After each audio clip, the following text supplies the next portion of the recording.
"My dear friend," said Mr. Ben Allen, taking advantage of Mr. Bob Sawyer's temporary absence behind the counter, whither he had retired to dispense some of the second-hand leeches, previously referred to, "my dear friend, I am very miserable." Mr. Winkle professed his heartfelt regret to hear it, and begged to know whether he could do anything to alleviate the sorrows of the suffering student. "Nothing, my dear boy, nothing," said Ben. "You recollect Arabella, Winkle? My sister Arabella, a little girl, Winkle, with black eyes, when we were down at Wardle's? I don't know whether you happened to notice her, a nice little girl, Winkle. Perhaps my features may recall her countenance to your recollection."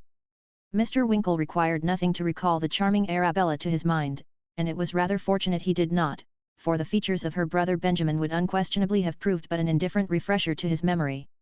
He answered, with as much calmness as he could assume, that he perfectly remembered the young lady referred to, and sincerely trusted she was in good health. "Our friend Bob is a delightful fellow, Winkle," was the only reply of Mr. Ben Allen. "Very," said Mr. Winkle, not much relishing this close connection of the two names. "I designed them for each other, they were made for each other, sent into the world for each other, born for each other, Winkle," said Mr. Ben Allen, setting down his glass with emphasis. "There's a special destiny in the matter, my dear sir, there's only 5 years difference between 'em, and both their birthdays are in August."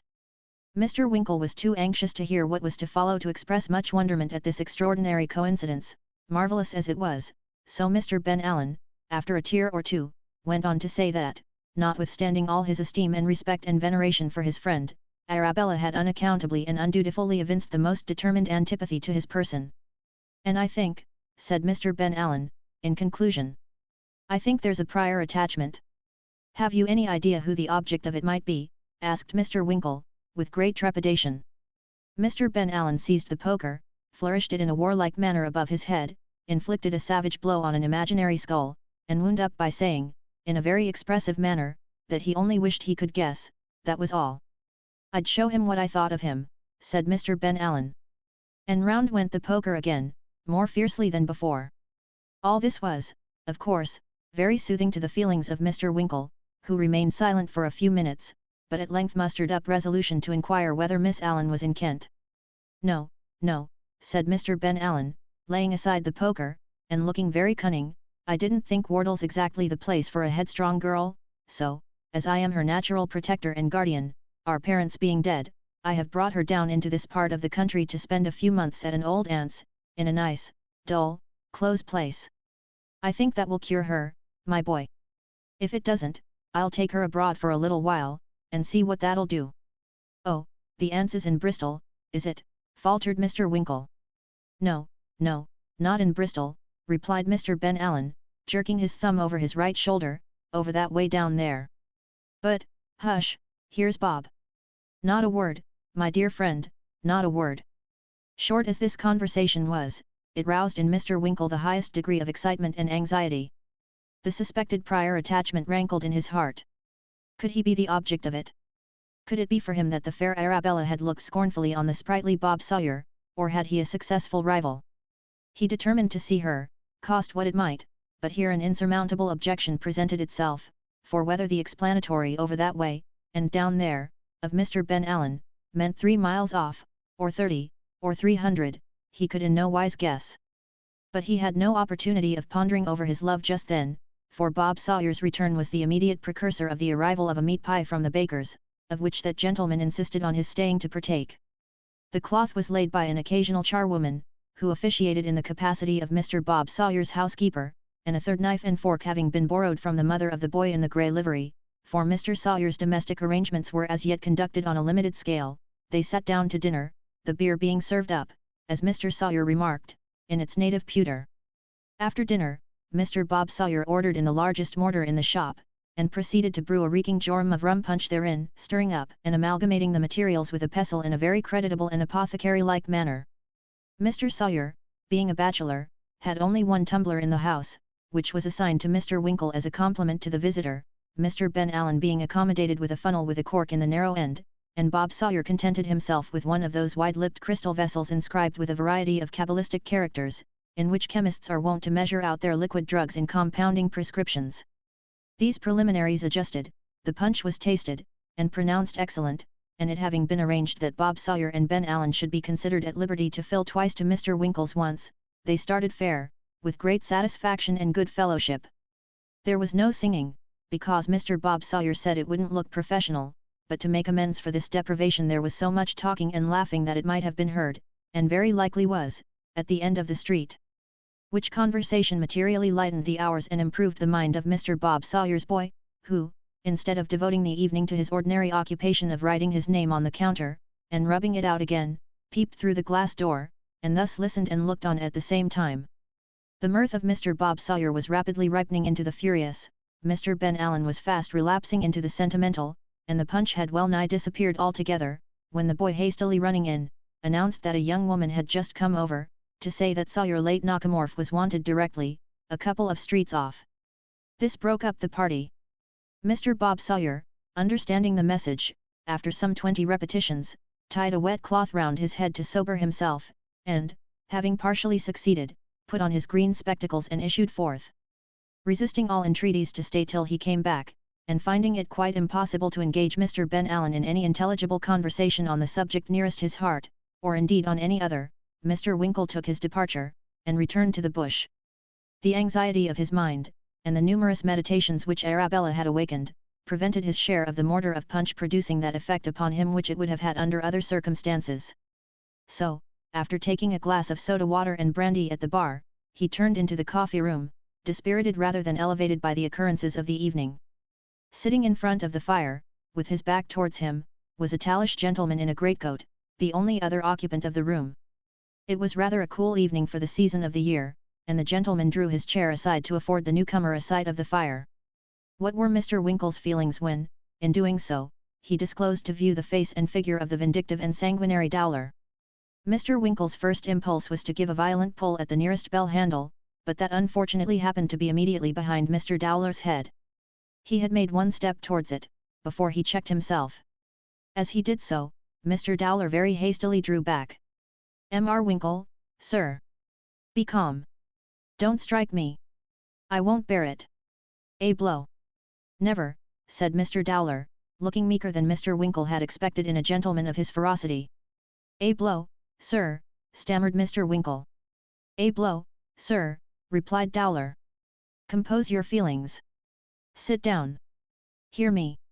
"Sir," said Mr. Winkle, trembling from head to foot, "before I consent to sit down beside, or opposite you, without the presence of a waiter, I must be secured by some further understanding. You used a threat against me last night, sir, a dreadful threat, sir." Here Mr. Winkle turned very pale indeed, and stopped short. "I did," said Dowler, with a countenance almost as white as Mr. Winkle's. "Circumstances were suspicious. They have been explained. I respect your bravery. Your feeling is upright. Conscious innocence. There's my hand. Grasp it." "Really, sir," said Mr. Winkle, hesitating whether to give his hand or not, and almost fearing that it was demanded in order that he might be taken at an advantage. "Really, sir, I know what you mean," interposed Dowler. "You feel aggrieved. Very natural. So should I. I was wrong. I beg your pardon. Be friendly. Forgive me." With this, Dowler fairly forced his hand upon Mr. Winkle, and shaking it with the utmost vehemence, declared he was a fellow of extreme spirit, and he had a higher opinion of him than ever. "Now," said Dowler, "sit down. Relate it all. How did you find me? When did you follow? Be frank. Tell me." "It's quite accidental," replied Mr. Winkle, greatly perplexed by the curious and unexpected nature of the interview. "Quite glad of it," said Dowler. "I woke this morning. I had forgotten my threat. I laughed at the accident. I felt friendly. I said so." "To whom?" inquired Mr. Winkle. "To Mrs. Dowler." "You made a vow," said she. "I did," said I. "It was a rash one," said she. "It was," said I. "I'll apologize." "Where is he?" "Who?" inquired Mr. Winkle. "You," replied Dowler. "I went downstairs. You were not to be found." Pickwick looked gloomy. Shook his head. Hoped no violence would be committed. "I saw it all. You felt yourself insulted. You had gone, for a friend perhaps. Possibly for pistols. High spirit, said I. I admire him. Mr. Winkle coughed, and beginning to see how the land lay, assumed a look of importance. I left a note for you, resumed Dowler. I said I was sorry. So I was. Pressing business called me here. You were not satisfied. You followed. You required a verbal explanation. You were right. It's all over now. My business is finished. I go back tomorrow. Join me. As Dowler progressed in his explanation, Mr. Winkle's countenance grew more and more dignified. The mysterious nature of the commencement of their conversation was explained. Mr. Dowler had as great an objection to duelling as himself. In short, this blustering and awful personage was one of the most egregious cowards in existence, and interpreting Mr. Winkle's absence through the medium of his own fears, had taken the same step as himself, and prudently retired until all excitement of feeling should have subsided.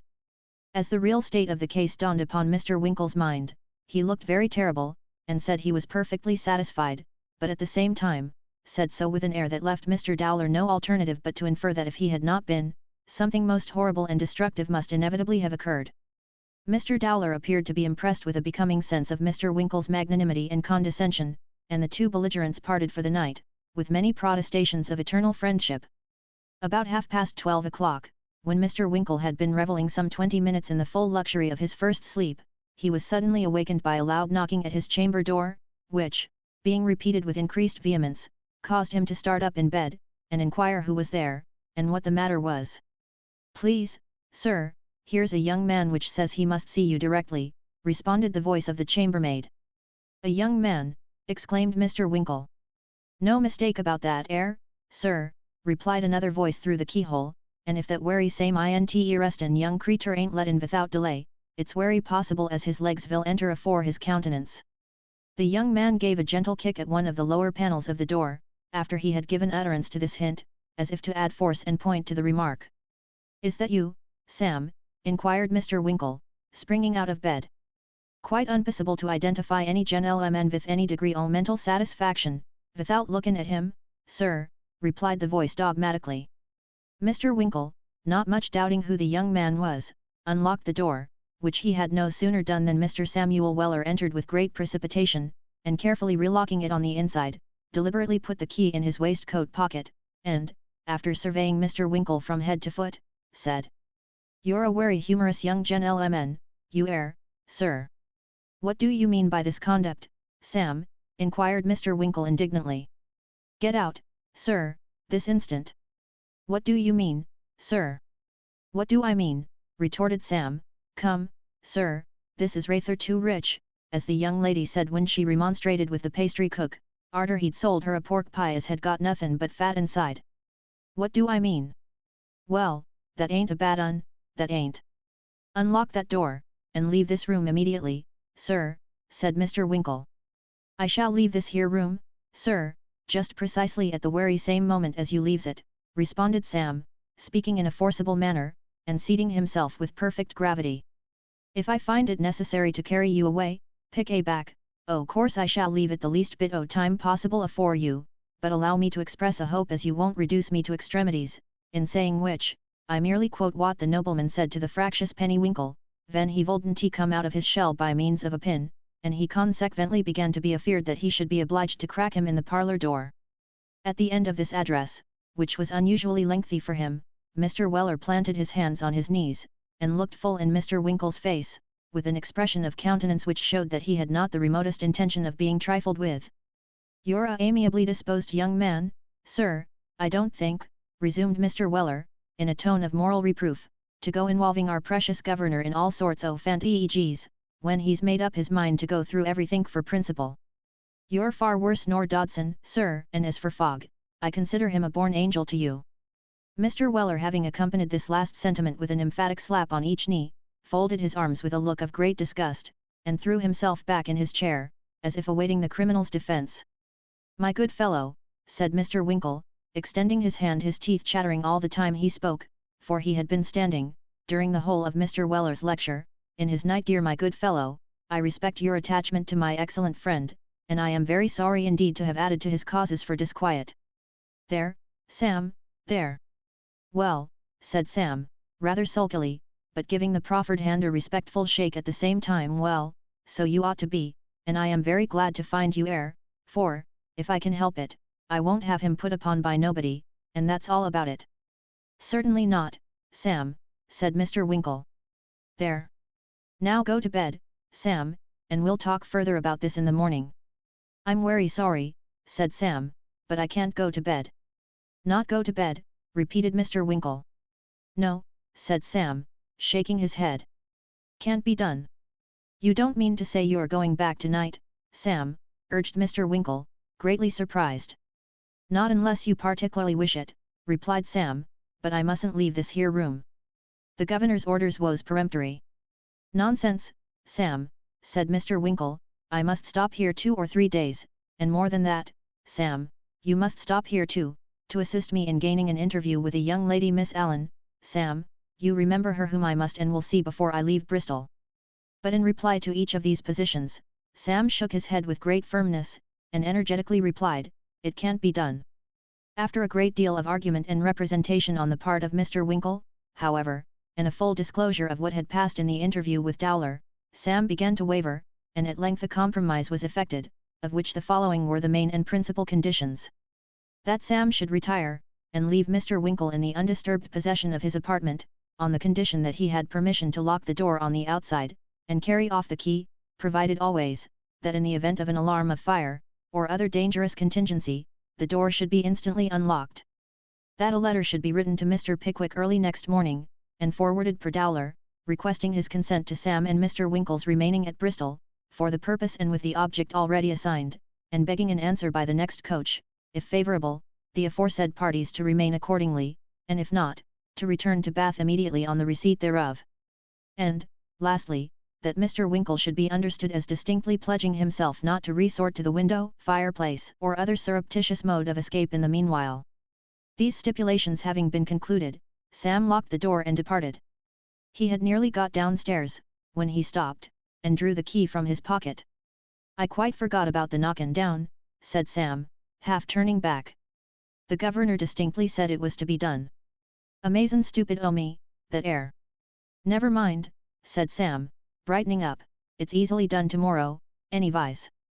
Apparently much consoled by this reflection, Mr. Weller once more deposited the key in his pocket, and descending the remainder of the stairs without any fresh visitations of conscience, was soon, in common with the other inmates of the house, buried in profound repose. Chapter 39. Mr. Samuel Weller, being entrusted with a mission of love, proceeds to execute it, with what success will hereinafter appear.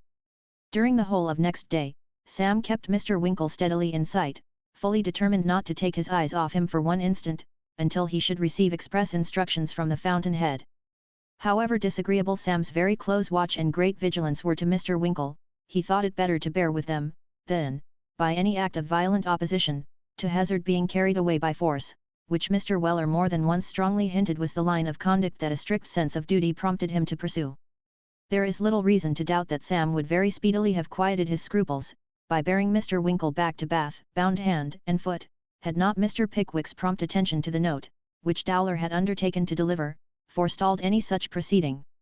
In short, at 8 o'clock in the evening, Mr. Pickwick himself walked into the coffee-room of the Bush Tavern, and told Sam with a smile, to his very great relief, that he had done quite right, and it was unnecessary for him to mount guard any longer. "I thought it better to come myself," said Mr. Pickwick, addressing Mr. Winkle, as Sam disencumbered him of his greatcoat and travelling shawl, "to ascertain, before I gave my consent to Sam's employment in this matter, that you are quite in earnest and serious, with respect to this young lady." "Serious, from my heart, from my soul," returned Mr. Winkle, with great energy. "Remember," said Mr. Pickwick, with beaming eyes, "we met her at our excellent and hospitable friend's, Winkle. It would be an ill return to tamper lightly, and without due consideration, with this young lady's affections." "I'll not allow that, sir. I'll not allow it. I have no such intention, indeed," exclaimed Mr. Winkle warmly. "I have considered the matter well, for a long time, and I feel that my happiness is bound up in her." "That's what we call tying it up in a small parcel, sir," interposed Mr. Weller, with an agreeable smile. Mr. Winkle looked somewhat stern at this interruption, and Mr. Pickwick angrily requested his attendant not to jest with one of the best feelings of our nature, to which Sam replied, that he wouldn't, if he was aware on it, but there were so many on that he hardly knowed which was the best ones when he heard mentioned. Mr. Winkle then recounted what had passed between himself and Mr. Ben Allen, relative to Arabella, stated that his object was to gain an interview with the young lady, and make a formal disclosure of his passion, and declared his conviction, founded on certain dark hints and mutterings of the aforesaid Ben, that, wherever she was at present immured, it was somewhere near the Downs. And this was his whole stock of knowledge or suspicion on the subject. With this very slight clue to guide him, it was determined that Mr. Weller should start next morning on an expedition of discovery. It was also arranged that Mr. Pickwick and Mr. Winkle, who were less confident of their powers, should parade the town meanwhile, and accidentally drop in upon Mr. Bob Sawyer in the course of the day, in the hope of seeing or hearing something of the young lady's whereabouts. Accordingly, next morning, Sam Weller issued forth upon his quest, in no way daunted by the very discouraging prospect before him, and away he walked, up one street and down another, we were going to say, up one hill and down another, only it's all uphill at Clifton, without meeting with anything or anybody that tended to throw the faintest light on the matter in hand. Many were the colloquies into which Sam entered with grooms who were airing horses on roads, and nursemaids who were airing children in lanes, but nothing could Sam elicit from either the first mentioned or the last, which bore the slightest reference to the object of his artfully prosecuted inquiries. There were a great many young ladies in a great many houses, the greater part whereof were shrewdly suspected by the male and female domestics to be deeply attached to somebody, or perfectly ready to become so, if opportunity afforded. But as none among these young ladies was Miss Arabella Allen, the information left Sam at exactly the old point of wisdom at which he had stood before. Sam struggled across the Downs against a good high wind, wondering whether it was always necessary to hold your hat on with both hands in that part of the country, and came to a shady by-place, about which were sprinkled several little villas of quiet and secluded appearance. Outside a stable door at the bottom of a long back lane without a thoroughfare, a groom in undress was idling about, apparently persuading himself that he was doing something with a spade and a wheelbarrow. We may remark, in this place, that we have scarcely ever seen a groom near a stable, in his lazy moments, who has not been, to a greater or less extent, the victim of this singular delusion. Sam thought he might as well talk to this groom as to anyone else, especially as he was very tired with walking, and there was a good large stone just opposite the wheelbarrow, so he strolled down the lane, and, seating himself on the stone, opened a conversation with the ease and freedom for which he was remarkable. "Mornin', old friend," said Sam. "Arternoon, you mean," replied the groom, casting a surly look at Sam. "You're werry right, old friend," said Sam, "I do mean arternoon. How are you?" "Why, I don't find myself much the better for seeing of you," replied the ill-tempered groom. "That's werry odd that is," said Sam, "for you look so uncommon cheerful, and seem altogether so lively, that it does one's heart good to see you." The surly groom looked surlier still at this, but not sufficiently so to produce any effect upon Sam, who immediately inquired, with a countenance of great anxiety, whether his master's name was not Walker. "No, it ain't," said the groom. "Nor Brown, I suppose," said Sam. "No, it ain't." "Nor Vilson." "No, nor that either," said the groom. "Vell," replied Sam, "then I'm mistaken, and he hasn't got the honour o' my acquaintance, which I thought he had." "Don't wait here out o' compliment to me," said Sam, as the groom wheeled in the barrow, and prepared to shut the gate. "Ease afore ceremony, old boy, I'll excuse you." "I'd knock your head off for half a crown," said the surly groom, bolting one half of the gate.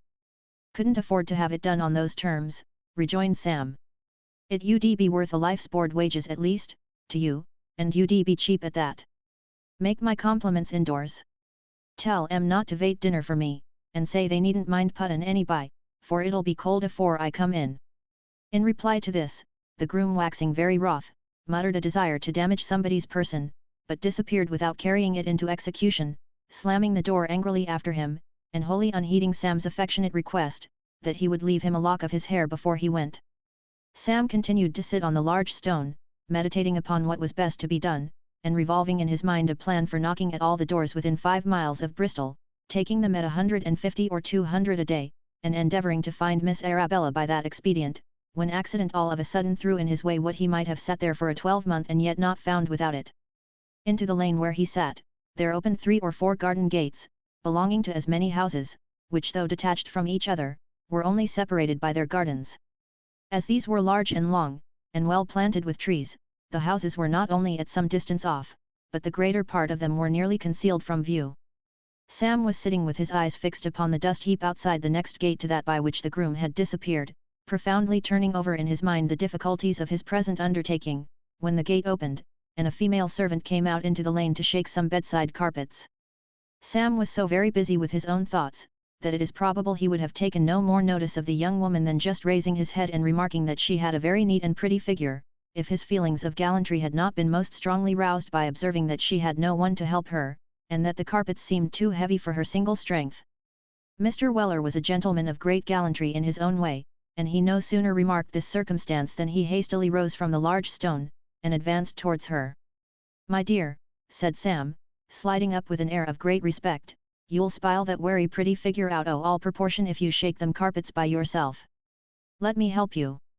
The young lady, who had been coyly affecting not to know that a gentleman was so near, turned round as Sam spoke, no doubt, indeed she said so, afterwards, to decline this offer from a perfect stranger when instead of speaking, she started back, and uttered a half-suppressed scream. Sam was scarcely less staggered, for in the countenance of the well-shaped female servant, he beheld the very features of his Valentine, the pretty housemaid from Mr. Nupkins's. "Why, Mary, my dear," said Sam. "Lauk, Mr. Weller," said Mary, "how you do frighten one."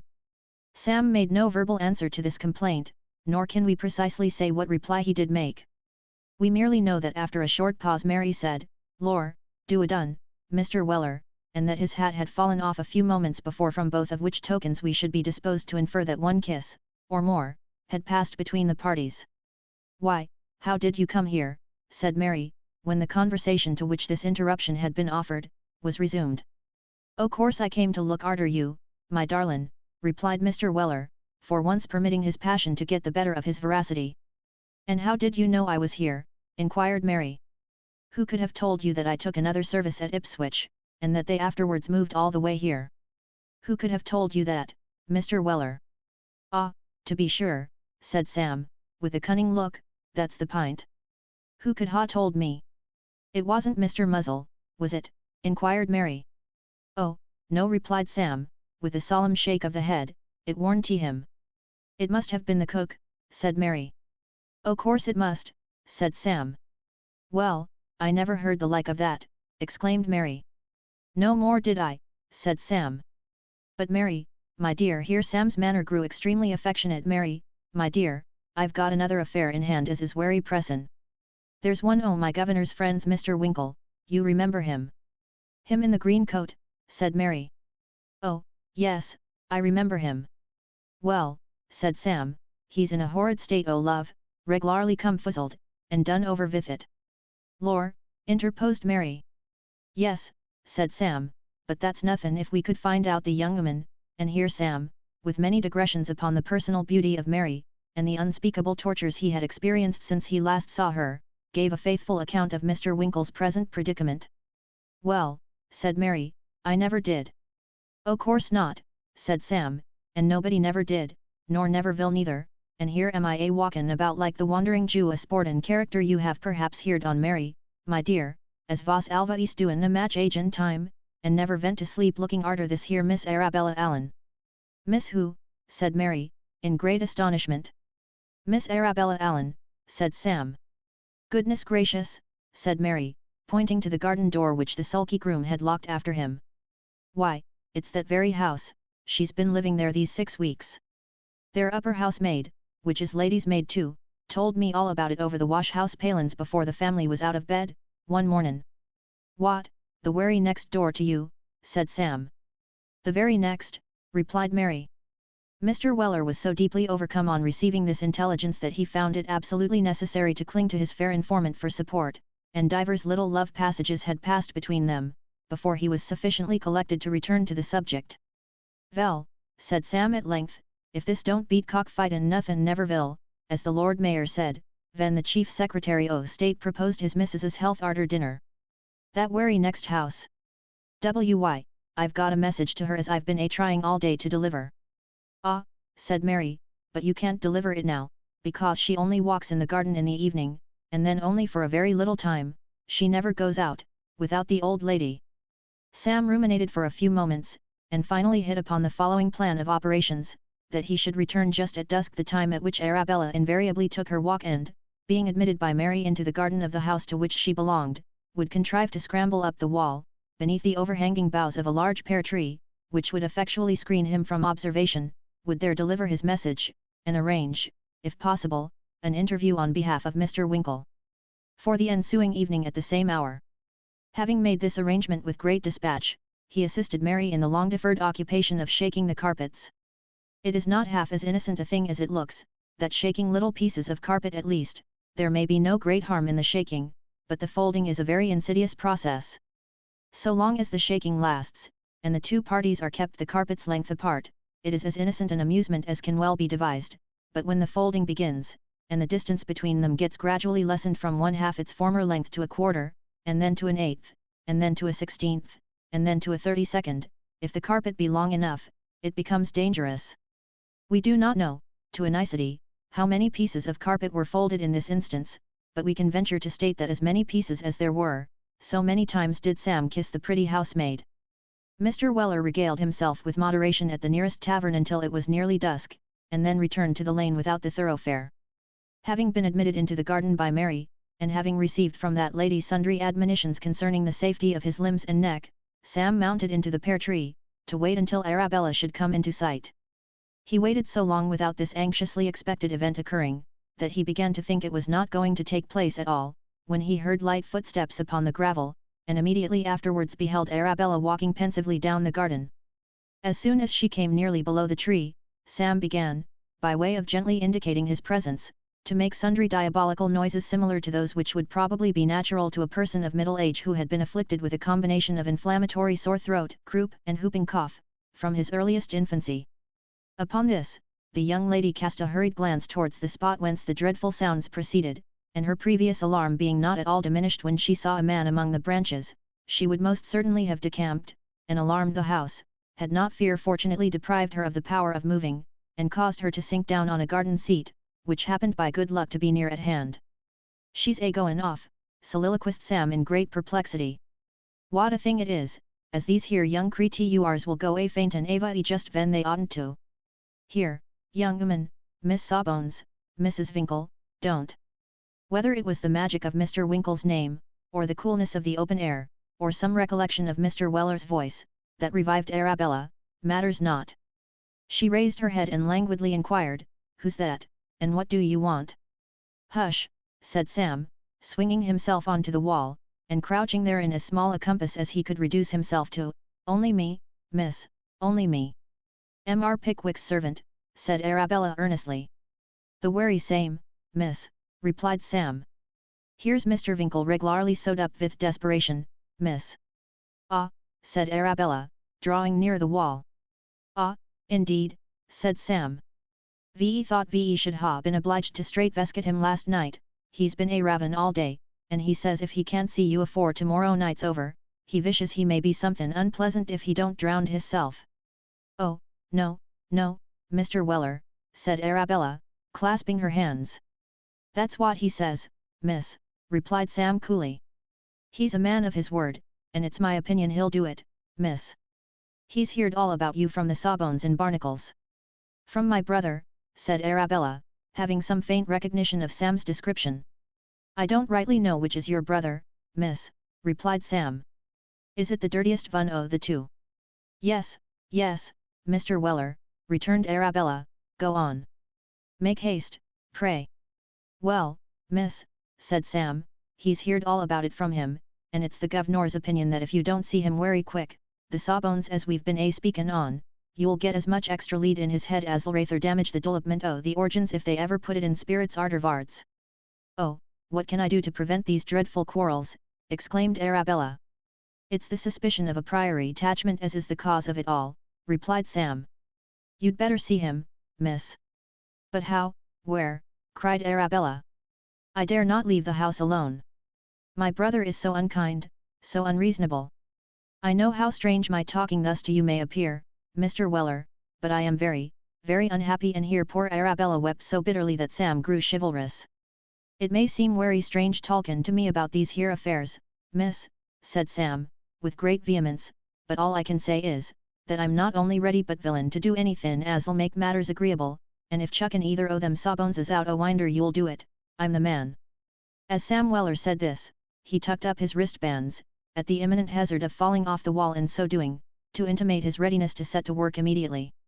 Flattering as these professions of good feeling were, Arabella resolutely declined, most unaccountably, as Sam thought, to avail herself of them. For some time she strenuously refused to grant Mr. Winkle the interview Sam had so pathetically requested, but at length, when the conversation threatened to be interrupted by the unwelcome arrival of a third party, she hurriedly gave him to understand, with many professions of gratitude, that it was barely possible she might be in the garden an hour later, next evening.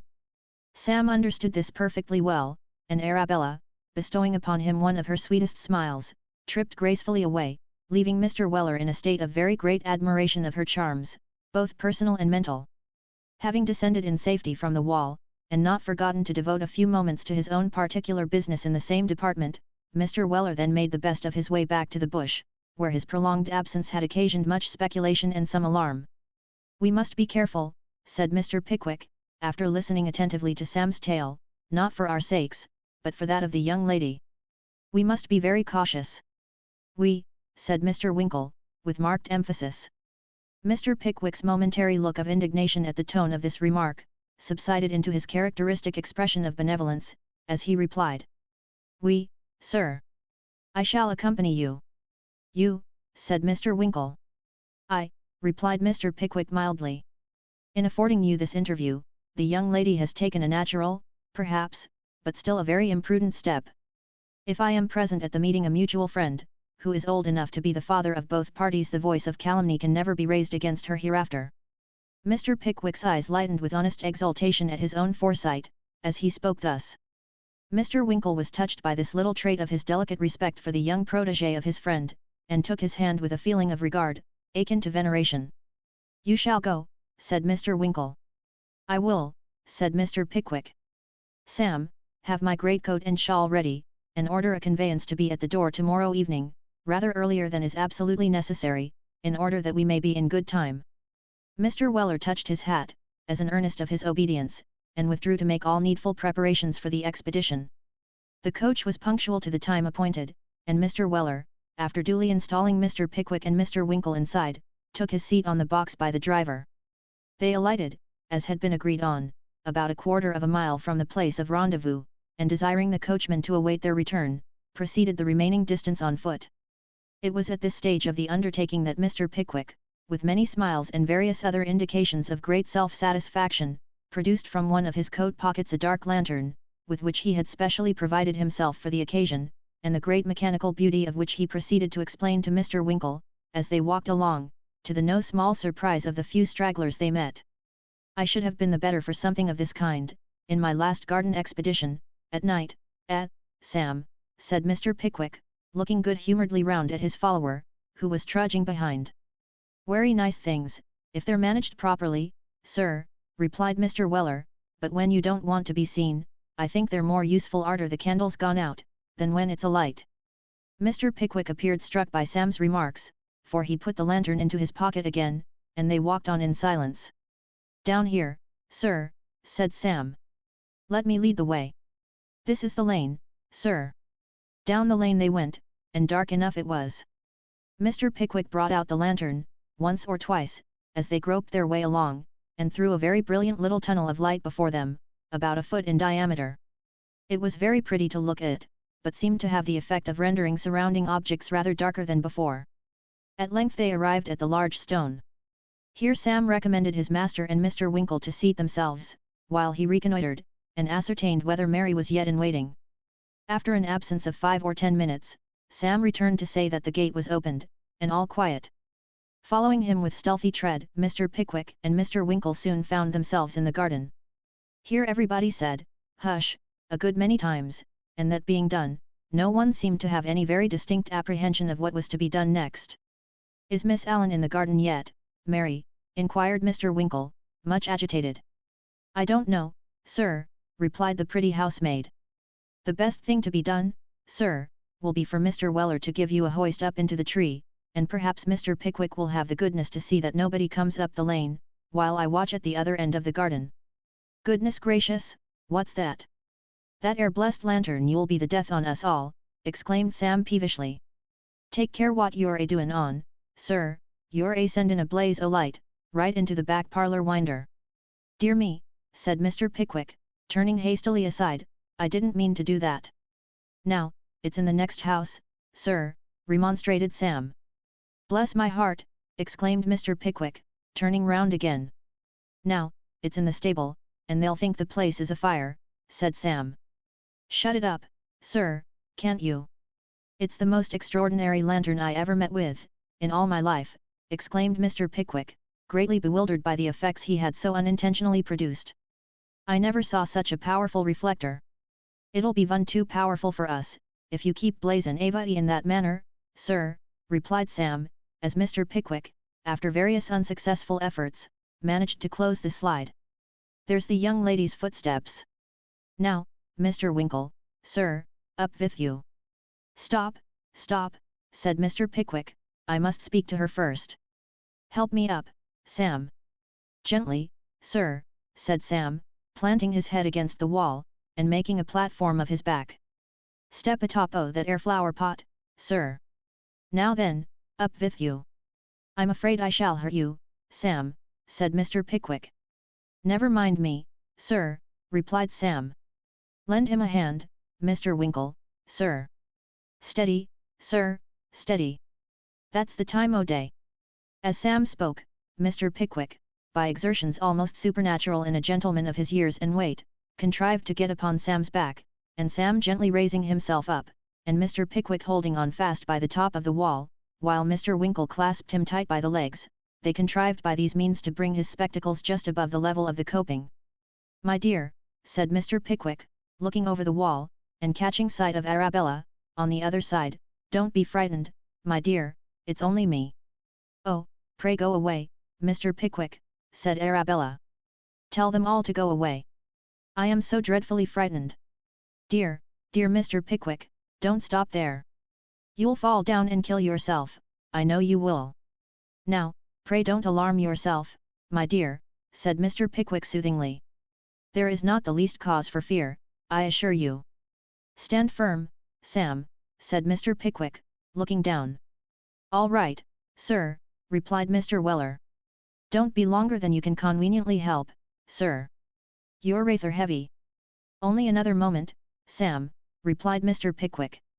"I merely wished you to know, my dear, that I should not have allowed my young friend to see you in this clandestine way, if the situation in which you are placed had left him any alternative, and, lest the impropriety of this step should cause you any uneasiness, my love, it may be a satisfaction to you, to know that I am present. That's all, my dear." "Indeed, Mr. Pickwick, I am very much obliged to you for your kindness and consideration," replied Arabella, drying her tears with her handkerchief. She would probably have said much more, had not Mr. Pickwick's head disappeared with great swiftness, in consequence of a false step on Sam's shoulder which brought him suddenly to the ground. He was up again in an instant however, and bidding Mr. Winkle make haste and get the interview over, ran out into the lane to keep watch, with all the courage and ardour of youth. Mr. Winkle himself, inspired by the occasion, was on the wall in a moment, merely pausing to request Sam to be careful of his master. "I'll take care on him, sir," replied Sam. "Leave him to me." "Where is he? What's he doing, Sam?" inquired Mr. Winkle. "Bless his old gaiters," rejoined Sam, looking out at the garden door. "He's a keepin' guard in the lane with that air dark lantern, like a amiable Guy Fawkes. I never see such a fine creature in my days. Blessed if I don't think his heart must ha' been born 25 year arter his body, at least." Mr. Winkle stayed not to hear the encomium upon his friend. He had dropped from the wall, thrown himself at Arabella's feet, and by this time was pleading the sincerity of his passion with an eloquence worthy even of Mr. Pickwick himself. While these things were going on in the open air, an elderly gentleman of scientific attainments was seated in his library, 2 or 3 houses off, writing a philosophical treatise, and ever and anon moistening his clay and his labours with a glass of claret from a venerable-looking bottle which stood by his side. In the agonies of composition, the elderly gentleman looked sometimes at the carpet, sometimes at the ceiling, and sometimes at the wall, and when neither carpet, ceiling, nor wall afforded the requisite degree of inspiration, he looked out of the window. In one of these pauses of invention, the scientific gentleman was gazing abstractedly on the thick darkness outside, when he was very much surprised by observing a most brilliant light glide through the air, at a short distance above the ground, and almost instantaneously vanish. After a short time the phenomenon was repeated, not once or twice, but several times. At last the scientific gentleman, laying down his pen, began to consider to what natural causes these appearances were to be assigned. They were not meteors, they were too low. They were not glowworms, they were too high. They were not will-o'-the-wisps, they were not fireflies, they were not fireworks. What could they be? Some extraordinary and wonderful phenomenon of nature, which no philosopher had ever seen before, something which it had been reserved for him alone to discover, and which he should immortalize his name by chronicling for the benefit of posterity. Full of this idea, the scientific gentleman seized his pen again, and committed to paper sundry notes of these unparalleled appearances, with the date, day, hour, minute, and precise second at which they were visible, all of which were to form the data of a voluminous treatise of great research and deep learning, which should astonish all the atmospherical wiseacres that ever drew breath in any part of the civilized globe. He threw himself back in his easy chair, wrapped in contemplations of his future greatness. The mysterious light appeared more brilliantly than before, dancing, to all appearance, up and down the lane, crossing from side to side, and moving in an orbit as eccentric as comets themselves. The scientific gentleman was a bachelor. He had no wife to call in and astonish, so he rang the bell for his servant. "Pruffle," said the scientific gentleman, "there is something very extraordinary in the air tonight." "Did you see that?" said the scientific gentleman, pointing out of the window, as the light again became visible. "Yes, I did, sir." "What do you think of it, Pruffle?" "Think of it, sir?" "Yes. You have been bred up in this country. What should you say was the cause for those lights, now?" The scientific gentleman smilingly anticipated Pruffle's reply that he could assign no cause for them at all. Pruffle meditated. "I should say it was thieves, sir," said Pruffle at length. "You're a fool, and may go downstairs," said the scientific gentleman. "Thank you, sir," said Pruffle. And down he went. But the scientific gentleman could not rest under the idea of the ingenious treatise he had projected being lost to the world, which must inevitably be the case if the speculation of the ingenious Mr. Pruffle were not stifled in its birth. He put on his hat and walked quickly down the garden, determined to investigate the matter to the very bottom. Now, shortly before the scientific gentleman walked out into the garden, Mr. Pickwick had run down the lane as fast as he could, to convey a false alarm that somebody was coming that way, occasionally drawing back the slide of the dark lantern to keep himself from the ditch. The alarm was no sooner given, than Mr. Winkle scrambled back over the wall, and Arabella ran into the house. The garden gate was shut, and the three adventurers were making the best of their way down the lane, when they were startled by the scientific gentleman unlocking his garden gate. "Hold hard," whispered Sam, who was, of course, the first of the party. "Show a light for just 1 second, sir." Mr. Pickwick did as he was desired, and Sam, seeing a man's head peeping out very cautiously within half a yard of his own, gave it a gentle tap with his clenched fist, which knocked it, with a hollow sound, against the gate. Having performed this feat with great suddenness and dexterity, Mr. Weller caught Mr. Pickwick up on his back, and followed Mr. Winkle down the lane at a pace which, considering the burden he carried, was perfectly astonishing. "Have you got your wind back again, sir?" inquired Sam, when they had reached the end. "Quite. Quite, now," replied Mr. Pickwick.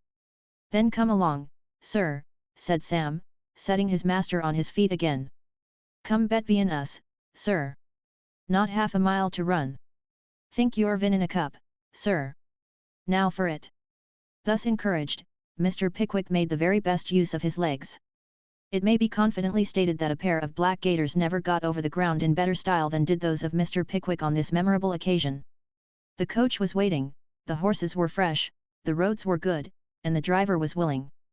The whole party arrived in safety at the bush before Mr. Pickwick had recovered his breath.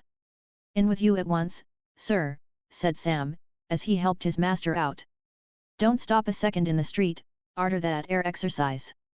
"Beg your pardon, sir," continued Sam, touching his hat as Mr. Winkle descended, "hope there warn't a priory attachment, sir." Mr. Winkle grasped his humble friend by the hand, and whispered in his ear, "It's all right, Sam, quite right." Upon which Mr. Weller struck 3 distinct blows upon his nose in token of intelligence, smiled, winked, and proceeded to put the steps up, with a countenance expressive of lively satisfaction. As to the scientific gentleman, he demonstrated, in a masterly treatise, that these wonderful lights were the effect of electricity, and clearly proved the same by detailing how a flash of fire danced before his eyes when he put his head out of the gate, and how he received a shock which stunned him for a quarter of an hour afterwards, which demonstration delighted all the scientific associations beyond measure, and caused him to be considered a light of science ever afterwards. Chapter 40 introduces Mr. Pickwick to a new and not uninteresting scene in the great drama of life. The remainder of the period which Mr. Pickwick had assigned as the duration of the stay at Bath passed over without the occurrence of anything material. Trinity term commenced.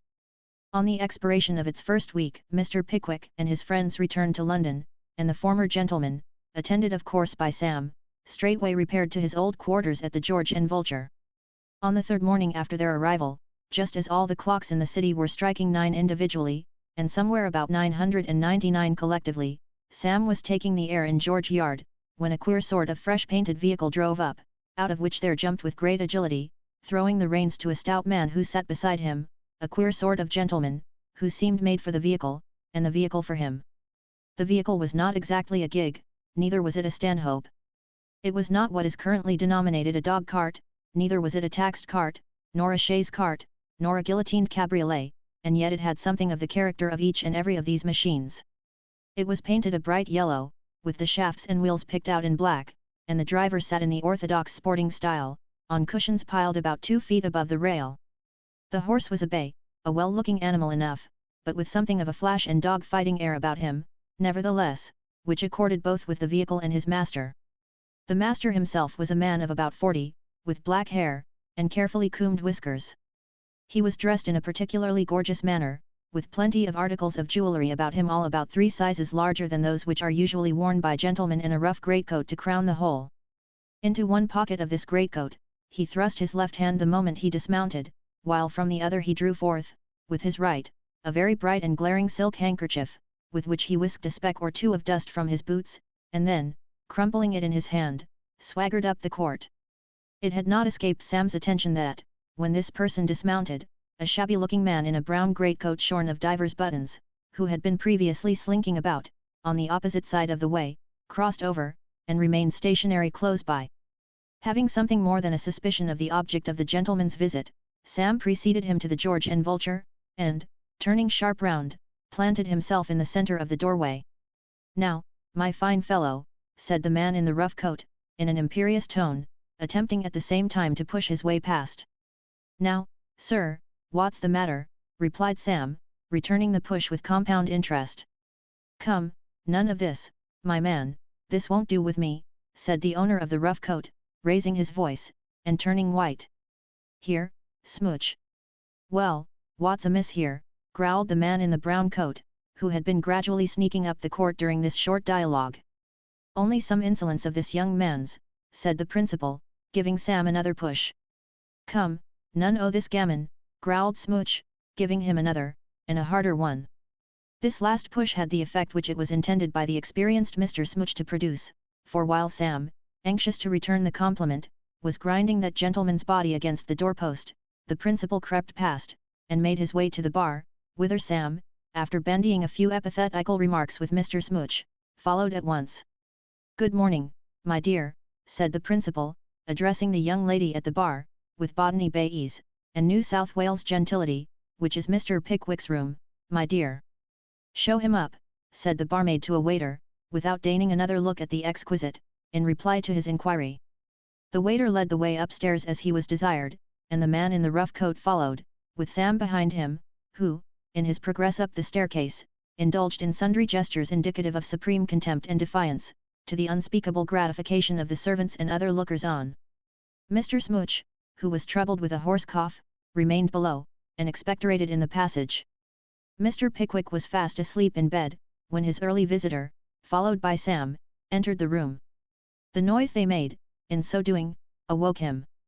"Shaving water, Sam," said Mr. Pickwick, from within the curtains. "Shave you directly, Mr. Pickwick," said the visitor, drawing one of them back from the bed's head. "I've got an execution against you, at the suit of Bardell. Here's the warrant. Common please, here's my card. I suppose you'll come over to my house. Giving Mr. Pickwick a friendly tap on the shoulder, the sheriff's officer, for such he was, threw his card on the counterpane, and pulled a gold toothpick from his waistcoat pocket. "Namby's the name," said the sheriff's deputy, as Mr. Pickwick took his spectacles from under the pillow, and put them on, to read the card. "Namby, Bell Alley, Coleman Street." At this point, Sam Weller, who had had his eyes fixed hitherto on Mr. Namby's shining beaver, interfered. "Are you a Quaker?" said Sam.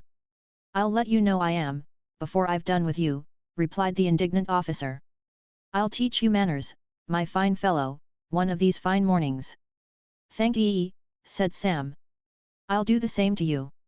Take your hat off." With this, Mr. Weller, in the most dexterous manner, knocked Mr. Namby's hat to the other side of the room, with such violence, that he had very nearly caused him to swallow the gold toothpick into the bargain. "Observe this, Mr. Pickwick," said the disconcerted officer, gasping for breath. "I've been assaulted in the execution of my duty by your servant in your chamber. I'm in bodily fear. I call you to witness this." "Don't witness nothin', sir," interposed Sam. "Shut your eyes up tight, sir. I'd pitch him out o' winder, only he couldn't fall far enough, 'cause o' the leads outside." "Sam," said Mr. Pickwick, in an angry voice, as his attendant made various demonstrations of hostilities, "if you say another word, or offer the slightest interference with this person, I discharge you that instant." "But, sir," said Sam. "Hold your tongue," interposed Mr. Pickwick. "Take that hat up again." But this Sam flatly and positively refused to do, and, after he had been severely reprimanded by his master, the officer, being in a hurry, condescended to pick it up himself, venting a great variety of threats against Sam meanwhile, which that gentleman received with perfect composure, merely observing that if Mr. Namby would have the goodness to put his hat on again, he would knock it into the latter end of next week. Mr. Namby, perhaps thinking that such a process might be productive of inconvenience to himself, declined to offer the temptation, and, soon after, called up Smooch. Having informed him that the capture was made, and that he was to wait for the prisoner until he should have finished dressing, Namby then swaggered out, and drove away. Smooch, requesting Mr. Pickwick in a surly manner to be as alive as he could, for it was a busy time, drew up a chair by the door and sat there, until he had finished dressing. Sam was then dispatched for a hackney coach, and in it the triumvirate proceeded to Coleman Street. It was fortunate the distance was short, for Mr. Smooch, besides possessing no very enchanting conversational powers, was rendered a decidedly unpleasant companion in a limited space, by the physical weakness to which we have elsewhere adverted. The coach having turned into a very narrow and dark street, stopped before a house with iron bars to all the windows, the door-posts of which were graced by the name and title of Namby, officer to the sheriffs of London, the inner gate having been opened by a gentleman who might have passed for a neglected twin brother of Mr. Smooch, and who was endowed with a large key for the purpose. Mr. Pickwick was shown into the coffee room. This coffee room was a front parlour, the principal features of which were fresh sand and stale tobacco smoke.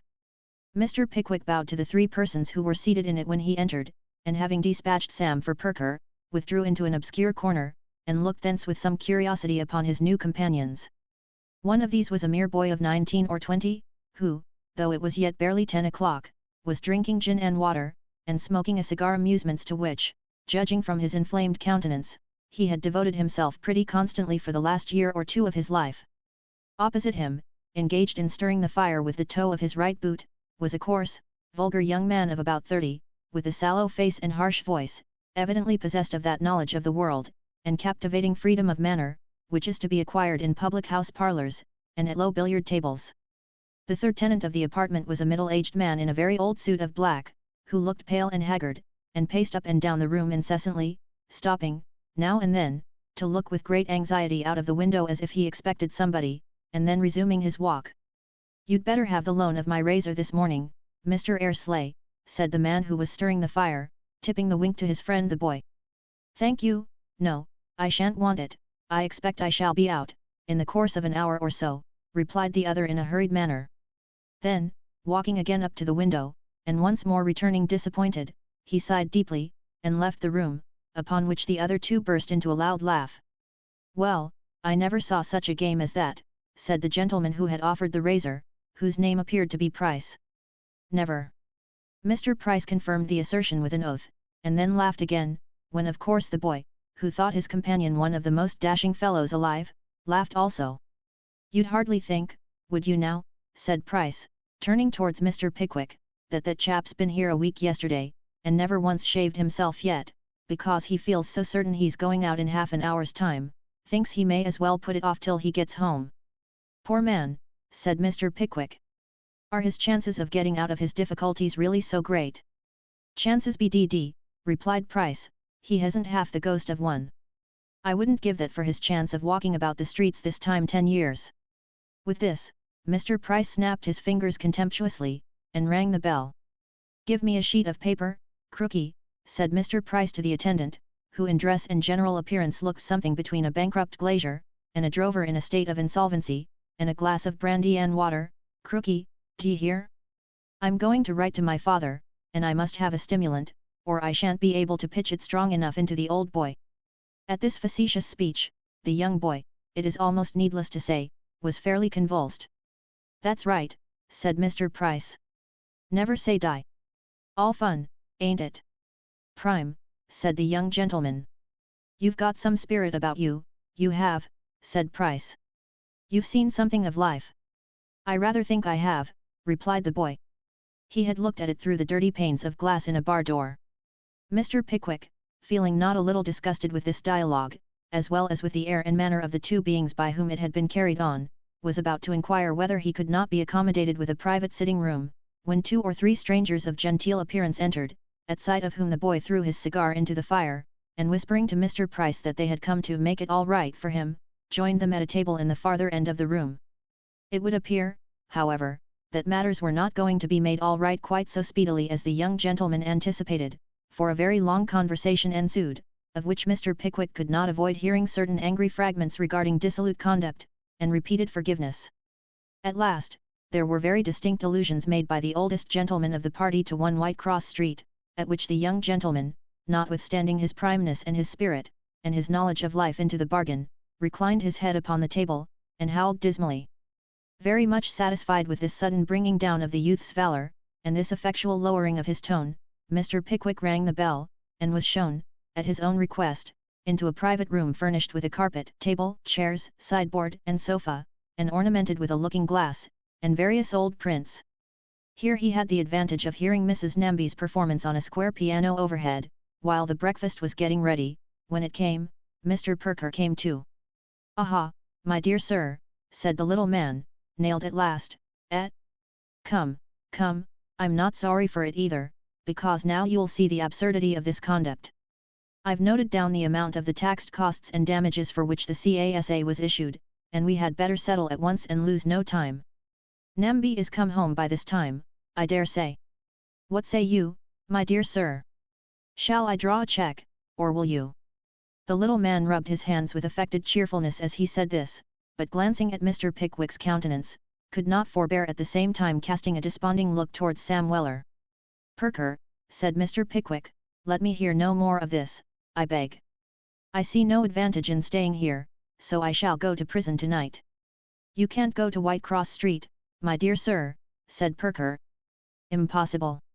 There are 60 beds in a ward, and the bolts on, 16 hours out of the 24. I would rather go to some other place of confinement if I can," said Mr. Pickwick. "If not, I must make the best I can of that." "You can go to the Fleet, my dear sir, if you're determined to go somewhere," said Perker. "That'll do," said Mr. Pickwick. "I'll go there directly I have finished my breakfast." "Stop, stop, my dear sir, not the least occasion for being in such a violent hurry to get into a place that most other men are as eager to get out of," said the good-natured little attorney. "We must have a habeas corpus. There'll be no judge at chambers till 4 o'clock this afternoon. You must wait till then." "Very good," said Mr. Pickwick, with unmoved patience. "Then we will have a chop here, at 2. See about it, Sam, and tell them to be punctual." Mr. Pickwick remaining firm, despite all the remonstrances and arguments of Perker, the chops appeared and disappeared in due course. He was then put into another hackney coach, and carried off to Chancery Lane, after waiting half an hour or so for Mr. Namby, who had a select dinner party and could on no account be disturbed before. There were 2 judges in attendance at Sergeant's and 1 King's Bench, and 1 Common Pleas, and a great deal of business appeared to be transacting before them, if the number of lawyers' clerks who were hurrying in and out with bundles of papers, afforded any test. When they reached the low archway which forms the entrance to the inn, Perker was detained a few moments parleying with the coachman about the fare and the change, and Mr. Pickwick, stepping to one side to be out of the way of the stream of people that were pouring in and out, looked about him with some curiosity. The people that attracted his attention most, were 3 or 4 men of shabby genteel appearance, who touched their hats to many of the attorneys who passed, and seemed to have some business there, the nature of which Mr. Pickwick could not divine. They were curious-looking fellows. One was a slim and rather lame man in rusty black, and a white neckerchief, another was a stout, burly person, dressed in the same apparel, with a great reddish-black cloth round his neck, a third was a little weazen, drunken-looking body, with a pimply face. They were loitering about, with their hands behind them, and now and then with an anxious countenance whispered something in the ear of some of the gentlemen with papers, as they hurried by. Mr. Pickwick remembered to have very often observed them lounging under the archway when he had been walking past, and his curiosity was quite excited to know to what branch of the profession these dingy-looking loungers could possibly belong. He was about to propound the question to Namby, who kept close beside him, sucking a large gold ring on his little finger, when Perker bustled up, and observing that there was no time to lose, led the way into the inn. As Mr. Pickwick followed, the lame man stepped up to him, and civilly touching his hat, held out a written card, which Mr. Pickwick, not wishing to hurt the man's feelings by refusing, courteously accepted and deposited in his waistcoat pocket. "Now," said Perker, turning round before he entered one of the offices, to see that his companions were close behind him. "In here, my dear sir." "Hello, what do you want?" This last question was addressed to the lame man, who, unobserved by Mr. Pickwick, made one of the party. In reply to it, the lame man touched his hat again, with all imaginable politeness, and motioned towards Mr. Pickwick. "No, no," said Perker, with a smile. "We don't want you, my dear friend, we don't want you." "I beg your pardon, sir," said the lame man. "The gentleman took my card. I hope you will employ me, sir." The gentleman nodded to me. "I'll be judged by the gentleman himself." "You nodded to me, sir." "Pooh, pooh, nonsense. You didn't nod to anybody, Pickwick." "A mistake, said Perker. "The gentleman handed me his card," replied Mr. Pickwick, producing it from his waistcoat pocket. "I accepted it, as the gentleman seemed to wish it. In fact, I had some curiosity to look at it when I should be at leisure." The little attorney burst into a loud laugh, and returning the card to the lame man, informing him it was all a mistake, whispered to Mr. Pickwick as the man turned away in dudgeon, that he was only a bail. "A what?" exclaimed Mr. Pickwick. "A bail," replied Perker. "A bail? Yes, my dear sir, half a dozen of 'em here. Bail you to any amount, and only charge half a crown." "Curious trade, isn't it?" said Perker, regaling himself with a pinch of snuff. "What? Am I to understand that these men earn a livelihood by waiting about here, to perjure themselves before the judges of the land, at the rate of half a crown a crime?" exclaimed Mr. Pickwick, quite aghast at the disclosure. "Why, I don't exactly know about perjury, my dear sir," replied the little gentleman. "Harsh word, my dear sir, very harsh word indeed. It's a legal fiction, my dear sir, nothing more." Saying which, the attorney shrugged his shoulders, smiled, took a second pinch of snuff, and led the way into the office of the judge's clerk. This was a room of specially dirty appearance, with a very low ceiling and old panelled walls, and so badly lighted, that although it was broad day outside, great tallow candles were burning on the desks. At one end, was a door leading to the judge's private apartment, round which were congregated a crowd of attorneys and managing clerks, who were called in the order in which their respective appointments stood upon the file. Every time this door was opened to let a party out, the next party made a violent rush to get in, and, as in addition to the numerous dialogues which passed between the gentlemen who were waiting to see the judge, a variety of personal squabbles ensued between the greater part of those who had seen him, there was as much noise as could well be raised in an apartment of such confined dimensions. Nor were the conversations of these gentlemen the only sounds that broke upon the ear. Standing on a box behind a wooden bar at another end of the room was a clerk in spectacles who was taking the affidavits, large batches of which were, from time to time, carried into the private room by another clerk for the judge's signature. There were a large number of attorneys' clerks to be sworn, and it being a moral impossibility to swear them all at once, the struggles of these gentlemen to reach the clerk in spectacles, were like those of a crowd to get in at the pit door of a theatre when gracious majesty honours it with its presence. Another functionary, from time to time, exercised his lungs in calling over the names of those who had been sworn, for the purpose of restoring to them their affidavits after they had been signed by the judge, which gave rise to a few more scuffles, and all these things going on at the same time, occasioned as much bustle as the most active and excitable person could desire to behold. There were yet another class of persons, those who were waiting to attend summonses their employers had taken out, which it was optional to the attorney on the opposite side to attend or not, and whose business it was, from time to time, to cry out the opposite attorney's name, to make certain that he was not in attendance without their knowledge. For example, leaning against the wall, close beside the seat Mr. Pickwick had taken, was an office lad of 14, with a tenor voice, near him a common law clerk with a bass one.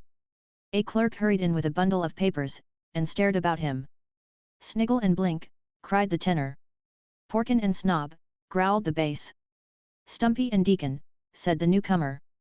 Nobody answered. The next man who came in, was bailed by the whole three, and he in his turn shouted for another firm, and then somebody else roared in a loud voice for another, and so forth. All this time, the man in the spectacles was hard at work, swearing the clerks, the oath being invariably administered, without any effort at punctuation, and usually in the following terms. "Take the book in your right hand, this is your name and handwriting, you swear that the contents of this your affidavit are true, so help you God, a shilling you must get change, I haven't got it." "Well, Sam," said Mr. Pickwick, "I suppose they are getting the habeas corpus ready."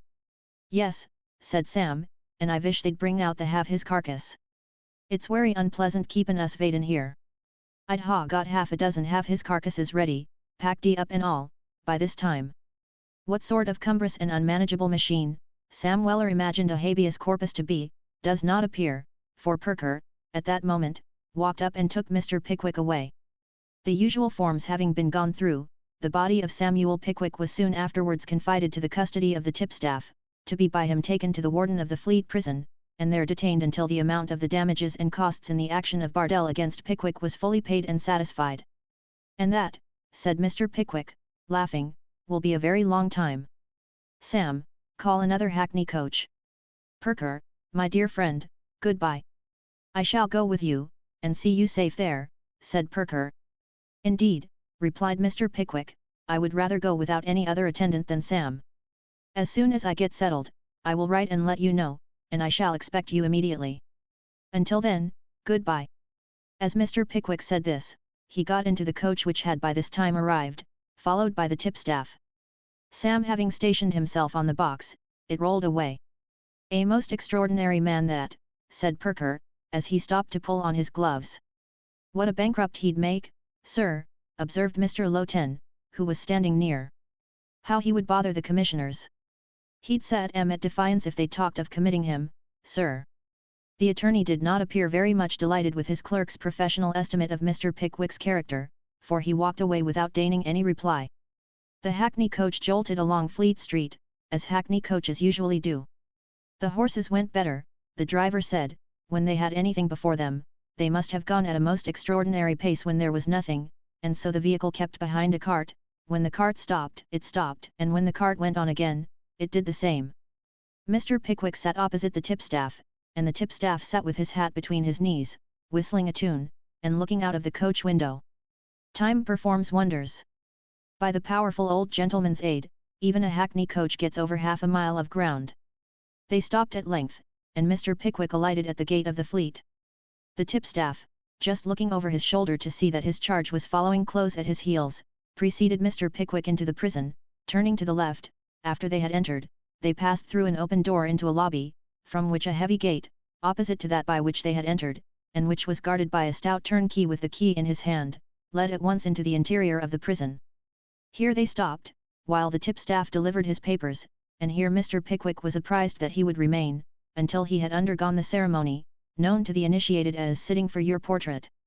"Sitting for my portrait," said Mr. Pickwick. "Having your likeness taken, sir," replied the stout turnkey. "We're capital hands at likenesses here. Take 'em in no time, and always exact. Walk in, sir, and make yourself at home." Mr. Pickwick complied with the invitation, and sat himself down, when Mr. Weller, who stationed himself at the back of the chair, whispered that the sitting was merely another term for undergoing an inspection by the different turnkeys, in order that they might know prisoners from visitors. "Well, Sam," said Mr. Pickwick, then I wish the artists would come. This is rather a public place. They want to belong, sir, I dey say, replied Sam. There's a Dutch clock, sir. So I see, observed Mr. Pickwick. And a bird cage, sir, says Sam. Veals within veals, a prison in a prison. Ain't it, sir? As Mr. Weller made this philosophical remark, Mr. Pickwick was aware that his sitting had commenced. The stout turnkey, having been relieved from the lock, sat down, and looked at him carelessly, from time to time, while a long thin man who had relieved him, thrust his hands beneath his coat tails, and planting himself opposite, took a good long view of him. A third rather surly-looking gentleman, who had apparently been disturbed at his tea, for he was disposing of the last remnant of a crust and butter when he came in, stationed himself close to Mr. Pickwick, and, resting his hands on his hips, inspected him narrowly, while two others mixed with the group, and studied his features with most intent and thoughtful faces. Mr. Pickwick winced a good deal under the operation, and appeared to sit very uneasily in his chair, but he made no remark to anybody while it was being performed, not even to Sam, who reclined upon the back of the chair, reflecting, partly on the situation of his master, and partly on the great satisfaction it would have afforded him to make a fierce assault upon all the turnkeys there assembled, one after the other, if it were lawful and peaceable so to do. At length the likeness was completed, and Mr. Pickwick was informed that he might now proceed into the prison. "Where am I to sleep tonight?" inquired Mr. Pickwick. "Why, I don't rightly know about tonight," replied the stout turnkey.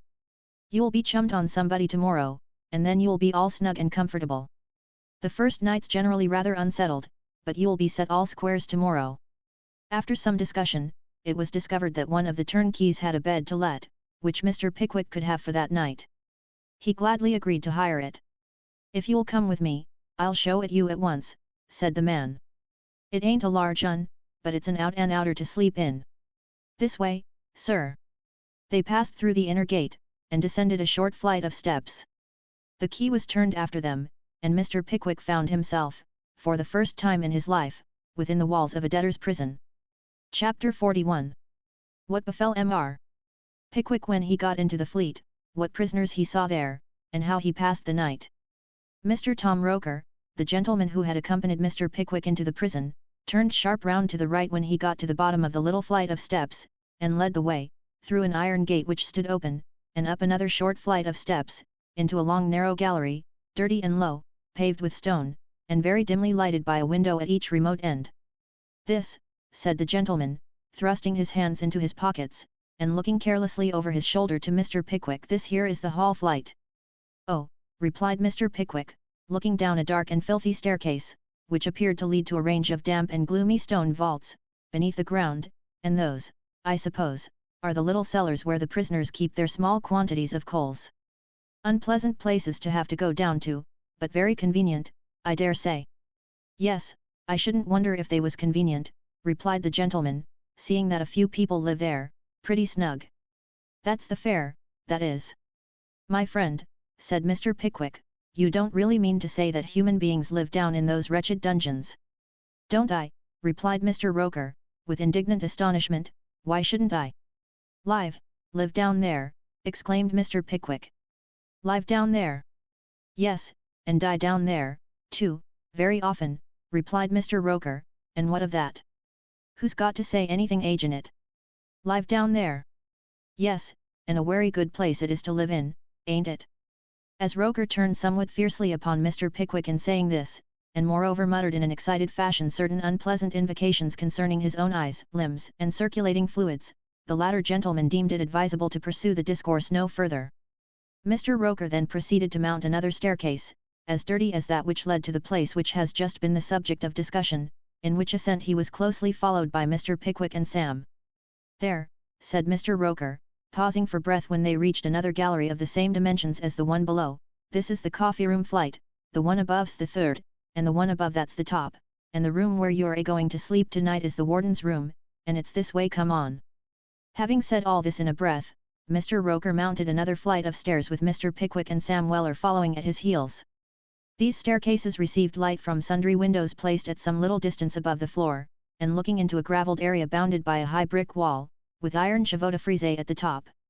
This area, it appeared from Mr. Roker's statement, was the racket ground, and it further appeared, on the testimony of the same gentleman, that there was a smaller area in that portion of the prison which was nearest Farringdon Street, denominated and called the Painted Ground, from the fact of its walls having once displayed the semblance of various men of war in full sail, and other artistical effects achieved in bygone times by some imprisoned draftsman in his leisure hours.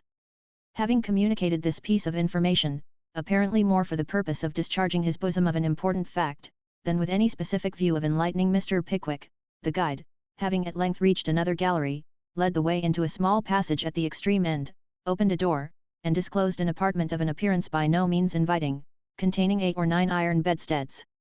"There," said Mr. Roker, holding the door open, and looking triumphantly round at Mr. Pickwick, "there's a room."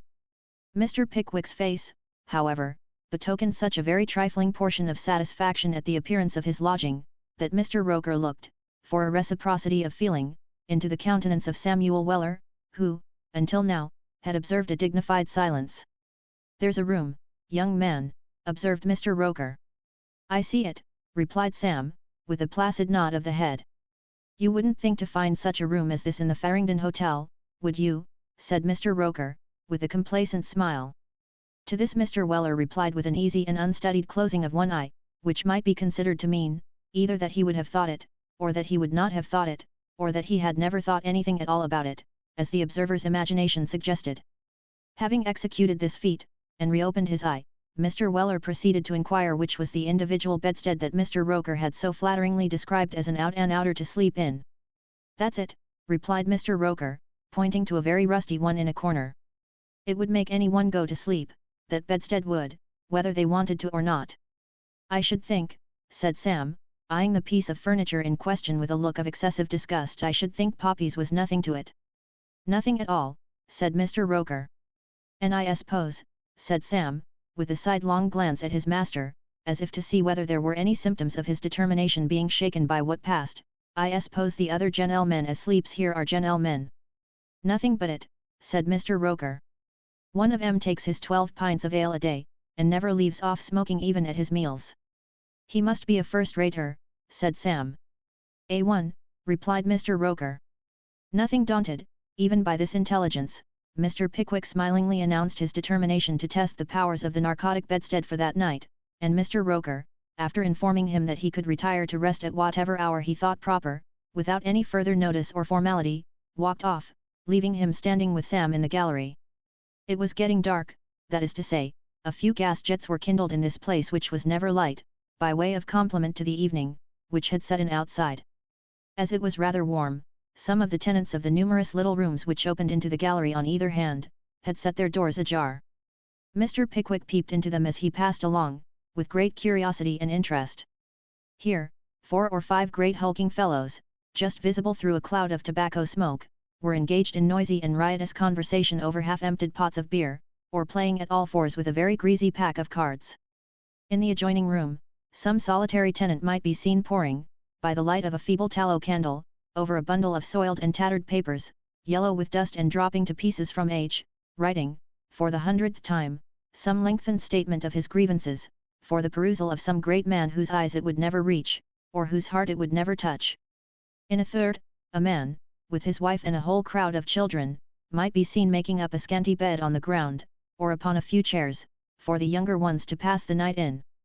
And in a fourth, and a fifth, and a sixth, and a seventh, the noise, and the beer, and the tobacco smoke, and the cards, all came over again in greater force than before. In the galleries themselves, and more especially on the staircases, there lingered a great number of people, who came there, some because their rooms were empty and lonesome, others because their rooms were full and hot, the greater part because they were restless and uncomfortable, and not possessed of the secret of exactly knowing what to do with themselves. There were many classes of people here, from the labouring man in his fustian jacket, to the broken-down spendthrift in his shawl dressing gown, most appropriately out at elbows, but there was the same air about them all, a kind of listless, jailbird, careless swagger, a vagabondish who's afraid sort of bearing, which is wholly indescribable in words, but which any man can understand in one moment if he wish, by setting foot in the nearest debtor's prison, and looking at the very first group of people he sees there, with the same interest as Mr. Pickwick did. "It strikes me, Sam," said Mr. Pickwick, leaning over the iron rail at the stair-head, "it strikes me, Sam, that imprisonment for debt is scarcely any punishment at all." Think not, sir, inquired Mr. Weller. You see how these fellows drink and smoke and roar, replied Mr. Pickwick. It's quite impossible that they can mind it much. Ah, that's just the very thing, sir, rejoined Sam, they don't mind it, it's a reg'lar holiday to them all, porter and skittles. It's the t'other vuns as gets done over with this sort o' thing, them downhearted fellers as can't svig ava at the beer, nor play at skittles neither, them as vold pay if they could, and gets low by being boxed up. I'll tell you what it is, sir, them as is always a idlin in public houses it don't damage at all, and them as is alva say workin when they can, it damages too much. It's uncle, as my father used to say when his grog worn tea made half and half, it's uncle, and that's the fault on it. I think you're right, Sam, said Mr. Pickwick, after a few moments' reflection, quite right. Perhaps, now and then, there's some honest people as likes it, observed Mr. Weller, in a ruminative tone, but I never heard o' one as I can call to mind, 'cept the little dirty-faced man in the brown coat, and that was force of habit. And who was he? Inquired Mr. Pickwick. Why, that's just the wery point as nobody never knowed, replied Sam. But what did he do? Why, he did what many men as has been much better knowed has done in their time, sir, replied Sam, he run a match age in the constable, and vun it. In other words, I suppose, said Mr. Pickwick, he got into debt. Just that, sir, replied Sam, and in course o' time he come here in cons ekins. It warn't much execution for £9 nothin', multiplied by 5 for costs, but hows'ever here he stopped for 17 year. If he got any wrinkles in his face, they were stopped up with the dirt, for both the dirty face and the brown coat was just the same at the end o' that time as they was at the beginnin'. He was a wery peaceful, inoffendin' little creetur, and was alva say bustlin' about for somebody, or playin' rackets and never vinnin', till at last the turnkeys they got quite fond on him, and he was in the lodge every night, chattering with 'em, and tellin' stories, and all that air. One night he was in there as usual, along with a wery old friend of his, as was on the lock, ven he says all of a sudden, I ain't seen the market outside, Bill, he says, Fleet Market was there at that time, I ain't seen the market outside, Bill, he says, for 17 year. I know you ain't, says the turnkey, smoking his pipe. I should like to see it for a minute, Bill, he says. Wery probable, says the turnkey, smoking his pipe wery fierce, and making believe he warn't up to what the little man wanted. Bill, says the little man, more abrupt than afore, I've got the fancy in my head. Let me see the public streets once more afore I die, and if I ain't struck with apoplexy, I'll be back in 5 minutes by the clock. And what you'd become o' me if you was struck with apoplexy, said the turnkey. Why, says the little creetur, whoever found me, you'd bring me home, for I've got my card in my pocket, Bill, he says, no 20, coffee room flight, and that was true, sure enough, for when he wanted to make the acquaintance of any newcomer, he used to pull out a little limp card with them words on it and nothing else, in consideration of vish, he was alva is called number 20. The turnkey takes a fixed look at him, and at last he says in a solemn manner, 20, he says, I'll trust you, you won't get your old friend into trouble. No, my boy, I hope I've something better behind here, says the little man, and as he said it he hit his little waistcoat wery hard, and then a tear started out o' each eye, which was wery extraordinary, for it was supposed as water never touched his face. He shook the turnkey by the hand, out he went. And never came back again, said Mr. Pickwick.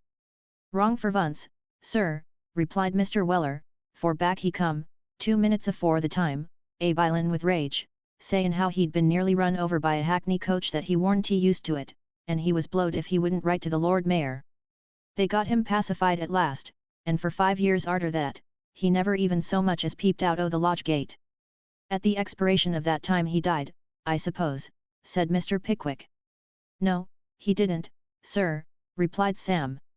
He got a curiosity to go and taste the beer at a new public house over the way, and it was such a wery nice parlour, that he took it into his head to go there every night, which he did for a long time, always comin' back reg'lar about a quarter of an hour afore the gate shut, which was all wery snug and comfortable.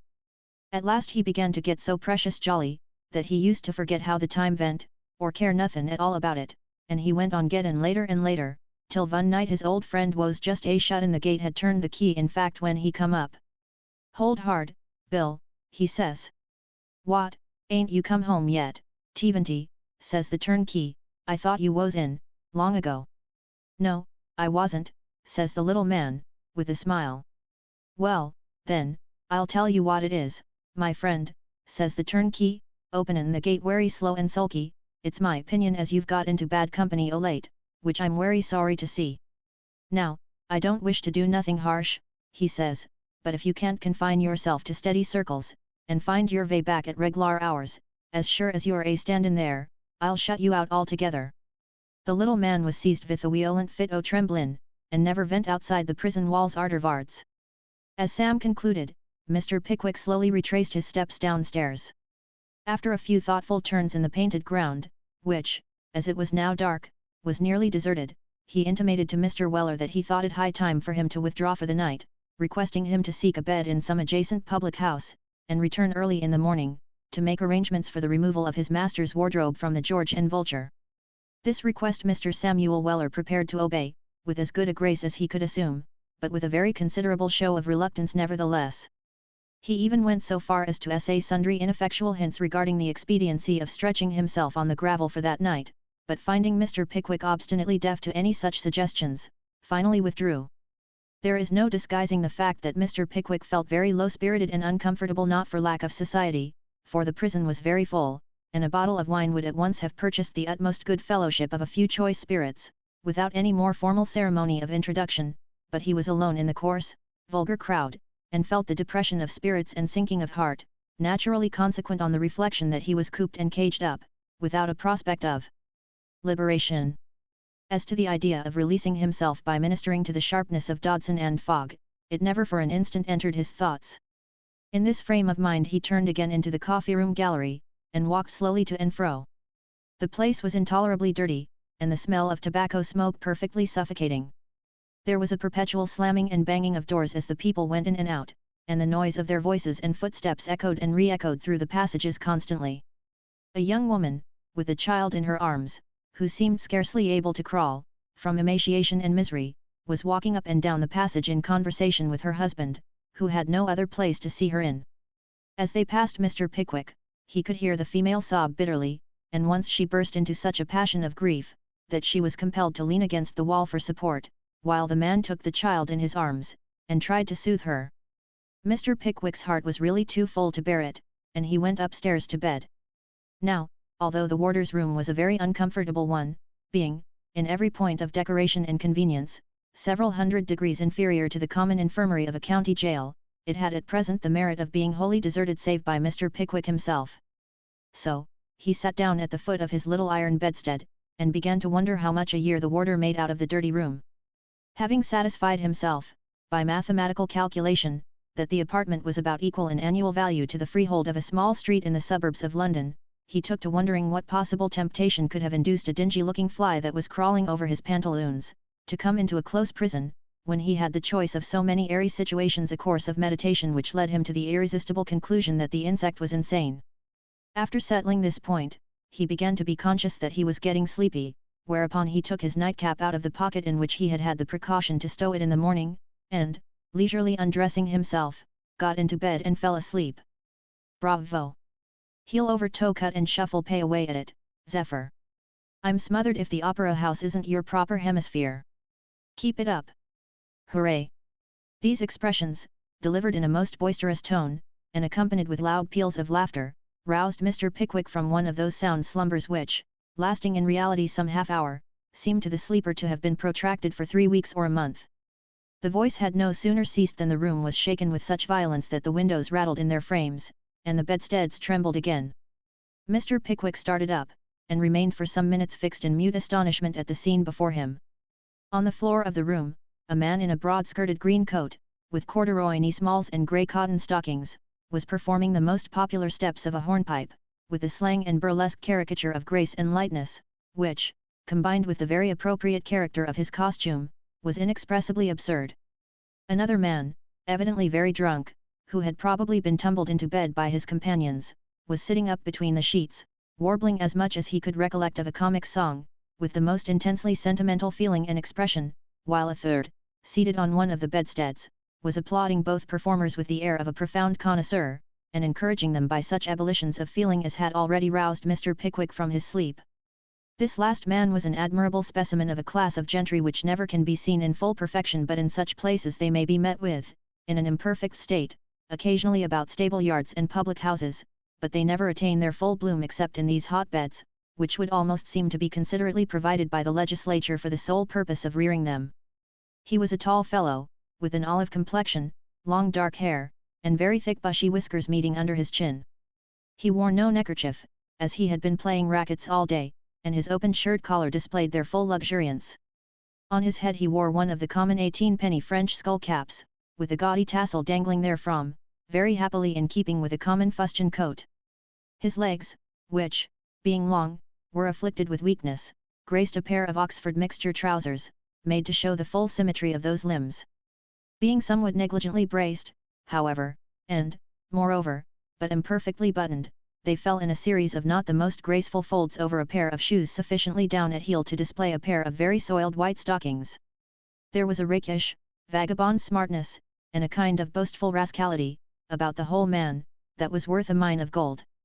This figure was the first to perceive that Mr. Pickwick was looking on, upon which he winked to the Zephyr, and entreated him, with mock gravity, not to wake the gentleman. "Why, bless the gentleman's honest heart and soul," said the Zephyr, turning round and affecting the extremity of surprise, "the gentleman is awake."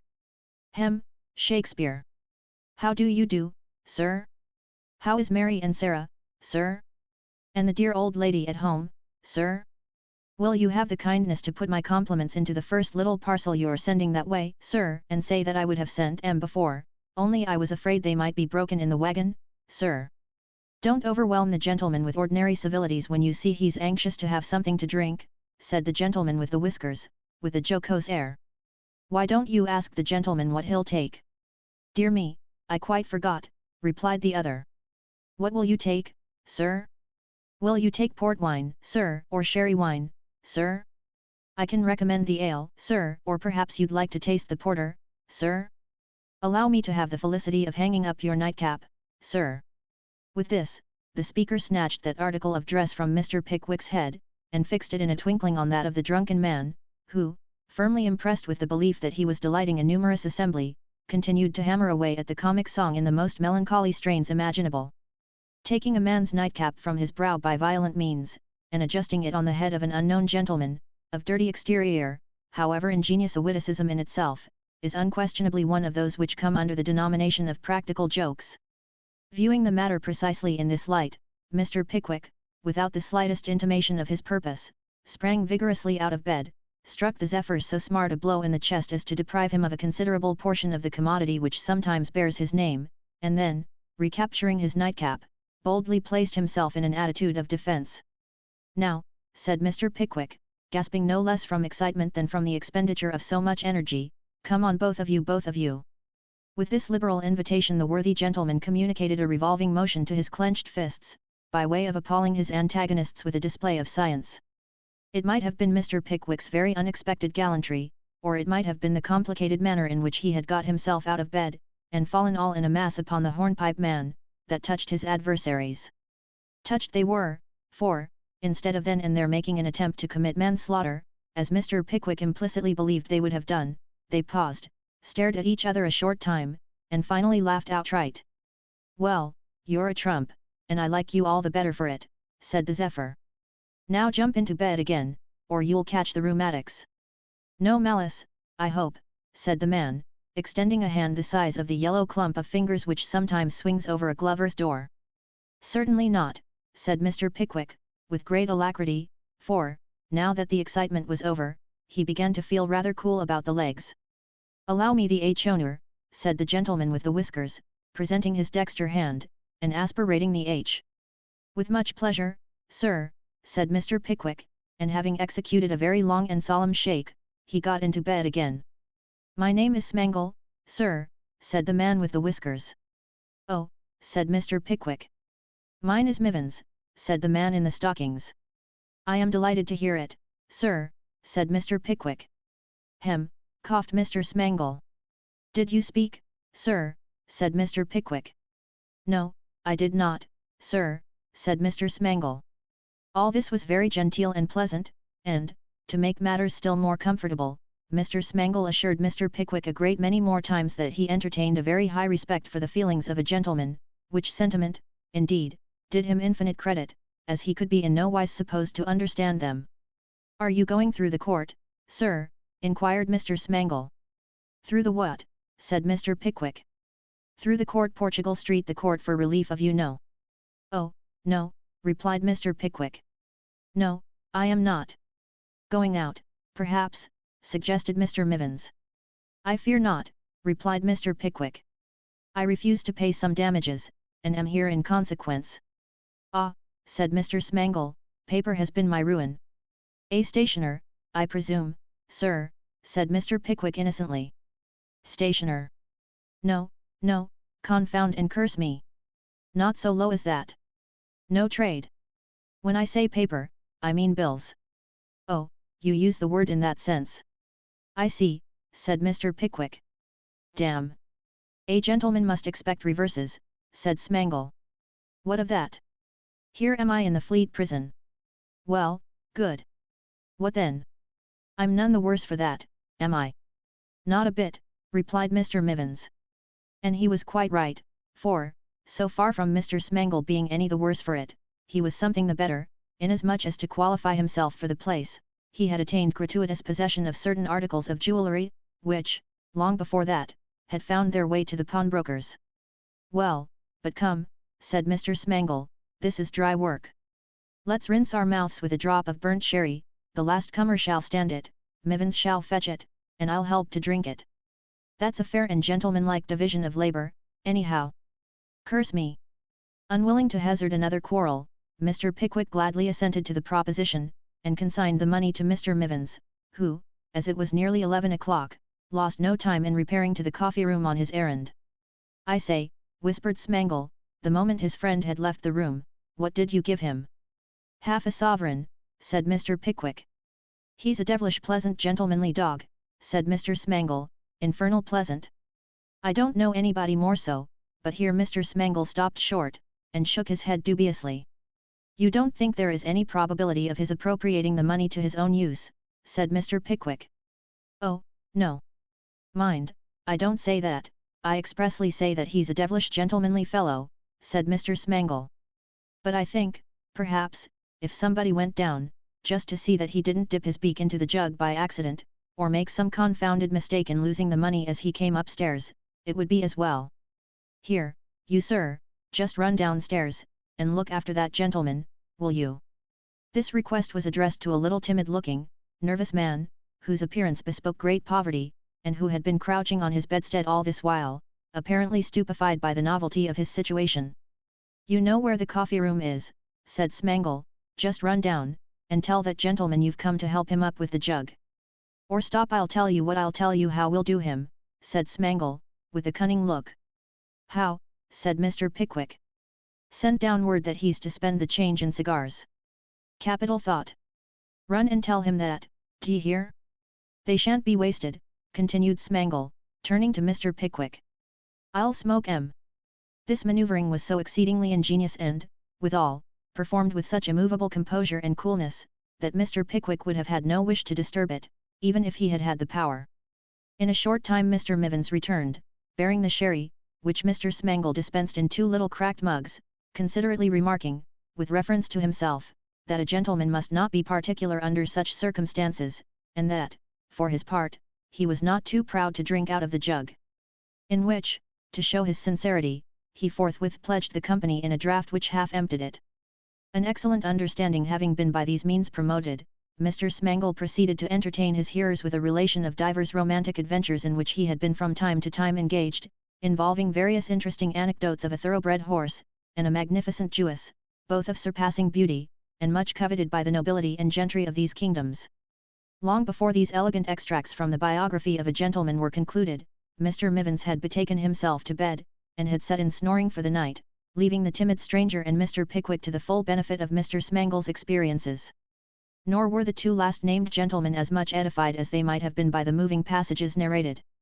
Mr. Pickwick had been in a state of slumber for some time, when he had a faint perception of the drunken man bursting out afresh with the comic song, and receiving from Mr. Smangle a gentle intimation, through the medium of the water jug, that his audience was not musically disposed.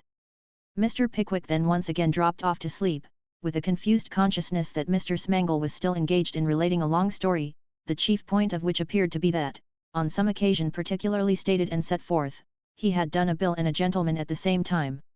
Chapter 42. Illustrative, like the preceding one, of the old proverb, that adversity brings a man acquainted with strange bedfellows, likewise containing Mr. Pickwick's extraordinary and startling announcement to Mr. Samuel Weller. When Mr. Pickwick opened his eyes next morning, the first object upon which they rested was Samuel Weller, seated upon a small black portmanteau, intently regarding, apparently in a condition of profound abstraction, the stately figure of the dashing Mr. Smangle, while Mr. Smangle himself, who was already partially dressed, was seated on his bedstead, occupied in the desperately hopeless attempt of staring Mr. Weller out of countenance.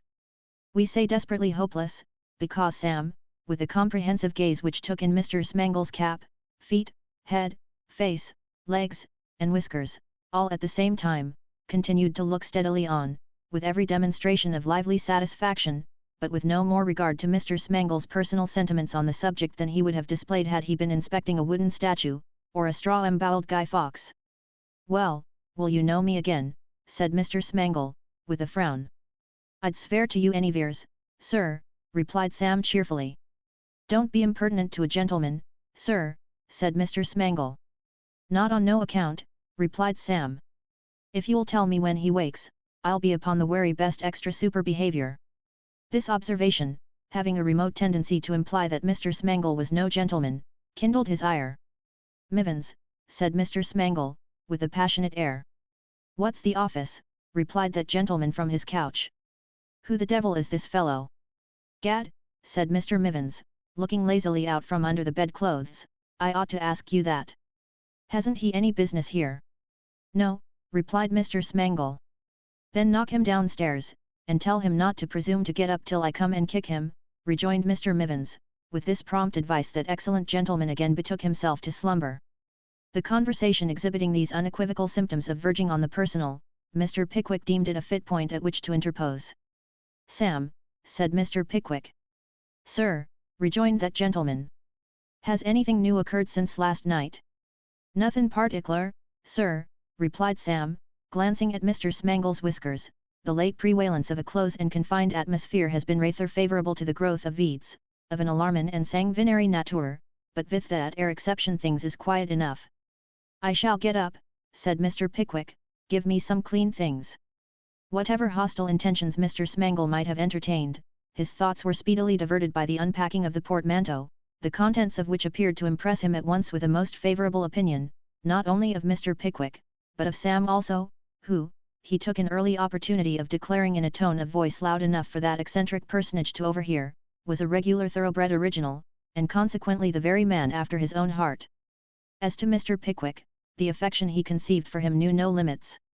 "Now is there anything I can do for you, my dear sir?" said Smangle. "Nothing that I am aware of, I am obliged to you," replied Mr. Pickwick. "No linen that you want sent to the washerwoman's?" "I know a delightful washerwoman outside, that comes for my things twice a week, and, by Jove, how devilish lucky, this is the day she calls. Shall I put any of those little things up with mine?" "Don't say anything about the trouble. Confound and curse it! If one gentleman under a cloud is not to put himself a little out of the way to assist another gentleman in the same condition, what's human nature?" Thus spake Mr. Smangle, edging himself meanwhile as near as possible to the portmanteau, and beaming forth looks of the most fervent and disinterested friendship. "There's nothing you want to give out for the man to brush, my dear creature, is there?" resumed Smangle. "Nothin' whatever, my fine feller," rejoined Sam, taking the reply into his own mouth.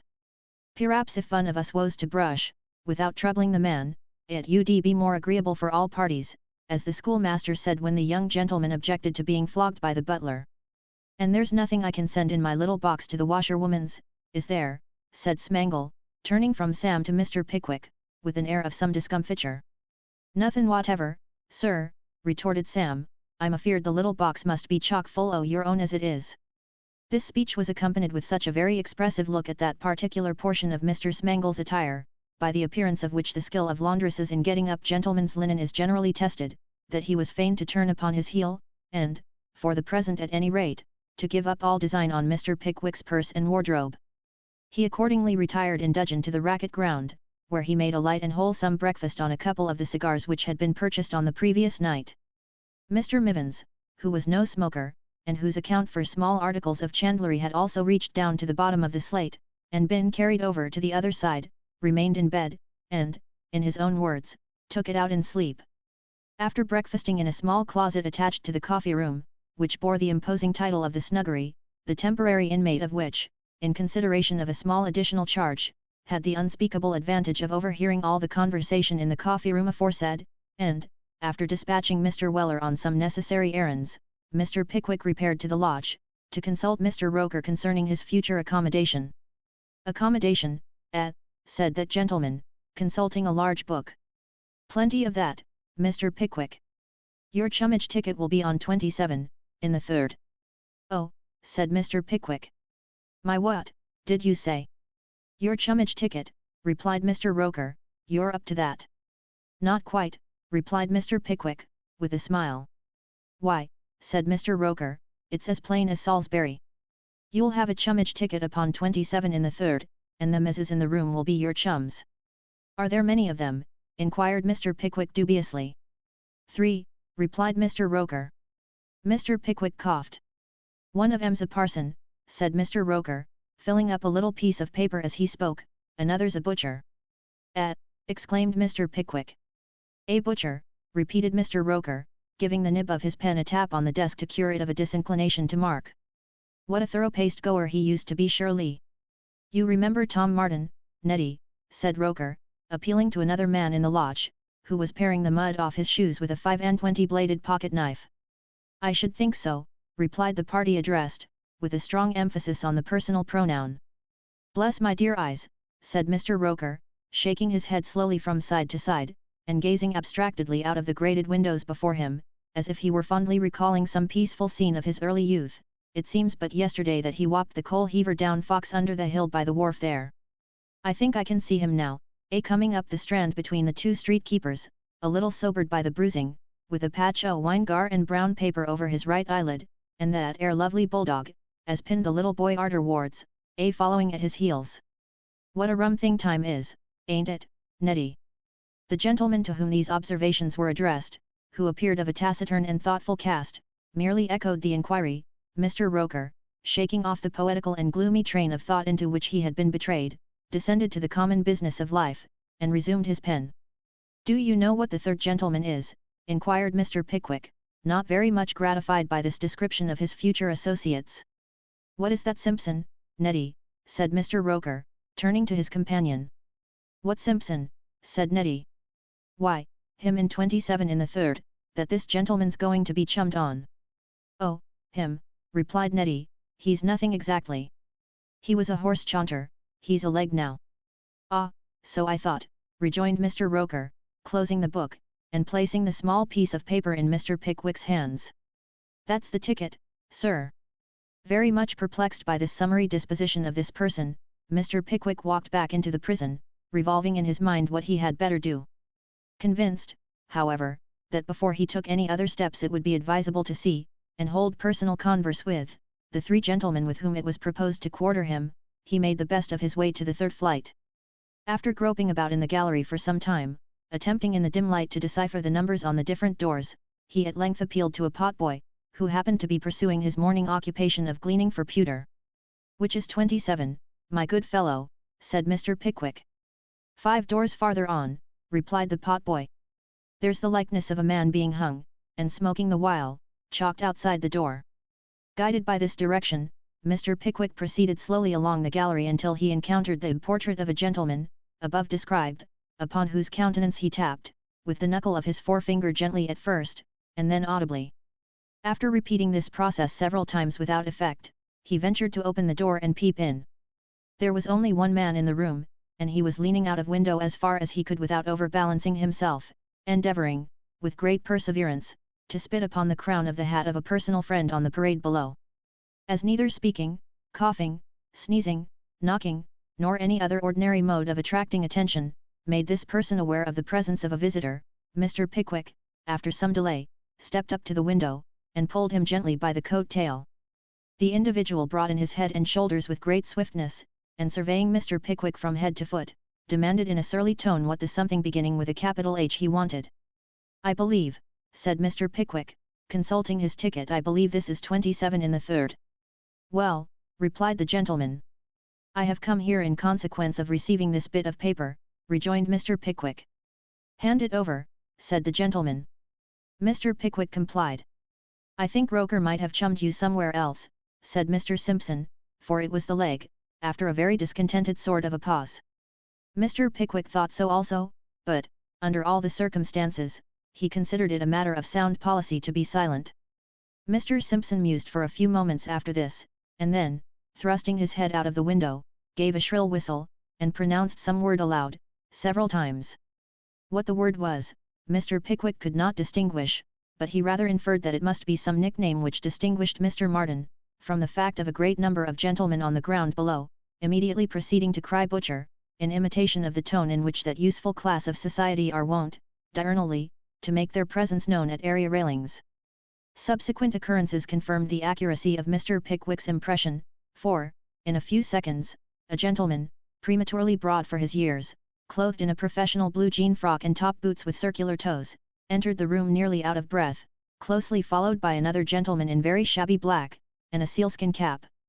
The latter gentleman, who fastened his coat all the way up to his chin by means of a pin and a button alternately, had a very coarse red face, and looked like a drunken chaplain, which, indeed, he was. These two gentlemen having by turns perused Mr. Pickwick's billet, the one expressed his opinion that it was a rig, and the other his conviction that it was a go. Having recorded their feelings in these very intelligible terms, they looked at Mr. Pickwick and each other in awkward silence.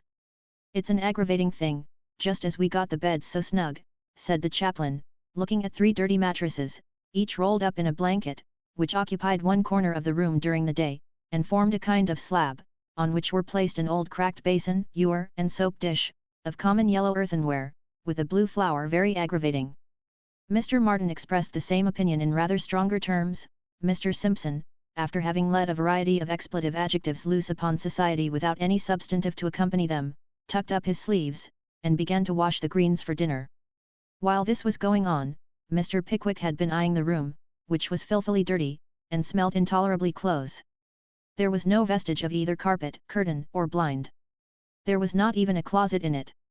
Unquestionably there were but few things to put away, if there had been one, but, however few in number, or small in individual amount, still, remnants of loaves and pieces of cheese, and damp towels, and scrags of meat, and articles of wearing apparel, and mutilated crockery, and bellows without nozzles, and toasting forks without prongs, do present somewhat of an uncomfortable appearance when they are scattered about the floor of a small apartment, which is the common sitting and sleeping room of 3 idle men.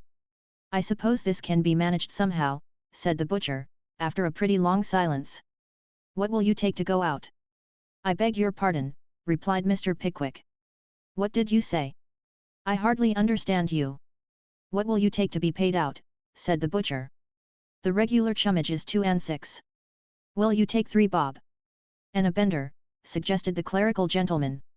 "Well, I don't mind that, it's only 2pence a piece more," said Mr. Martin.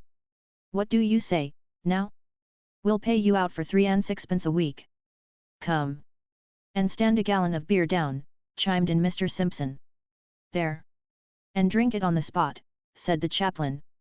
"Now, I really am so wholly ignorant of the rules of this place," returned Mr. Pickwick, "that I do not yet comprehend you. Can I live anywhere else? I thought I could not." At this inquiry Mr. Martin looked, with a countenance of excessive surprise, at his 2 friends, and then each gentleman pointed with his right thumb over his left shoulder.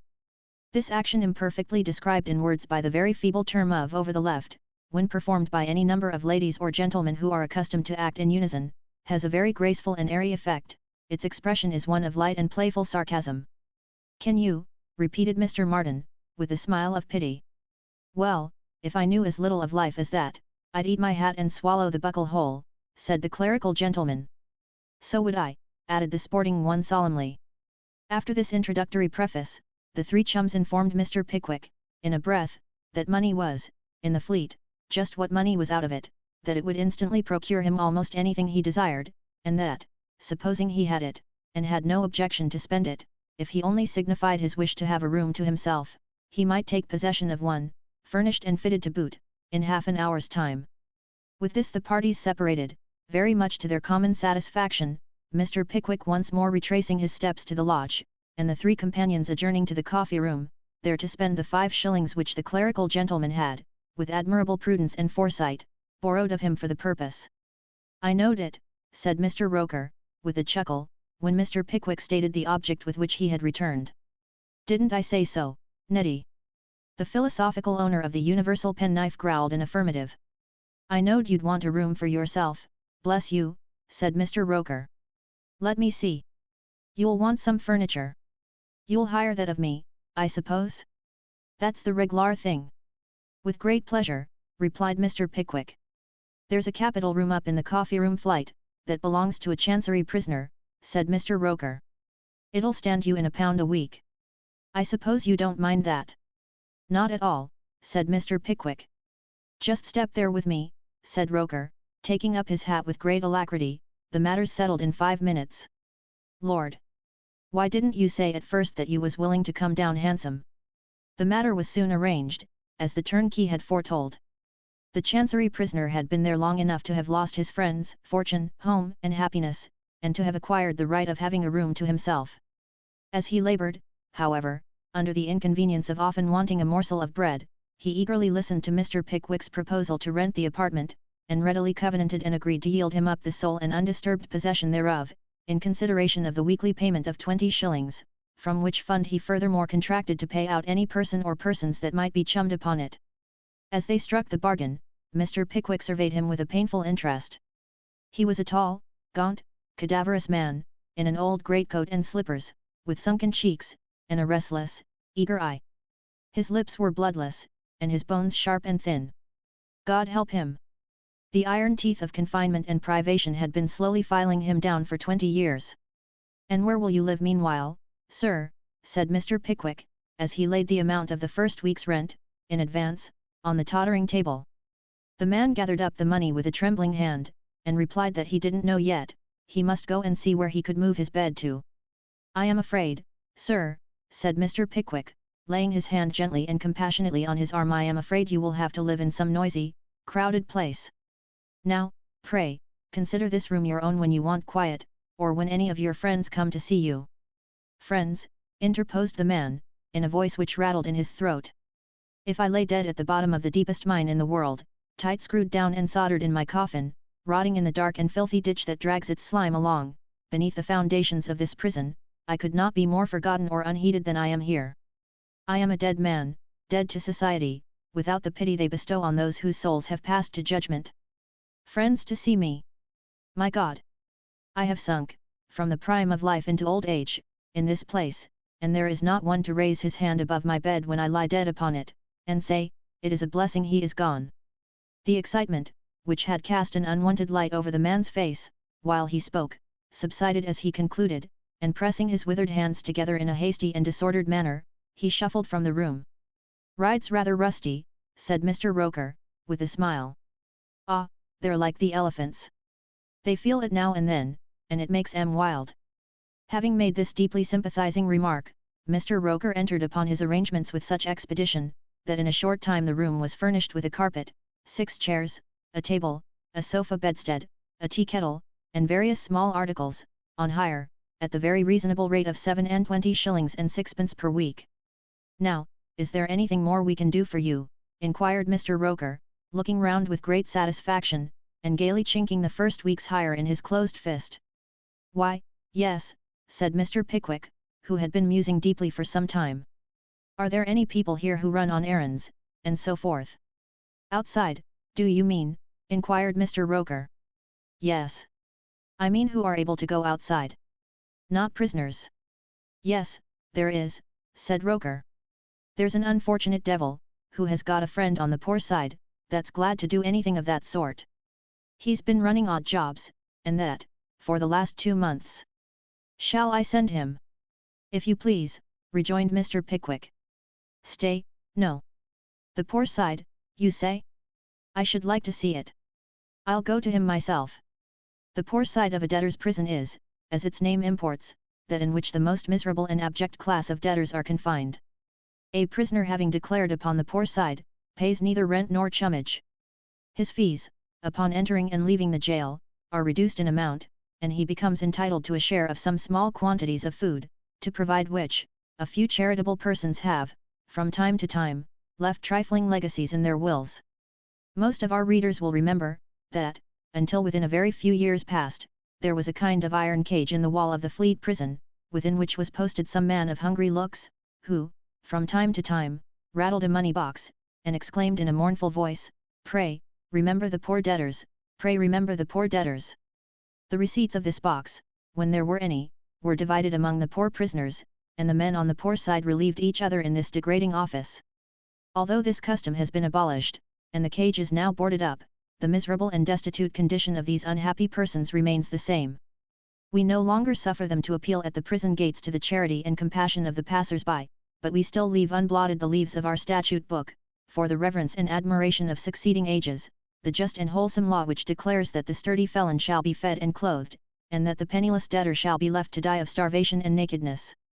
This is no fiction. Not a week passes over our head, but, in every one of our prisons for debt, some of these men must inevitably expire in the slow agonies of want, if they were not relieved by their fellow prisoners. Turning these things in his mind, as he mounted the narrow staircase at the foot of which Roker had left him, Mr. Pickwick gradually worked himself to the boiling over point, and so excited was he with his reflections on this subject, that he had burst into the room to which he had been directed, before he had any distinct recollection, either of the place in which he was, or of the object of his visit. The general aspect of the room recalled him to himself at once, but he had no sooner cast his eye on the figure of a man who was brooding over the dusty fire, than, letting his hat fall on the floor, he stood perfectly fixed and immovable with astonishment. Yes, in tattered garments, and without a coat, his common calico shirt, yellow and in rags, his hair hanging over his face, his features changed with suffering, and pinched with famine, there sat Mr. Alfred Jingle, his head resting on his hands, his eyes fixed upon the fire, and his whole appearance denoting misery and dejection. Near him, leaning listlessly against the wall, stood a strong-built countryman, flicking with a worn-out hunting whip the top boot that adorned his right foot, his left being thrust into an old slipper. Horses, dogs, and drink had brought him there, pell-mell. There was a rusty spur on the solitary boot, which he occasionally jerked into the empty air, at the same time giving the boot a smart blow, and muttering some of the sounds by which a sportsman encourages his horse. He was riding, in imagination, some desperate steeplechase at that moment. Poor wretch! He never rode a match on the swiftest animal in his costly stud, with half the speed at which he had torn along the course that ended in the Fleet. On the opposite side of the room an old man was seated on a small wooden box, with his eyes riveted on the floor, and his face settled into an expression of the deepest and most hopeless despair. A young girl, his little granddaughter, was hanging about him, endeavouring, with 1,000 childish devices, to engage his attention, but the old man neither saw nor heard her. The voice that had been music to him, and the eyes that had been light, fell coldly on his senses. His limbs were shaking with disease, and the palsy had fastened on his mind. There were 2 or 3 other men in the room, congregated in a little knot, and noiselessly talking among themselves. There was a lean and haggard woman, to a prisoner's wife, who was watering, with great solicitude, the wretched stump of a dried-up, withered plant, which, it was plain to see, could never send forth a green leaf again, too true an emblem, perhaps, of the office she had come there to discharge. Such were the objects which presented themselves to Mr. Pickwick's view, as he looked round him in amazement. The noise of some one stumbling hastily into the room, roused him. Turning his eyes towards the door, they encountered the newcomer, and in him, through his rags and dirt, he recognized the familiar features of Mr. Job Trotter.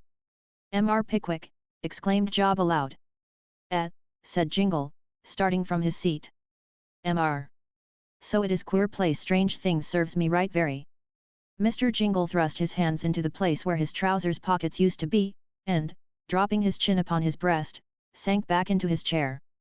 Mr. Pickwick was affected, the 2 men looked so very miserable. The sharp, involuntary glance Jingle had cast at a small piece of raw loin of mutton, which Job had brought in with him, said more of their reduced state than 2 hours' explanation could have done. Mr. Pickwick looked mildly at Jingle, and said, "I should like to speak to you in private. Will you step out for an instant?" "Certainly," said Jingle, rising hastily. Can't step far, no danger of overwalking yourself here. Spike Park grounds pretty romantic, but not extensive, open for public inspection. Family always in town, housekeeper desperately careful, very. You have forgotten your coat, said Mr. Pickwick, as they walked out to the staircase, and closed the door after them. Said Jingle. Spout dear relation Uncle Tom couldn't help it, must eat, you know. Wants of nature and all that. What do you mean? Gone, my dear sir, last coat, can't help it. Lived on a pair of boots, whole fortnight. Silk umbrella, ivory handle, weak fact, honor, ask job, knows it. Lived for 3 weeks upon a pair of boots, and a silk umbrella with an ivory handle, exclaimed Mr. Pickwick, who had only heard of such things in shipwrecks or read of them in Constable's Miscellany. True, said Jingle, nodding his head. Pawnbrokers' shop duplicates here, small sums, mere nothing, all rascals. Oh, said Mr. Pickwick, much relieved by this explanation, I understand you. You have pawned your wardrobe. Everything jobs too, all shirts gone, never mind, saves washing.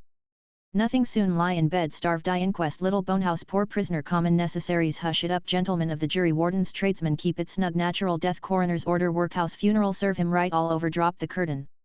Jingle delivered this singular summary of his prospects in life, with his accustomed volubility, and with various twitches of the countenance to counterfeit smiles. Mr. Pickwick easily perceived that his recklessness was assumed, and looking him full, but not unkindly, in the face, saw that his eyes were moist with tears. Good fellow, said Jingle, pressing his hand, and turning his head away. Ungrateful dog, boyish to cry, can't help it, bad fever, weak, ill, hungry. Deserved it all, but suffered much, very. Wholly unable to keep up appearances any longer, and perhaps rendered worse by the effort he had made, the dejected stroller sat down on the stairs, and, covering his face with his hands, sobbed like a child. Come, come, said Mr. Pickwick, with considerable emotion, we will see what can be done, when I know all about the matter. Here, Job, where is that fellow? Here, sir, replied Job, presenting himself on the staircase. We have described him, by the by, as having deeply sunken eyes, in the best of times. In his present state of want and distress, he looked as if those features had gone out of town altogether. Here, sir, cried Job. Come here, sir, said Mr. Pickwick, trying to look stern, with 4 large tears running down his waistcoat. Take that, sir. Take what? In the ordinary acceptation of such language, it should have been a blow. As the world runs, it ought to have been a sound, hearty cuff, for Mr. Pickwick had been duped, deceived, and wronged by the destitute outcast who was now wholly in his power. Must we tell the truth? It was something from Mr. Pickwick's waistcoat pocket, which chinked as it was given into Job's hand, and the giving of which, somehow or other, imparted a sparkle to the eye, and a swelling to the heart, of our excellent old friend, as he hurried away. Sam had returned when Mr. Pickwick reached his own room, and was inspecting the arrangements that had been made for his comfort, with a kind of grim satisfaction which was very pleasant to look upon. Having a decided objection to his master's being there at all, Mr. Weller appeared to consider it a high moral duty not to appear too much pleased with anything that was done, said, suggested, or proposed. Well, Sam, said Mr. Pickwick. Well, sir, replied Mr. Weller. Pretty comfortable now, Sam? Pretty well, sir, responded Sam, looking round him in a disparaging manner. Have you seen Mr. Tupman and our other friends? Yes, I have seen 'em, sir, and they're a comin' tomorrow, and was very much surprised to hear they warn't to come today, replied Sam. You have brought the things I wanted.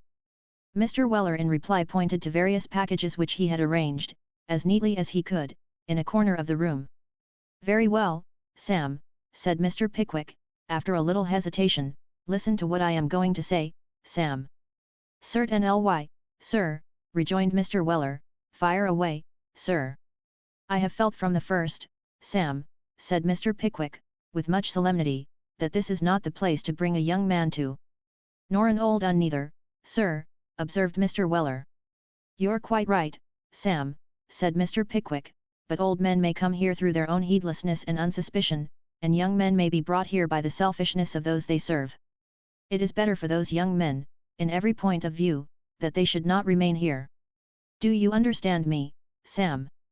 Why no, sir, I do not, replied Mr. Weller doggedly. Try, Sam, said Mr. Pickwick. Well, sir, rejoined Sam, after a short pause, I think I see your drift, and if I do see your drift, it's my opinion that you're a common it a great deal too strong, as the mail coachman said to the snowstorm, when it overtook him. I see you comprehend me, Sam, said Mr. Pickwick. Independently of my wish that you should not be idling about a place like this, for years to come, I feel that for a debtor in the Fleet to be attended by his manservant is a monstrous absurdity. Sam, said Mr. Pickwick, for a time you must leave me. Oh, for a time, sir, rejoined Mr. Weller rather sarcastically. Yes, for the time that I remain here, said Mr. Pickwick. Your wages I shall continue to pay.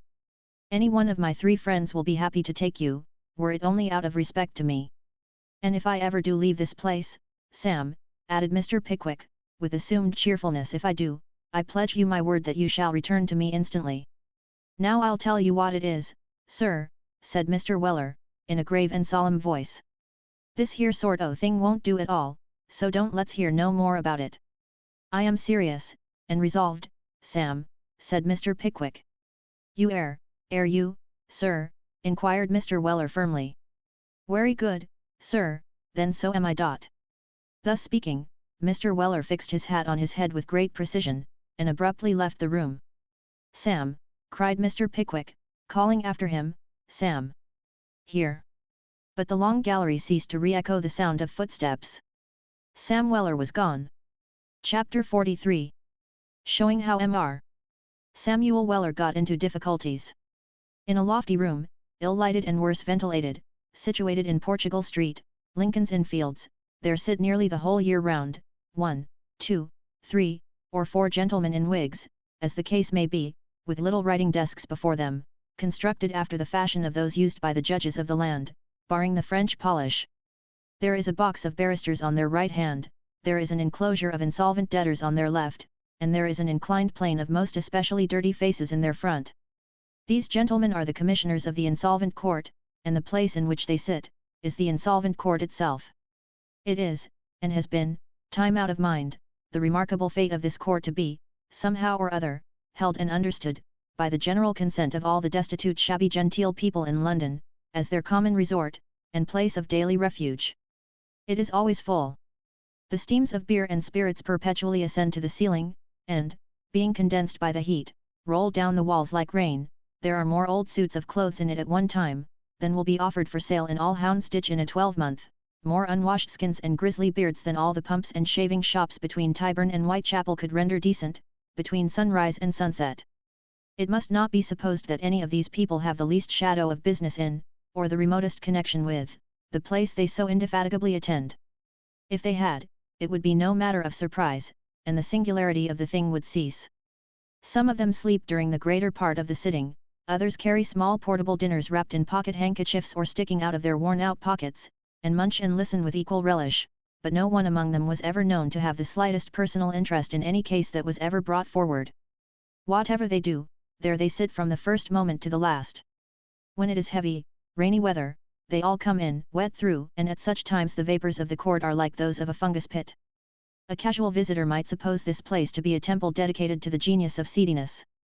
There is not a messenger or process server attached to it, who wears a coat that was made for him, not a tolerably fresh, or wholesome-looking man in the whole establishment, except a little white-headed apple-faced tipstaff, and even he, like an ill-conditioned cherry preserved in brandy, seems to have artificially dried and withered up into a state of preservation to which he can lay no natural claim.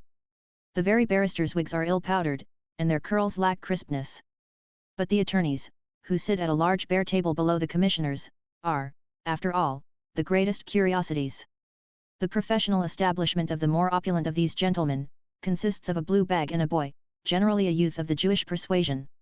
They have no fixed offices, their legal business being transacted in the parlours of public houses, or the yards of prisons, whither they repair in crowds, and canvass for customers after the manner of omnibus cads.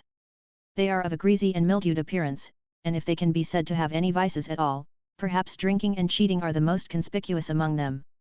Their residences are usually on the outskirts of the rules, chiefly lying within a circle of 1 mile from the obelisk in St. George's Fields. Their looks are not prepossessing, and their manners are peculiar. Mr. Solomon Pell, one of this learned body, was a fat, flabby, pale man, in a surtout which looked green one minute, and brown the next, with a velvet collar of the same chameleon tints. His forehead was narrow, his face wide, his head large, and his nose all on one side, as if nature, indignant with the propensities she observed in him in his birth, had given it an angry tweak which it had never recovered. Being short-necked and asthmatic, however, he respired principally through this feature, so, perhaps, what it wanted in ornament, it made up in usefulness. "I'm sure to bring him through it," said Mr. Pell. "Are you, though?" replied the person to whom the assurance was pledged. "Certain sure," replied Pell, "but if he'd gone to any irregular practitioner, mind you, I wouldn't have answered for the consequences." "Ah," said the other, with open mouth. "No, that I wouldn't," said Mr. Pell, and he pursed up his lips, frowned, and shook his head mysteriously.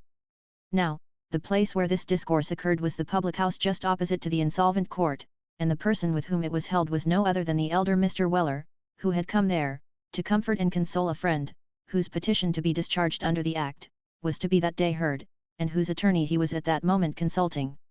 "And where is George?" inquired the old gentleman. Mr. Pell jerked his head in the direction of a back parlour, whither Mr. Weller at once repairing, was immediately greeted in the warmest and most flattering manner by some half-dozen of his professional brethren, in token of their gratification at his arrival. The insolvent gentleman, who had contracted a speculative but imprudent passion for horsing long stages, which had led to his present embarrassments, looked extremely well, and was soothing the excitement of his feelings with shrimps and porter.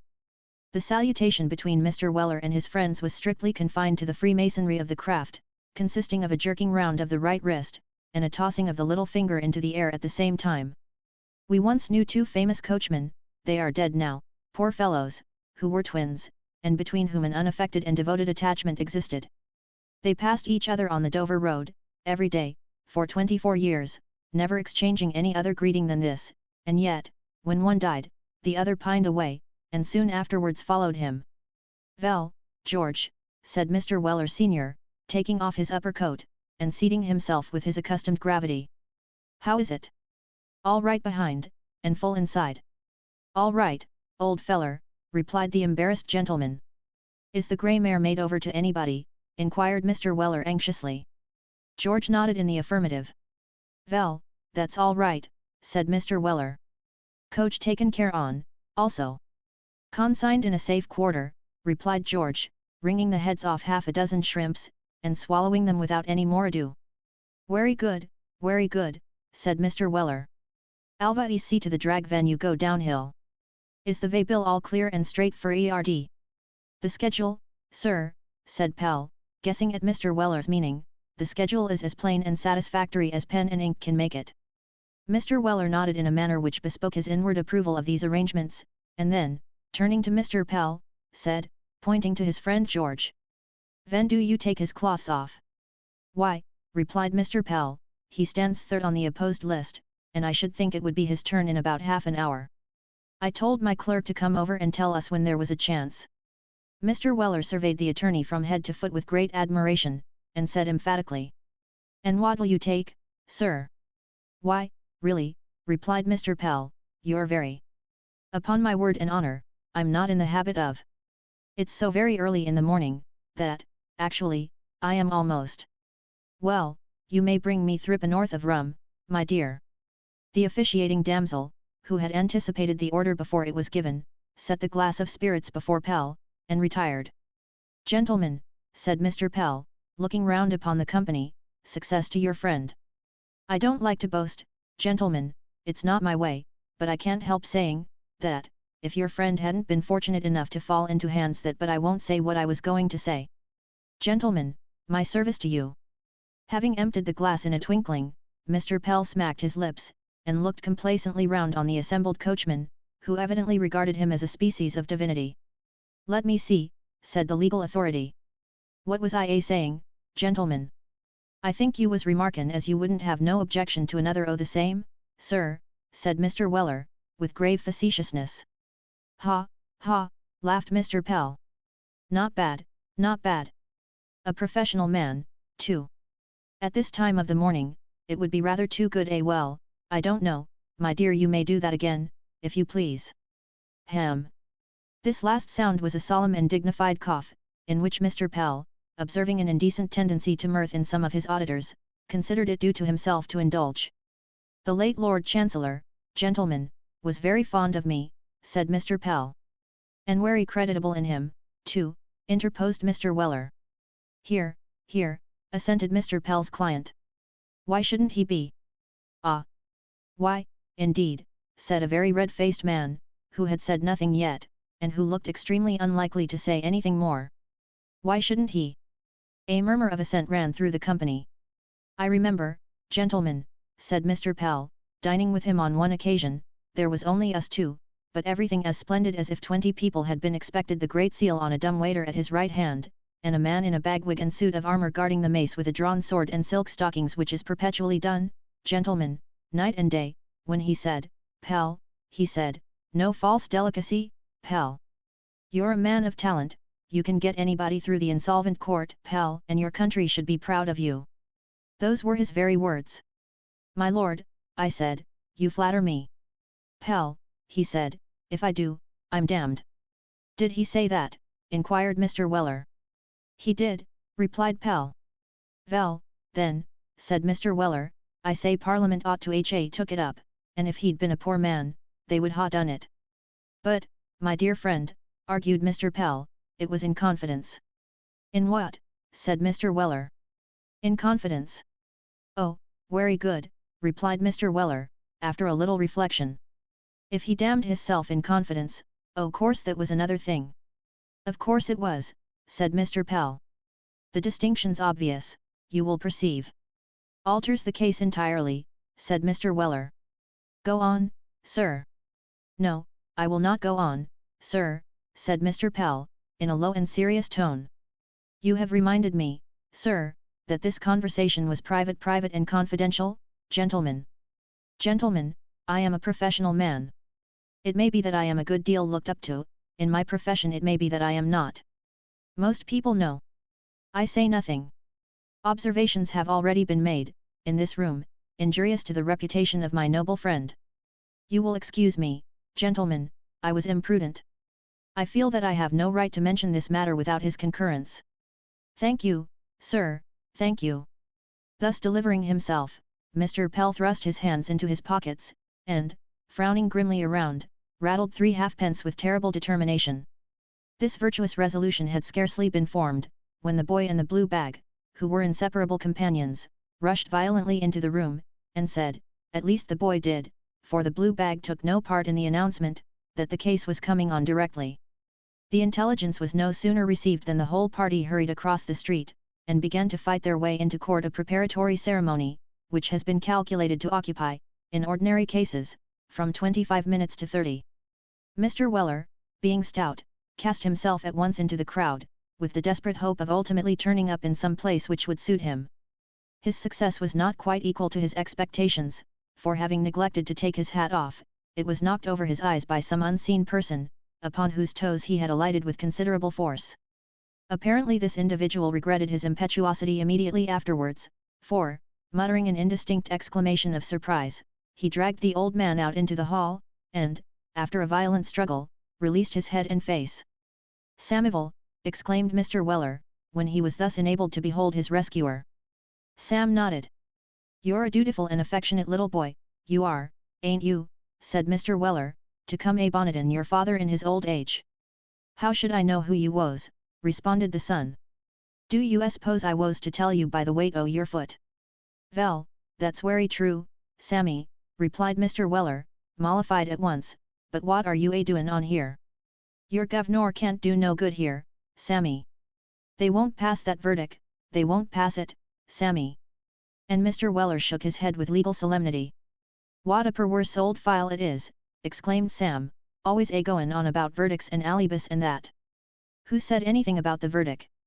Mr. Weller made no reply, but once more shook his head most learnedly.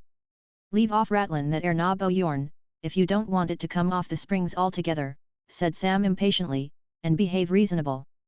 I went all the way down to the Marquis o' Granby, arter you, last night. Did you see the Marchioness o' Granby, Sammy? Inquired Mr. Weller, with a sigh. Yes, I did, replied Sam. How was the dear creatur a-lookin'? Wery queer, said Sam. I think she's a-endurin' herself gratty valley with too much o' that ere pineapple rum, and other strong medicines of the same natur. You don't mean that, Sammy, said the senior earnestly. I do, indeed, replied the junior.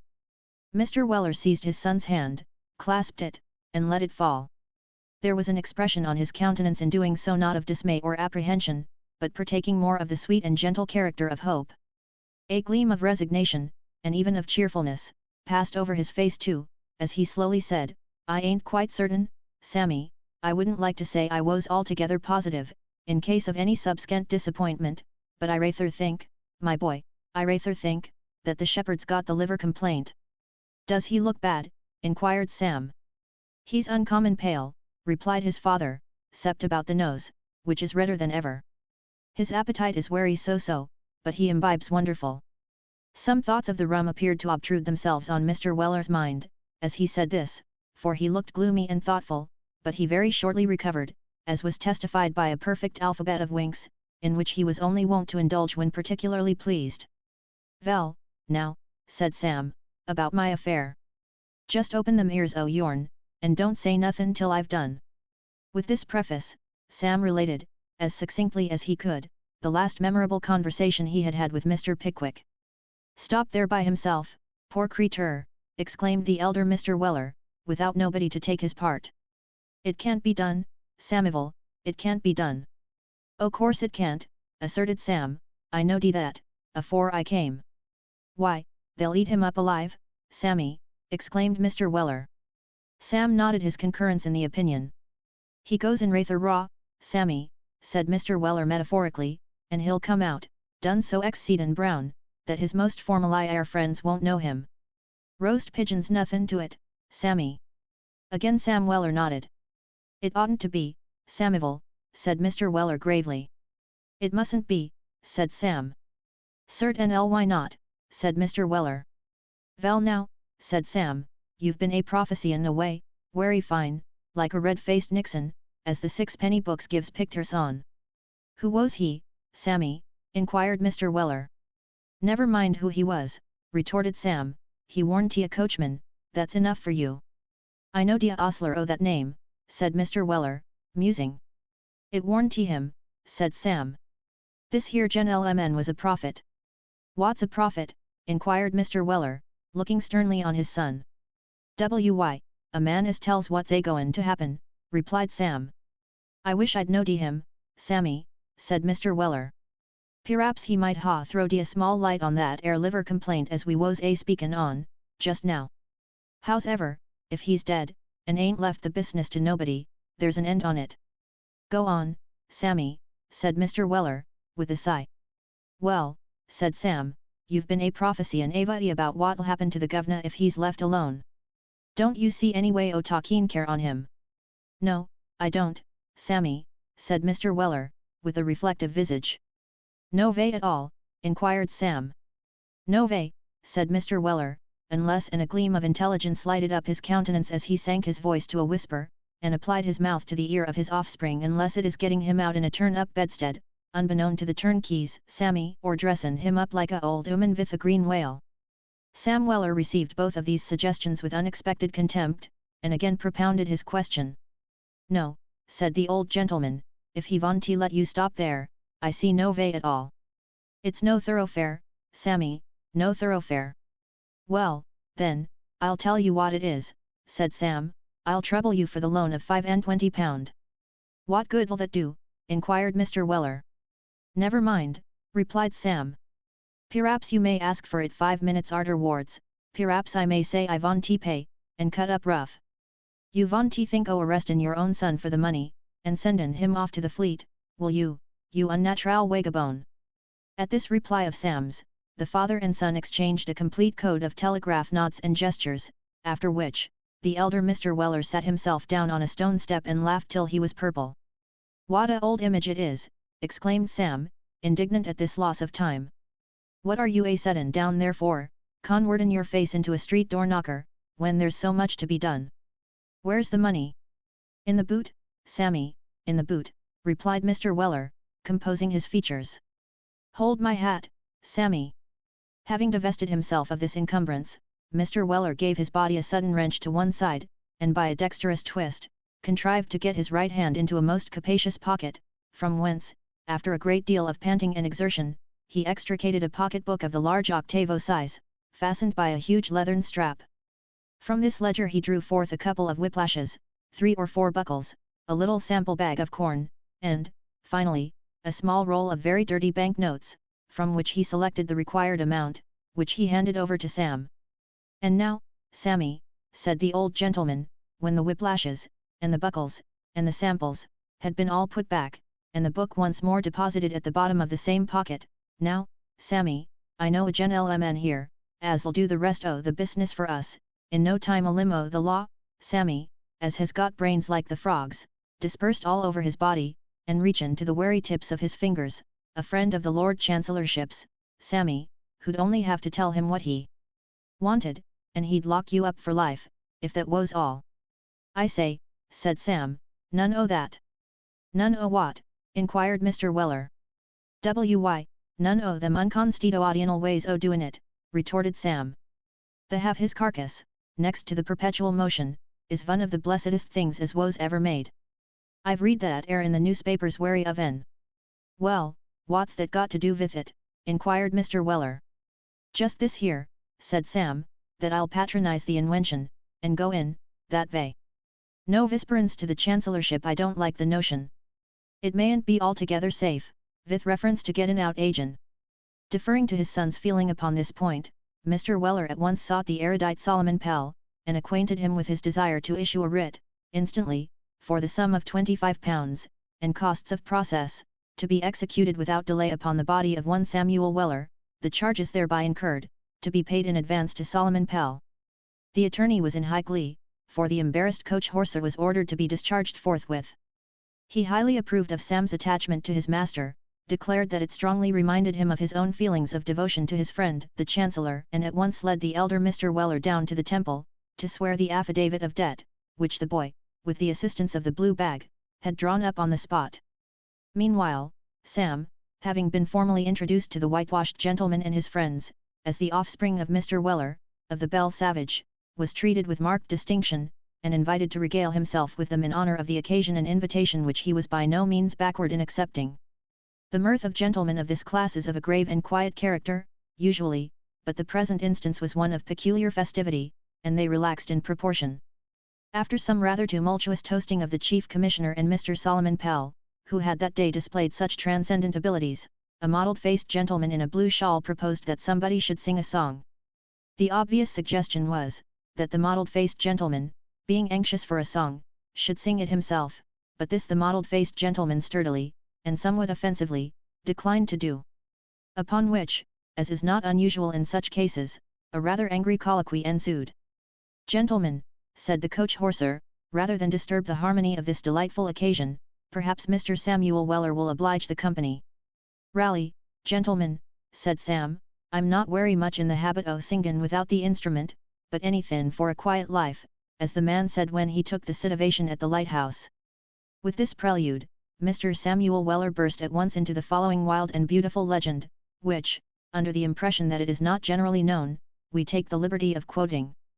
We would beg to call particular attention to the monosyllable at the end of the second and fourth lines, which not only enables the singer to take breath at those points, but greatly assists the meter. Romance. I. Bold Turpin Vunce, on Hounslow Heath. His bold mare best rode Ven there he seed the bishop's coach. Coming along the road So he gallops close to the horse's legs. And he claps his head vithin. And the bishop says, "Sure as eggs is eggs. This here's the bold Turpin." Chorus. And the bishop says, "Sure as eggs is eggs. This here's the bold Turpin." 2.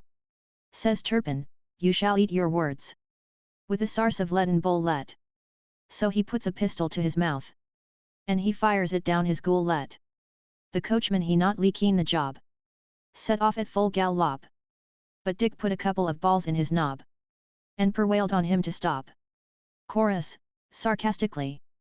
But Dick put a couple of balls in his knob. And prevailed on him to stop. "I maintain that air song's personal to the cloth," said the mottled-faced gentleman, interrupting it at this point. "I demand the name o' that coachman." "Nobody know d," replied Sam. "He hadn't got his card in his pocket." "I object to the introduction o' politics," said the mottled-faced gentleman. I submit that, in the present company, that air song's political, and, what's much the same, that it ain't true. I say that coachman did not run away, but that he died game as pheasants, and I won't hear nothin' said to the contrary. As the mottled-faced gentleman spoke with great energy and determination, and as the opinions of the company seemed divided on the subject, it threatened to give rise to fresh altercation, when Mr. Weller and Mr. Pell most opportunely arrived. "All right, Sammy," said Mr. Weller. "The officer will be here at 4 o'clock, said Mr. Pell. "I suppose you won't run away meanwhile, eh? Ha! Ha! Perhaps my cruel pa you'll relent afore then," replied Sam, with a broad grin. "Not I," said the elder Mr. Weller. "Do," said Sam. "Not on no account," replied the inexorable creditor. "I'll give bills for the amount, at 6 a month," said Sam. "I won't take 'em," said Mr. Weller. "Ha, ha, ha, very good," said Mr. Solomon Pell, who was making out his little bill of costs, a very amusing incident indeed. "Benjamin, copy that." And Mr. Pell smiled again, as he called Mr. Weller's attention to the amount. Thank you," said the professional gentleman, taking up another of the greasy notes as Mr. Weller took it from the pocket-book. 310 and 110 is 5. "Much obliged to you, Mr. Weller.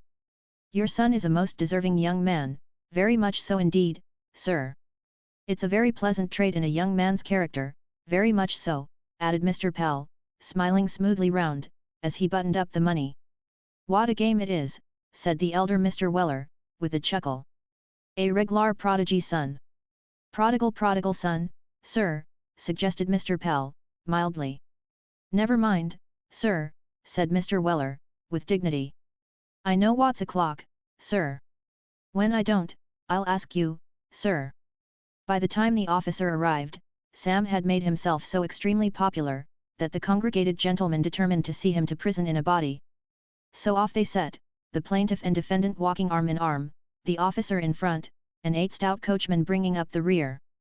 At Sergeant's Inn Coffee House the whole party halted to refresh, and, the legal arrangements being completed, the procession moved on again. Some little commotion was occasioned in Fleet Street, by the pleasantry of the 8 gentlemen in the flank, who persevered in walking 4 abreast. It was also found necessary to leave the mottled-faced gentleman behind, to fight a ticket porter, it being arranged that his friends should call for him as they came back. Nothing but these little incidents occurred on the way. When they reached the gate of the Fleet, the cavalcade, taking the time from the plaintiff, gave 3 tremendous cheers for the defendant, and, after having shaken hands all round, left him. Sam, having been formally delivered into the warder's custody, to the intense astonishment of Roker, and to the evident emotion of even the phlegmatic Neddy, passed at once into the prison, walked straight to his master's room, and knocked at the door. "Come in," said Mr. Pickwick. Sam appeared, pulled off his hat, and smiled. "Ah, Sam, my good lad," said Mr. Pickwick, evidently delighted to see his humble friend again, "I had no intention of hurting your feelings yesterday, my faithful fellow, by what I said. Put down your hat, Sam, and let me explain my meaning, a little more at length." "Won't presently do, sir?" inquired Sam. "Certainly," said Mr. Pickwick, "but why not now?" "I'd rather not now, sir," rejoined Sam. "Why?" inquired Mr. Pickwick. "'Cause," said Sam, hesitating. "Because of what?" inquired Mr. Pickwick, alarmed at his follower's manner. "Speak out, Sam." "'Cause," rejoined Sam, "'cause I've got a little business as I want to do." "What business?" inquired Mr. Pickwick, surprised at Sam's confused manner. "Nothin' particular, sir," replied Sam. "Oh, if it's nothing particular," said Mr. Pickwick, with a smile, "you can speak with me first." "I think I'd better see arter it at once," said Sam, still hesitating. Mr. Pickwick looked amazed, but said nothing. "The fact is," said Sam, stopping short. "Well," said Mr. Pickwick. "Speak out, Sam." "Why, the fact is," said Sam, with a desperate effort, "perhaps I'd better see arter my bed afore I do anythin' else." "Your bed?" exclaimed Mr. Pickwick, in astonishment. "Yes, my bed, sir," replied Sam, "I'm a prisoner. I was arrested this here werry arternoon for debt." "You arrested for debt?" exclaimed Mr. Pickwick, sinking into a chair. "Yes, for debt, sir," replied Sam. "And the man as puts me in, you'll never let me out till you go yourself." "Bless my heart and soul," ejaculated Mr. Pickwick. "What do you mean?" "What I say, sir," rejoined Sam. "If it's 40 years to come, I shall be a prisoner, and I'm very glad on it, and if it had been Newgate, it would ha' been just the same. Now the murder's out, and, damn, there's an end on it." With these words, which he repeated with great emphasis and violence, Sam Weller dashed his hat upon the ground, in a most unusual state of excitement, and then, folding his arms, looked firmly and fixedly in his master's face. Chapter 44 Treats of divers little matters which occurred in the Fleet, and of Mr. Winkle's mysterious behaviour, and shows how the poor Chancery prisoner obtained his release at last. Mr. Pickwick felt a great deal too much touched by the warmth of Sam's attachment, to be able to exhibit any manifestation of anger or displeasure at the precipitate course he had adopted, involuntarily consigning himself to a debtor's prison for an indefinite period. The only point on which he persevered in demanding an explanation, was, the name of Sam's detaining creditor, but this Mr. Weller as perseveringly withheld. "It ain't no use, sir," said Sam, again and again, "he's a malicious, bad-disposed, forwardly-minded, spiteful, vindictive creature, with a hard heart as there ain't no soft nin, as the virtuous clergyman remarked of the old gentleman with the dropsy, ven he said, that upon the whole he thought he'd rather leave his property to his vith than build a chapel with it." "But consider, Sam," Mr. Pickwick remonstrated, "the sum is so small that it can very easily be paid, and having made up my mind that you shall stop with me, you should recollect how much more useful you would be, if you could go outside the walls." "Wery much obliged to you, sir," replied Mr. Weller gravely, "but I'd rather not." "Rather not do what, Sam?" "Why, I'd rather not let myself down to ask a favour o' this here unremorseful enemy." "But it is no favour asking him to take his money, Sam," reasoned Mr. Pickwick. "Beg your pardon, sir," rejoined Sam, "but it ud be a wery great favour to pay it, and he don't deserve none, that's where it is, sir." Here Mr. Pickwick, rubbing his nose with an air of some vexation, Mr. Weller thought it prudent to change the theme of the discourse. "I takes my determination on principle, sir," remarked Sam, "and you takes yours on the same ground, which puts me in mind o' the man as killed hisself on principle, which o' course you've heerd on, sir." Mr. Weller paused when he arrived at this point, and cast a comical look at his master out of the corners of his eyes. "There is no of course in the case, Sam," said Mr. Pickwick, gradually breaking into a smile, in spite of the uneasiness which Sam's obstinacy had given him. "The fame of the gentleman in question never reached my ears." "No, sir," exclaimed Mr. Weller. "You astonish me, sir, he was a clerk in a government office, sir." "Was he?" said Mr. Pickwick. "Yes, he was, sir," rejoined Mr. Weller, "and a wery pleasant gentleman too, one o' the precise and tidy sort, as puts their feet in little India rubber fire buckets when it's wet weather, and never has no other bosom friends but hareskins. He saved up his money on principle, wore a clean shirt every day on principle, never spoke to none of his relations on principle, fear they shouty want to borrow money of him, and was altogether, in fact, an uncommon agreeable character. He had his hair cut on principle once a fortnight, and contracted for his clothes on the economic principle 3 suits a year, and sent back the old uns. Being a wery reglar gentleman, he dinty every day at the same place, where it was 1/9 to cut off the joint, and a wery good 1/9's worth he used to cut, as the landlord often said, with the tears a-tricklin' down his face, let alone the way he used to poke the fire in the winter time, which was a dead loss o' 4 ha'penny a day, to say nothin' at all o' the agrawation o' seein' him do it. So uncommon grand with it too. Post arter the next gentleman, he sings out every day ven he comes in. See arter the Times, Thomas, let me look at the Mornin' Herald, when it's out o' hand, don't forget to bespeak the Chronicle, and just bring the Tiser, will you?" And then he'd set with his eyes fixed on the clock, and rush out, just a quarter of a minute for the time to waylay the boy as was a comin' in with the evenin' paper, which he'd read with such intense interest and pursuance as worked the other customers up to the wery confines o' desperation and insanity, specially one eye. Rasable old gentleman as the waiter was always obliged to keep a sharp eye on, at such times, fear he should be tempted to commit some rash act with the carving knife. "Vell, sir," here he'd stop, occupyin' the best place for 3 hours, and never talkin' nothin' arter his dinner, but sleep, and then he'd go away to a coffee house a few streets off, and have a small pot o' coffee and 4 crumpets, arter which he'd walk home to Kensington and go to bed. One night he was took very ill, sends for a doctor, doctor comes in a green fly, with a kind o' Robinson Crusoe set o' steps, as he could let down when he got out, and pull up arter him when he got in, to prevent the necessity o' the coachman's gettin' down, and thereby undeceivin' the public by lettin' 'em see that it was only a livery coat as he'd got on, and not the trousers to match. "What's the matter?" says the doctor. "Wery ill," says the patient. "What have you been a-eatin' on?" says the doctor. "Roast weal," says the patient. "What's the last thing you devoured?" says the doctor. "Crumpets," says the patient. "That's it," says the doctor. "I'll send you a box of pills directly, and don't you never take no more of 'em," he says. "No more o' what?" says the patient. "Pills." "No, crumpets," says the doctor. "Why," says the patient, starting up in bed, "I've eat 4 crumpets, every night for 15 year, on principle." "Well, then, you'd better leave 'em off, on principle," says the doctor. "Crumpets is not wholesome, sir," says the doctor, wery fierce. "But they're so cheap," says the patient, calmin' down a little, "and so wery fillin' at the price."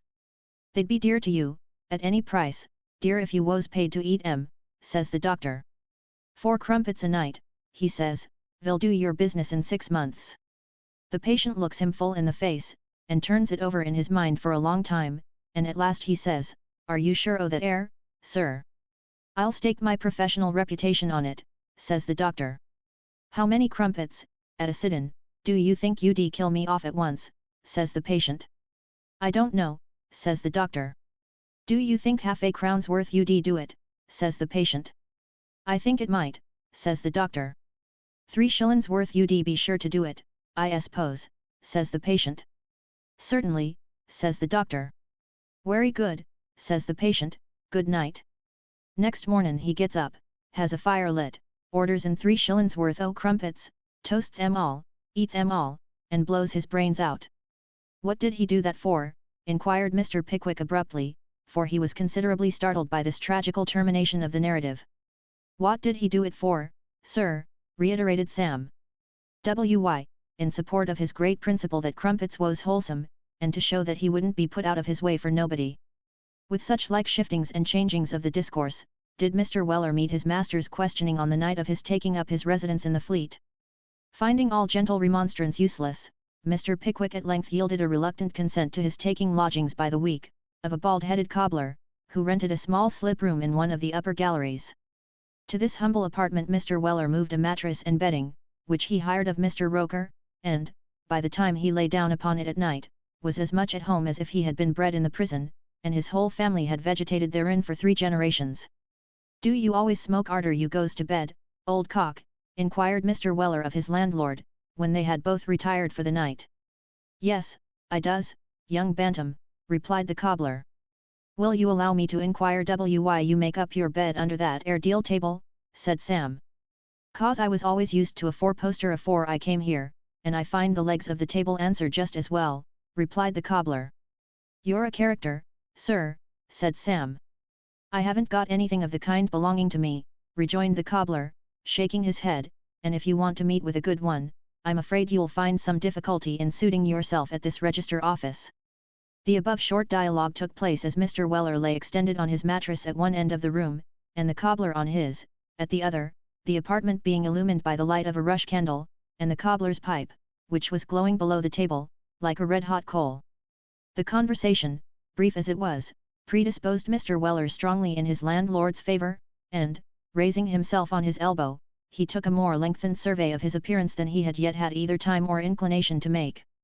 He was a sallow man, all cobblers are, and had a strong bristly beard, all cobblers have. His face was a queer, good-tempered, crooked-featured piece of workmanship, ornamented with a couple of eyes that must have worn a very joyous expression at one time, for they sparkled yet. The man was 60, by years, and heaven knows how old by imprisonment, so that his having any look approaching to mirth or contentment, was singular enough. He was a little man, and, being half doubled up as he lay in bed, looked about as long as he ought to have been without his legs.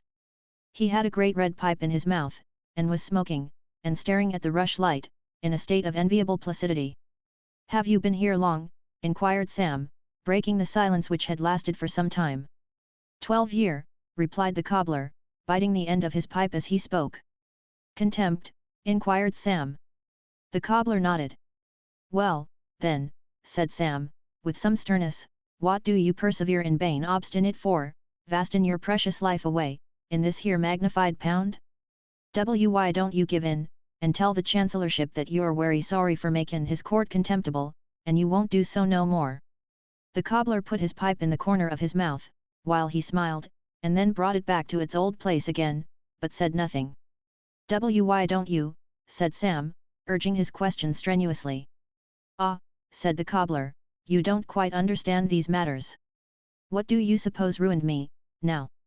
Why, said Sam, trimming the rushlight, I suppose the beginnin' was, that you got into debt, et. Never owed a farden, said the cobbler, try again. Well, perhaps, said Sam, you bought houses, which is delicate English for goin' mad, or took to buildin', which is a medical term for bane incurable. The cobbler shook his head and said, try again. You didn't go to law, I hope, said Sam suspiciously. Never in my life, replied the cobbler. The fact is, I was ruined by having money left me. Come, said Sam, that von te do. I wish some rich enemy ud try to vark my destruction in that air way. I'd let him. Oh, I dare say you don't believe it, said the cobbler, quietly smoking his pipe. I wouldn't if I was you, but it's true for all that. How was it? Inquired Sam, half induced to believe the fact already, by the look the cobbler gave him. Just this, replied the cobbler, an old gentleman that I worked for, down in the country, and a humble relation of whose I married, she's dead, God bless her, and thank him for it, was seized with a fit and went off. Where? Inquired Sam, who was growing sleepy after the numerous events of the day. How should I know where he went, said the cobbler, speaking through his nose in an intense enjoyment of his pipe. He went off dead. Oh, that indeed, said Sam. Well, said the cobbler, he left £5,000 behind him. And wery genteel in him so to do, said Sam. One of which, continued the cobbler, he left to me, cause I married his relation, you see. Wery good, murmured Sam.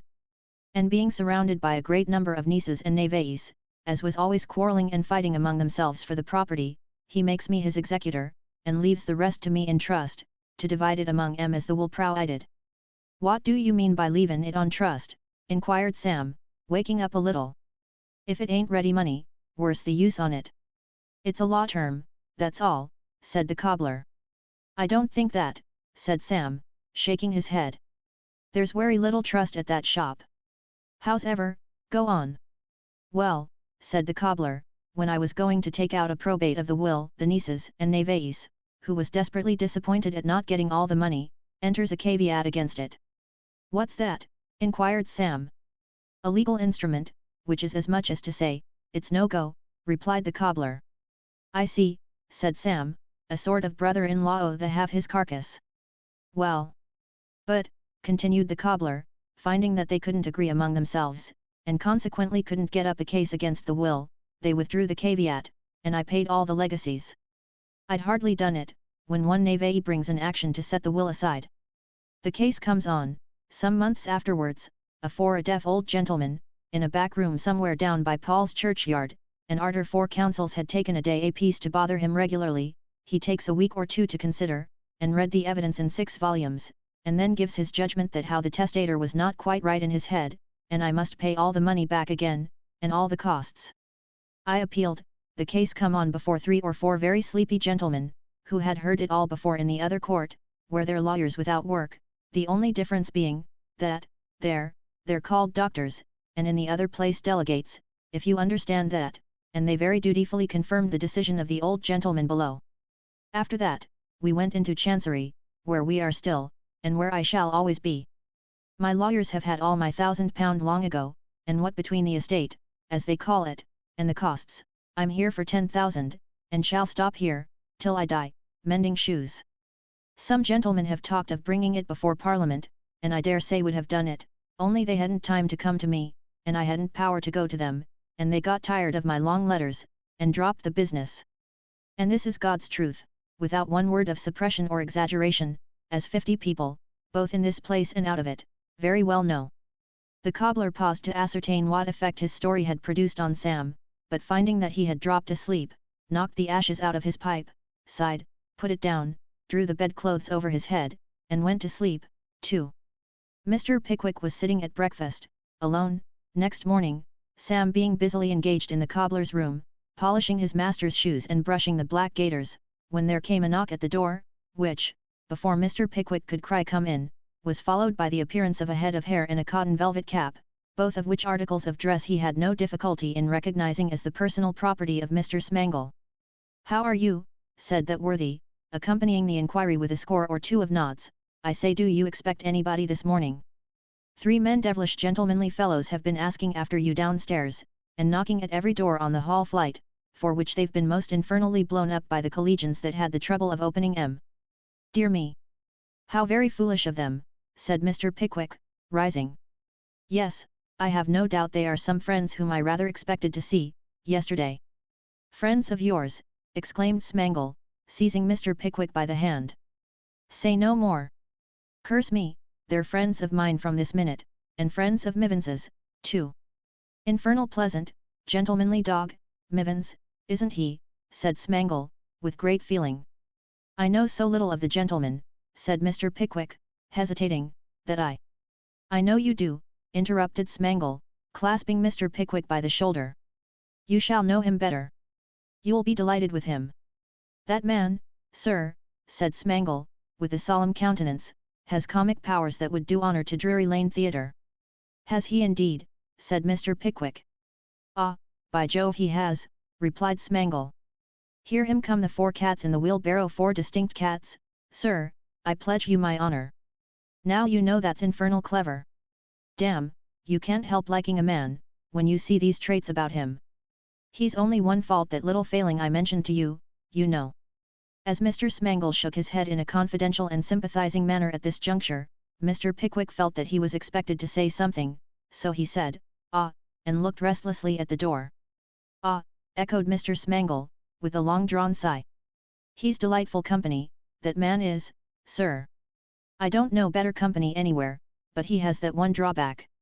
If the ghost of his grandfather, sir, was to rise before him this minute, he'd ask him for the loan of his acceptance on an 8-penny stamp." "Dear me!" exclaimed Mr. Pickwick. "Yes," added Mr. Smangle, "and if he'd the power of raising him again, he would, in 2 months and 3 days from this time, to renew the bill." "Those are very remarkable traits," said Mr. Pickwick, "but I'm afraid that while we are talking here, my friends may be in a state of great perplexity at not finding me." "I'll show 'em the way," said Smangle, making for the door. "Good day. I won't disturb you while they're here, you know. By the by." As Smangle pronounced the last 3 words, he stopped suddenly, reclosed the door which he had opened, and, walking softly back to Mr. Pickwick, stepped close up to him on tiptoe, and said, in a very soft whisper, "You couldn't make it convenient to lend me half a crown till the latter end of next week, could you?" Mr. Pickwick could scarcely forbear smiling, but managing to preserve his gravity, he drew forth the coin, and placed it in Mr. Smangle's palm, upon which, that gentleman, with many nods and winks, implying profound mystery, disappeared in quest of the 3 strangers, with whom he presently returned, and having coughed thrice, and nodded as many times, as an assurance to Mr. Pickwick that he would not forget to pay, he shook hands all round, in an engaging manner, and at length took himself off. "My dear friends," said Mr. Pickwick, shaking hands alternately with Mr. Tupman, Mr. Winkle and Mr. Snodgrass, who were the 3 visitors in question, "I am delighted to see you." The triumvirate were much affected. Mr. Tupman shook his head deploringly, Mr. Snodgrass drew forth his handkerchief, with undisguised emotion, and Mr. Winkle retired to the window, and sniffed aloud. "Mornin', gentlemen," said Sam, entering at the moment with the shoes and gaiters. "Ava Evith melancholy," as the little boy said when his school missus died. "Welcome to the college, gentlemen." "This foolish fellow," said Mr. Pickwick, tapping Sam on the head as he knelt down to button up his master's gaiters, "this foolish fellow has got himself arrested, in order to be near me." "What?" exclaimed the 3 friends. "Yes, gentlemen," said Sam, "I may stand steady, sir, if you please. I'm a prisoner, gentlemen. Confined, as the lady said." "A prisoner!" exclaimed Mr. Winkle, with unaccountable vehemence. "Hollow, "Sir," responded Sam, looking up. "What's the matter, sir?" "I had hoped, Sam, that nothing," said Mr. Winkle precipitately. There was something so very abrupt and unsettled in Mr. Winkle's manner, that Mr. Pickwick involuntarily looked at his two friends for an explanation. "We don't know," said Mr. Tupman, answering this mute appeal aloud. "He has been much excited for 2 days past, and his whole demeanour very unlike what it usually is. We feared there must be something the matter, but he resolutely denies it."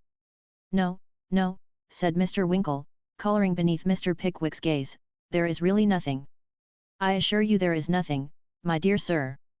It will be necessary for me to leave town, for a short time, on private business, and I had hoped to have prevailed upon you to allow Sam to accompany me." Mr. Pickwick looked more astonished than before. "I think," faltered Mr. Winkle, "that Sam would have had no objection to do so, but, of course, his being a prisoner here, renders it impossible. So I must go alone."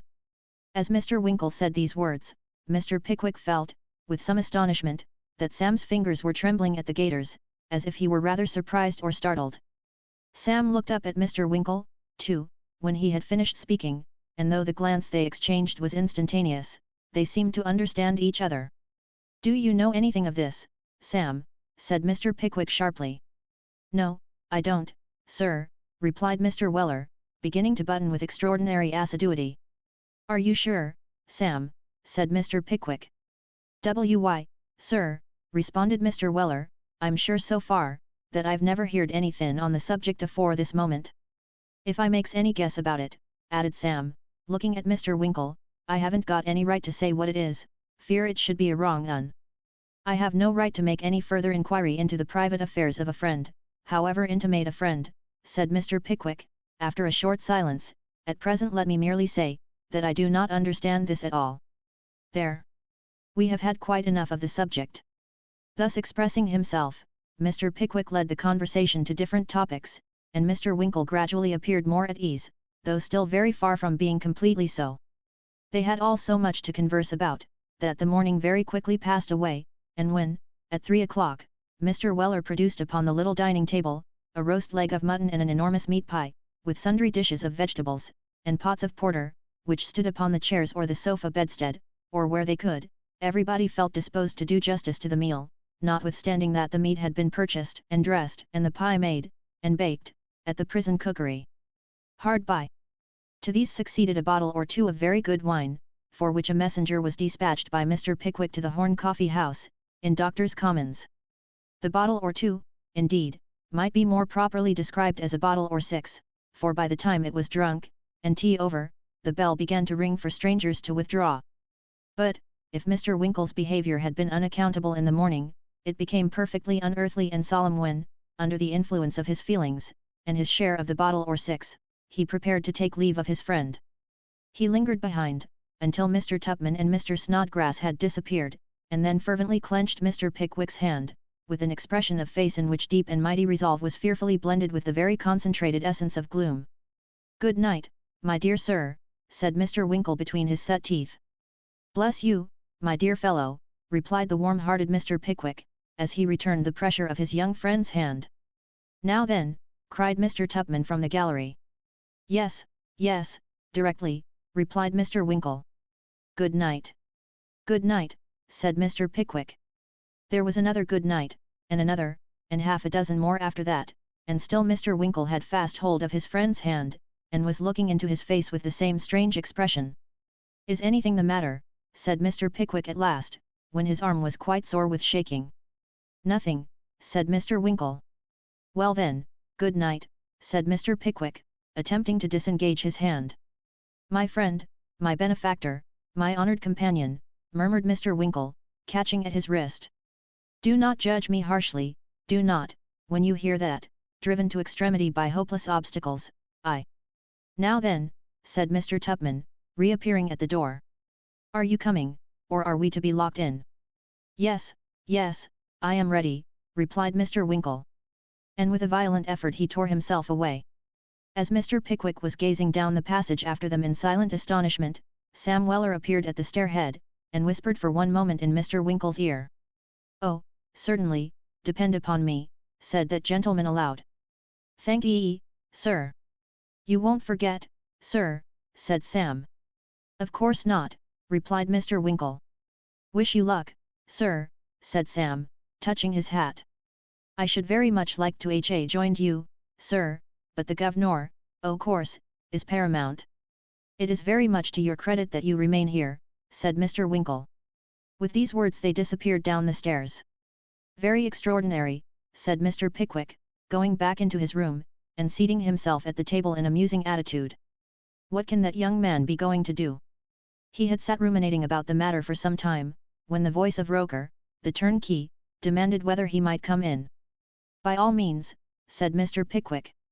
I've brought you a softer pillow, sir, said Mr. Roker, instead of the temporary one you had last night.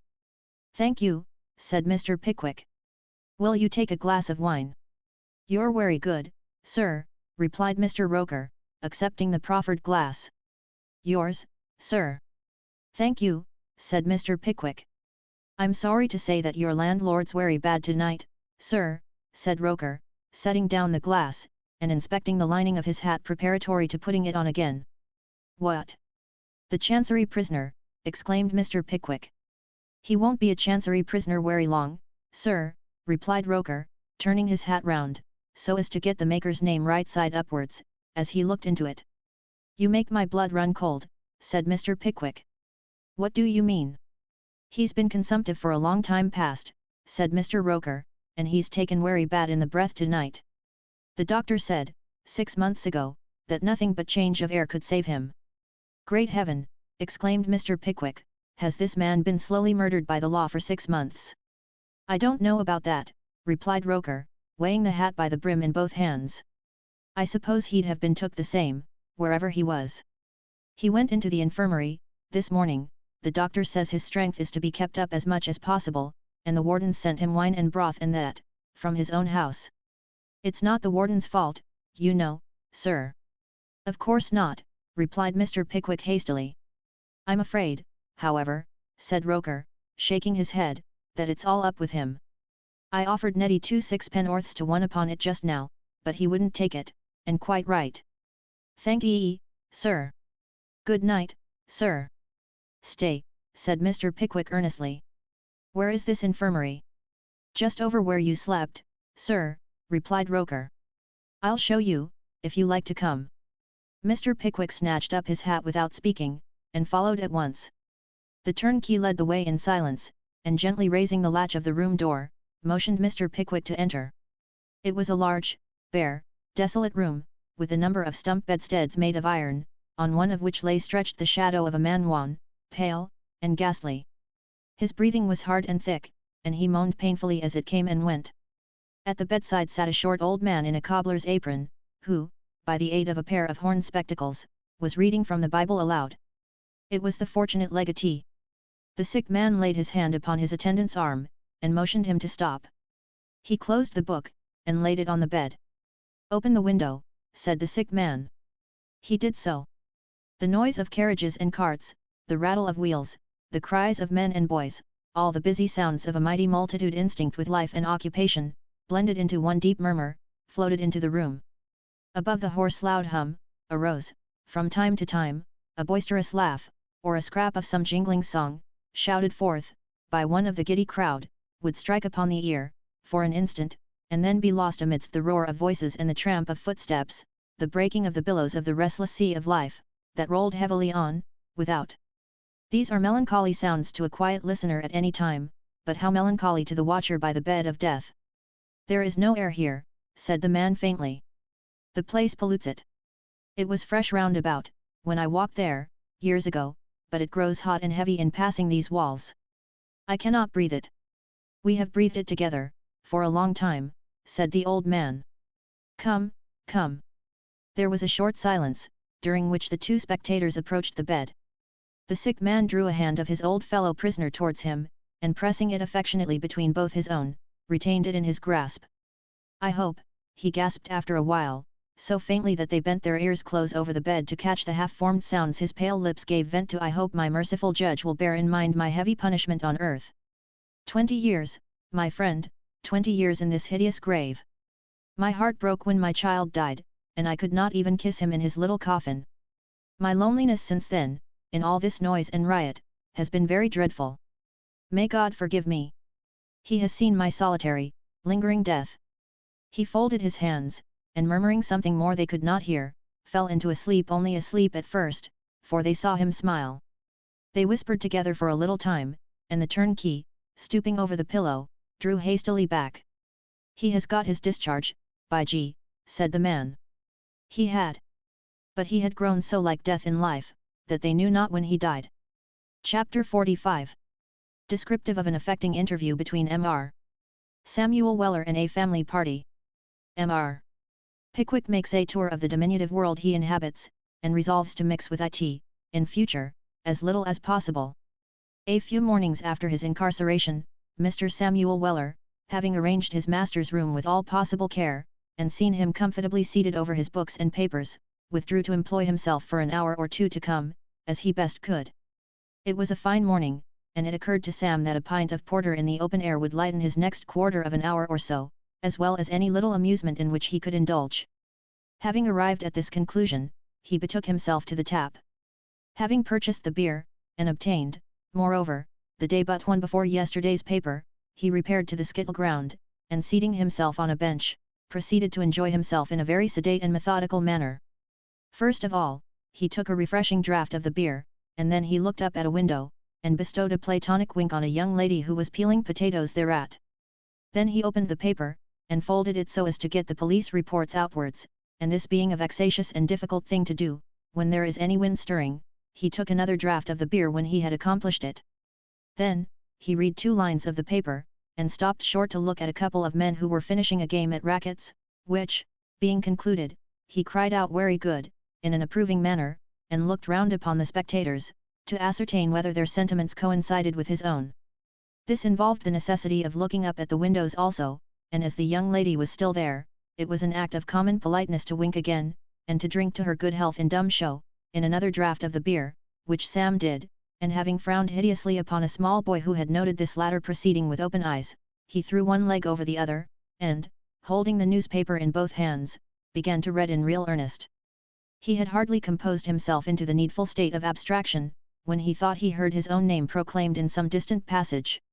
Nor was he mistaken, for it quickly passed from mouth to mouth, and in a few seconds the air teemed with shouts of "Weller!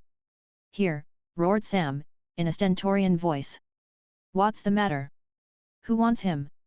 Has an express come to say that his country house is afire?" "Somebody wants you in the hall," said a man who was standing by. "Just mind that air paper in the pot, old feller, will you?" said Sam. "I may come in. Blest, if they was a callin' me to the bar, they couldn't make more noise about it." Accompanying these words with a gentle rap on the head of the young gentleman before noticed, who, unconscious of his close vicinity to the person in request, was screaming "Weller!" with all his might, Sam hastened across the ground, and ran up the steps into the hall. Here, the first object that met his eyes was his beloved father sitting on a bottom stair, with his hat in his hand, shouting out "Weller!" in his very loudest tone, at half-minute intervals. "What are you a-roarin' at?" said Sam impetuously, when the old gentleman had discharged himself of another shout, "making yourself so precious hot that you looks like a aggrawated glass blower. What's the matter?" "Aha," replied the old gentleman, "I began to be afeard that you'd gone for a walk round the Regency Park, Sammy." "Come," said Sam, "none o' them taunts agin the wictim o' avarice, and come off that air step. What are you a-settin' down there for? I don't live there." "I've got such a game for you, Sammy," said the elder Mr. Weller, rising. "Stop a minute," said Sam, "you're all veet behind." "That's right, Sammy, rub it off," said Mr. Weller, as his son dusted him.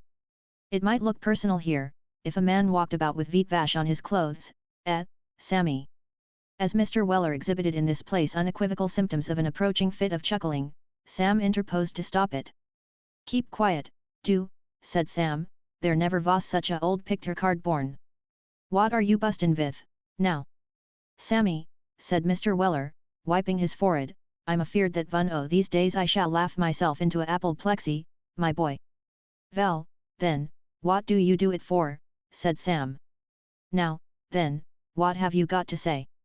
"Who do you think's come here with me, Samivel?" said Mr. Weller, drawing back a pace or two, pursing up his mouth, and extending his eyebrows. "Pal," said Sam. Mr. Weller shook his head, and his red cheeks expanded with the laughter that was endeavouring to find a vent. "Mottled-faced man, perhaps?" asked Sam. Again Mr. Weller shook his head. "Who then?" asked Sam. "Your mother-in-law," said Mr. Weller, and it was lucky he did say it, or his cheeks must inevitably have cracked, from their most unnatural distension. "Your mother-in-law, Sammy," said Mr. Weller, "and the red-nosed man, my boy, and the red-nosed man." "Ho! Ho! Ho!" With this, Mr. Weller launched into convulsions of laughter, while Sam regarded him with a broad grin gradually overspreading his whole countenance. "They've come to have a little serious talk with you, Samivel," said Mr. Weller, wiping his eyes. "Don't let out nothin' about the unnatural creditor, Sammy." "What, don't they know who it is?" inquired Sam. "Not a bit on it," replied his father. "Veer are they?" said Sam, reciprocating all the old gentleman's grins. "In the snuggery," rejoined Mr. Weller. "Catch the red-nosed man a-goin' anywhere but veer the liquors is, not he, Samivel, not he. Ved a werry pleasant ride along the road from the Marcus this mornin', Sammy," said Mr. Weller, when he felt himself equal to the task of speaking in an articulate manner. "I drove the old piebald in that 'ere little chay cart as belonged to your mother-in-law's first winter, into Visha harm cheer woes lifted for the shepherd, and I'm blessed," said Mr. Weller, with a look of deep scorn, "I'm blessed if they didn't bring a portable flight o' steps out into the road a front o' our door for him, to get up by." "You don't mean that," said Sam. "I do mean that, Sammy," replied his father, "and I wish you could ha' seen how tight he held on by the sides when he did get up, as if he was afeard o' being precipitated down full 6 foot, and dashed into a million hatums. He tumbled in at last, however, and ava ev event, and I rather think Samivel that he found hisself a little jolted when ve turned the corners." "What, I suppose you happened to drive up age in a post or two," said Sam. "I'm afeard," replied Mr. Weller, in a rapture of winks, "I'm afeard I took 1 or 2 on 'em, Sammy, he was a flyin' out o' the armcheer all the way." Here the old gentleman shook his head from side to side, and was seized with a hoarse internal rumbling, accompanied with a violent swelling of the countenance, and a sudden increase in the breadth of all his features, symptoms which alarmed his son not a little. "Don't be frightened, Sammy, don't be frightened," said the old gentleman, when by dint of much struggling, and various convulsive stamps upon the ground, he had recovered his voice. "It's only a kind o' quiet laugh as I may tryin' to come, Sammy." "Well, if that's what it is," said Sam, "you'd better not try to come it agin. You'll find it rather a dangerous inwention." "Don't you like it, Sammy?" inquired the old gentleman. "Not at all," replied Sam. "Well," said Mr. Weller, with the tears still running down his cheeks, "it ud ha been a werry great accommodation to me if I could ha done it, and ud ha saved a good many words atween your mother-in-law and me, sometimes, but I'm afeard you're right, Sammy, it's too much in the apoplexy line, a deal too much, Samivel."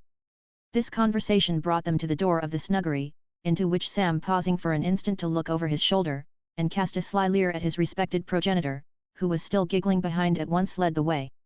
"Mother-in-law," said Sam, politely saluting the lady, "werry much obliged to you for this here wisit shepherd, how air you?" "Oh, Samuel," said Mrs. Weller. "This is dreadful." "Not a bit on it, mum," replied Sam. "Is it, shepherd?" Mr. Stiggins raised his hands, and turned up his eyes, until the whites or rather the yellows were alone visible, but made no reply in words. "Is this here gentleman troubled with any painful complaint?"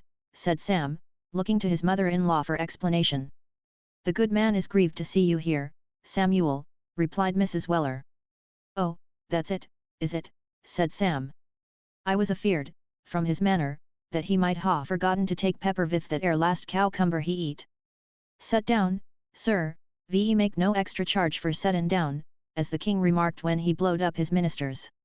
"Young man," said Mr. Stiggins ostentatiously, "I fear you are not softened by imprisonment." "Beg your pardon, sir," replied Sam, "what was you graciously pleased to hobserve?"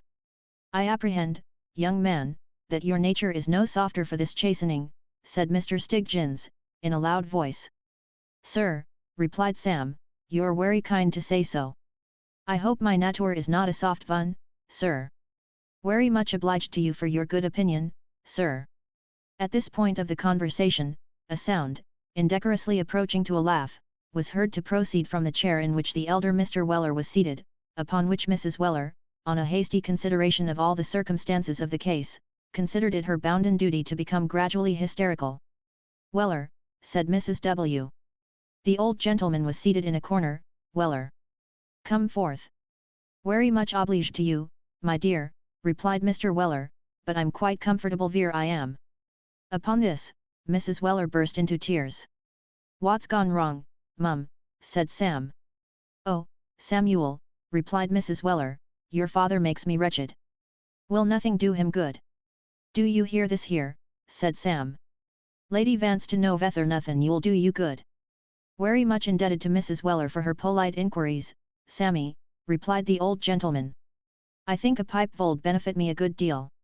Could I be accommodated, Sammy?" Here Mrs. Weller let fall some more tears, and Mr. Stiggins groaned. "Hollow!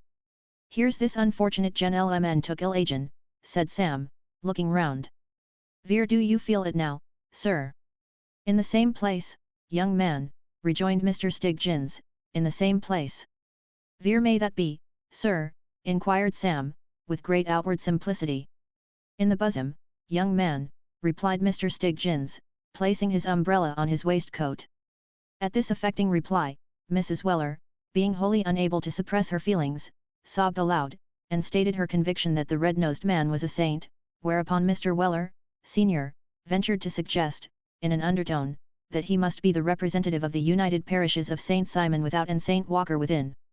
"I'm afeard, mum," said Sam, "that this here gentleman, with the twist in his countenance, feels rather thirsty, with the melancholy spectacle afore him. Is it the case, mum?" The worthy lady looked at Mr. Stiggins for a reply. That gentleman, with many rollings of the eye, clenched his throat with his right hand, and mimicked the act of swallowing, to intimate that he was athirst. "I am afraid, Samuel, that his feelings have made him so indeed," said Mrs. Weller mournfully. "What's your usual tap, sir?" replied Sam.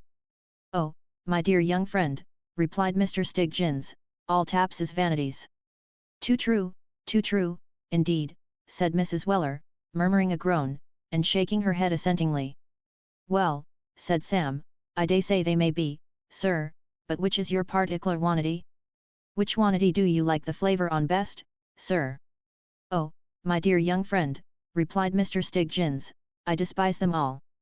"If," said Mr. Stiggins, "if there is any one of them less odious than another, it is the liquor called rum. Warm, my dear young friend, with 3 lumps of sugar to the tumbler." "Very sorry to say, sir," said Sam, "that they don't allow that particular wanity to be sold in this here establishment." "Oh, the hardness of heart of these inveterate men," ejaculated Mr. Stiggins. "Oh, the accursed cruelty of these inhuman persecutors." With these words, Mr. Stiggins again cast up his eyes, and rapped his breast with his umbrella, and it is but justice to the reverend gentleman to say, that his indignation appeared very real and unfeigned indeed. After Mrs. Weller and the red-nosed gentleman had commented on this inhuman usage in a very forcible manner, and had vented a variety of pious and holy execrations against its authors, the latter recommended a bottle of port wine, warmed with a little water, spice, and sugar, as being grateful to the stomach, and savouring less of vanity than many other compounds. It was accordingly ordered to be prepared, and pending its preparation the red-nosed man and Mrs. Weller looked at the elder W and groaned. "Well, Sammy," said the gentleman, "I hope you'll find your spirits rose by this here lively wisit. Very cheerful and improvin' conversation, ain't it, Sammy?" "You're a reprobate," replied Sam, "and I desire you won't address no more o' them ungraceful remarks to me."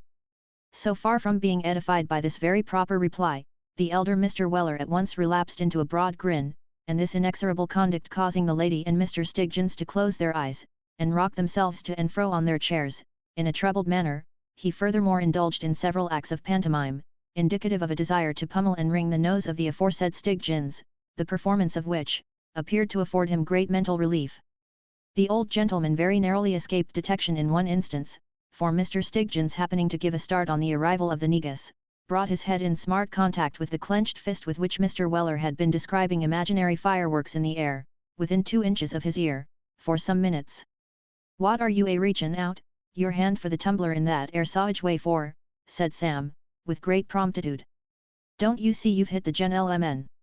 I didn't go to do it, Sammy, said Mr. Weller, in some degree abashed by the very unexpected occurrence of the incident. Try an inward application, sir, said Sam, as the red-nosed gentleman rubbed his head with a rueful visage. What do you think o' that, for a go o' wanity, warm, sir? Mr. Stiggins made no verbal answer, but his manner was expressive. He tasted the contents of the glass which Sam had placed in his hand, put his umbrella on the floor, and tasted it again, passing his hand placidly across his stomach twice or thrice. He then drank the whole at a breath, and smacking his lips, held out the tumbler for more. Nor was Mrs. Weller behindhand in doing justice to the composition. The good lady began by protesting that she couldn't touch a drop, then took a small drop, then a large drop, then a great many drops, and her feelings being of the nature of those substances which are powerfully affected by the application of strong waters, she dropped a tear with every drop of negus, and so got on, melting the feelings down, until at length she had arrived at a very pathetic and decent pitch of misery. The elder Mr. Weller observed these signs and tokens with many manifestations of disgust, and when, after a second jug of the same, Mr. Stiggins began to sigh in a dismal manner, he plainly evinced his disapprobation of the whole proceedings, by sundry incoherent ramblings of speech, among which frequent angry repetitions of the word gammon were alone distinguishable to the ear. I'll tell you what it is, Samivel, my boy, whispered the old gentleman into his son's ear, after a long and steadfast contemplation of his lady and Mr. Stiggins, I think there must be somethin' wrong in your mother-in-law's inside, as well as in that o' the red-nosed man. What do you mean? Said Sam. I mean this here, Sammy, replied the old gentleman, that what they drink, don't seem no nourishment to 'em, it all turns to warm water, and comes a pourin' out o' their eyes. Pend upon it, Sammy, it's a constitutional infirmity. Mr. Weller delivered this scientific opinion with many confirmatory frowns and nods, which, Mrs. Weller remarking, and concluding that they bore some disparaging reference either to herself or to Mr. Stiggins, or to both, was on the point of becoming infinitely worse, when Mr. Stiggins, getting on his legs as well as he could, proceeded to deliver an edifying discourse for the benefit of the company, but more especially of Mr. Samuel, whom he adjured in moving terms to be upon his guard in that sink of iniquity into which he was cast, to abstain from all hypocrisy and pride of heart, and to take in all things exact pattern and copy by him, Stiggins, in which case he might calculate on arriving, sooner or later at the comfortable conclusion, that, like him, he was a most estimable and blameless character, and that all his acquaintances and friends were hopelessly abandoned and profligate wretches. Which consideration, he said, could not but afford him the liveliest satisfaction. He furthermore conjured him to avoid, above all things, the vice of intoxication, which he likened unto the filthy habits of swine, and to those poisonous and baleful drugs which being chewed in the mouth, are said to filch away the memory. At this point of his discourse the reverend and red-nosed gentleman became singularly incoherent, and staggering to and fro in the excitement of his eloquence, was fain to catch at the back of a chair to preserve his perpendicular. Mr. Stiggins did not desire his hearers to be upon their guard against those false prophets and wretched mockers of religion, who, without sense to expound its first doctrines, or hearts to feel its first principles, are more dangerous members of society than the common criminal, imposing, as they necessarily do, upon the weakest and worst informed, casting scorn and contempt on what should be held most sacred, and bringing into partial disrepute large bodies of virtuous and well-conducted persons of many excellent sects and persuasions. But as he leaned over the back of the chair for a considerable time, and closing one eye, winked a good deal with the other, it is presumed that he thought all this, but kept it to himself. During the delivery of the oration, Mrs. Weller sobbed and wept at the end of the paragraphs, while Sam, sitting cross-legged on a chair and resting his arms on the top rail, regarded the speaker with great suavity and blandness of demeanour, occasionally bestowing a look of recognition on the old gentleman, who was delighted at the beginning, and went to sleep about halfway.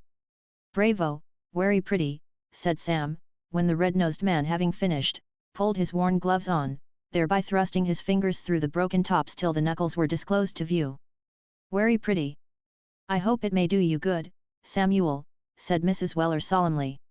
"I think it will, mum," replied Sam. "I wish I could hope that it would do your father good," said Mrs. Weller. "Thank ye, my dear," said Mr. Weller, senior. "How do you find yourself arter it, my love?" "Scoffer," exclaimed Mrs. Weller. "Benighted man," said the Reverend Mr. Stiggins. "If I don't get no better light than that ere moonshine o' yourn, my worthy creetur," said the elder Mr. Weller, it's very likely as I shall continue to be a night coach till I'm took off the road altogether. Now, Mrs. Wee, if the piebald stands at livery much longer, he'll stand at nothin' as we go back, and p'raps that ere armchair you'll be tipped over into some hedge or another, with the shepherd in it." At this supposition, the Reverend Mr. Stiggins, in evident consternation, gathered up his hat and umbrella, and proposed an immediate departure, to which Mrs. Weller assented. Sam walked with them to the lodge gate, and took a dutiful leave.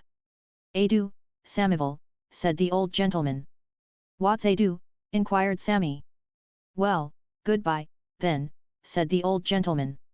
"Oh, that's what you're aimin' at, is it?" said Sam.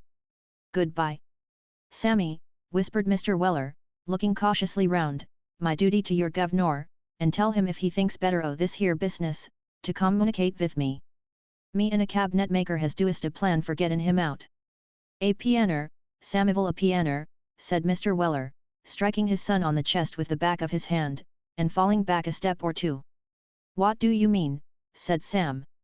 "A pianer 40, Samivel," rejoined Mr. Weller, in a still more mysterious manner, "as he can have on hire, vun as von tea play, Sammy." "And what ud be the good o' that?" said Sam. "Let him send to my friend, the cabinet maker, to fetch it back, Sammy," replied Mr. Weller. "Are you avac, now?" "No," rejoined Sam. "There ain't no verks in it," whispered his father. "It you'll hold him easy, vith his hat and shoes on, and breathe through the legs, vish his holler. Have a passage ready taken for Meriker. The American government will never give him up, van once they find as he's got money to spend, Sammy. Let the governor stop there, till Mrs. Bardell's dead, or Mr. Dodson and Fogg's hung, which last went I think is the most likely to happen first, Sammy, and then let him come back and write a book about the Americans as'll pay all his expenses and more, if he blows 'em up enough." Mr. Weller delivered this hurried abstract of his plot with great vehemence of whisper, and then, as if fearful of weakening the effect of the tremendous communication by any further dialogue, he gave the coachman's salute, and vanished. Sam had scarcely recovered his usual composure of countenance, which had been greatly disturbed by the secret communication of his respected relative, when Mr. Pickwick accosted him. "Sam," said that gentleman. "Sir," replied Mr. Weller. "I am going for a walk round the prison, and I wish you to attend me." "I see a prisoner we know coming this way, Sam," said Mr. Pickwick, smiling. "Which, sir?" inquired Mr. Weller, "the gentleman with the head o' hair, or the inte arrestin' captive in the stockins?" "Neither," rejoined Mr. Pickwick. "He is an older friend of yours, Sam." "Oh mine, sir!" exclaimed Mr. Weller. "You recollect the gentleman very well, I dare say, Sam," replied Mr. Pickwick, "or else you are more unmindful of your old acquaintances than I think you are." "Hush! Not a word, Sam, not a syllable. Here he is." As Mr. Pickwick spoke, Jingle walked up. He looked less miserable than before, being clad in a half-worn suit of clothes, which, with Mr. Pickwick's assistance, had been released from the pawnbroker's. He wore clean linen too, and had had his hair cut. He was very pale and thin, however, and as he crept slowly up, leaning on a stick, it was easy to see that he had suffered severely from illness and want, and was still very weak. He took off his hat as Mr. Pickwick saluted him, and seemed much humbled and abashed at the sight of Sam Weller. Following close at his heels, came Mr. Job Trotter, in the catalogue of whose vices, want of faith and attachment to his companion could at all events find no place. He was still ragged and squalid, but his face was not quite so hollow as on his first meeting with Mr. Pickwick, a few days before. As he took off his hat to our benevolent old friend, he murmured some broken expressions of gratitude, and muttered something about having been saved from starving. "Well, well," said Mr. Pickwick, impatiently interrupting him, "you can follow with Sam. I want to speak to you, Mr. Jingle. Can you walk without his arm?" "Certainly, sir, already not too fast, legs shaky, head queer, round and round, earthquakey sort of feeling very." "Here, give me your arm," said Mr. Pickwick. "No, no," replied Jingle, "won't indeed, rather not." "Nonsense," said Mr. Pickwick, "lean upon me, I desire, sir." Seeing that he was confused and agitated, and uncertain what to do, Mr. Pickwick cut the matter short by drawing the invalid stroller's arm through his, and leading him away, without saying another word about it. During the whole of this time the countenance of Mr. Samuel Weller had exhibited an expression of the most overwhelming and absorbing astonishment that the imagination can portray.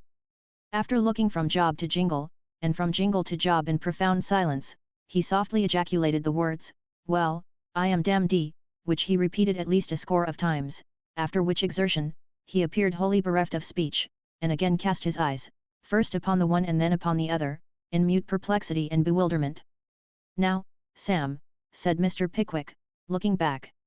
"I may come in, sir," replied Mr. Weller, mechanically following his master, and still he lifted not his eyes from Mr. Job Trotter, who walked at his side in silence. Job kept his eyes fixed on the ground for some time.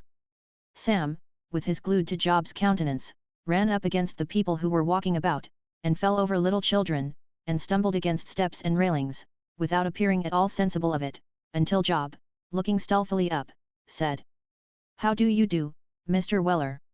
"It is him," exclaimed Sam, and having established Job's identity beyond all doubt, he smote his leg, and vented his feelings in a long, shrill whistle.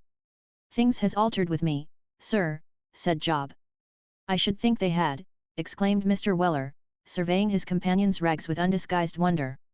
"This is rather a change for the worse, Mr. Trotter," as the gentleman said, when he got 2 doubtful shillings and 6 Benortho pocket pieces for a good half-crown. "It is indeed," replied Job, shaking his head. "There is no deception now, Mr. Weller." "Tears," said Job, with a look of momentary slyness. "Tears are not the only proofs of distress, nor the best ones." "No, they ain't," replied Sam expressively. "They may be put on, Mr. Weller," said Job. "I know they may," said Sam. "Some people, indeed, has 'em always ready laid on, and can pull out the plug whenever they likes." "Yes," replied Job, "but these sort of things are not so easily counterfeited, Mr. Weller, and it is a more painful process to get them up." As he spoke, he pointed to his sallow, sunken cheeks, and, drawing up his coat sleeve, disclosed an arm which looked as if the bone could be broken at a touch, so sharp and brittle did it appear, beneath its thin covering of flesh. "What have you been a-doin' to yourself?" said Sam, recoiling. "Nothing," replied Job. "Nothin'," echoed Sam. "I have been doin' nothing for many weeks past," said Job, "and eating and drinking almost as little." Sam took one comprehensive glance at Mr. Trotter's thin face and wretched apparel, and then, seizing him by the arm, commenced dragging him away with great violence. "Where are you going, Mr. Weller?" said Job, vainly struggling in the powerful grasp of his old enemy. "Come on," said Sam, "come on." He deigned no further explanation till they reached the tap, and then called for a pot of porter, which was speedily produced. "Now," said Sam, "drink that up, every drop on it, and then turn the pot upside down, to let me see as you've took the medicine." "But, my dear Mr. Weller," remonstrated Job. "Down with it," said Sam peremptorily. Thus admonished, Mr. Trotter raised the pot to his lips, and, by gentle and almost imperceptible degrees, tilted it into the air. He paused once, and only once, to draw a long breath, but without raising his face from the vessel, which, in a few moments thereafter, he held out at arm's length, bottom upward. Nothing fell upon the ground but a few particles of froth, which slowly detached themselves from the rim, and trickled lazily down. "Well done," said Sam. "How do you find yourself arter it?" "Better, sir." "I think I am better," responded Job. "O' course you air," said Sam argumentatively. "It's like puttin' gas in a balloon. I can see with the naked eye that you get stouter under the operation. What do you say to another o' the same dimensions?" "I would rather not, I am much obliged to you, sir," replied Job. "Much rather not." "Vell, then, what do you say to some wittles?" inquired Sam. "Thanks to your worthy governor, sir," said Mr. Trotter, "we have half a leg of mutton, baked, at 3:15, with the potatoes under it to save boiling." "What? Has he been a poor widin for you?" asked Sam emphatically. "He has, sir," replied Job. "More than that, Mr. Weller, my master being very ill, he got us a room. We were in a kennel before and paid for it, sir, and come to look at us, at night, when nobody should know." "Mr. Weller," said Job, with real tears in his eyes, "for once, I could serve that gentleman till I fell down dead at his feet." "I say," said Sam, "I'll trouble you, my friend." "None o' that." Job Trotter looked amazed. None o' that, I say, young feller, repeated Sam firmly. No man serves him but me. And now we're upon it, I'll let you into another secret besides that, said Sam, as he paid for the beer. I never heard, mind you, or read of in storybooks, nor see in pictures, any angel in tights and gaiters, not even in spectacles, as I remember, though that may ha' been done for anythin' I know to the contrary, but mark my vords, Job Trotter, he's a reg'lar thoroughbred angel for all that, and let me see the man as wenters to tell me he knows a better vun. With this defiance, Mr. Weller buttoned up his change in a side pocket, and, with many confirmatory nods and gestures by the way, proceeded in search of the subject of discourse. They found Mr. Pickwick, in company with Jingle, talking very earnestly, and not bestowing a look on the groups who were congregated on the racket ground. They were very motley groups too, and worth the looking at, if it were only in idle curiosity. Well, said Mr. Pickwick as Sam and his companion drew nigh, you will see how your health becomes, and think about it meanwhile. Make the statement out for me when you feel yourself equal to the task, and I will discuss the subject with you when I have considered it. Now, go to your room. You are tired, and not strong enough to be out long. Mr. Alfred Jingle, without one spark of his old animation, with nothing even of the dismal gaiety which he had assumed when Mr. Pickwick first stumbled on him in his misery, bowed low without speaking, and, motioning to Job not to follow him just yet, crept slowly away. Curious scene this, is it not, Sam? Said Mr. Pickwick, looking good-humouredly round. Very much so, sir, replied Sam. Wonders you'll never cease, added Sam, speaking to himself. I'm very much mistaken if that air Jingle warn't a doin' somethin' in the watercart way. The area formed by the wall in that part of the fleet in which Mr. Pickwick stood was just wide enough to make a good racket court, one side being formed, of course, by the wall itself, and the other by that portion of the prison which looked, or rather would have looked, but for the wall, towards St. Paul's Cathedral. Sauntering or sitting about, in every possible attitude of listless idleness, were a great number of debtors, the major part of whom were waiting in prison until their day of going up before the insolvent court should arrive, while others had been remanded for various terms, which they were idling away as they best could. Some were shabby, some were smart, many dirty, a few clean, but there they all lounged and loitered and slunk about with as little spirit or purpose as the beasts in a menagerie.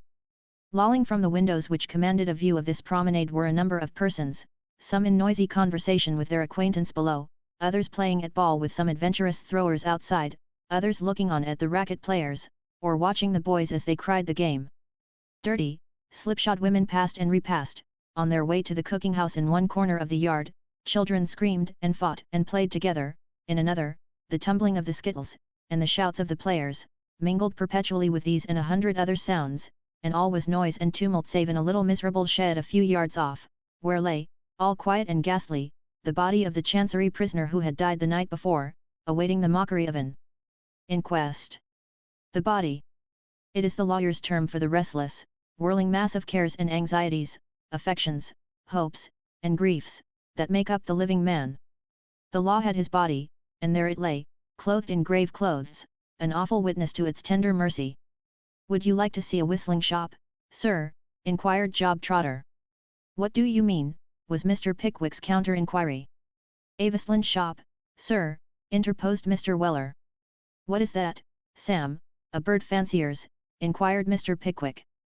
Bless your heart, no, sir, replied Job, a whistling shop, sir, is where they sell spirits. Mr. Job Trotter briefly explained here, that all persons, being prohibited under heavy penalties from conveying spirits into debtors' prisons, and such commodities being highly prized by the ladies and gentlemen confined therein, it had occurred to some speculative turnkey to connive, for certain lucrative considerations, at 2 or 3 prisoners retailing the favourite article of gin, for their own profit and advantage. This plan, you see, sir, has been gradually introduced into all the prisons for debt, said Mr. Trotter. And it has this very great advantage, said Sam, that the turnkeys takes very good care to seize hold o' everybody but them as pays 'em, that attempts the villainy, and when it gets in the papers they're applauded for their vigilance, so it cuts 2 ways, frightens other people from the trade, and wots their own characters. Exactly so, Mr. Weller, observed Job. Well, but are these rooms never searched to ascertain whether any spirits are concealed in them, said Mr. Pickwick. Certainly they are, sir, replied Sam, but the turnkeys knows beforehand, and gives the word to the whistlers, and you may whistle for it when you go to look. By this time, Job had tapped at a door, which was opened by a gentleman with an uncombed head, who bolted it after them when they had walked in, and grinned, upon which Job grinned, and Sam also, whereupon Mr. Pickwick, thinking it might be expected of him, kept on smiling to the end of the interview.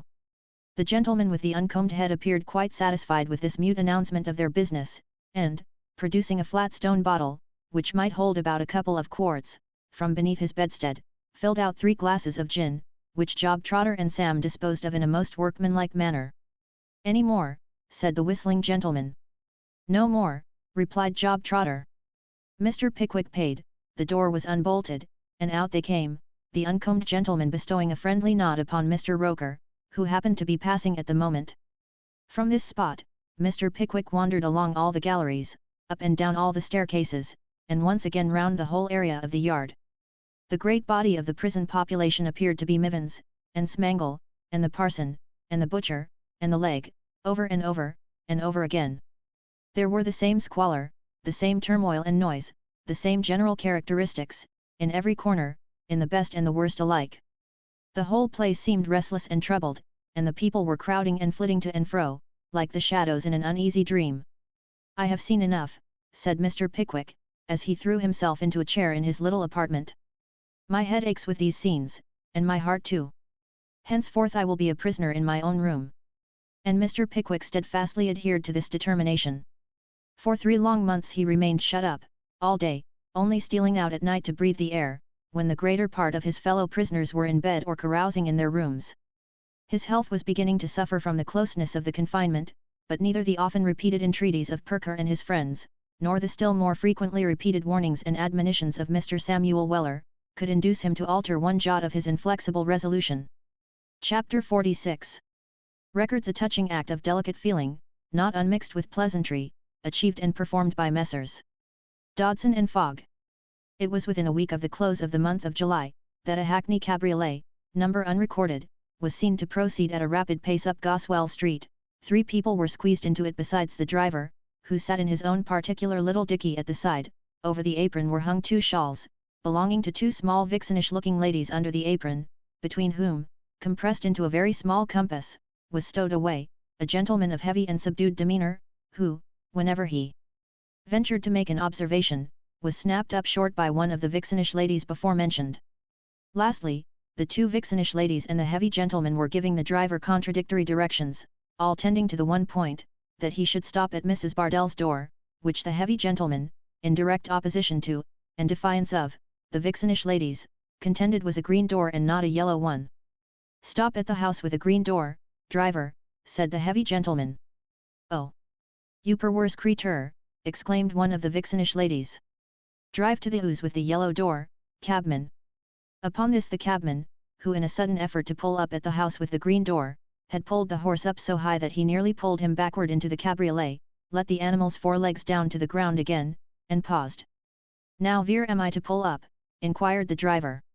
"Settle it among yourselves. All I ask is, where?" Here the contest was renewed with increased violence, and the horse being troubled with a fly on his nose, the cabman humanely employed his leisure in lashing him about on the head, on the counter-irritation principle. "Most Watts carries the day," said one of the vixenish ladies at length. "The Ouse with the yellow door, cabman." But after the cabriolet had dashed up, in splendid style, to the house with the yellow door, making, as one of the vixenish ladies triumphantly said, actually more noise than if one had come in one's own carriage, and after the driver had dismounted to assist the ladies in getting out, the small round head of Master Thomas Bardell was thrust out of the 1-pair window of a house with a red door, a few numbers off. "Aggrawatin' thing," said the vixenish lady last mentioned, darting a withering glance at the heavy gentleman. "My dear, it's not my fault," said the gentleman. "Don't talk to me, you creature, don't," retorted the lady. "The house with the red door, cabman. Oh! If ever a woman was troubled with a ruffianly creature, that takes a pride and a pleasure in disgracing his wife on every possible occasion afore strangers, I am that woman." "You ought to be ashamed of yourself, Rattle," said the other little woman, who was no other than Mrs. Cluppins. "What have I been a-doing of?" asked Mr. Rattle. "Don't talk to me, don't, you brute, for fear I should be provoked to forget my sect and strike you," said Mrs. Rattle. While this dialogue was going on, the driver was most ignominiously leading the horse, by the bridle, up to the house with the red door, which Master Bardell had already opened. Here was a mean and low way of arriving at a friend's house. No dashing up, with all the fire and fury of the animal, no jumping down of the driver, no loud knocking at the door, no opening of the apron with a crash at the very last moment, for fear of the ladies sitting in a draught, and then the man handing the shawls out, afterwards, as if he were a private coachman. The whole edge of the thing had been taken off. It was flatter than walking. "Well, Tommy," said Mrs. Cluppins, "how's your poor dear mother?" "Oh, she's very well," replied Master Bardell. "She's in the front parlour, all ready." "I'm ready too, I am." Here Master Bardell put his hands in his pockets, and jumped off in on the bottom step of the door. "Is anybody else a-goin', Tommy?" said Mrs. Cluppins, arranging her pelerine. "Mrs. Sanders is going, she is," replied Tommy. "I'm going too, I am." "Drat the boy," said little Mrs. Cluppins. "He thinks of nobody but himself. Here, Tommy, dear." "Well," said Master Bardell. "Who else is a-goin', lovey?" said Mrs. Cluppins, in an insinuating manner. "Oh, Mrs. Rogers is a-goin'," replied Master Bardell, opening his eyes very wide as he delivered the intelligence. "What? The lady as has taken the lodgings," ejaculated Mrs. Cluppins. Master Bardell put his hands deeper down into his pockets, and nodded exactly 35 times, to imply that it was the lady lodger, and no other. "Bless us," said Mrs. Cluppins. "It's quite a party." "Ah, if you knew what was in the cupboard, you'd say so," replied Master Bardell. "What is there, Tommy?" said Mrs. Cluppins coaxingly. "You'll tell me, Tommy, I know." "No, I won't," replied Master Bardell, shaking his head, and applying himself to the bottom step again. "Drat the child," muttered Mrs. Cluppins. "What a provokin' little wretch it is.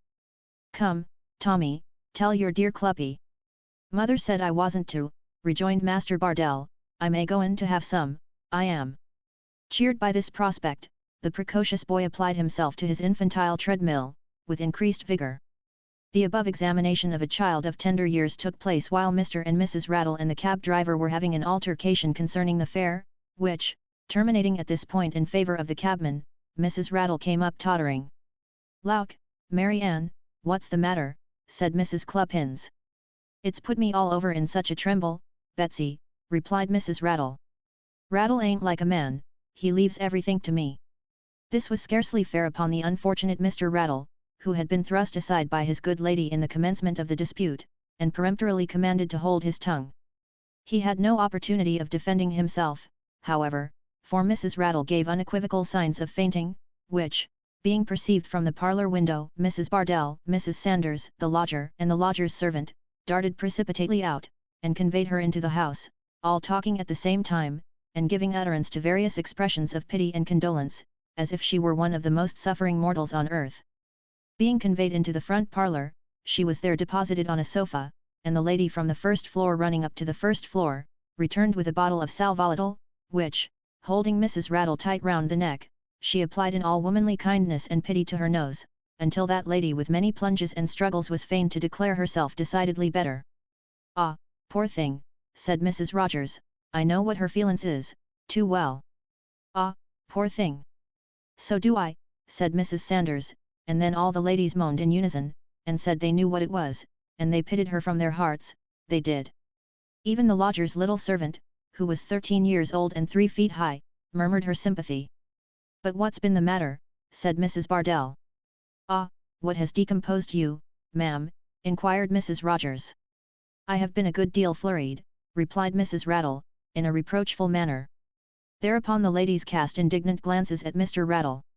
"Why, the fact is," said that unhappy gentleman, stepping forward, "when we alighted at this door, a dispute arose with the driver of the cabriolet." A loud scream from his wife, at the mention of this word, rendered all further explanation inaudible.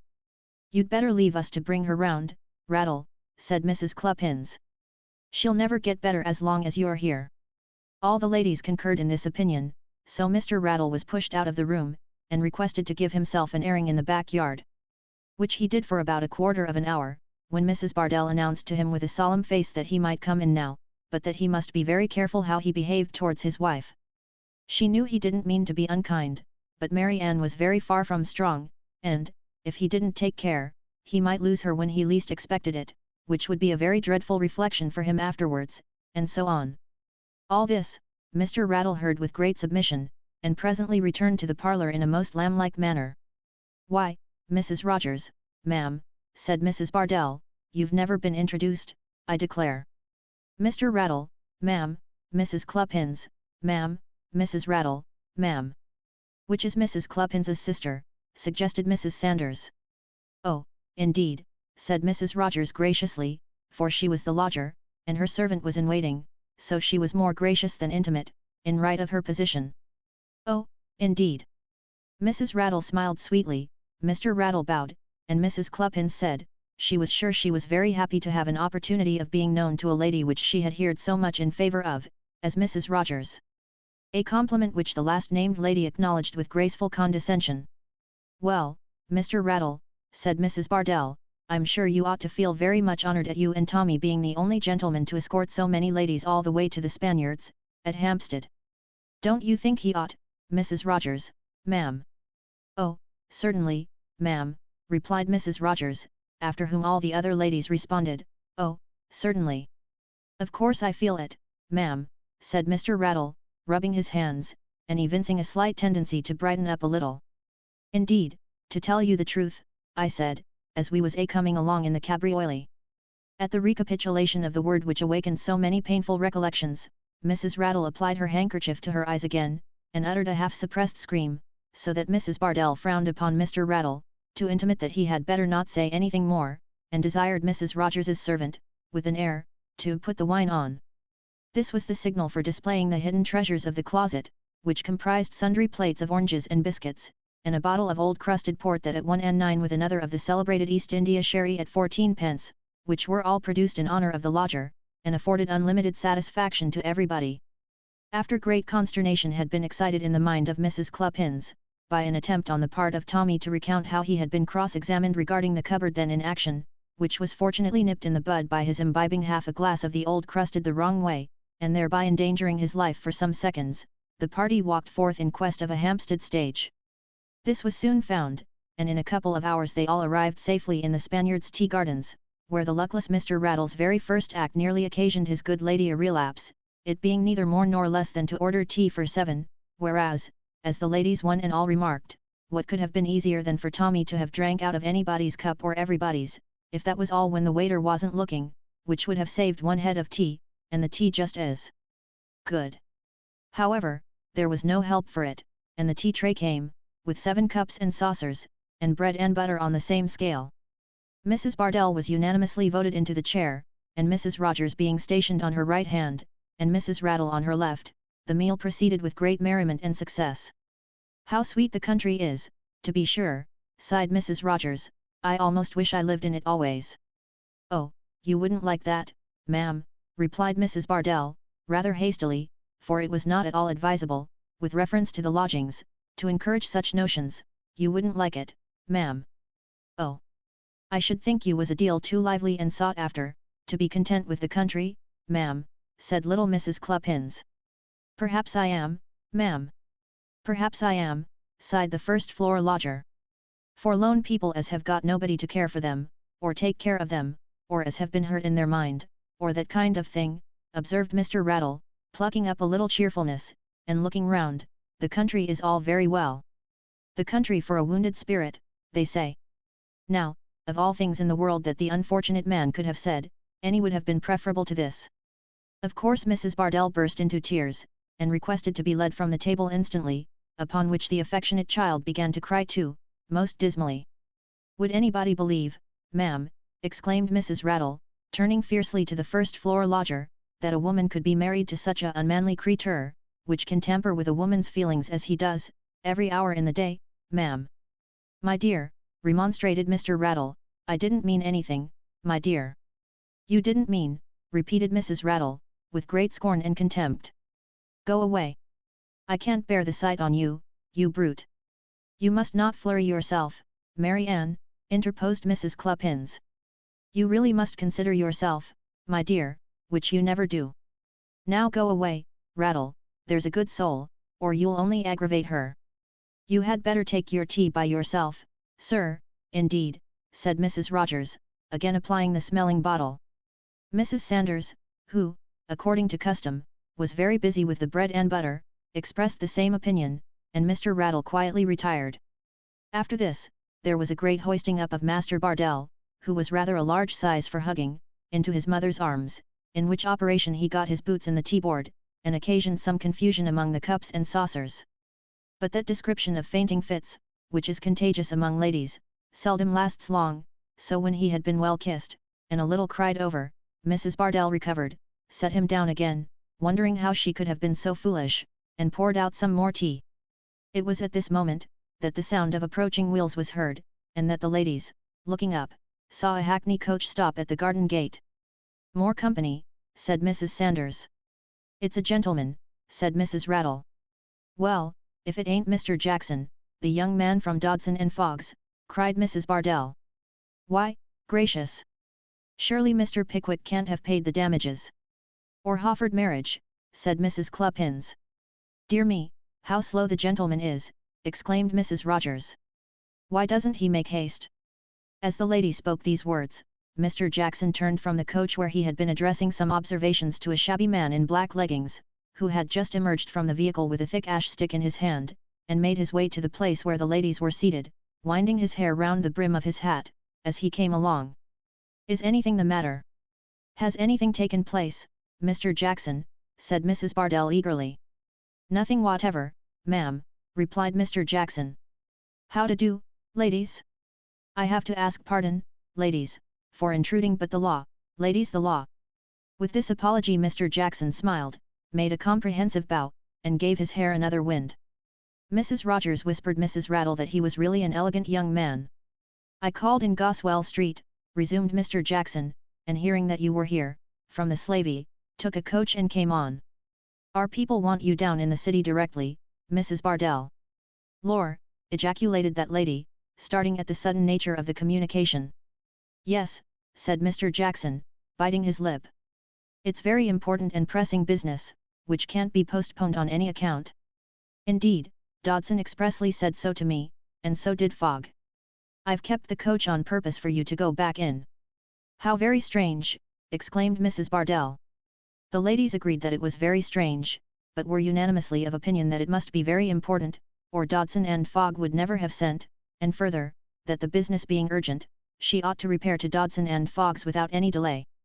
There was a certain degree of pride and importance about being wanted by one's lawyers in such a monstrous hurry, that was by no means displeasing to Mrs. Bardell, especially as it might be reasonably supposed to enhance her consequence in the eyes of the first-floor lodger.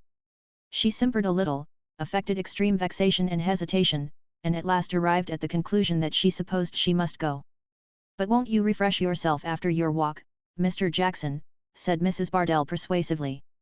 "Why, really there ain't much time to lose," replied Jackson, "and I've got a friend here," he continued, looking towards the man with the ash stick.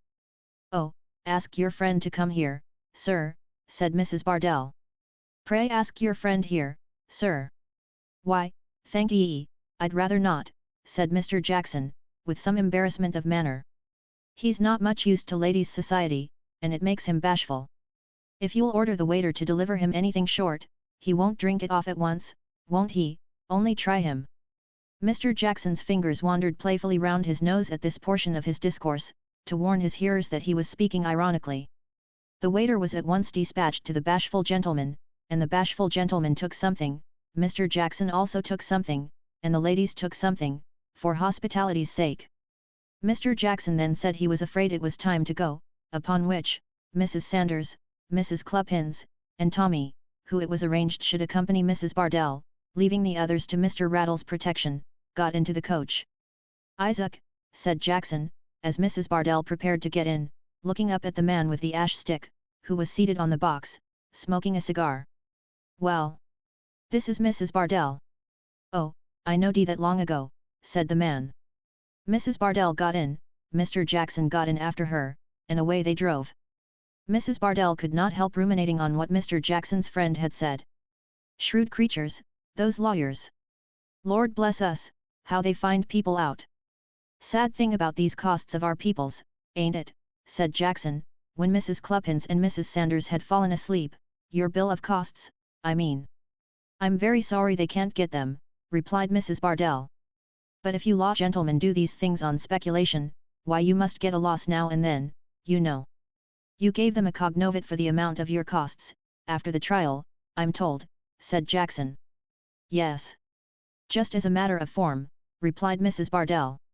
"Certainly," replied Jackson drily. "Quite a matter of form." "Quite." On they drove, and Mrs. Bardell fell asleep. She was awakened, after some time, by the stopping of the coach. "Bless us," said the lady. "Are we at Freeman's Court?" "We're not going quite so far," replied Jackson. "Have the goodness to step out." Mrs. Bardell, not yet thoroughly awake, complied. It was a curious place, a large wall, with a gate in the middle, and a gas light burning inside. "Now, ladies," cried the man with the ash stick, looking into the coach, and shaking Mrs. Sanders to wake her, "come." Rousing her friend, Mrs. Sanders alighted. Mrs. Bardell, leaning on Jackson's arm, and leading Tommy by the hand, had already entered the porch. They followed. The room they turned into was even more odd-looking than the porch. Such a number of men standing about. And they stared so. "What place is this?" inquired Mrs. Bardell, pausing. "Only one of our public offices," replied Jackson, hurrying her through a door, and looking round to see that the other women were following. "Look sharp, Isaac." "Safe and sound," replied the man with the ash stick. The door swung heavily after them, and they descended a small flight of steps. "Here we are at last." "All right and tight, Mrs. Bardell," said Jackson, looking exultingly round. "What do you mean?" said Mrs. Bardell, with a palpitating heart. "Just this," replied Jackson, drawing her a little on one side. "Don't be frightened, Mrs. Bardell. There never was a more delicate man than Dodson, ma'am, or a more humane man than Fogg. It was their duty in the way of business, to take you in execution for them costs, but they were anxious to spare your feelings as much as they could. What a comfort it must be, to you, to think how it's been done. This is the Fleet, ma'am. Wish you good night, Mrs. Bardell." "Good night, Tommy." As Jackson hurried away in company with the man with the ash stick, another man, with a key in his hand, who had been looking on, led the bewildered female to a second short flight of steps leading to a doorway. Mrs. Bardell screamed violently, Tommy roared, Mrs. Cluppins shrunk within herself, and Mrs. Sanders made off, without more ado. For there stood the injured Mr. Pickwick, taking his nightly allowance of air, and beside him leant Samuel Weller, who, seeing Mrs. Bardell, took his hat off with mock reverence, while his master turned indignantly on his heel. "Don't bother the woman," said the turnkey to Weller, "she's just come in." "A prisoner," said Sam, quickly replacing his hat. "Who's the plaintiffs? What for? Speak up, old feller." "Dodson and Fogg," replied the man, "execution on cognovit for costs." "Here, job, job," shouted Sam, dashing into the passage. "Run to Mr. Perker's, job. I want him directly. I see some good in this. Here's a game. Hooray! Vere's the governor." But there was no reply to these inquiries, for Job had started furiously off, the instant he received his commission, and Mrs. Bardell had fainted in real downright earnest. Chapter 47 is chiefly devoted to matters of business, and the temporal advantage of Dodson and Fogg Mr.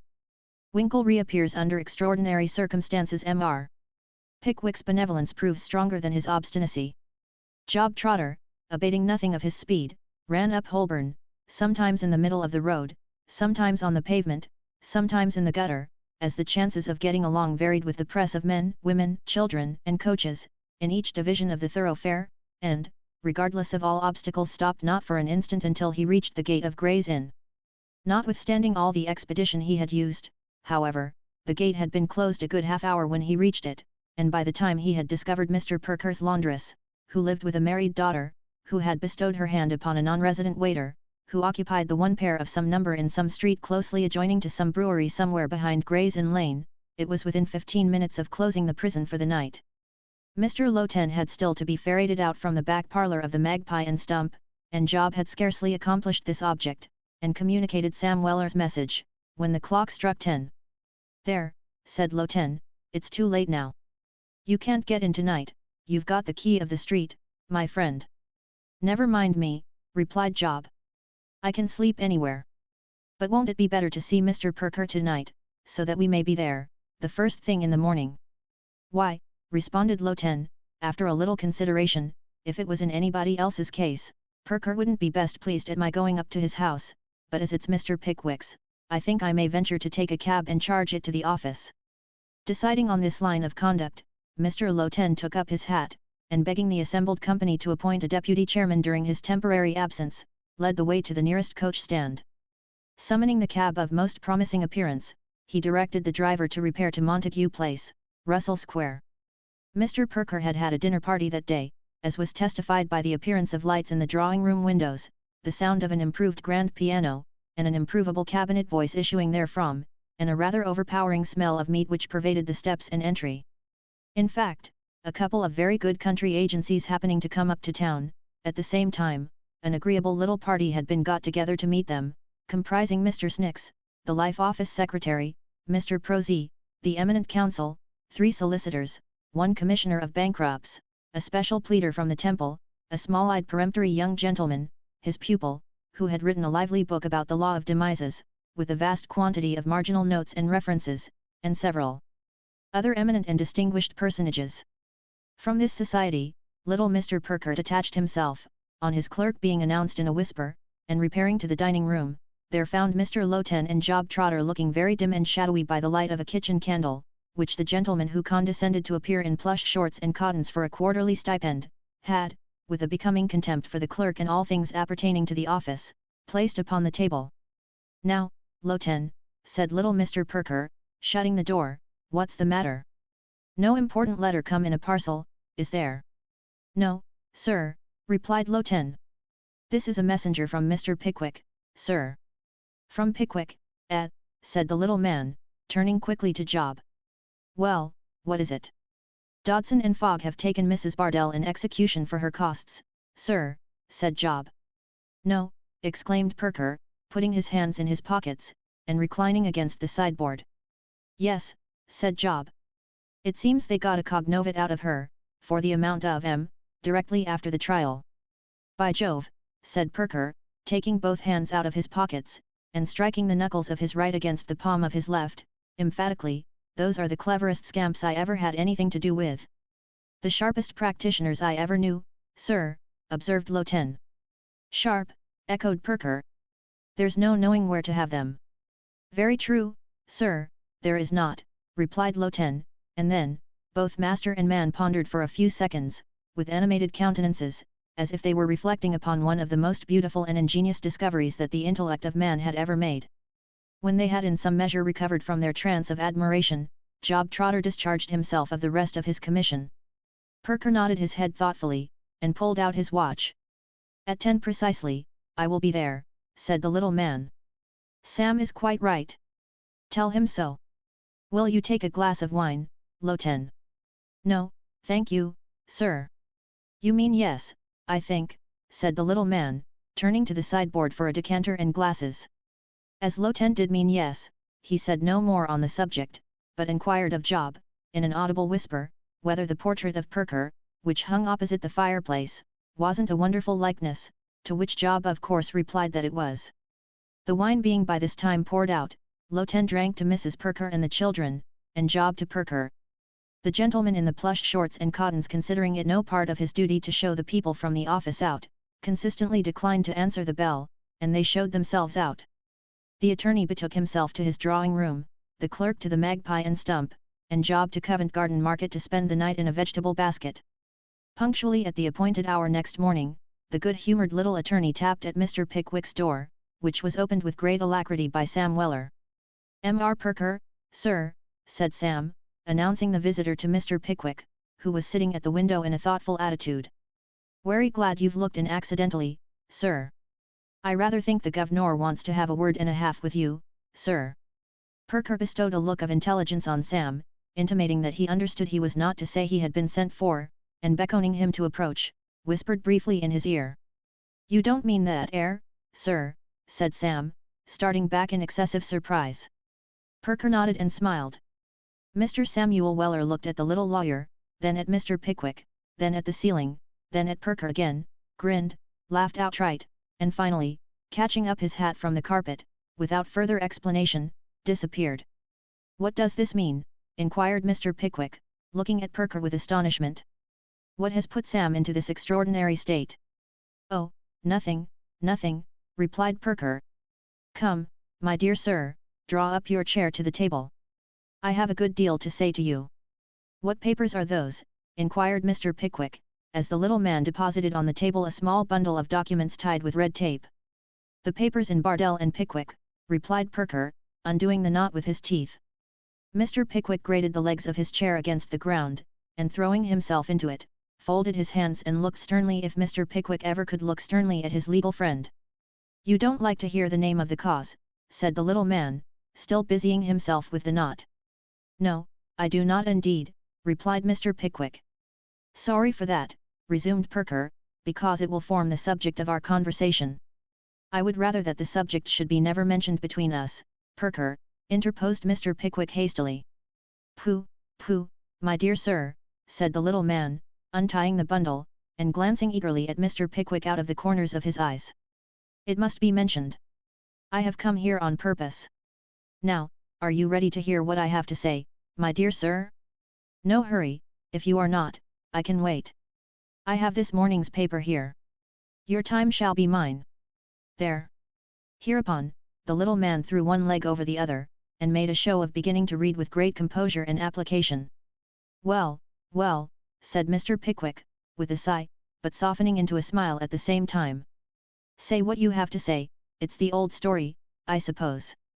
"With a difference, my dear sir, with a difference," rejoined Perker, deliberately folding up the paper and putting it into his pocket again.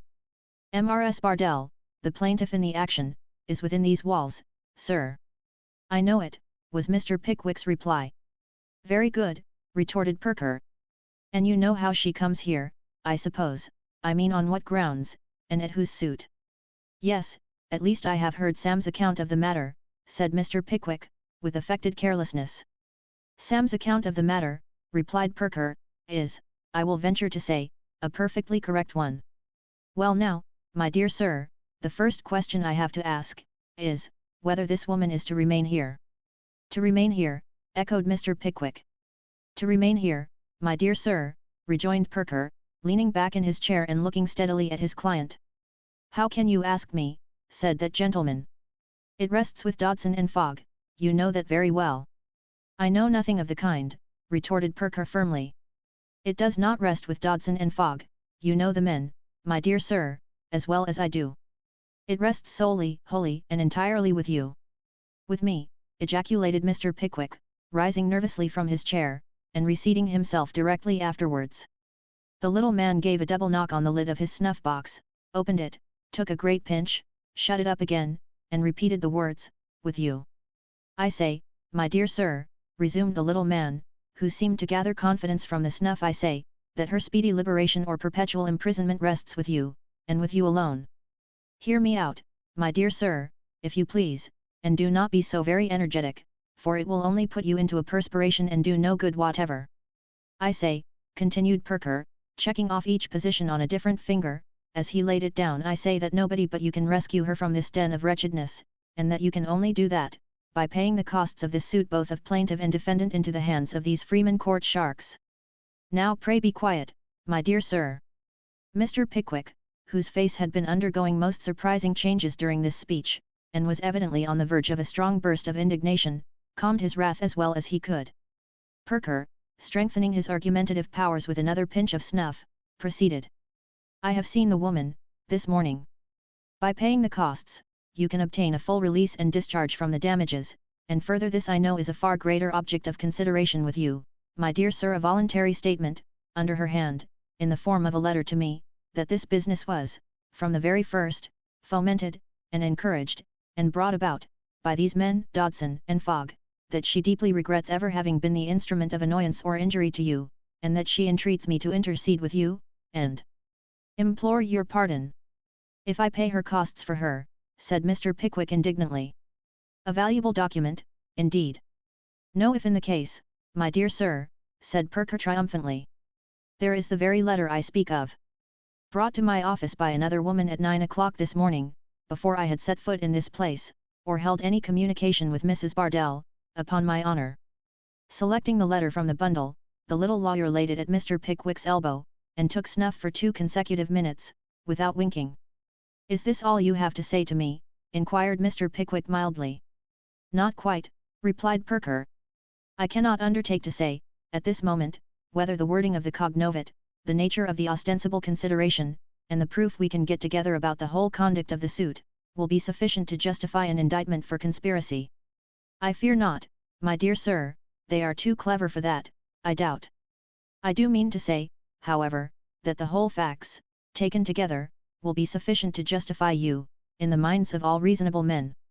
And now, my dear sir, I put it to you.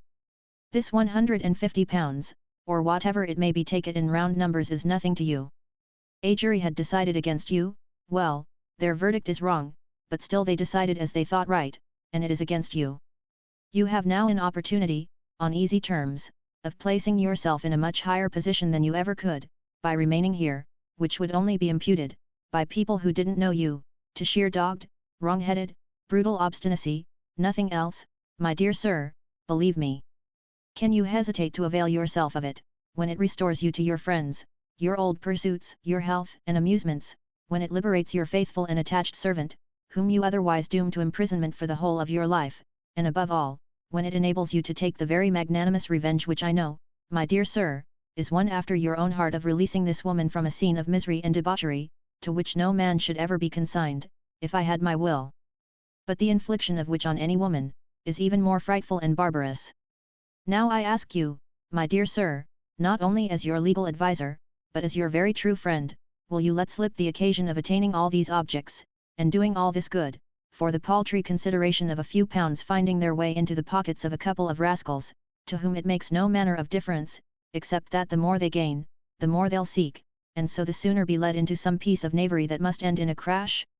I have put these considerations to you, my dear sir, very feebly and imperfectly, but I ask you to think of them. Turn them over in your mind as long as you please. I wait here most patiently for your answer." Before Mr. Pickwick could reply, before Mr. Perker had taken 1/20th part of the snuff with which so unusually long an address imperatively required to be followed up, there was a low murmuring of voices outside, and then a hesitating knock at the door. "Dear, dear," exclaimed Mr. Pickwick, who had been evidently roused by his friend's appeal, "what an annoyance that door is!" "Who is that?" "Me, sir," replied Sam Weller, putting in his head. "I can't speak to you just now, Sam," said Mr. Pickwick. "I am engaged at this moment, Sam." "Beg your pardon, sir," rejoined Mr. Weller. "But here's a lady here, sir, as says she's somethin' wery partickler to disclose." "I can't see any lady," replied Mr. Pickwick, whose mind was filled with visions of Mrs. Bardell. "I wouldn't make too sure o' that, sir," urged Mr. Weller, shaking his head. "If you know'd who was near, sir, I rather think you'd change your note," as the hawk remarked to himself with a cheerful laugh, when he heard the robin redbreast a singin' round the corner.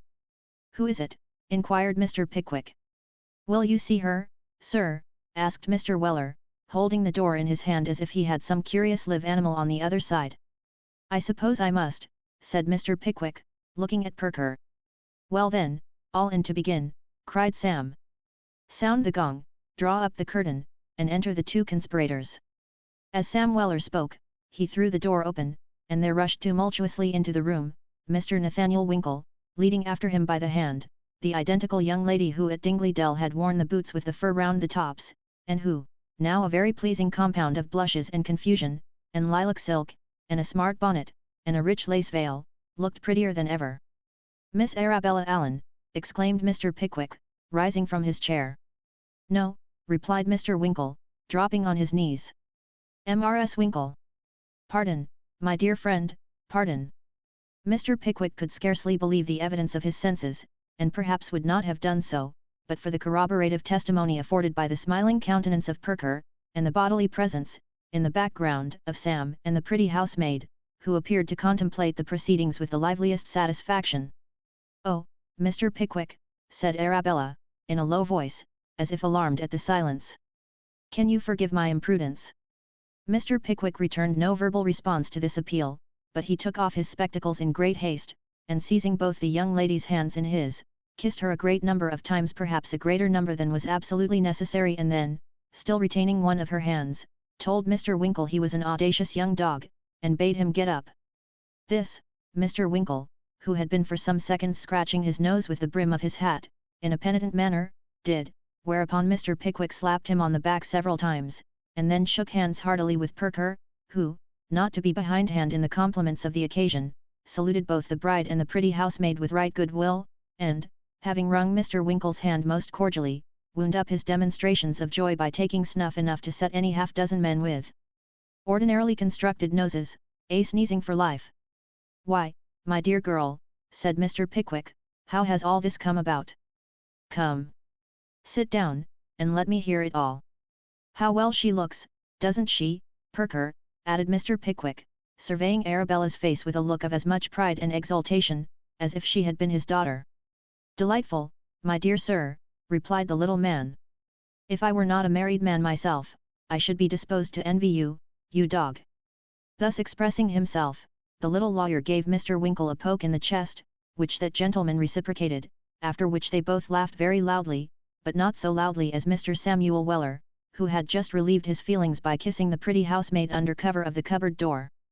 "I can never be grateful enough to you, Sam, I am sure," said Arabella, with the sweetest smile imaginable. "I shall not forget your exertions in the garden at Clifton."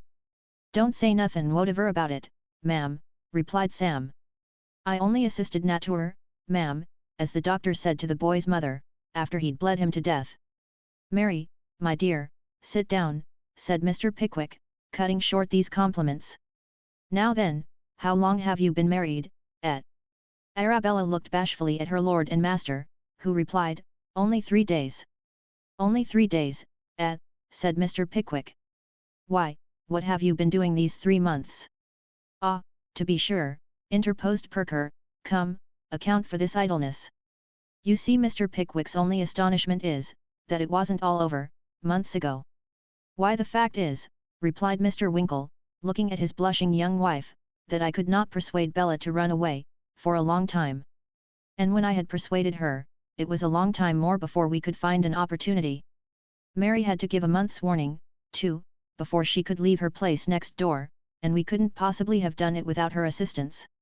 "Upon my word," exclaimed Mr. Pickwick, who by this time had resumed his spectacles, and was looking from Arabella to Winkle, and from Winkle to Arabella, with as much delight depicted in his countenance as warm-heartedness and kindly feeling can communicate to the human face. "Upon my word, you seem to have been very systematic in your proceedings.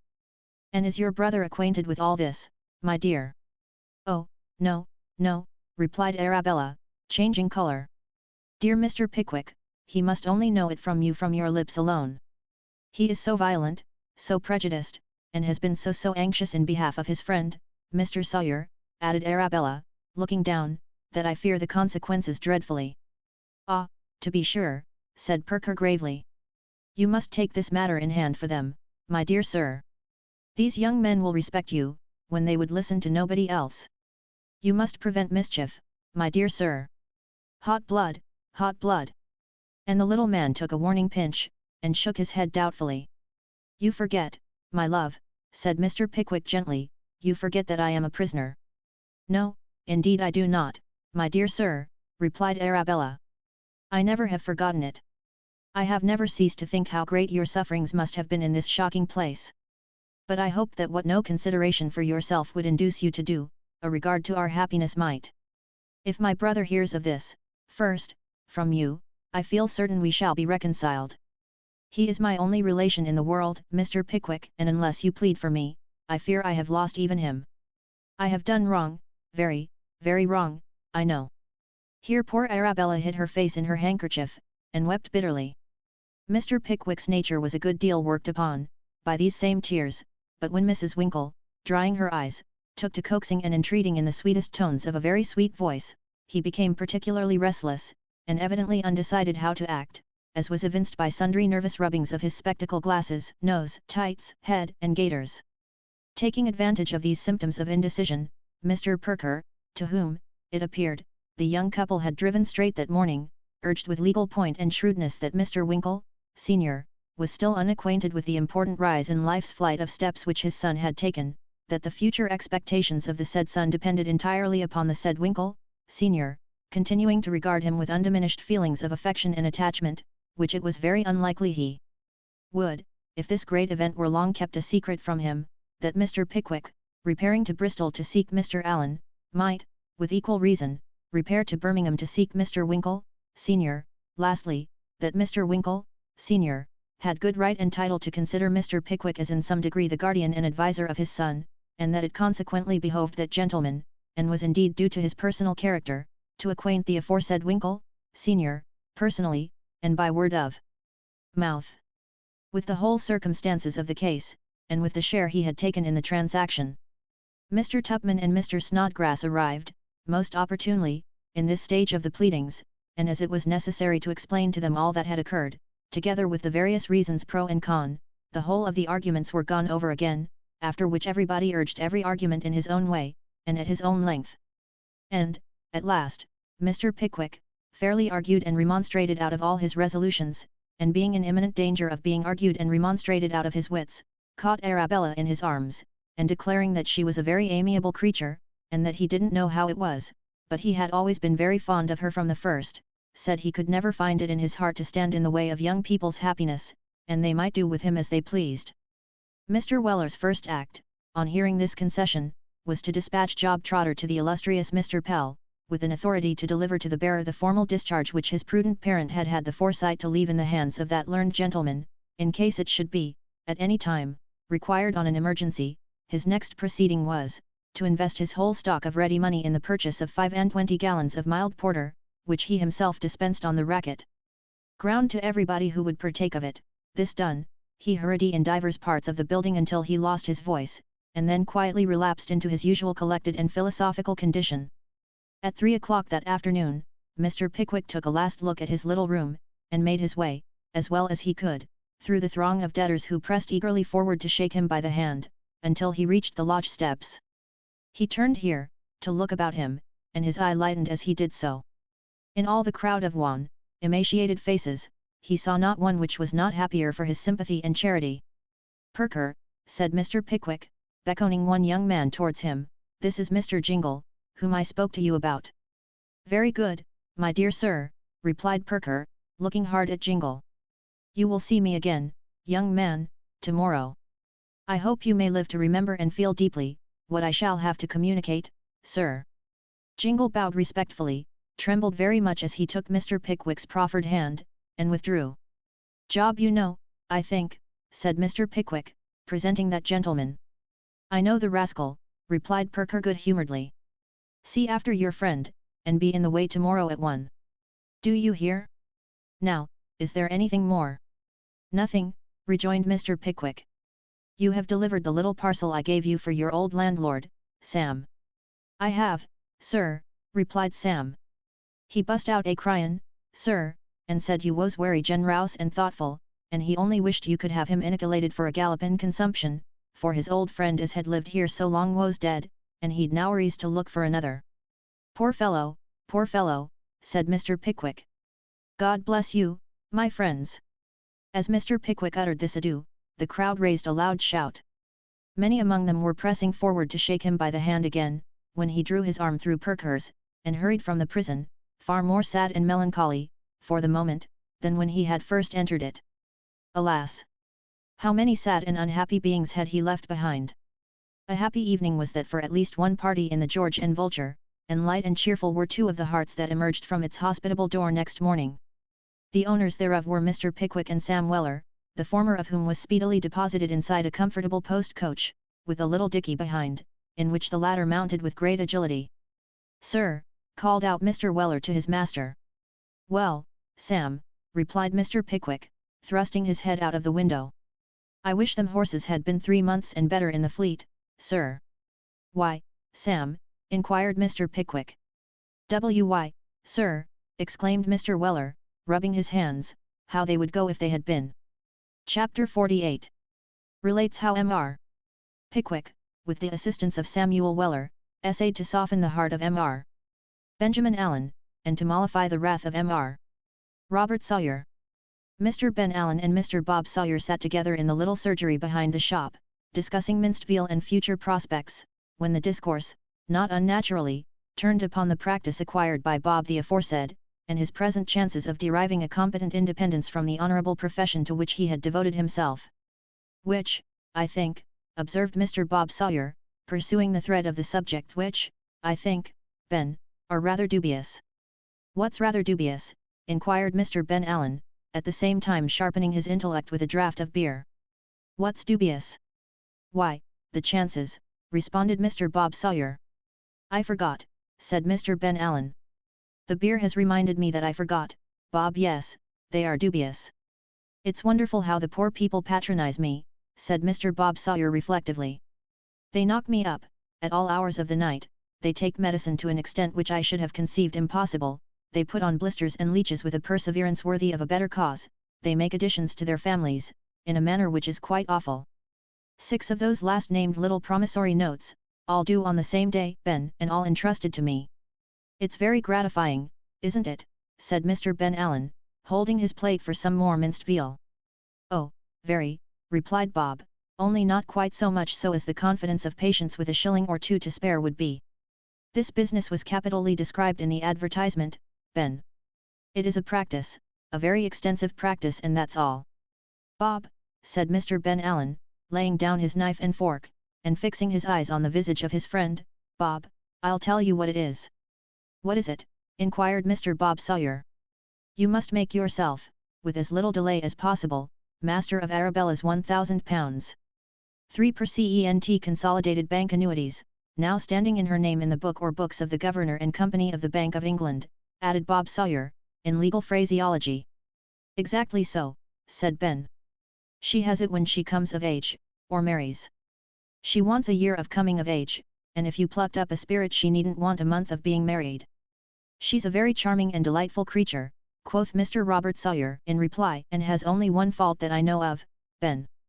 It happens, unfortunately, that single blemish is a want of taste. She don't like me.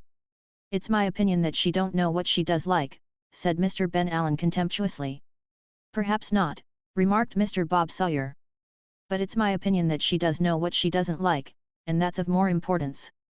I wish, said Mr. Ben Allen, setting his teeth together, and speaking more like a savage warrior who fed on raw wolf's flesh which he carved with his fingers, than a peaceable young gentleman who ate minced veal with a knife and fork. I wish I knew whether any rascal really has been tampering with her, and attempting to engage her affections. I think I should assassinate him, Bob. I'd put a bullet in him, if I found him out, said Mr. Sawyer, stopping in the course of a long draught of beer, and looking malignantly out of the porter pot. If that didn't do his business, I'd extract it afterwards, and kill him that way. Mr. Benjamin Allen gazed abstractedly on his friend for some minutes in silence, and then said, You have never proposed to her, point blank, Bob? No. Because I saw it would be of no use, replied Mr. Robert Sawyer. You shall do it, before you are 24 hours older, retorted Ben, with desperate calmness. She shall have you, or I'll know the reason why. I'll exert my authority. Well, said Mr. Bob Sawyer, we shall see. We shall see, my friend, replied Mr. Ben Allen fiercely. He paused for a few seconds, and added in a voice broken by emotion, You have loved her from a child, my friend. You loved her when we were boys at school together, and, even then, she was wayward and slighted your young feelings. Do you recollect, with all the eagerness of a child's love, one day pressing upon her acceptance, 2 small caraway seed biscuits and 1 sweet apple, neatly folded into a circular parcel with the leaf of a copybook? I do, replied Bob Sawyer. She slighted that, I think, said Ben Allen. She did, rejoined Bob. She said I had kept the parcel so long in the pockets of my corduroys, that the apple was unpleasantly warm. I remember, said Mr. Allen gloomily. Upon which we ate it ourselves, in alternate bites. Bob Sawyer intimated his recollection of the circumstance last alluded to, by a melancholy frown, and the 2 friends remained for some time absorbed, each in his own meditations. While these observations were being exchanged between Mr. Bob Sawyer and Mr. Benjamin Allen, and while the boy in the grey livery, marvelling at the unwonted prolongation of the dinner, cast an anxious look, from time to time, towards the glass door, distracted by inward misgivings regarding the amount of minced veal which would be ultimately reserved for his individual cravings, there rolled soberly on through the streets of Bristol, a private fly, painted of a sad green colour, drawn by a chubby sort of brown horse, and driven by a surly-looking man with his legs dressed like the legs of a groom, and his body attired in the coat of a coachman. Such appearances are common to many vehicles belonging to, and maintained by, old ladies of economic habits, and in this vehicle sat an old lady who was its mistress and proprietor. "Martin," said the old lady, calling to the surly man, out of the front window. "Well," said the surly man, touching his hat to the old lady. "M.R. Sawyer's," said the old lady. "I was going there," said the surly man. The old lady nodded the satisfaction which this proof of the surly man's foresight imparted to her feelings, and the surly man giving a smart lash to the chubby horse, they all repaired to Mr. Bob Sawyer's together. "Martin," said the old lady, when the fly stopped at the door of Mr. Robert Sawyer, late Knockamorf. "Well," said Martin. "Ask the lad to step out, and mind the horse." "I'm going to mind the horse myself," said Martin, laying his whip on the roof of the fly. "I can't permit it, on any account," said the old lady. "Your testimony will be very important, and I must take you into the house with me. You must not stir from my side during the whole interview. Do you hear?" "I hear," replied Martin. "Well, what are you stopping for?" "Nothing," replied Martin. So saying, the surly man leisurely descended from the wheel, on which he had been poising himself on the tops of the toes of his right foot, and having summoned the boy in the grey livery, opened the coach door, flung down the steps, and thrusting in a hand enveloped in a dark wash-leather glove, pulled out the old lady with as much unconcern in his manner as if she were a bandbox. "Dear me," exclaimed the old lady. "I am so flurried, now I have got here, Martin, that I'm all in a tremble." Mr. Martin coughed behind the dark wash-leather gloves, but expressed no sympathy, so the old lady, composing herself, trotted up Mr. Bob Sawyer's steps, and Mr. Martin followed. Immediately on the old lady's entering the shop, Mr. Benjamin Allen and Mr. Bob Sawyer, who had been putting the spirits and water out of sight, and upsetting nauseous drugs to take off the smell of the tobacco smoke, issued hastily forth in a transport of pleasure and affection. "My dear aunt," exclaimed Mr. Ben Allen, "how kind of you to look in upon us." "Mr. Sawyer, aunt, my friend Mr. Bob Sawyer whom I have spoken to you about, regarding you know, aunt."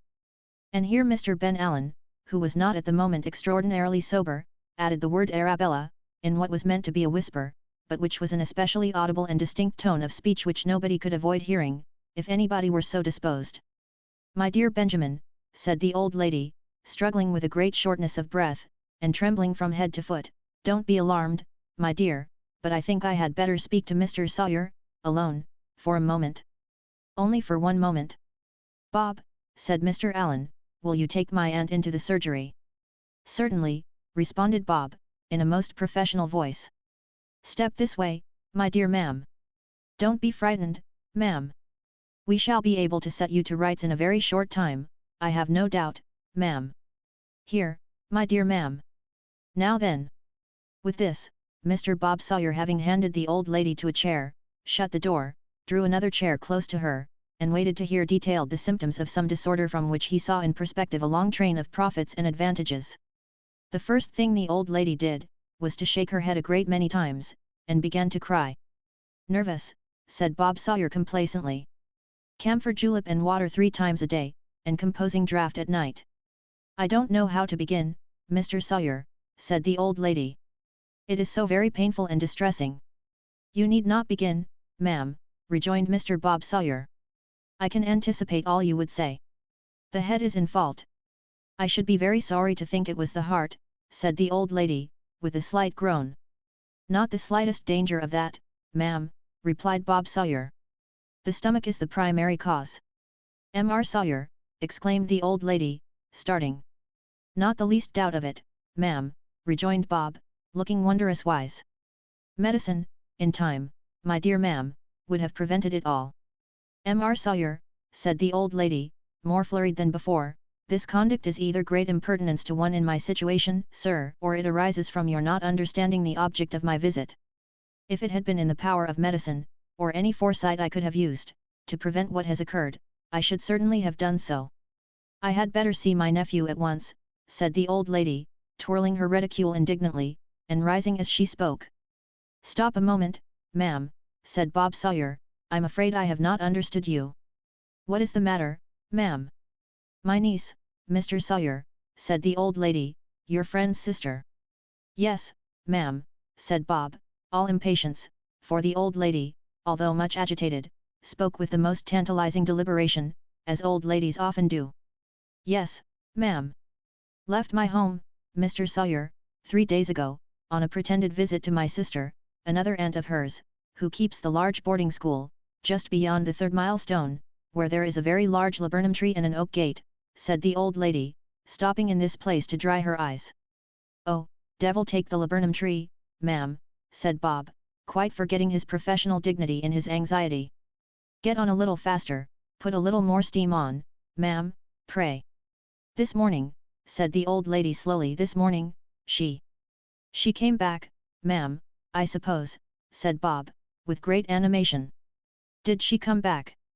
"No, she did not, she wrote," replied the old lady. "What did she say?" inquired Bob eagerly. "She said, Mr. Sawyer," replied the old lady, "and it is this I want to prepare Benjamin's mind for, gently and by degrees, she said that she was I have got the letter in my pocket, Mr. Sawyer, but my glasses are in the carriage, and I should only waste your time if I attempted to point out the passage to you, without them, she said, in short, Mr. Sawyer, that she was married." "What?" said, or rather shouted, Mr. Bob Sawyer. "Married," repeated the old lady. Mr. Bob Sawyer stopped to hear no more, but darting from the surgery into the outer shop, cried in a stentorian voice, "Ben, my boy, she's bolted."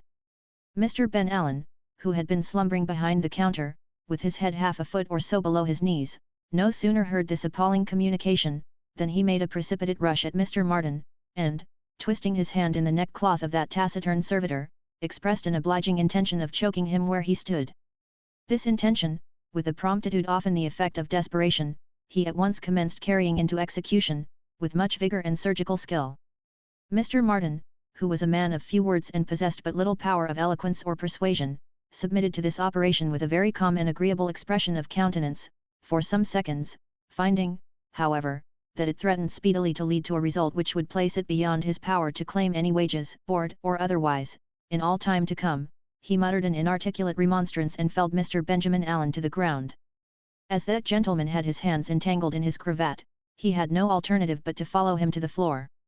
There they both lay struggling, when the shop door opened, and the party was increased by the arrival of 2 most unexpected visitors, to wit, Mr. Pickwick and Mr. Samuel Weller.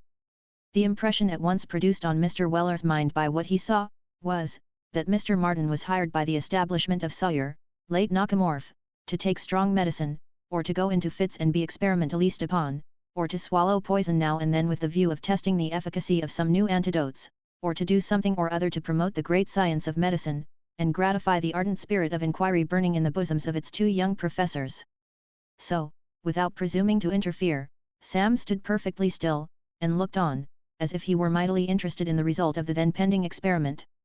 Not so, Mr. Pickwick. He at once threw himself on the astonished combatants, with his accustomed energy, and loudly called upon the bystanders to interpose. This roused Mr. Bob Sawyer, who had been hitherto quite paralyzed by the frenzy of his companion. With that gentleman's assistance, Mr. Pickwick raised Ben Allen to his feet. Mr. Martin, finding himself alone on the floor, got up, and looked about him. "Mr. Allen," said Mr. Pickwick, "what is the matter, sir?" "Never mind, sir," replied Mr. Allen, with haughty defiance. "What is it?" inquired Mr. Pickwick, looking at Bob Sawyer. "Is he unwell?" Before Bob could reply, Mr. Ben Allen seized Mr. Pickwick by the hand, and murmured, in sorrowful accents, "My sister, my dear sir, my sister." "Oh, is that all?" said Mr. Pickwick. "We shall easily arrange that matter, I hope. Your sister is safe and well, and I am here, my dear sir, too.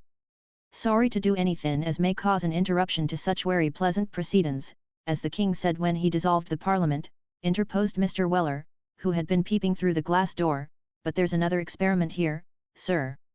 Here's a venerable old lady a-lyin' on the carpet waitin' for dissection or galvanism or some other rewivin' and scientific inwention." "I forgot," exclaimed Mr. Ben Allen. "It is my aunt. Dear me, said Mr. Pickwick. Poor lady! Gently, Sam, gently. Strange situation for one o' the family, observed Sam Weller, hoisting the aunt into a chair. Now to pity Sawbones, bring out the woolly tilly.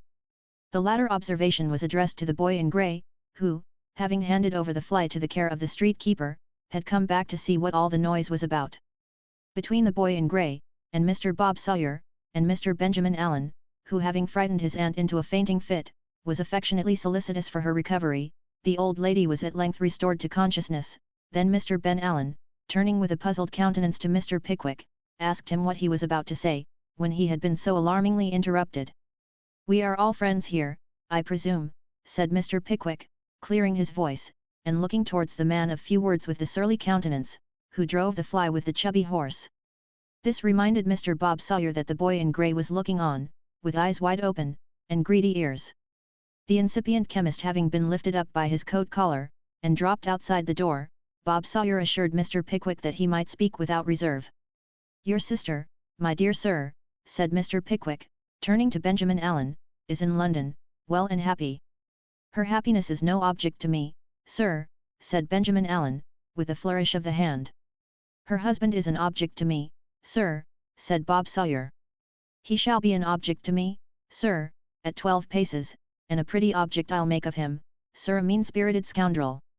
This, as it stood, was a very pretty denunciation, and magnanimous withal, but Mr. Bob Sawyer rather weakened its effect, by winding up with some general observations concerning the punching of heads and knocking out of eyes, which were commonplace by comparison. "Stay, sir," said Mr. Pickwick, "before you apply those epithets to the gentleman in question, consider, dispassionately, the extent of his fault, and above all remember that he is a friend of mine." "What?" said Mr. Bob Sawyer.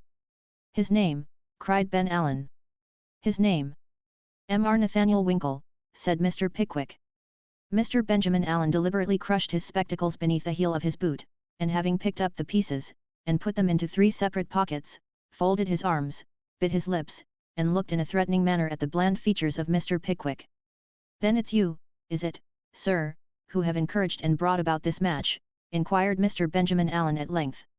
"And it's this gentleman's servant, I suppose," interrupted the old lady, "who has been skulking about my house, and endeavouring to entrap my servants to conspire against their mistress Martin." "Well," said the surly man, coming forward. "Is that the young man you saw in the lane, whom you told me about, this morning?" Mr. Martin, who, as it has already appeared, was a man of few words, looked at Sam Weller, nodded his head, and growled forth, "That's the man." Mr. Weller, who was never proud, gave a smile of friendly recognition as his eyes encountered those of the surly groom, and admitted in courteous terms, that he had knowed him afore. "And this is the faithful creature," exclaimed Mr. Ben Allen, "whom I had nearly suffocated. Mr. Pickwick, how dare you allow your fellow to be employed in the abduction of my sister? I demand that you explain this matter, sir." "Explain it, sir," cried Bob Sawyer fiercely. "It's a conspiracy," said Ben Allen. "A regular plant," added Mr. Bob Sawyer. "A disgraceful imposition," observed the old lady. "Nothing but a do," remarked Martin. "Pray hear me," urged Mr. Pickwick, as Mr. Ben Allen fell into a chair that patients were bled in, and gave way to his pocket handkerchief. "I have rendered no assistance in this matter, beyond being present at one interview between the young people which I could not prevent, and from which I conceived my presence would remove any slight colouring of impropriety that it might otherwise have had. This is the whole share I have had in the transaction, and I had no suspicion that an immediate marriage was even contemplated. Though, mind," added Mr. Pickwick, hastily checking himself, "mind, I do not say I should have prevented it, if I had known that it was intended." "You hear that, all of you, you hear that," said Mr. Benjamin Allen. "I hope they do," mildly observed Mr. Pickwick, looking round, and, added that gentleman, his colour mounting as he spoke, "I hope they hear this, sir, also. That from what has been stated to me, sir, I assert that you were by no means justified in attempting to force your sister's inclinations as you did, and that you should rather have endeavoured by your kindness and forbearance to have supplied the place of other nearer relations whom she had never known, from a child. As regards my young friend, I must beg to add, that in every point of worldly advantage he is, at least, on an equal footing with yourself, if not on a much better one, and that unless I hear this question discussed with becoming temper and moderation, I decline hearing any more said upon the subject. I wish to make a very few remarks in addition to what has been put forward by the Honourable Gentleman as has just give over, said Mr. Weller, stepping forth, which is this here, a individual in company has called me a feller. That has nothing whatever to do with the matter, Sam, interposed Mr. Pickwick. Pray hold your tongue. I ain't a-goin' to say nothin' on that air pint, sir, replied Sam, but merely this here. Perhaps that gentleman may think as there was a priory attachment, but there warn't nothin' o' the sort, for the young lady said in the werry beginnin' o' the keepin' company, that she couldn't abide him. Nobody's cut him out, and it ud ha been just the werry same for him if the young lady had never seen Mr. Winkle. That's what I wish to say, sir, and I hope I've now made that gentleman's mind easy. A short pause followed these consolatory remarks of Mr. Weller. Then Mr. Ben Allen, rising from his chair, protested that he would never see Arabella's face again, while Mr. Bob Sawyer, despite Sam's flattering assurance, vowed dreadful vengeance on the happy bridegroom. But, just when matters were at their height, and threatening to remain so, Mr. Pickwick found a powerful assistant in the old lady, who, evidently much struck by the mode in which he had advocated her niece's cause, ventured to approach Mr. Benjamin Allen with a few comforting reflections, of which the chief were, that after all, perhaps, it was well it was no worse, the least said the soonest mended, and upon her word she did not know that it was so very bad after all. What was over couldn't be begun, and what couldn't be cured must be endured, with various other assurances of the like novel and strengthening description. To all of these, Mr. Benjamin Allen replied that he meant no disrespect to his aunt, or anybody there, but if it were all the same to them, and they would allow him to have his own way, he would rather have the pleasure of hating his sister till death, and after it. At length, when this determination had been announced 100 times, the old lady suddenly bridling up and looking very majestic, wished to know what she had done that no respect was to be paid to her years or station, and that she should be obliged to beg and pray, in that way, of her own nephew, whom she remembered about 25 years before he was born, and whom she had known, personally, when he hadn't a tooth in his head, to say nothing of her presence on the first occasion of his having his hair cut, and assistance at numerous other times and ceremonies during his babyhood, of sufficient importance to found a claim upon his affection, obedience, and sympathies, forever.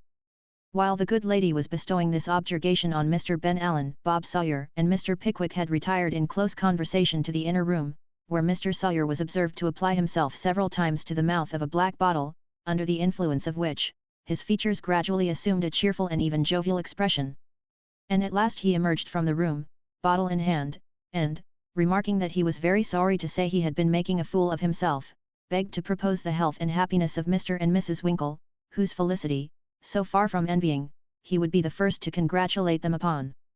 Hearing this, Mr. Ben Allen suddenly arose from his chair, and, seizing the black bottle, drank the toast so heartily, that, the liquor being strong, he became nearly as black in the face as the bottle.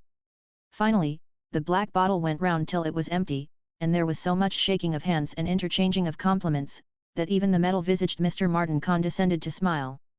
"And now," said Bob Sawyer, rubbing his hands, "we'll have a jolly night." "I am sorry," said Mr. Pickwick, "that I must return to my inn. I have not been accustomed to fatigue lately, and my journey has tired me exceedingly." "You'll take some tea, Mr. Pickwick," said the old lady, with irresistible sweetness. "Thank you, I would rather not," replied that gentleman. The truth is, that the old lady's evidently increasing admiration was Mr. Pickwick's principal inducement for going away.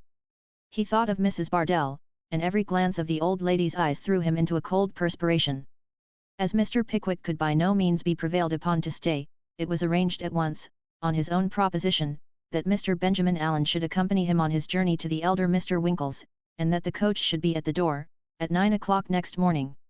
He then took his leave, and, followed by Samuel Weller, repaired to the bush. It is worthy of remark, that Mr. Martin's face was horribly convulsed as he shook hands with Sam at parting, and that he gave vent to a smile and an oath simultaneously, from which tokens it has been inferred by those who were best acquainted with that gentleman's peculiarities, that he expressed himself much pleased with Mr. Weller's society, and requested the honour of his further acquaintance. "Shall I order a private room, sir?" inquired Sam, when they reached the bush. "Why, no, Sam," replied Mr. Pickwick, "as I dined in the coffee room, and shall go to bed soon, it is hardly worth while. See who there is in the traveller's room, Sam." Mr. Weller departed on his errand, and presently returned to say that there was only a gentleman with one eye, and that he and the landlord were drinking a bowl of bishop together. "I will join them," said Mr. Pickwick. "He's a queer customer, the one-eyed one, sir," observed Mr. Weller, as he led the way. "He's a gammon that 'ere landlord, he is, sir, till he don't rightly know whether he's a standing on the solace of his boots or the crown of his hat." The individual to whom this observation referred, was sitting at the upper end of the room when Mr. Pickwick entered, and was smoking a large Dutch pipe, with his eye intently fixed on the round face of the landlord, a jolly-looking old personage, to whom he had recently been relating some tale of wonder, as was testified by sundry disjointed exclamations of, "Well, I wouldn't have believed it. The strangest thing I ever heard.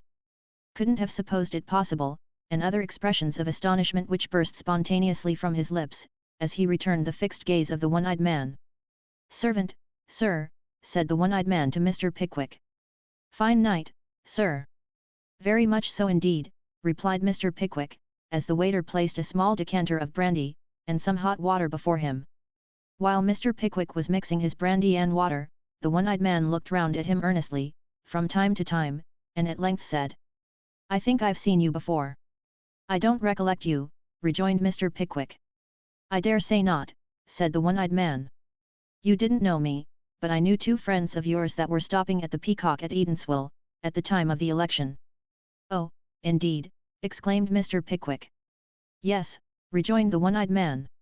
"I mentioned a little circumstance to them about a friend of mine of the name of Tom Smart. Perhaps you've heard them speak of it." "Often," rejoined Mr. Pickwick, smiling. "He was your uncle, I think." "No, no, only a friend of my uncle's," replied the one-eyed man. "He was a wonderful man, that uncle of yours, though," remarked the landlord shaking his head. "Well, I think he was, I think I may say he was," answered the one-eyed man. "I could tell you a story about that same uncle, gentlemen, that would rather surprise you." "Could you?" said Mr. Pickwick. "Let us hear it, by all means." The one-eyed bagman ladled out a glass of negus from the bowl, and drank it, smoked a long whiff out of the Dutch pipe, and then, calling to Sam Weller who was lingering near the door, that he needn't go away unless he wanted to, because the story was no secret, fixed his eye upon the landlord's, and proceeded, in the words of the next chapter. Chapter 49. Containing the story of the bagman's uncle. "My uncle, gentlemen," said the bagman, "was one of the merriest, pleasantest, cleverest fellows, that ever lived. I wish you had known him, gentlemen. On second thoughts, gentlemen, I don't wish you had known him, for if you had, you would have been all, by this time, in the ordinary course of nature, if not dead, at all events so near it, as to have taken to stopping at home and giving up company, which would have deprived me of the inestimable pleasure of addressing you at this moment. Gentlemen, I wish your fathers and mothers had known my uncle. They would have been amazingly fond of him, especially your respectable mothers, I know they would. If any two of his numerous virtues predominated over the many that adorned his character, I should say they were his mixed punch and his after-supper song. Excuse my dwelling on these melancholy recollections of departed worth, you won't see a man like my uncle every day in the week. I have always considered it a great point in my uncle's character, gentlemen, that he was the intimate friend and companion of Tom Smart, of the great house of Bilson and Slum, Kate Aden Street, City. My uncle collected for Tigan and whelps, but for a long time he went pretty near the same journey as Tom, and the very first night they met, my uncle took a fancy for Tom, and Tom took a fancy for my uncle. They made a bet of a new hat before they had known each other half an hour, who should brew the best quart of punch and drink it the quickest. My uncle was judged to have won the making, but Tom Smart beat him in the drinking by about half a saltspoonful. They took another quart apiece to drink each other's health in, and were staunch friends ever afterwards. There's a destiny in these things, gentlemen, we can't help it. In personal appearance, my uncle was a trifle shorter than the middle size, he was a thought stouter too, than the ordinary run of people, and perhaps his face might be a shade redder. He had the jolliest face you ever saw, gentlemen, something like Punch, with a handsome nose and chin, his eyes were always twinkling and sparkling with good humour, and a smile not one of your unmeaning wooden grins, but a real, merry, hearty, good-tempered smile was perpetually on his countenance. He was pitched out of his gig once, and knocked, head first, against a milestone. There he lay, stunned, and so cut about the face with some gravel which had been heaped up alongside it, that, to use my uncle's own strong expression, if his mother could have revisited the earth, she wouldn't have known him. Indeed, when I come to think of the matter, gentlemen, I feel pretty sure she wouldn't, for she died when my uncle was 2 years and 7 months old, and I think it's very likely that, even without the gravel, his top boots would have puzzled the good lady not a little, to say nothing of his jolly red face. However, there he lay, and I have heard my uncle say, many a time, that the man said who picked him up that he was smiling as merrily as if he had tumbled out for a treat, and that after they had bled him, the first faint glimmerings of returning animation, were his jumping up in bed, bursting out into a loud laugh, kissing the young woman who held the basin, and demanding a mutton chop and a pickled walnut. He was very fond of pickled walnuts, gentlemen. He said he always found that, taken without vinegar, they relished the beer. My uncle's great journey was in the fall of the leaf, at which time he collected debts, and took orders, in the north, going from London to Edinburgh, from Edinburgh to Glasgow, from Glasgow back to Edinburgh, and thence to London by the smack. You are to understand that his second visit to Edinburgh was for his own pleasure. He used to go back for a week, just to look up his old friends, and what with breakfasting with this one, lunching with that, dining with the third, and supping with another, a pretty tight week he used to make of it. I don't know whether any of you, gentlemen, ever partook of a real substantial hospitable Scotch breakfast, and then went out to a slight lunch of a bushel of oysters, a dozen or so of bottled ale, and a noggin or two of whiskey to close up with. If you ever did, you will agree with me that it requires a pretty strong head to go out to dinner and supper afterwards. But bless your hearts and eyebrows, all this sort of thing was nothing to my uncle. He was so well seasoned, that it was mere child's play. I have heard him say that he could see the Dundee people out, any day, and walk home afterwards without staggering, and yet the Dundee people have as strong heads and as strong punch, gentlemen, as you are likely to meet with, between the poles. I have heard of a Glasgow man and a Dundee man drinking against each other for 15 hours at a sitting. They were both suffocated, as nearly as could be ascertained, at the same moment, but with this trifling exception, gentlemen, they were not a bit the worse for it. One night, within 24 hours of the time when he had settled to take shipping for London, my uncle supped at the house of a very old friend of his, a Bailey Mac something and 4 syllables after it, who lived in the old town of Edinburgh. There were the Bailey's wife, and the Bailey's 3 daughters, and the Bailey's grown-up son, and 3 or 4 stout, bushy-eyebrowed, canny, old Scotch fellows, that the Bailey had got together to do honour to my uncle, and help to make merry. It was a glorious supper. There was kippered salmon, and finnan haddocks, and a lamb's head, and a haggis, a celebrated Scotch dish, gentlemen, which my uncle used to say always looked to him, when it came to table, very much like a Cupid's stomach, and a great many other things besides, that I forget the names of, but very good things, notwithstanding. The lassies were pretty and agreeable, the Bailey's wife was one of the best creatures that ever lived, and my uncle was in thoroughly good cue. The consequence of which was, that the young ladies tittered and giggled, and the old lady laughed out loud, and the Bailey and the other old fellows roared till they were red in the face, the whole mortal time. I don't quite recollect how many tumblers of whisky toddy each man drank after supper, but this I know, that about 1 o'clock in the morning, the Bailey's grown-up son became insensible while attempting the first verse of Willie Brewed a Peck o' Moat, and he having been, for half an hour before, the only other man visible above the mahogany, it occurred to my uncle that it was almost time to think about going, especially as drinking had set in at 7 o'clock, in order that he might get home at a decent hour. But, thinking it might not be quite polite to go just then, my uncle voted himself into the chair, mixed another glass, rose to propose his own health, addressed himself in a neat and complimentary speech, and drank the toast with great enthusiasm. Still nobody woke, so my uncle took a little drop more neat this time, to prevent the toddy from disagreeing with him, and, laying violent hands on his hat, sallied forth into the street. It was a wild, gusty night when my uncle closed the Bailey's door, and settling his hat firmly on his head to prevent the wind from taking it, thrust his hands into his pockets, and looking upward, took a short survey of the state of the weather. The clouds were drifting over the moon at their giddiest speed, at one time wholly obscuring her, at another, suffering her to burst forth in full splendour and shed her light on all the objects around, anon, driving over her again, with increased velocity, and shrouding everything in darkness. Really, this won't do, said my uncle, addressing himself to the weather, as if he felt himself personally offended. This is not at all the kind of thing for my voyage.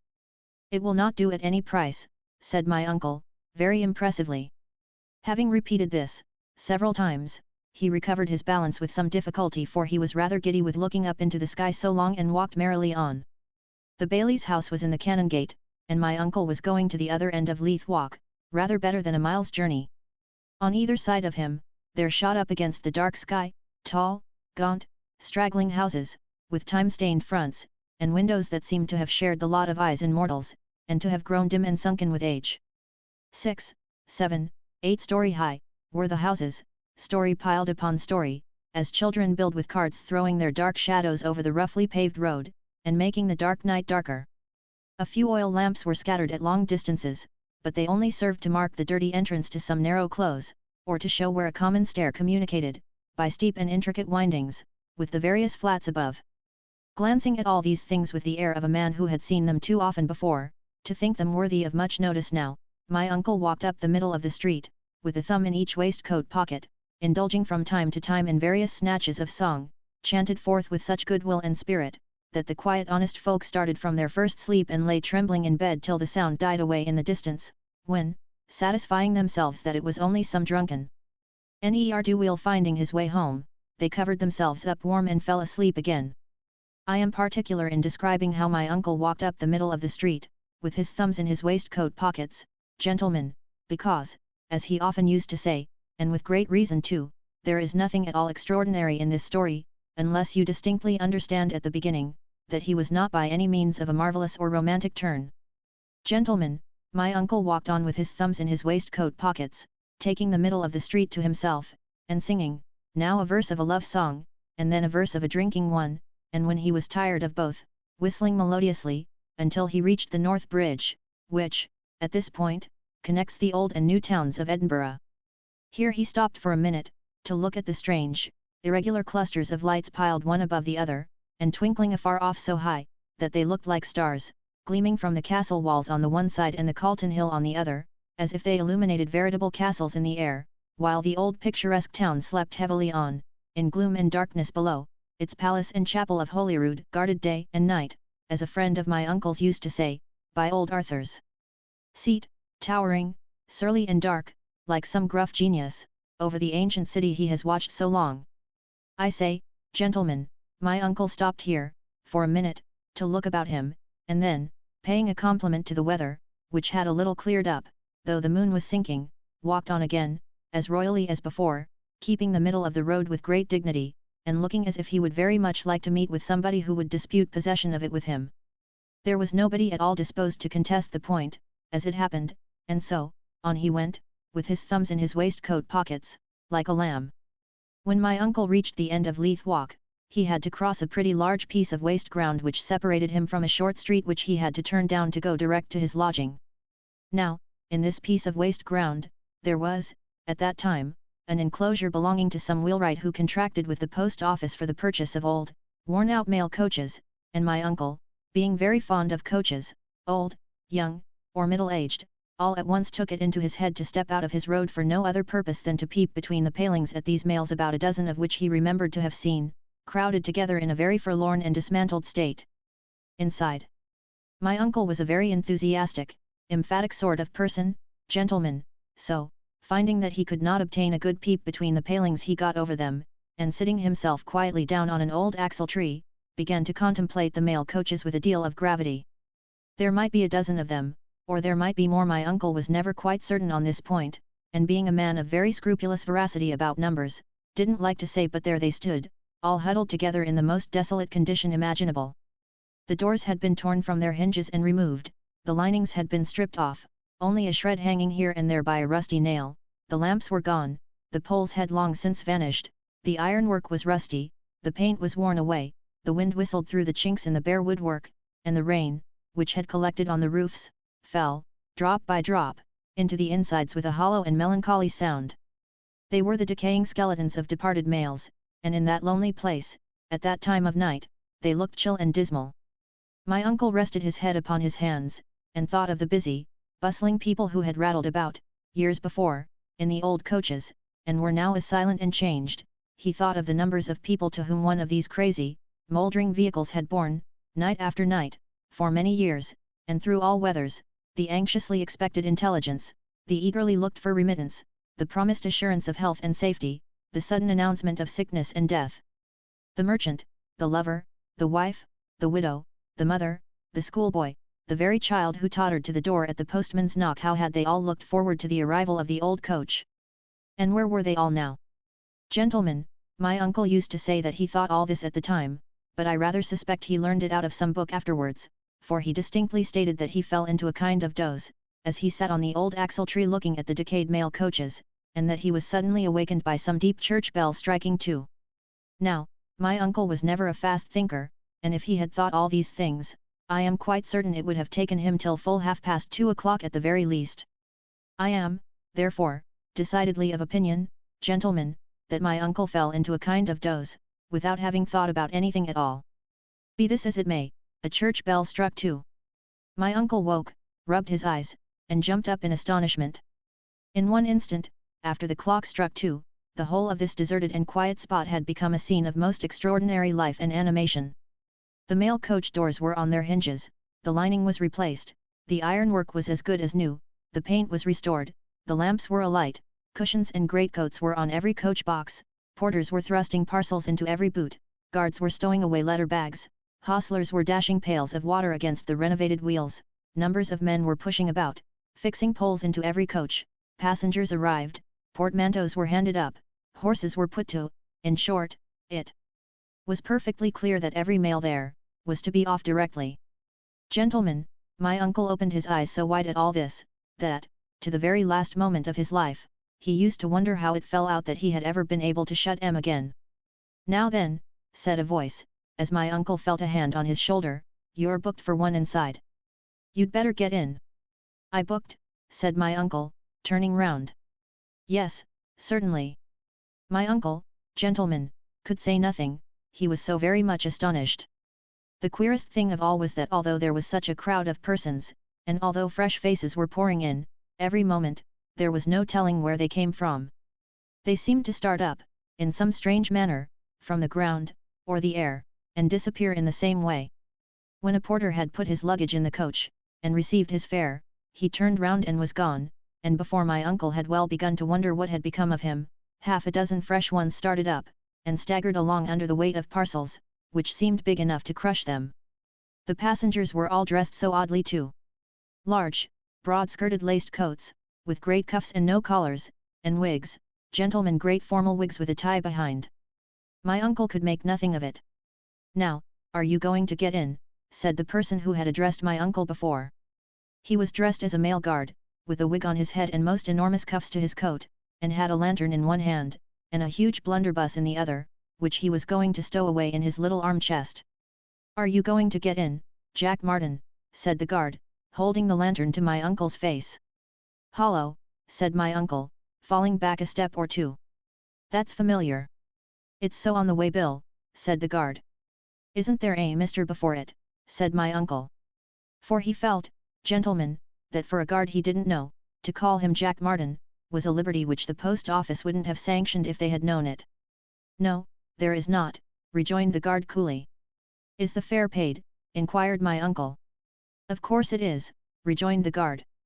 It is it, said my uncle. Then here goes. Which coach? This, said the guard, pointing to an old-fashioned Edinburgh and London mail, which had the steps down and the door open. Stop. Here are the other passengers. Let them get in first. As the guard spoke, there all at once appeared, right in front of my uncle, a young gentleman in a powdered wig, and a sky-blue coat trimmed with silver, made very full and broad in the skirts, which were lined with buckram. Tighten and whelps were in the printed calico and waistcoat piece line, gentlemen, so my uncle knew all the materials at once.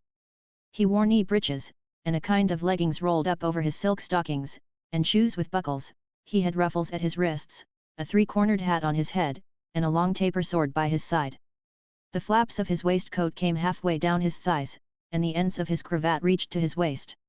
He stalked gravely to the coach door, pulled off his hat, and held it above his head at arm's length, cocking his little finger in the air at the same time, as some affected people do, when they take a cup of tea. Then he drew his feet together, and made a low, grave bow, and then put out his left hand. My uncle was just going to step forward, and shake it heartily, when he perceived that these attentions were directed, not towards him, but to a young lady who just then appeared at the foot of the steps, attired in an old-fashioned green velvet dress with a long waist and stomacher.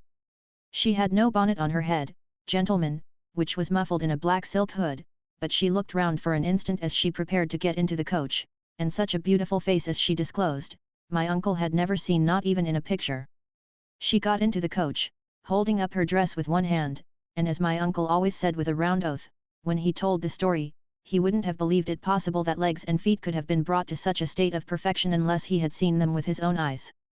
But, in this one glimpse of the beautiful face, my uncle saw that the young lady cast an imploring look upon him, and that she appeared terrified and distressed. He noticed, too, that the young fellow in the powdered wig, notwithstanding his show of gallantry, which was all very fine and grand, clasped her tight by the wrist when she got in, and followed himself immediately afterwards. An uncommonly ill-looking fellow, in a close brown wig, and a plum-coloured suit, wearing a very large sword, and boots up to his hips, belonged to the party, and when he sat himself down next to the young lady, who shrank into a corner at his approach, my uncle was confirmed in his original impression that something dark and mysterious was going forward, or, as he always said himself, that there was a screw loose somewhere. It's quite surprising how quickly he made up his mind to help the lady at any peril, if she needed any help. "Death and lightning!" exclaimed the young gentleman, laying his hand upon his sword as my uncle entered the coach. "Blood and thunder!" roared the other gentleman. With this, he whipped his sword out, and made a lunge at my uncle without further ceremony. My uncle had no weapon about him, but with great dexterity he snatched the ill-looking gentleman's three-cornered hat from his head, and, receiving the point of his sword right through the crown, squeezed the sides together, and held it tight. "Pink him behind!"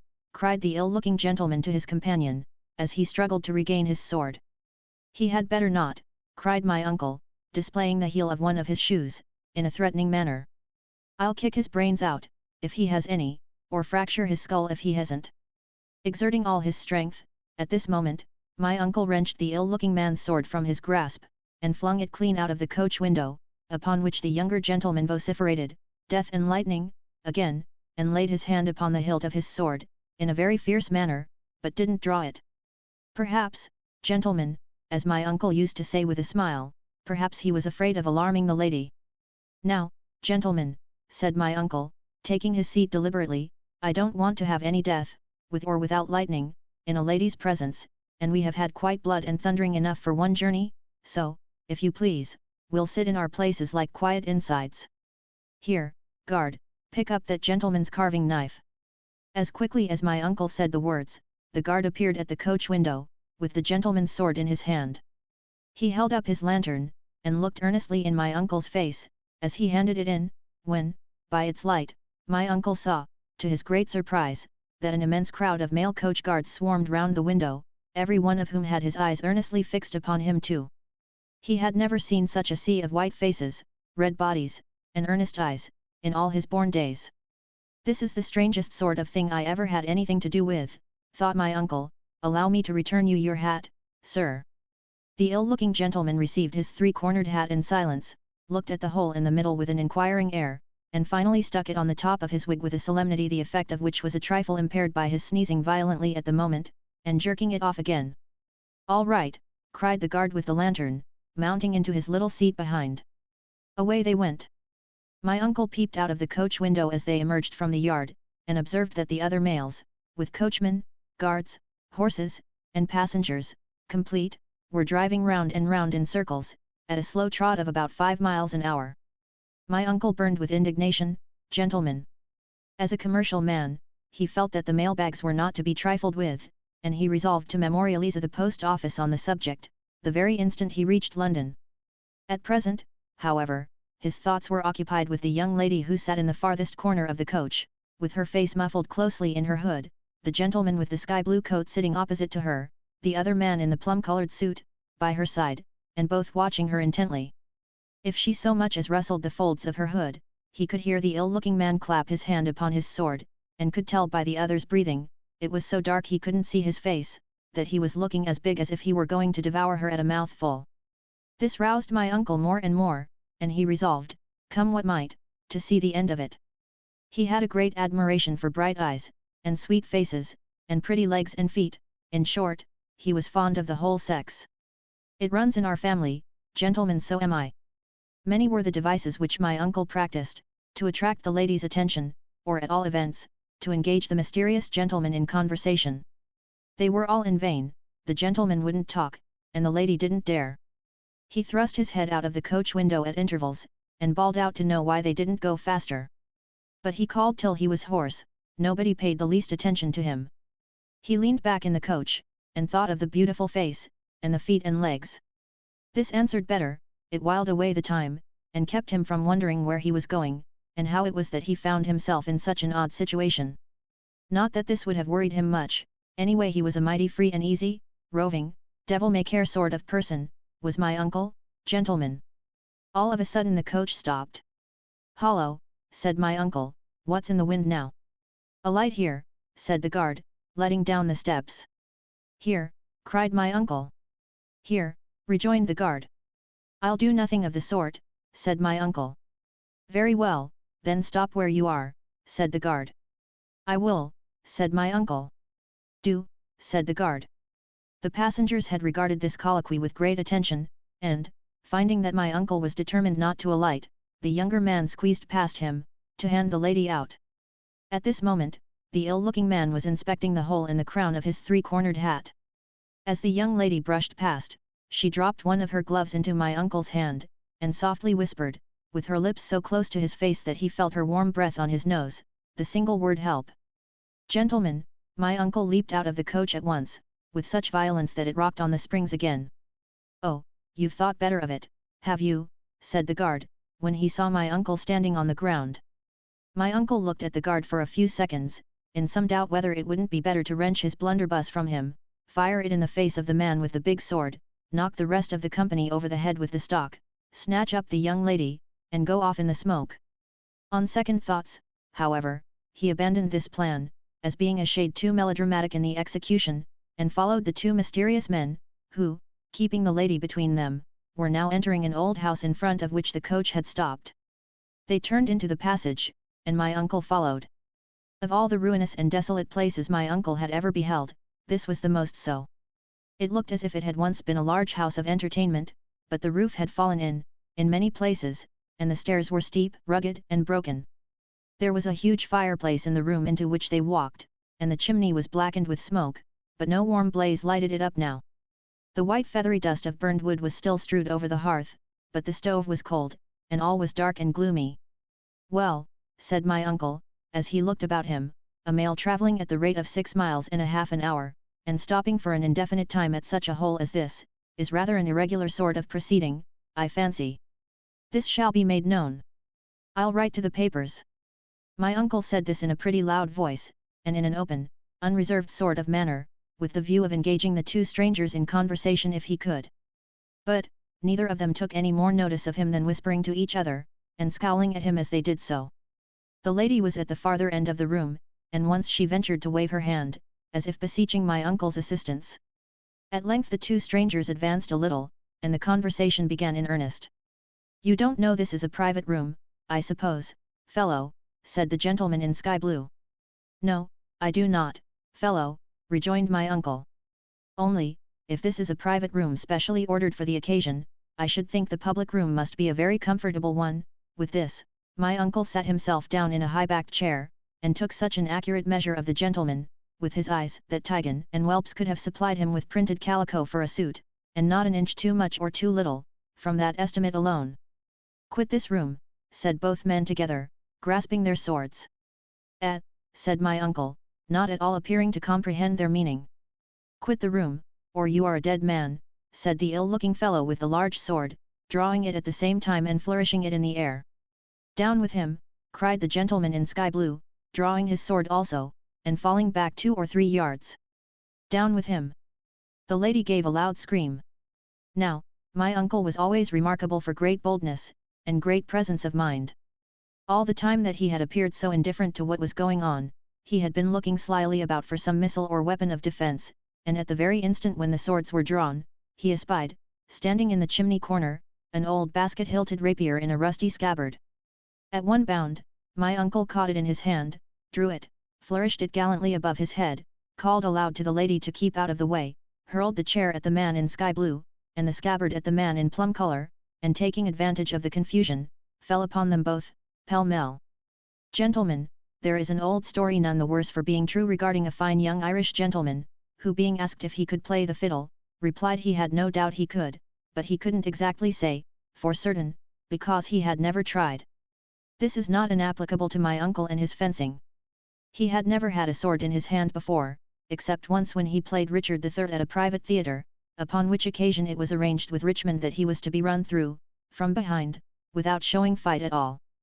But here he was, cutting and slashing with two experienced swordsmen, thrusting, and guarding, and poking, and slicing, and acquitting himself in the most manful and dexterous manner possible, although up to that time he had never been aware that he had the least notion of the science. It only shows how true the old saying is, that a man never knows what he can do till he tries. Gentlemen. The noise of the combat was terrific, each of the three combatants swearing like troopers, and their swords clashing with as much noise as if all the knives and steels in Newport Market were rattling together, at the same time. When it was at its very height, the lady, to encourage my uncle most probably, withdrew her hood entirely from her face, and disclosed a countenance of such dazzling beauty, that he would have fought against 50 men, to win one smile from it and die. He had done wonders before, but now he began to powder away like a raving mad giant.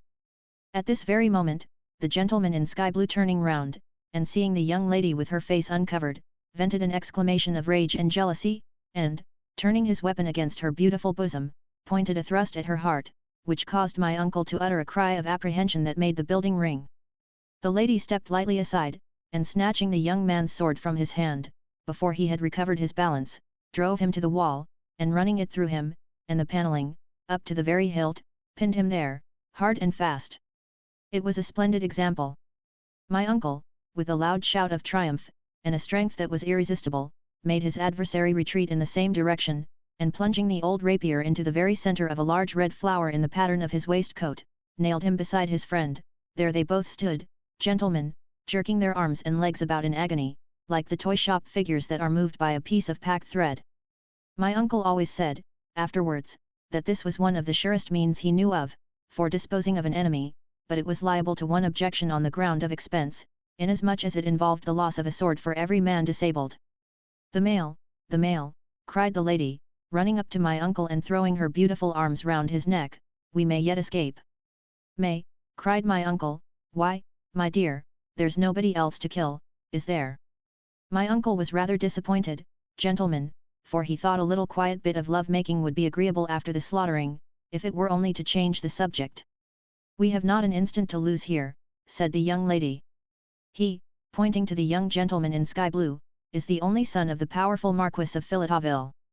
Well then, my dear, I'm afraid he'll never come to the title, said my uncle, looking coolly at the young gentleman as he stood fixed up against the wall, in the cockchafer fashion that I have described. You have cut off the entail, my love. I have been torn from my home and my friends by these villains, said the young lady, her features glowing with indignation. That wretch would have married me by violence in another hour. Confound his impudence, said my uncle, bestowing a very contemptuous look on the dying heir of Philotoville. As you may guess from what you have seen, said the young lady, the party were prepared to murder me if I appealed to anyone for assistance. If their accomplices find us here, we are lost. 2 minutes hence may be too late. The male. With these words, overpowered by her feelings, and the exertion of sticking the young Marquis of Philotoville, she sank into my uncle's arms. My uncle caught her up, and bore her to the house door. There stood the male, with 4 long-tailed, flowing-maned, black horses, ready harnessed, but no coachman, no guard, no hostler even, at the horses' heads. Gentlemen, I hope I do no injustice to my uncle's memory, when I express my opinion, that although he was a bachelor, he had held some ladies in his arms before this time. I believe, indeed, that he had rather a habit of kissing barmaids, and I know, that in 1 or 2 instances, he had been seen by credible witnesses, to hug a landlady in a very perceptible manner. I mention the circumstance, to show what a very uncommon sort of person this beautiful young lady must have been, to have affected my uncle in the way she did. He used to say, that as her long dark hair trailed over his arm, and her beautiful dark eyes fixed themselves upon his face when she recovered, he felt so strange and nervous that his legs trembled beneath him. But who can look in a sweet, soft pair of dark eyes, without feeling queer? I can't, gentlemen. I am afraid to look at some eyes I know, and that's the truth of it. You will never leave me, murmured the young lady. Never, said my uncle. And he meant it too. My dear preserver, exclaimed the young lady. My dear, kind, brave preserver. Don't, said my uncle, interrupting her. Why? Inquired the young lady. Because your mouth looks so beautiful when you speak, rejoined my uncle, that I'm afraid I shall be rude enough to kiss it. The young lady put up her hand as if to caution my uncle not to do so, and said no, she didn't say anything, she smiled. When you are looking at a pair of the most delicious lips in the world, and see them gently break into a roguish smile if you are very near them, and nobody else by, you cannot better testify your admiration of their beautiful form and color than by kissing them at once. My uncle did so, and I honor him for it. Hark! Cried the young lady, starting. The noise of wheels, and horses. So it is, said my uncle, listening. He had a good ear for wheels, and the trampling of hoofs, but there appeared to be so many horses and carriages rattling towards them, from a distance, that it was impossible to form a guess at their number. The sound was like that of 50 brakes, with 6 blood cattle in each. We are pursued, cried the young lady, clasping her hands. We are pursued. I have no hope but in you. There was such an expression of terror in her beautiful face, that my uncle made up his mind at once. He lifted her into the coach, told her not to be frightened, pressed his lips to hers once more, and then advising her to draw up the window to keep the cold air out, mounted to the box. Stay, love, cried the young lady. What's the matter? Said my uncle, from the coach box. I want to speak to you, said the young lady, only a word. Only one word, dearest. Must I get down? Inquired my uncle. The lady made no answer, but she smiled again. Such a smile, gentlemen! It beat the other one, all to nothing. My uncle descended from his perch in a twinkling. What is it, my dear? Said my uncle, looking in at the coach window. The lady happened to bend forward at the same time, and my uncle thought she looked more beautiful than she had done yet. He was very close to her just then, gentlemen, so he really ought to know. What is it, my dear? Said my uncle. Will you never love anyone but me, never marry anyone beside? Said the young lady. My uncle swore a great oath that he never would marry anybody else, and the young lady drew in her head, and pulled up the window. He jumped upon the box, squared his elbows, adjusted the ribbons, seized the whip which lay on the roof, gave one flick to the off-leader, and away went the 4 long-tailed, flowing-maned black horses, at 15 good English miles an hour, with the old mail coach behind them. Whew! How they tore along! The noise behind grew louder. The faster the old mail went, the faster came the pursuers. Men, horses, dogs, were leagued in the pursuit. The noise was frightful, but, above all, rose the voice of the young lady, urging my uncle on, and shrieking, faster! Faster! They whirled past the dark trees, as feathers would be swept before a hurricane. Houses, gates, churches, haystacks, objects of every kind they shot by, with a velocity and noise like roaring waters suddenly let loose. But still the noise of pursuit grew louder, and still my uncle could hear the young lady wildly screaming, faster! Faster!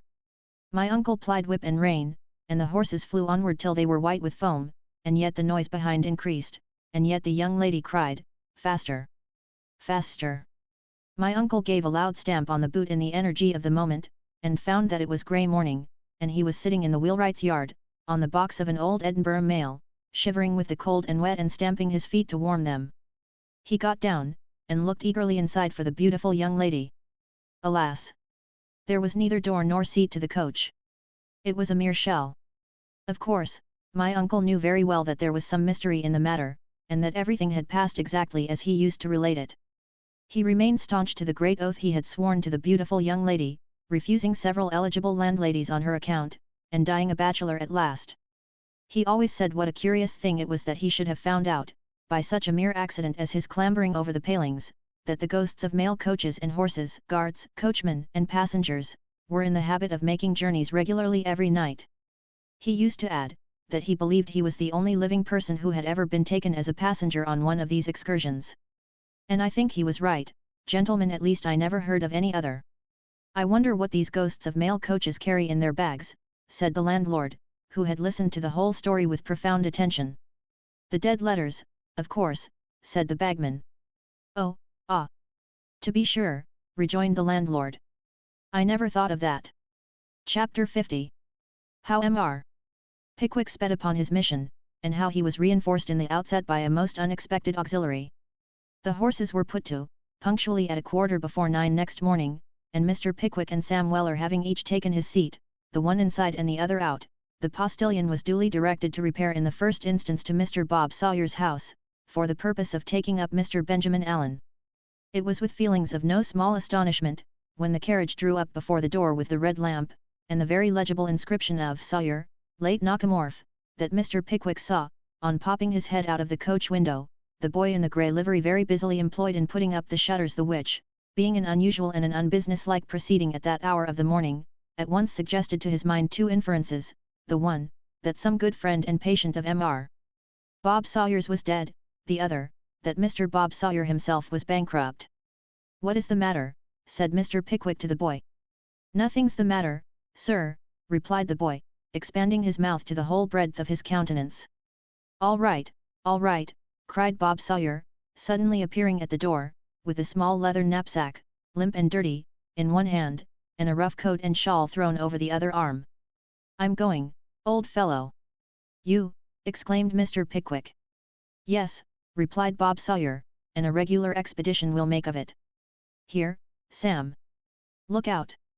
Thus briefly bespeaking Mr. Weller's attention, Mr. Bob Sawyer jerked the leather knapsack into the dickey, where it was immediately stowed away, under the seat, by Sam, who regarded the proceeding with great admiration. This done, Mr. Bob Sawyer, with the assistance of the boy, forcibly worked himself into the rough coat, which was a few sizes too small for him, and then advancing to the coach window, thrust in his head, and laughed boisterously. "What a start it is, isn't it?" cried Bob, wiping the tears out of his eyes, with one of the cuffs of the rough coat. "My dear sir," said Mr. Pickwick, with some embarrassment, "I had no idea of your accompanying us." "No, that's just the very thing," replied Bob, seizing Mr. Pickwick by the lapel of his coat. "That's the joke." "Oh, that's the joke, is it?" said Mr. Pickwick. "Of course," replied Bob. "It's the whole point of the thing, you know that, and leaving the business to take care of itself, as it seems to have made up its mind not to take care of me." With this explanation of the phenomenon of the shutters, Mr. Bob Sawyer pointed to the shop, and relapsed into an ecstasy of mirth. "Bless me, you are surely not mad enough to think of leaving your patients without anybody to attend them," remonstrated Mr. Pickwick in a very serious tone. "Why not?" asked Bob, in reply. "I shall save by it, you know. None of them ever pay. Besides," said Bob, lowering his voice to a confidential whisper, "they will be all the better for it, for, being nearly out of drugs, and not able to increase my account just now, I should have been obliged to give them calomel all round, and it would have been certain to have disagreed with some of them. So it's all for the best." There was a philosophy and a strength of reasoning about this reply, which Mr. Pickwick was not prepared for. He paused a few moments, and added, less firmly than before: "But this chaise, my young friend, will only hold two, and I am pledged to Mr. Allen." "Don't think of me for a minute," replied Bob. "I've arranged it all, Sam and I will share the dickey between us. Look here. This little bill is to be wafered on the shop door, Sawyer, late Knockamorf. Inquire of Mrs. Cripps over the way. Mrs. Cripps is my boy's mother. Mr. Sawyer's very sorry, says Mrs. Cripps, couldn't help it, fetched away early this morning to a consultation of the very first surgeons in the country, couldn't do without him, would have him at any price, tremendous operation. The fact is," said Bob, in conclusion, "it'll do me more good than otherwise, I expect. If it gets into one of the local papers, it will be the making of me. Here's Ben, now then, jump in." With these hurried words, Mr. Bob Sawyer pushed the postboy on one side, jerked his friend into the vehicle, slammed the door, put up the steps, wafered the bill on the street door, locked it, put the key in his pocket, jumped into the dickey, gave the word for starting, and did the whole with such extraordinary precipitation, that before Mr. Pickwick had well begun to consider whether Mr. Bob Sawyer ought to go or not, they were rolling away, with Mr. Bob Sawyer thoroughly established as part and parcel of the equipage. So long as their progress was confined to the streets of Bristol, the facetious Bob kept his professional green spectacles on, and conducted himself with becoming steadiness and gravity of demeanour, merely giving utterance to divers verbal witticisms for the exclusive behoof and entertainment of Mr. Samuel Weller. But when they emerged on the open road, he threw off his green spectacles and his gravity together, and performed a great variety of practical jokes, which were calculated to attract the attention of the passers-by, and to render the carriage and those it contained objects of more than ordinary curiosity, the least conspicuous among these feats being a most vociferous imitation of a key bugle, and the ostentatious display of a crimson silk pocket handkerchief attached to a walking stick, which was occasionally waved in the air with various gestures indicative of supremacy and defiance. "I wonder," said Mr. Pickwick, stopping in the midst of a most sedate conversation with Ben Allen, bearing reference to the numerous good qualities of Mr. Winkle and his sister, "I wonder what all the people we pass can see in us to make them stare so." "It's a neat turnout," replied Ben Allen, with something of pride in his tone. "They're not used to see this sort of thing every day, I dare say." "Possibly," replied Mr. Pickwick. "It may be so. Perhaps it is." Mr. Pickwick might very probably have reasoned himself into the belief that it really was, had he not, just then happening to look out of the coach window, observed that the looks of the passengers betokened anything but respectful astonishment, and that various telegraphic communications appeared to be passing between them and some persons outside the vehicle, whereupon it occurred to him that these demonstrations might be, in some remote degree, referable to the humorous deportment of Mr. Robert Sawyer. "I hope," said Mr. Pickwick, "that our volatile friend is committing no absurdities in that dickey behind." "Oh dear, no," replied Ben Allen. "Except when he's elevated, Bob's the quietest creature breathing."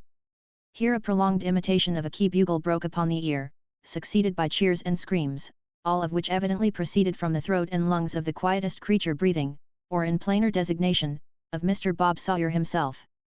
Mr. Pickwick and Mr. Ben Allen looked expressively at each other, and the former gentleman taking off his hat, and leaning out of the coach window until nearly the whole of his waistcoat was outside it, was at length enabled to catch a glimpse of his facetious friend.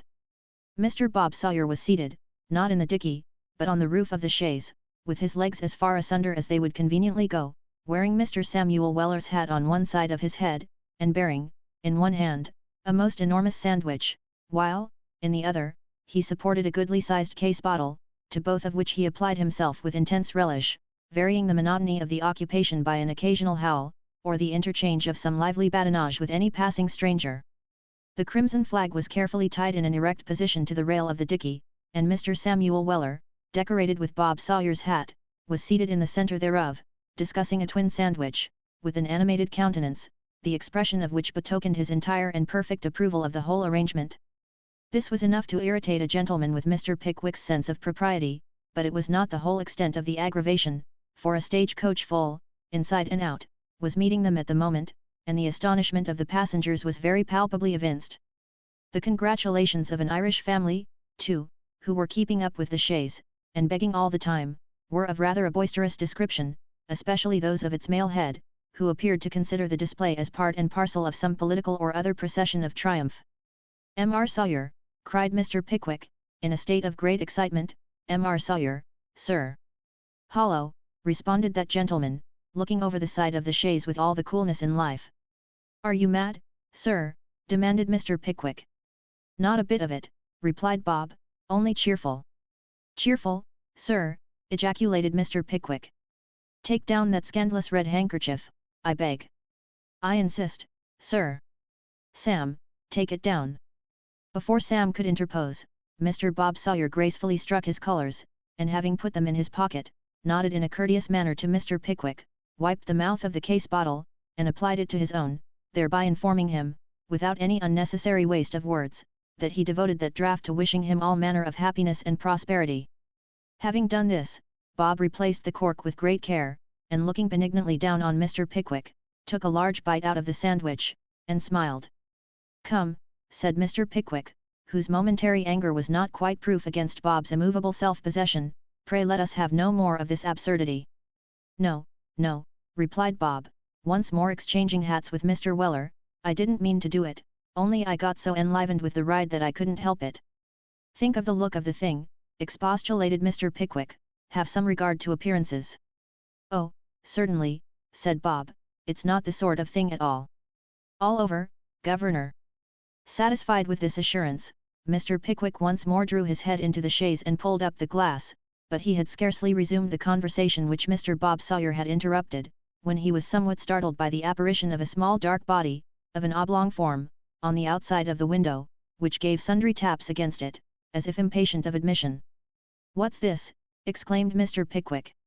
"It looks like a case bottle," remarked Ben Allen, eyeing the object in question through his spectacles with some interest. "I rather think it belongs to Bob." The impression was perfectly accurate, for Mr. Bob Sawyer, having attached the case bottle to the end of the walking stick, was battering the window with it, in token of his wish, that his friends inside would partake of its contents, in all good fellowship and harmony. "What's to be done?" said Mr. Pickwick, looking at the bottle. "This proceeding is more absurd than the other." "I think it would be best to take it in," replied Mr. Ben Allen. "It would serve him right to take it in and keep it, wouldn't it?" "It would," said Mr. Pickwick. "Shall I?" "I think it the most proper course we could possibly adopt," replied Ben. This advice quite coinciding with his own opinion, Mr. Pickwick gently let down the window and disengaged the bottle from the stick, upon which the latter was drawn up, and Mr. Bob Sawyer was heard to laugh heartily. "What a merry dog it is," said Mr. Pickwick, looking round at his companion, with the bottle in his hand. "He is," said Mr. Allen. "You cannot possibly be angry with him," remarked Mr. Pickwick. "Quite out of the question," observed Benjamin Allen. During this short interchange of sentiments, Mr. Pickwick had, in an abstracted mood, uncorked the bottle. "What is it?" inquired Ben Allen carelessly. "I don't know," replied Mr. Pickwick, with equal carelessness. "It smells, I think, like milk punch." "Oh, indeed," said Ben. "I think so," rejoined Mr. Pickwick, very properly guarding himself against the possibility of stating an untruth. "Mind, I could not undertake to say certainly, without tasting it." "You had better do so," said Ben, "we may as well know what it is." "Do you think so?" replied Mr. Pickwick.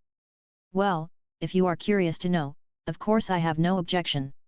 Ever willing to sacrifice his own feelings to the wishes of his friend, Mr. Pickwick at once took a pretty long taste. "What is it?" inquired Ben Allen, interrupting him with some impatience. "Curious," said Mr. Pickwick, smacking his lips, "I hardly know, now." "Oh, yes," said Mr. Pickwick, after a second taste. "It is punch." Mr. Ben Allen looked at Mr. Pickwick, Mr. Pickwick looked at Mr. Ben Allen, Mr. Ben Allen smiled, Mr. Pickwick did not. "It would serve him right," said the last-named gentleman, with some severity. "It would serve him right to drink it every drop." "The very thing that occurred to me," said Ben Allen. "Is it, indeed?" rejoined Mr. Pickwick. "Then here's his health." With these words, that excellent person took a most energetic pull at the bottle, and handed it to Ben Allen, who was not slow to imitate his example. The smiles became mutual, and the milk punch was gradually and cheerfully disposed of. "After all," said Mr. Pickwick, as he drained the last drop, "his pranks are really very amusing, very entertaining indeed." "You may say that," rejoined Mr. Ben Allen. In proof of Bob Sawyer's being one of the funniest fellows alive, he proceeded to entertain Mr. Pickwick with a long and circumstantial account how that gentleman once drank himself into a fever and got his head shaved, the relation of which pleasant and agreeable history was only stopped by the stoppage of the chaise at the Bell at Berkeley Heath, to change horses. "I say, we're going to dine here, aren't we?" said Bob, looking in at the window. "Dine?" said Mr. Pickwick. "Why, we have only come 19 miles, and have 87.5 to go." "Just the reason why we should take something to enable us to bear up against the fatigue," remonstrated Mr. Bob Sawyer. "Oh, it's quite impossible to dine at 11:30 in the day," replied Mr. Pickwick, looking at his watch. "So it is," rejoined Bob, "lunch is the very thing." "Hollo, you sir! Lunch for 3, directly, and keep the horses back for a quarter of an hour. Tell them to put everything they have cold, on the table, and some bottled ale, and let us taste your very best Madeira." Issuing these orders with monstrous importance and bustle, Mr. Bob Sawyer at once hurried into the house to superintend the arrangements. In less than 5 minutes he returned and declared them to be excellent. The quality of the lunch fully justified the eulogium which Bob had pronounced, and very great justice was done to it, not only by that gentleman, but Mr. Ben Allen and Mr. Pickwick also. Under the auspices of the three, the bottled ale and the Madeira were promptly disposed of, and when, the horses being once more put to, they resumed their seats, with the case bottle full of the best substitute for milk punch that could be procured on so short a notice, the key bugle sounded, and the red flag waved, without the slightest opposition on Mr. Pickwick's part. At the hop pole at Tewkesbury, they stopped to dine, upon which occasion there was more bottled ale, with some more Madeira, and some port besides, and here the case bottle was replenished for the 4th time. Under the influence of these combined stimulants, Mr. Pickwick and Mr. Ben Allen fell fast asleep for 30 miles, while Bob and Mr. Weller sang duets in the dickey. It was quite dark when Mr. Pickwick roused himself sufficiently to look out of the window.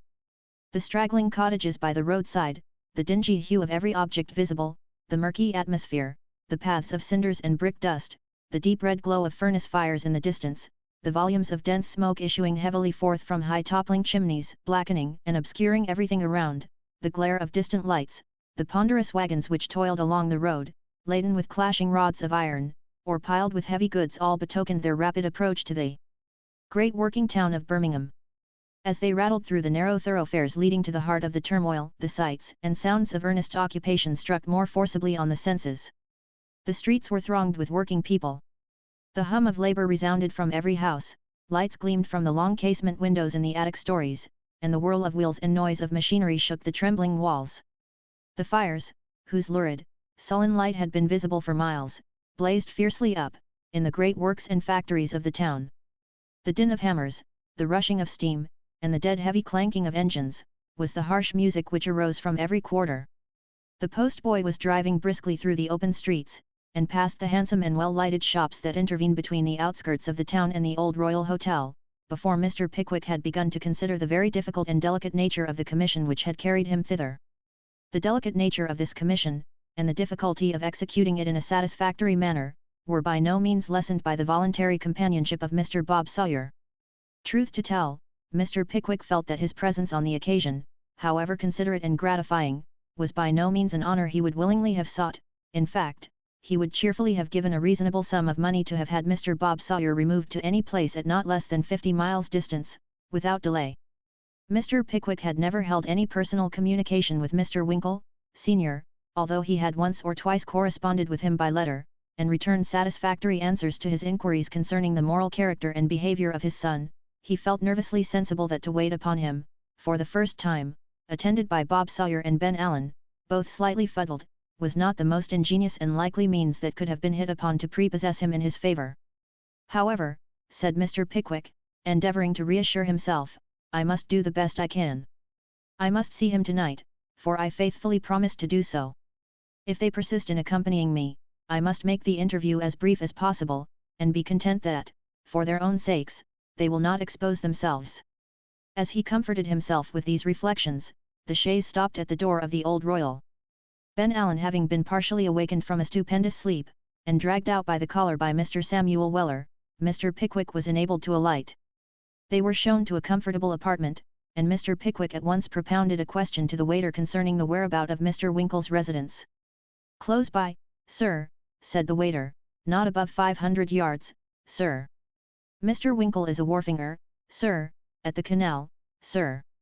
Private residence is not, oh dear, no, sir, not 500 yards, sir.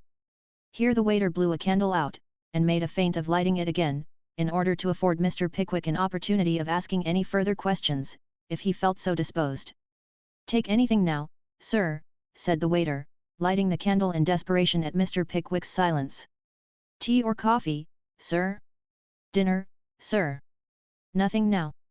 Very good, sir. Like to order supper, sir? Not just now. Very good, sir. Here, he walked slowly to the door, and then stopping short, turned round and said, with great suavity. Shall I send the chambermaid, gentlemen? You may if you please, replied Mr. Pickwick. If you please, sir. And bring some soda water, said Bob Sawyer. Soda water, sir? Yes, sir. With his mind apparently relieved from an overwhelming weight, by having at last got an order for something, the waiter imperceptibly melted away. Waiters never walk or run. They have a peculiar and mysterious power of scheming out of rooms, which other mortals possess not. Some slight symptoms of vitality having been awakened in Mr. Ben Allen by the soda water, he suffered himself to be prevailed upon to wash his face and hands, and to submit to be brushed by Sam. Mr. Pickwick and Bob Sawyer having also repaired the disorder which the journey had made in their apparel, the three started forth, arm in arm, to Mr. Winkle's, Bob Sawyer impregnating the atmosphere with tobacco smoke as he walked along. About a quarter of a mile off, in a quiet, substantial-looking street, stood an old red brick house with 3 steps before the door, and a brass plate upon it, bearing, in fat Roman capitals, the words, M.R. Winkle.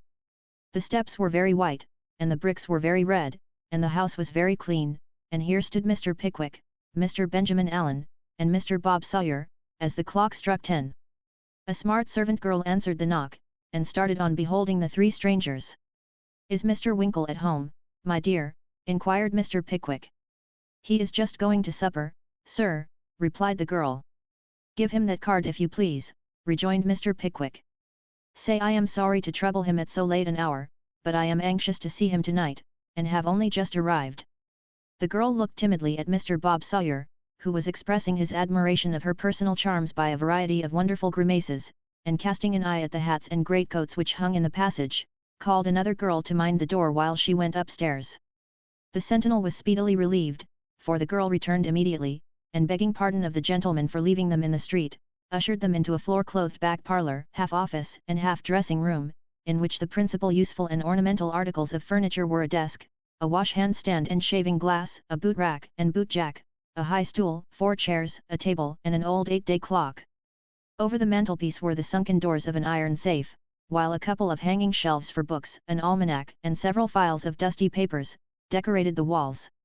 "Very sorry to leave you standing at the door, sir," said the girl, lighting a lamp, and addressing Mr. Pickwick with a winning smile, "but you was quite strangers to me, and we have such a many trampers that only come to see what they can lay their hands on, that really—" "There is not the least occasion for any apology, my dear," said Mr. Pickwick good-humouredly. "Not the slightest, my love," said Bob Sawyer, playfully stretching forth his arms, and skipping from side to side, as if to prevent the young ladies leaving the room. The young lady was not at all softened by these allurements, for she at once expressed her opinion, that Mr. Bob Sawyer was an odious creature, and, on his becoming rather more pressing in his attentions, imprinted her fair fingers upon his face, and bounced out of the room with many expressions of aversion and contempt. Deprived of the young lady's society, Mr. Bob Sawyer proceeded to divert himself by peeping into the desk, looking into all the table drawers, feigning to pick the lock of the iron safe, turning the almanac with its face to the wall, trying on the boots of Mr. Winkle, senior, over his own, and making several other humorous experiments upon the furniture, all of which afforded Mr. Pickwick unspeakable horror and agony, and yielded Mr. Bob Sawyer proportionate delight. At length the door opened, and a little old gentleman in a snuff-coloured suit, with a head and face the precise counterpart of those belonging to Mr. Winkle, Jr., excepting that he was rather bald, trotted into the room with Mr. Pickwick's card in one hand, and a silver candlestick in the other. "M.R. Pickwick, sir, how do you do?" said Winkle the elder, putting down the candlestick and proffering his hand.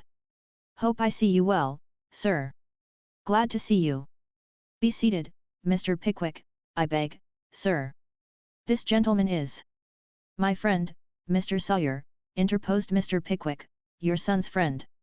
"Oh," said Mr. Winkle the elder, looking rather grimly at Bob. "I hope you are well, sir." "Right as a trivet, sir," replied Bob Sawyer. "This other gentleman," cried Mr. Pickwick, "is, as you will see when you have read the letter with which I am entrusted, a very near relative, or I should rather say a very particular friend of your son's. His name is Allen." "That gentleman?" inquired Mr. Winkle, pointing with the card towards Ben Allen, who had fallen asleep in an attitude which left nothing of him visible but his spine and his coat collar. Mr. Pickwick was on the point of replying to the question, and reciting Mr. Benjamin Allen's name and honourable distinctions at full length, when the sprightly Mr. Bob Sawyer, with the view of rousing his friend to a sense of his situation, inflicted a startling pinch upon the fleshly part of his arm, which caused him to jump up with a shriek.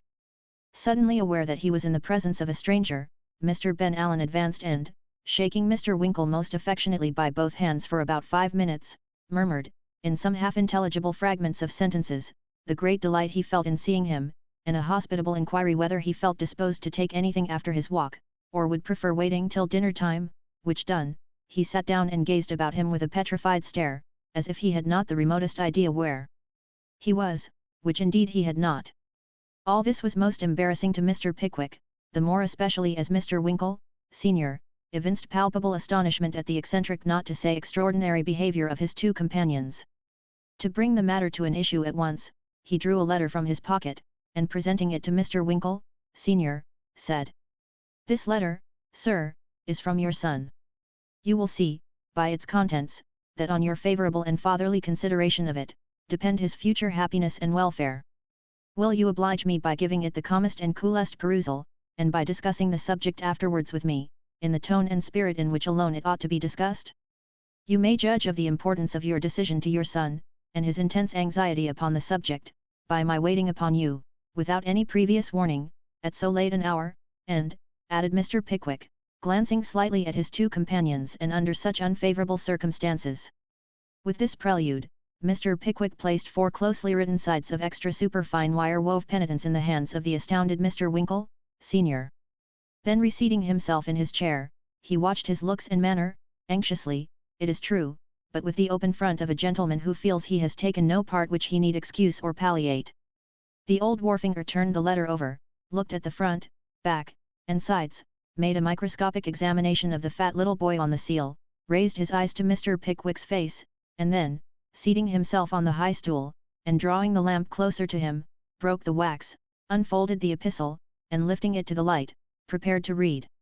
Just at this moment, Mr. Bob Sawyer, whose wit had lain dormant for some minutes, placed his hands on his knees, and made a face after the portraits of the late Mr. Grimaldi, as clown. It so happened that Mr. Winkle, senior, instead of being deeply engaged in reading the letter, as Mr. Bob Sawyer thought, chanced to be looking over the top of it at no less a person than Mr. Bob Sawyer himself, rightly conjecturing that the face aforesaid was made in ridicule and derision of his own person. He fixed his eyes on Bob with such expressive sternness, that the late Mr. Grimaldi's lineaments gradually resolved themselves into a very fine expression of humility and confusion. "Did you speak, sir?" inquired Mr. Winkle, senior, after an awful silence. "No, sir," replied Bob, with no remains of the clown about him, save and except the extreme redness of his cheeks. "You are sure you did not, sir?" said Mr. Winkle, senior. "Oh dear, yes, sir, quite," replied Bob. "I thought you did, sir," replied the old gentleman, with indignant emphasis. "Perhaps you looked at me, sir?" "Oh, no, sir, not at all," replied Bob, with extreme civility. "I am very glad to hear it, sir," said Mr. Winkle, senior. Having frowned upon the abashed Bob with great magnificence, the old gentleman again brought the letter to the light, and began to read it seriously.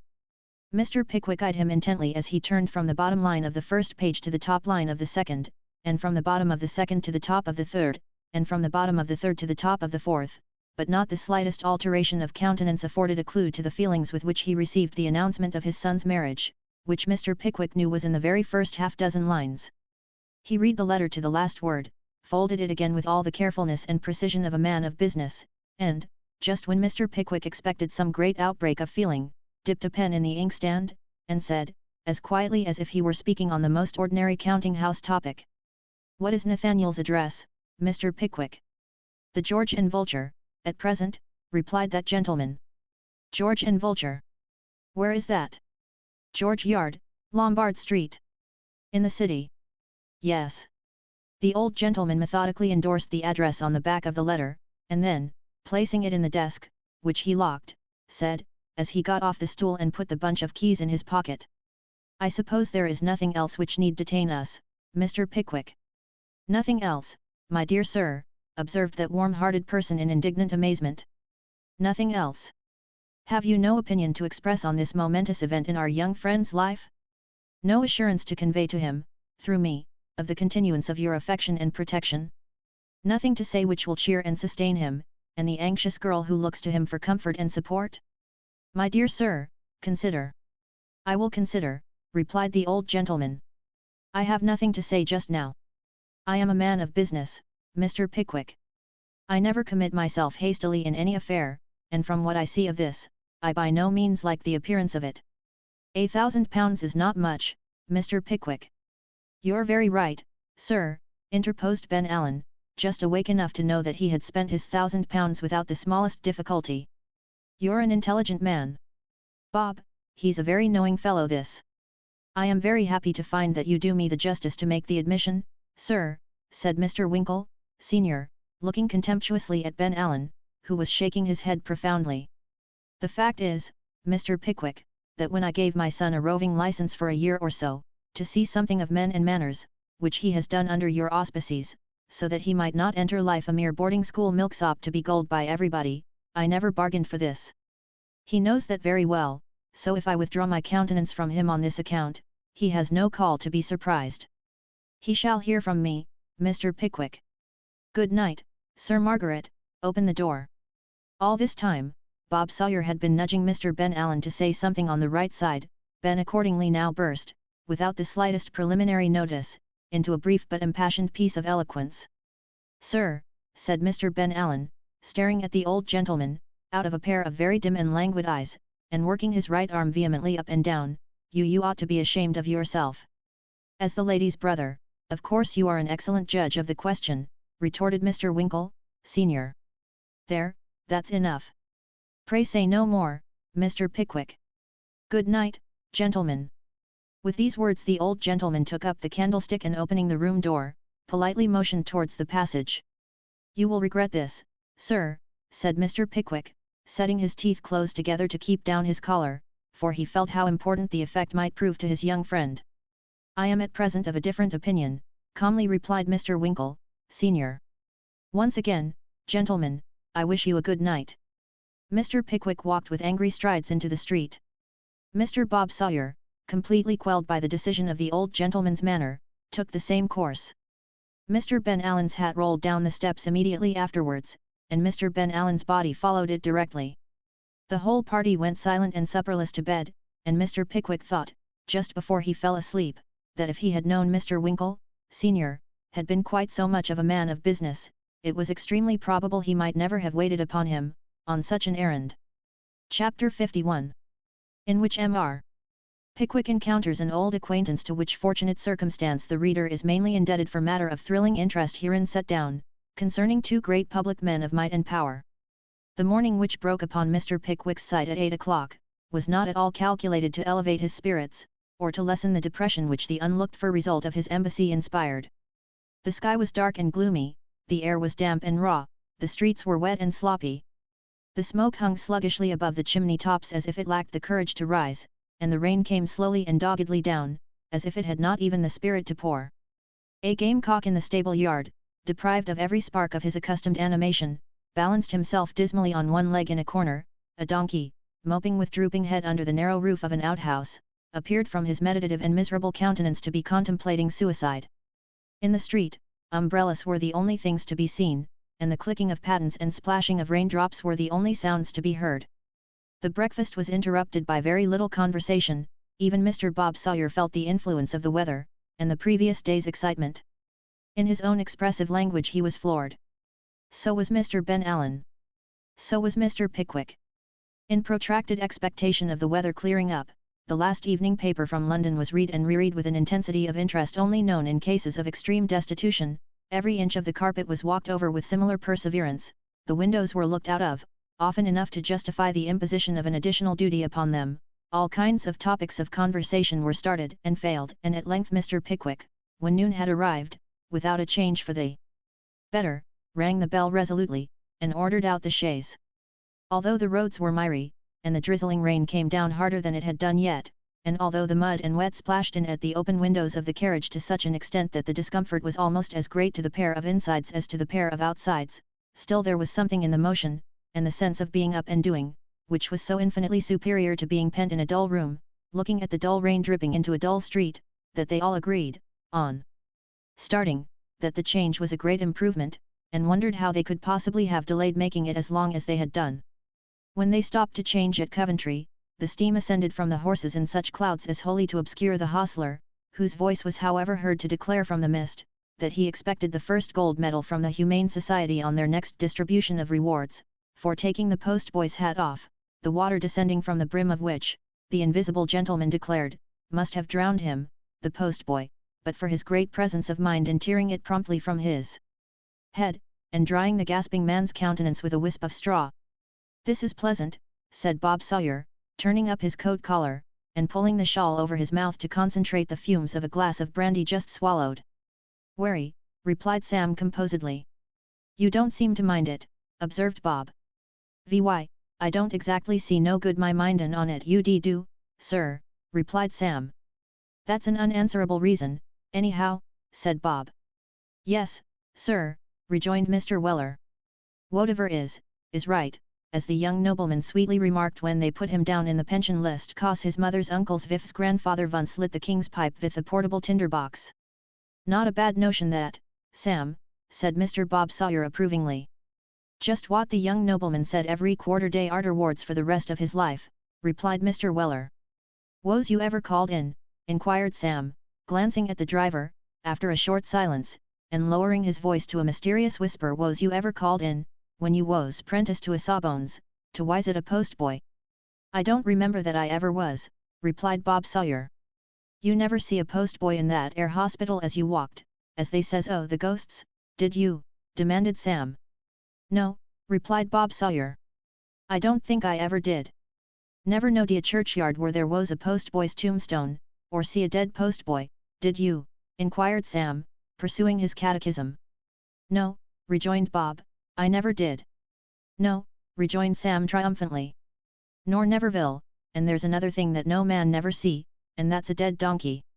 No man never see a dead donkey 'cept the gentleman in the black silk smalls as knowed the young woman as kep a goat, and that was a French donkey, so wery likely he worn woon o' the reg'lar breed." "Well, what has that got to do with the postboys?" asked Bob Sawyer. "This here," replied Sam. "Without goin' so far as to assert, as some wery sensible people do, that postboys and donkeys is both immortal, what I say is this, that whenever they feels theirselves gettin' stiff and past their work, they just rides off together, woon postboy to a pair in the usual way. What becomes on 'em nobody knows, but it's wery probable as they starts avay to take their pleasure in some other world, for there ain't a man alive as ever see either a donkey or a postboy a taking his pleasure in this." Expatiating upon this learned and remarkable theory, and citing many curious statistical and other facts in its support, Sam Weller beguiled the time until they reached Dunchich, where a dry postboy and fresh horses were procured. The next stage was Daventry, and the next Towcester, and at the end of each stage it rained harder than it had done at the beginning. "I say," remonstrated Bob Sawyer, looking in at the coach window, as they pulled up before the door of the Saracen's Head, "Towcester, this won't do, you know." "Bless me," said Mr. Pickwick, just awakening from a nap, "I'm afraid you're wet." "Oh, you are you?" returned Bob. "Yes, I am, a little that way, uncomfortably damp, perhaps." Bob did look dampish, inasmuch as the rain was streaming from his neck, elbows, cuffs, skirts, and knees, and his whole apparel shone so with the wet, that it might have been mistaken for a full suit of prepared oilskin. "I am rather wet," said Bob, giving himself a shake and casting a little hydraulic shower around, like a Newfoundland dog just emerged from the water. "I think it's quite impossible to go on tonight," interposed Ben. "Out of the question, sir," remarked Sam Weller, coming to assist in the conference. "It's a cruelty to animals, sir, to ask 'em to do it." "There's beds here, sir," said Sam, addressing his master, "everything clean and comfortable. Wery good little dinner, sir, they can get ready in half an hour. Pair of fowls, sir, and a weal cutlet, French beans, tatters, tart, and tidiness. You'd better stop vere you are, sir, if I might recommend. Take advice, sir, as the doctor said." The host of the Saracen's Head opportunely appeared at this moment, to confirm Mr. Weller's statement relative to the accommodations of the establishment, and to back his entreaties with a variety of dismal conjectures regarding the state of the roads, the doubt of fresh horses being to be had at the next stage, the dead certainty of its raining all night, the equally mortal certainty of its clearing up in the morning, and other topics of inducement familiar to innkeepers. "Well," said Mr. Pickwick, "but I must send a letter to London by some conveyance, so that it may be delivered the very first thing in the morning, or I must go forwards at all hazards." The landlord smiled his delight. Nothing could be easier than for the gentleman to enclose a letter in a sheet of brown paper, and send it on, either by the mail or the night coach from Birmingham. If the gentleman were particularly anxious to have it left as soon as possible, he might write outside, "To be delivered immediately," which was sure to be attended to, or pay the bearer half-a-crown extra for instant delivery, which was surer still. "Very well," said Mr. Pickwick, "then we will stop here. Lights in the sun, John, make up the fire, the gentlemen are wet," cried the landlord. "This way, gentlemen, don't trouble yourselves about the postboy now, sir. I'll send him to you when you ring for him, sir. Now, John, the candles." The candles were brought, the fire was stirred up, and a fresh log of wood thrown on. In 10 minutes' time, a waiter was laying the cloth for dinner, the curtains were drawn, the fire was blazing brightly, and everything looked, as everything always does, in all decent English inns, as if the travellers had been expected, and their comforts prepared, 4 days beforehand. Mr. Pickwick sat down at a side table, and hastily indited a note to Mr. Winkle, merely informing him that he was detained by stress of weather, but would certainly be in London next day, until when he deferred any account of his proceedings. This note was hastily made into a parcel, and dispatched to the bar per Mr. Samuel Weller.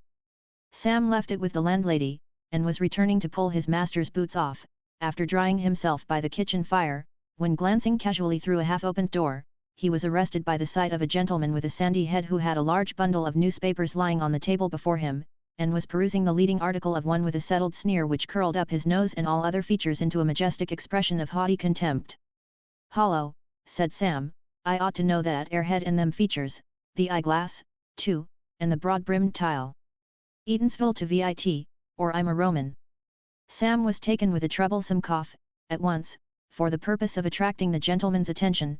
The gentleman, starting at the sound, raised his head and his eyeglass, and disclosed to view the profound and thoughtful features of Mr. Pott, of the Eatanswill Gazette. "Beggin' your pardon, sir," said Sam, advancing with a bow, "my master's here, Mr. Pott." "Hush, hush," cried Pott, drawing Sam into the room, and closing the door, with a countenance of mysterious dread and apprehension. "What's the matter, sir?" inquired Sam, looking vacantly about him. "Not a whisper of my name," replied Pott, "this is a buff neighbourhood. If the excited and irritable populace knew I was here, I should be torn to pieces." "No. Vold you, sir?" inquired Sam. "I should be the victim of their fury," replied Pott. "Now, young man, what of your master?" "He's stopping here tonight on his way to town, with a couple of friends," replied Sam. "Is Mr. Winkle one of them?" inquired Pott, with a slight frown. "No, sir. Mr. Winkle stops at home now," rejoined Sam. "He's married." "Married!" exclaimed Pott, with frightful vehemence. He stopped, smiled darkly, and added, in a low, vindictive tone, "It serves him right." Having given vent to this cruel ebullition of deadly malice and cold-blooded triumph over a fallen enemy, Mr. Pott inquired whether Mr. Pickwick's friends were blue. Receiving a most satisfactory answer in the affirmative from Sam, who knew as much about the matter as Pott himself, he consented to accompany him to Mr. Pickwick's room, where a hearty welcome awaited him, and an agreement to club their dinners together was at once made and ratified. "And how are matters going on in Eatanswill?" inquired Mr. Pickwick, when Pott had taken a seat near the fire, and the whole party had got their wet boots off, and dry slippers on. "Is the Independent still in being?" "The Independent, sir," replied Pott, "is still dragging on a wretched and lingering career. Abhorred and despised by even the few who are cognizant of its miserable and disgraceful existence, stifled by the very filth it so profusely scatters, rendered deaf and blind by the exhalations of its own slime, the obscene journal, happily unconscious of its degraded state, is rapidly sinking beneath that treacherous mud which, while it seems to give it a firm standing with the low and debased classes of society, is nevertheless rising above its detested head, and will speedily engulf it for ever." Having delivered this manifesto, which formed a portion of his last week's leader, with vehement articulation, the editor paused to take breath, and looked majestically at Bob Sawyer. "You are a young man, sir," said Pott. Mr. Bob Sawyer nodded. "So are you, sir," said Pott, addressing Mr. Ben Allen. Ben admitted the soft impeachment. "And are both deeply imbued with those blue principles, which, so long as I live, I have pledged myself to the people of these kingdoms to support and to maintain," suggested Pott. "Why, I don't exactly know about that," replied Bob Sawyer. "I am not buff, Mr. Pickwick," interrupted Pott, drawing back his chair. "Your friend is not buff, sir." "No, no," rejoined Bob, "I'm a kind of plaid at present, a compound of all sorts of colours." "A waverer," said Pott solemnly, "a waverer. I should like to show you a series of 8 articles, sir, that have appeared in the Eatanswill Gazette. I think I may venture to say that you would not be long in establishing your opinions on a firm and solid blue basis, sir." "I dare say I should turn very blue, long before I got to the end of them," responded Bob. Mr. Pott looked dubiously at Bob Sawyer for some seconds, and, turning to Mr. Pickwick, said, You have seen the literary articles which have appeared at intervals in the Eatanswill Gazette in the course of the last 3 months, and which have excited such general, I may say such universal attention and admiration. Why, replied Mr. Pickwick, slightly embarrassed by the question, the fact is, I have been so much engaged in other ways, that I really have not had an opportunity of perusing them. You should do so, sir, said Pott, with a severe countenance. I will, said Mr. Pickwick. They appeared in the form of a copious review of a work on Chinese metaphysics, sir, said Pott. Oh, observed Mr. Pickwick, from your pen, I hope. From the pen of my critic, sir, rejoined Pott, with dignity. An abstruse subject, I should conceive, said Mr. Pickwick. Very, sir, responded Pott, looking intensely sage. He crammed for it, to use a technical but expressive term, he read up for the subject, at my desire, in the Encyclopaedia Britannica. Indeed, said Mr. Pickwick, I was not aware that that valuable work contained any information respecting Chinese metaphysics.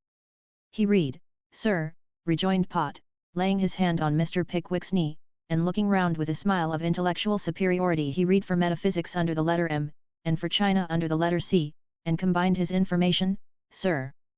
Mr. Pott's features assumed so much additional grandeur at the recollection of the power and research displayed in the learned effusions in question, that some minutes elapsed before Mr. Pickwick felt emboldened to renew the conversation.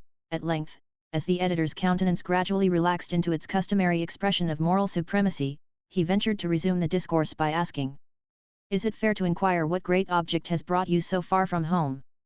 "That object which actuates and animates me in all my gigantic labours, sir," replied Pott, with a calm smile, "my country's good." "I supposed it was some public mission," observed Mr. Pickwick. "Yes, sir," resumed Pott, "it is."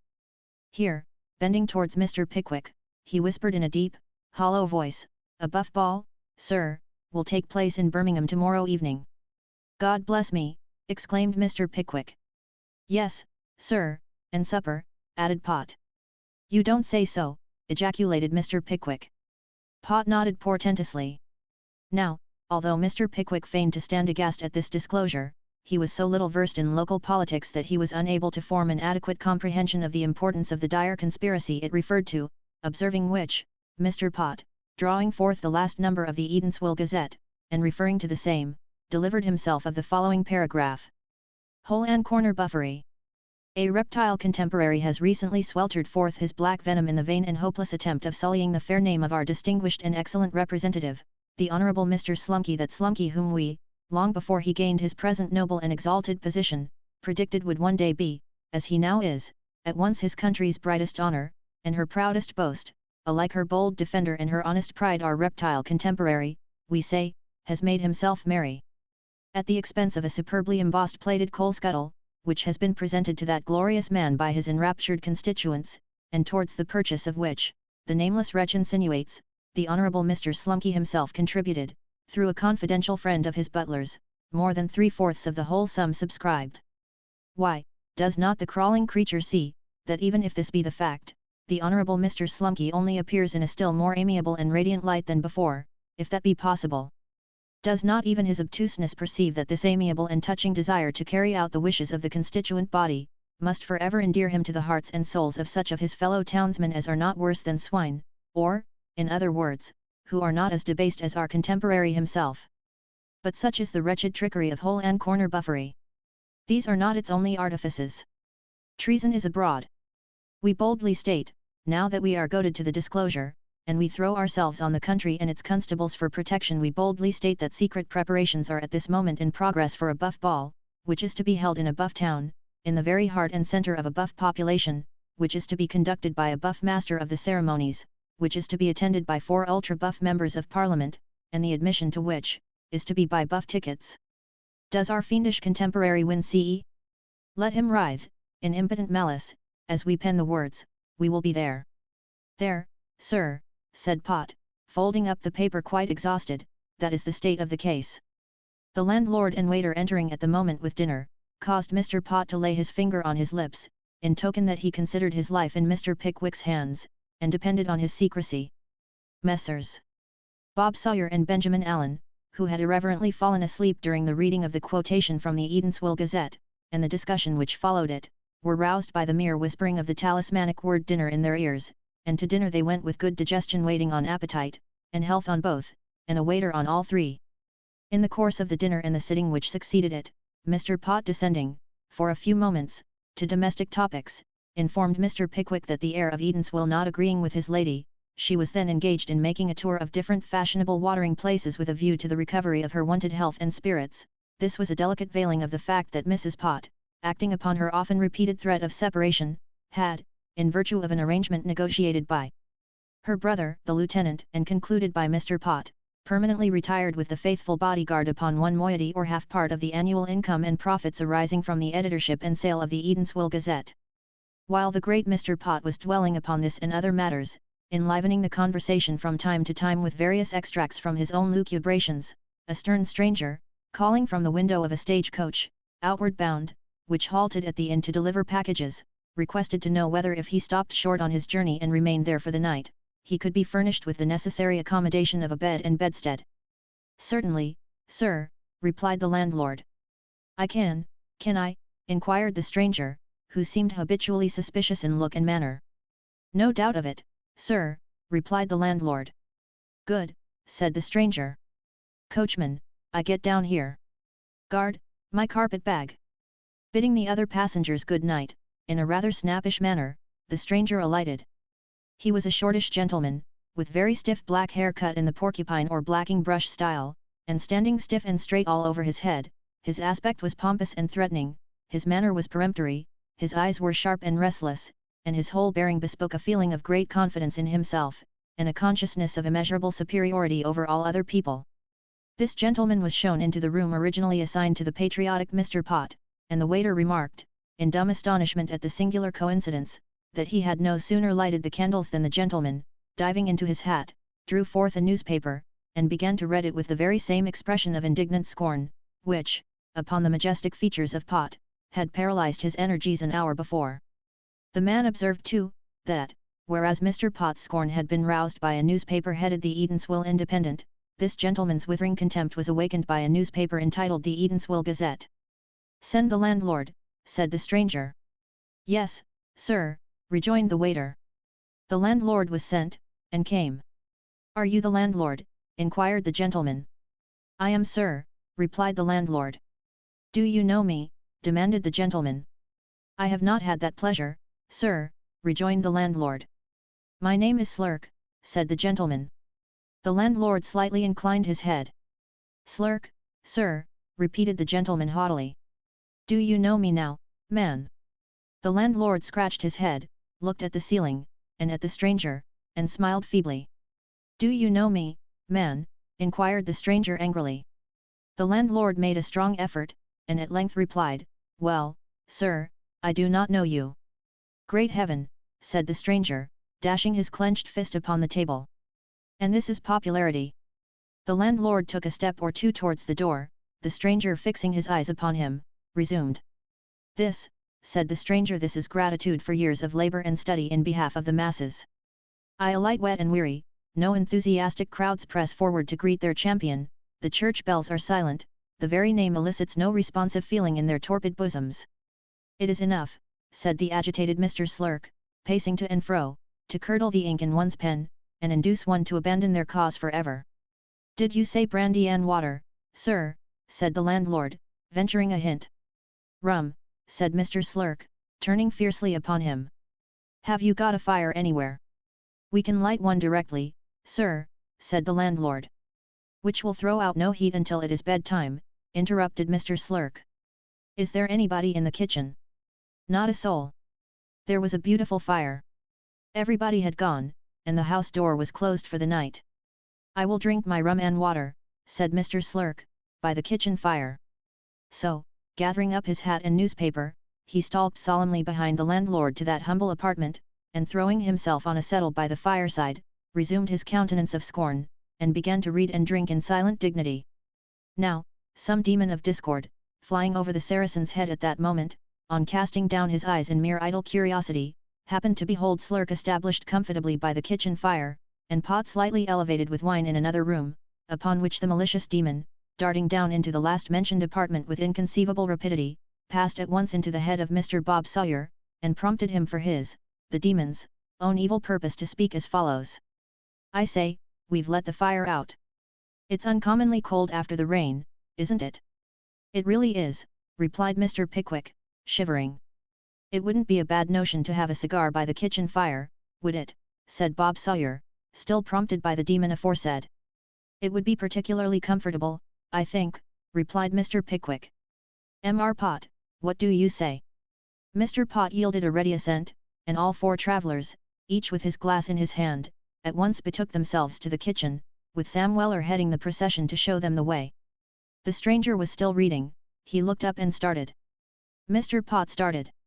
"What's the matter?" whispered Mr. Pickwick. "That reptile," replied Pot.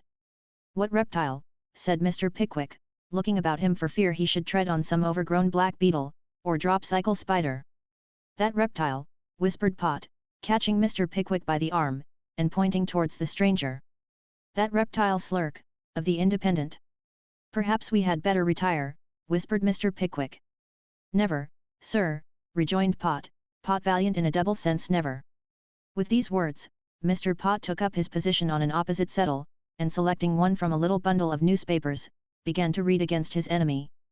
Mr. Pot, of course read the Independent, and Mr. Slurk, of course, read the Gazette, and each gentleman audibly expressed his contempt at the other's compositions by bitter laughs and sarcastic sniffs, whence they proceeded to more open expressions of opinion, such as absurd, wretched, atrocity, humbug, knavery, dirt, filth, slime, ditch water, and other critical remarks of the like nature. Both Mr. Bob Sawyer and Mr. Ben Allen had beheld these symptoms of rivalry and hatred, with a degree of delight which imparted great additional relish to the cigars at which they were puffing most vigorously.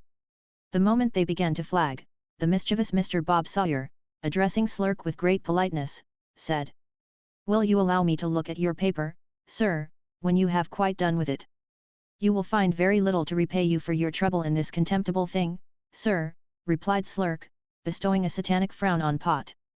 "You shall have this presently," said Pot, looking up, pale with rage, and quivering in his speech, "from the same cause." "Ha, ha, you will be amused with this fellow's audacity." Terrible emphasis was laid upon thing and fellow, and the faces of both editors began to glow with defiance. "The ribaldry of this miserable man is despicably disgusting," said Pot, pretending to address Bob Sawyer, and scowling upon Slurk. Here, Mr. Slurk laughed very heartily, and folding up the paper so as to get at a fresh column conveniently, said, that the block had really amused him. "What an impudent blunderer this fellow is," said Pot, turning from pink to crimson. "Did you ever read any of this man's foolery, sir?" inquired Slurk of Bob Sawyer. "Never," replied Bob. "Is it very bad?" "Oh, shocking, shocking," rejoined Slurk. "Really? Dear me, this is too atrocious," exclaimed Pot, at this juncture, still feigning to be absorbed in his reading. "If you can wade through a few sentences of malice, meanness, falsehood, perjury, treachery, and cant," said Slurk, handing the paper to Bob, "you will, perhaps, be somewhat repaid by a laugh at the style of this ungrammatical twaddler." "What's that you said, sir?" inquired Mr. Pot, looking up, trembling all over with passion. "What's that to you, sir?" replied Slurk. "Ungrammatical twaddler, was it, sir?" said Pot. "Yes, sir, it was," replied Slurk, "and blue boar, sir, if you like that better, ha, ha." Mr. Pot retorted not a word at this jocose insult, but deliberately folded up his copy of the Independent, flattened it carefully down, crushed it beneath his boot, spat upon it with great ceremony, and flung it into the fire. "There, sir," said Pot, retreating from the stove, "and that's the way I would serve the viper who produces it, if I were not, fortunately for him, restrained by the laws of my country." "Serve him so, sir," cried Slurk, starting up. "Those laws shall never be appealed to by him, sir, in such a case." "Serve him so, sir." "Here, here," said Bob Sawyer. "Nothing can be fairer," observed Mr. Ben Allen. "Serve him so, sir," reiterated Slurk, in a loud voice. Mr. Pot darted a look of contempt, which might have withered an anchor. "Serve him so, sir," reiterated Slurk, in a louder voice than before.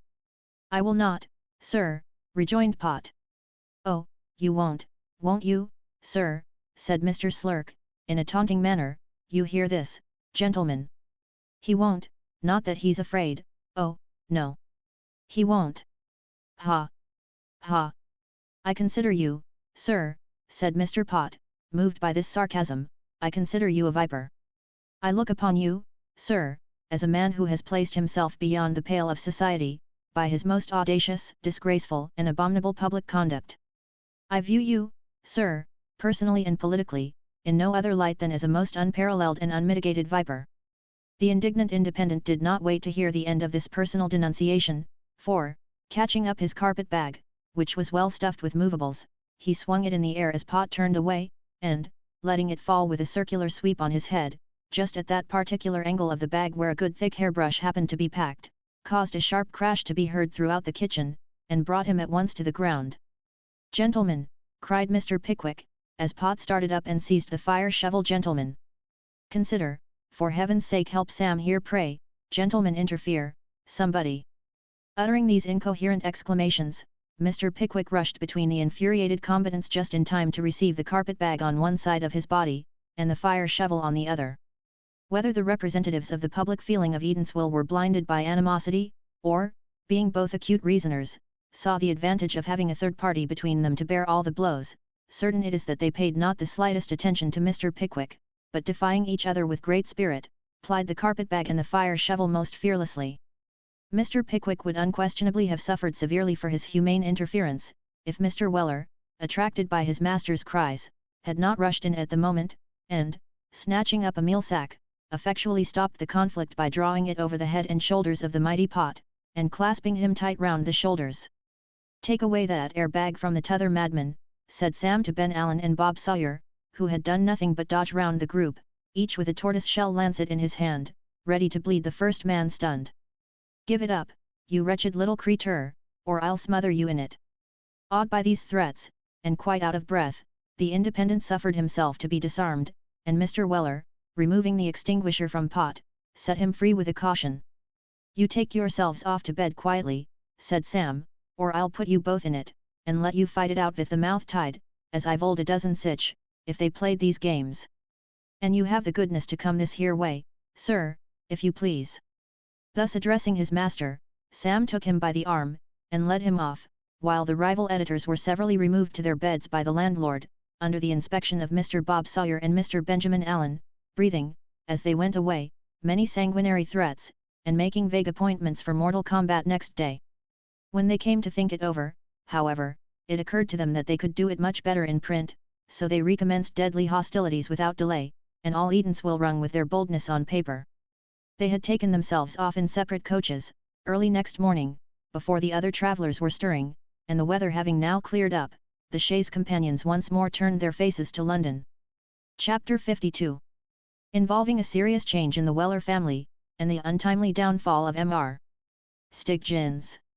Considering it a matter of delicacy to abstain from introducing either Bob Sawyer or Ben Allen to the young couple, until they were fully prepared to expect them, and wishing to spare Arabella's feelings as much as possible, Mr. Pickwick proposed that he and Sam should alight in the neighbourhood of the George and Vulture, and that the two young men should for the present take up their quarters elsewhere. To this they very readily agreed, and the proposition was accordingly acted upon, Mr. Ben Allen and Mr. Bob Sawyer betaking themselves to a sequestered pot shop on the remotest confines of the borough, behind the bar door of which their names had in other days very often appeared at the head of long and complex calculations worked in white chalk. "Dear me, Mr. Weller," said the pretty housemaid, meeting Sam at the door. "Dear me, I wish it was, my dear," replied Sam, dropping behind, to let his master get out of hearing. "What a sweet-looking creature you are, Mary." "Lor, Mr. Weller, what nonsense you do talk," said Mary. "Oh, don't, Mr. Weller." "Don't what, my dear?" said Sam. "Why, that," replied the pretty housemaid. "Lor, do get along with you." Thus admonishing him, the pretty housemaid pushed Sam against the wall, declaring that he had tumbled her cap, and put her hair quite out of curl. "And prevented what I was going to say, besides," added Mary. "There's a letter been waiting here for you 4 days, you hadn't gone away, half an hour, when it came, and more than that, it's got immediate, on the outside." "Where is it, my love?" inquired Sam. "I took care of it for you, or I dare say it would have been lost long before this," replied Mary. "There, take it, it's more than you deserve." With these words, after many pretty little coquettish doubts and fears, and wishes that she might not have lost it, Mary produced the letter from behind the nicest little muslin tucker possible, and handed it to Sam, who thereupon kissed it with much gallantry and devotion. "My goodness me," said Mary, adjusting the tucker, and feigning unconsciousness, "you seem to have grown very fond of it all at once." To this Mr. Weller only replied by a wink, the intense meaning of which no description could convey the faintest idea of, and, sitting himself down beside Mary on a window seat, opened the letter and glanced at the contents. "Hollow!" exclaimed Sam, "what's all this?" "Nothing the matter, I hope," said Mary, peeping over his shoulder. "Bless them eyes o' yourn," said Sam, looking up. "Never mind my eyes, you had much better read your letter," said the pretty housemaid, and as she said so, she made the eyes twinkle with such slyness and beauty that they were perfectly irresistible. Sam refreshed himself with a kiss, and read as follows. Marcus Gran. By Dorkin. Wednesday. My dear Samuel.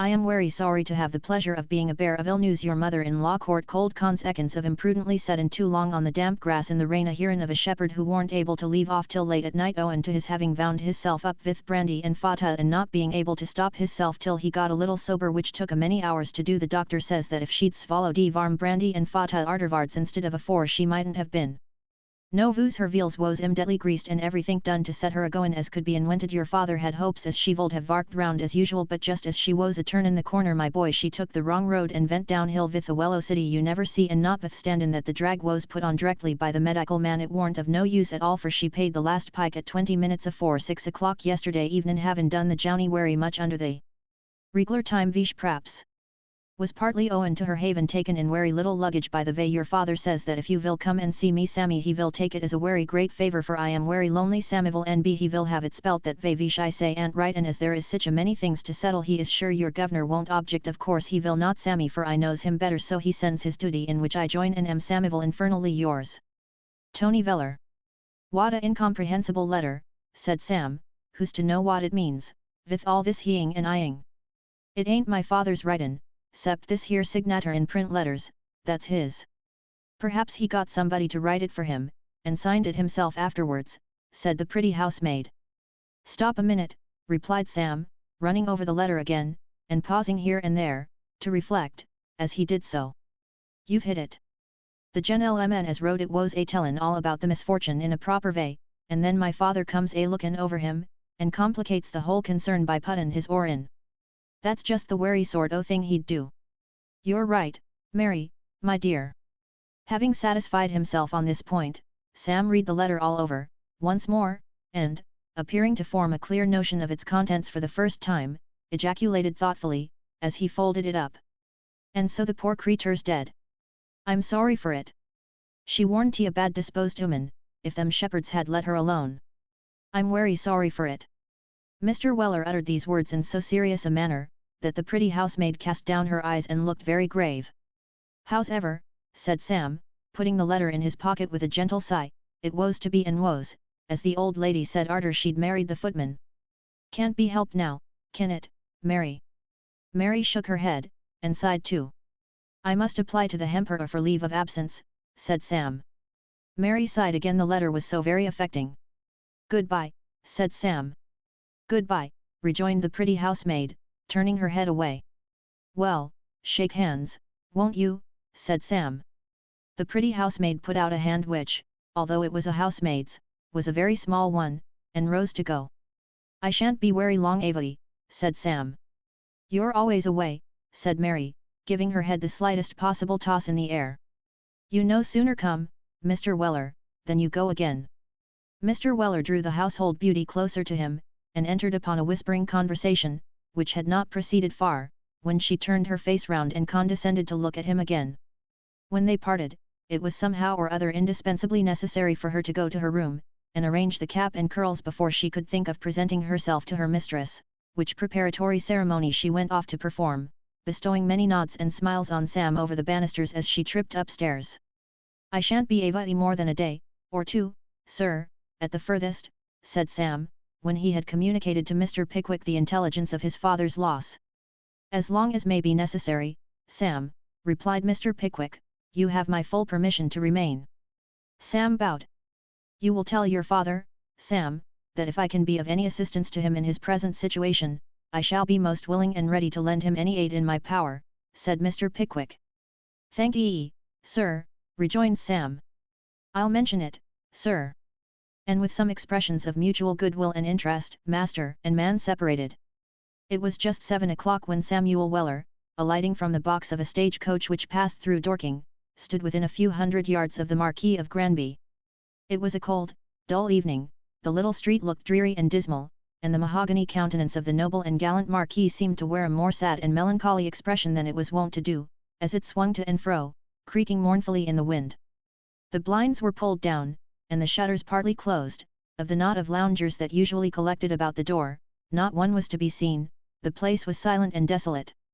Seeing nobody of whom he could ask any preliminary questions, Sam walked softly in, and glancing round, he quickly recognized his parent in the distance. The widower was seated at a small round table in the little room behind the bar, smoking a pipe, with his eyes intently fixed upon the fire.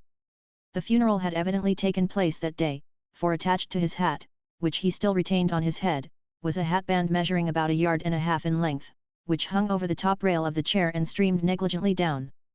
Mr. Weller was in a very abstracted and contemplative mood.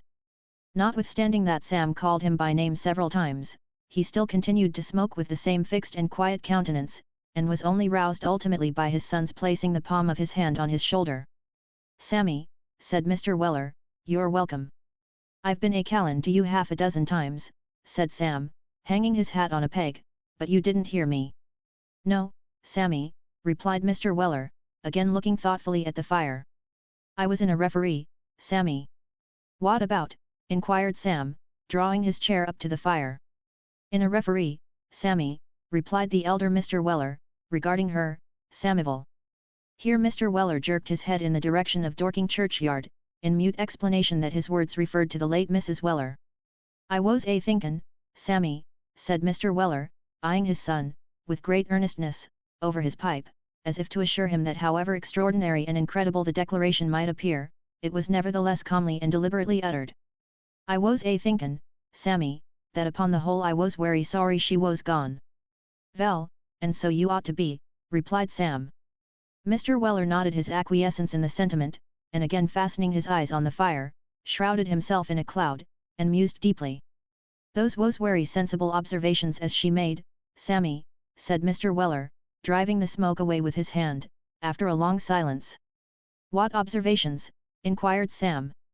"Them as she made, arter she was took ill," replied the old gentleman. "What was they?" "Somethin' to this here effect.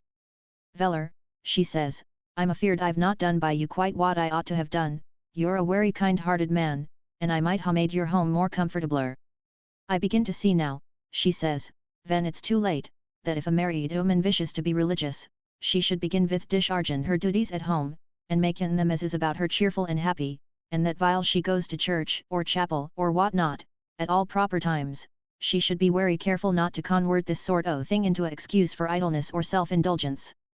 I have done this," she says, "and I've vast time and substance on them as has done it more than me, but I hope ven I'm gone, Veller, that you'll think on me as I was afore I knowed them people, and as I rally was by nature. Susan, says I was took up wery short by this, Samuel, I vaunt deny it, my boy Susan, I says, you've been a wery good vif to me, altogether, don't say nothin' at all about it, keep a good heart, my dear, and you'll live to see me punch that 'ere Stiggins's head yet." She smiled at this, Samuel, said the old gentleman, stifling a sigh with his pipe, "but she died arter all." "Vell," said Sam, venturing to offer a little homely consolation, after the lapse of 3 or 4 minutes, consumed by the old gentleman in slowly shaking his head from side to side, and solemnly smoking, "Vell, governor, we must all come to it, one day or another." "So we must, Sammy," said Mr. Weller the elder. "There's a providence in it all," said Sam. "O' course there is," replied his father, with a nod of grave approval. "What ud become of the undertakers without it, Sammy?" Lost in the immense field of conjecture opened by this reflection, the elder Mr. Weller laid his pipe on the table, and stirred the fire with a meditative visage. While the old gentleman was thus engaged, a very buxom-looking cook, dressed in mourning, who had been bustling about, in the bar, glided into the room, and bestowing many smirks of recognition upon Sam, silently stationed herself at the back of his father's chair, and announced her presence by a slight cough, the which, being disregarded, was followed by a louder one. "Hollow," said the elder Mr. Weller, dropping the poker as he looked round, and hastily drew his chair away. "What's the matter now? Have a cup of tea, there's a good soul," replied the buxom female coaxingly. "I want tea," replied Mr. Weller, in a somewhat boisterous manner. "I'll see you." Mr. Weller hastily checked himself, and added in a low tone, "Furder fust." "Oh, dear, dear! How adversity does change people," said the lady, looking upwards. "It's the only thing twixt this and the doctor as shall change my condition," muttered Mr. Weller. "I really never saw a man so cross," said the buxom female. "Never mind. It's all for my own good, vish is the reflection with vish the penitent schoolboy comforted his feelings when they flogged him," rejoined the old gentleman. The buxom female shook her head with a compassionate and sympathizing air, and, appealing to Sam, inquired whether his father really ought not to make an effort to keep up, and not give way to that lowness of spirits. "You see, Mr. Samuel," said the buxom female, "as I was telling him yesterday, he will feel lonely, he can't expect but what he should, sir, but he should keep up a good heart, because, dear me, I'm sure we all pity his loss, and are ready to do anything for him, and there's no situation in life so bad, Mr. Samuel, that it can't be mended. Which is what a very worthy person said to me when my husband died." Here the speaker, putting her hand before her mouth, coughed again, and looked affectionately at the elder Mr. Weller. "As I don't require any o' your conversation just now, mum, will you have the goodness to retire?" inquired Mr. Weller, in a grave and steady voice. "Well, Mr. Weller," said the buxom female, "I'm sure I only spoke to you out of kindness." "Wery likely, mum," replied Mr. Weller. "Samivel, show the lady out, and shut the door after her." This hint was not lost upon the buxom female, for she at once left the room, and slammed the door behind her, upon which Mr. Weller, senior, falling back in his chair in a violent perspiration, said: "Sammy, if I was to stop here alone 1 week, my boy that ere woman ud marry me by force and wiolence afore it was over." "What, is she so wery fond on you?" inquired Sam. "Fond," replied his father. "I can't keep her avai from me. If I was locked up in a fireproof chest with a patent Brahmin, she'd find means to get at me, Sammy." "What a thing it is to be so sought arter," observed Sam, smiling. "I don't take no pride out on it, Sammy," replied Mr. Weller, poking the fire vehemently, "it's a horrid situation. I'm actually drove out o' house and home by it. The breath was scarcely out o' your poor mother-in-law's body, when one old ooman sends me a pot o' jam, and another a pot o' jelly, and another brews a blessed large jug o' chamomile tea, vish she brings in with her own hands." Mr. Weller paused with an aspect of intense disgust, and looking round, added in a whisper, "They was all widders, Sammy, all on 'em, 'cept the chamomile tea one, as was a single young lady o' 53. Sam gave a comical look in reply, and the old gentleman having broken an obstinate lump of coal, with a countenance expressive of as much earnestness and malice as if it had been the head of one of the widows last mentioned, said: "In short, Sammy, I feel that I ain't safe anywheres but on the box." "How are you safer there than anywheres else?" interrupted Sam. "'Cause a coachman's a privileged individual," replied Mr. Weller, looking fixedly at his son. "'Cause a coachman may do without suspicion what other men may not, 'cause a coachman may be on the very amicablest terms with 80 o' females, and yet nobody think that he ever means to marry any one among 'em. And what other man can say the same, Sammy?" "Vell, there's somethin' in that," said Sam. "If your governor had been a coachman," reasoned Mr. Weller, "do you suppose as that ere jury ud ever ha connected him, supposin' it possible as the matter could ha gone to that extremity? They dust unti ha done it." "Why not?" said Sam, rather disparagingly. "Why not?" rejoined Mr. Weller, "'cause it ud ha gone agin their consciences. A reglar coachman's a sort o' connectin' link betwixt singleness and matrimony, and every practicable man knows it." "What? You mean, they're general favourites, and nobody takes advantage on 'em, perhaps?" said Sam. His father nodded. "How it ever come to that ere pass," resumed the parent Weller, "I can't say. Why it is that long stage coachmen possess such insinuations, and is always looked up to adored I may say by every young woman in every town he works through, I don't know. I only know that so it is." It's a regulation of natura dispensary, as your poor mother-in-law used to say. A dispensation, said Sam, correcting the old gentleman. Very good, Samivel, a dispensation if you like it better, returned Mr. Weller. I call it a dispensary, and it's always writ up so, at the places where they gives you physic for nothing in your own bottles, that's all.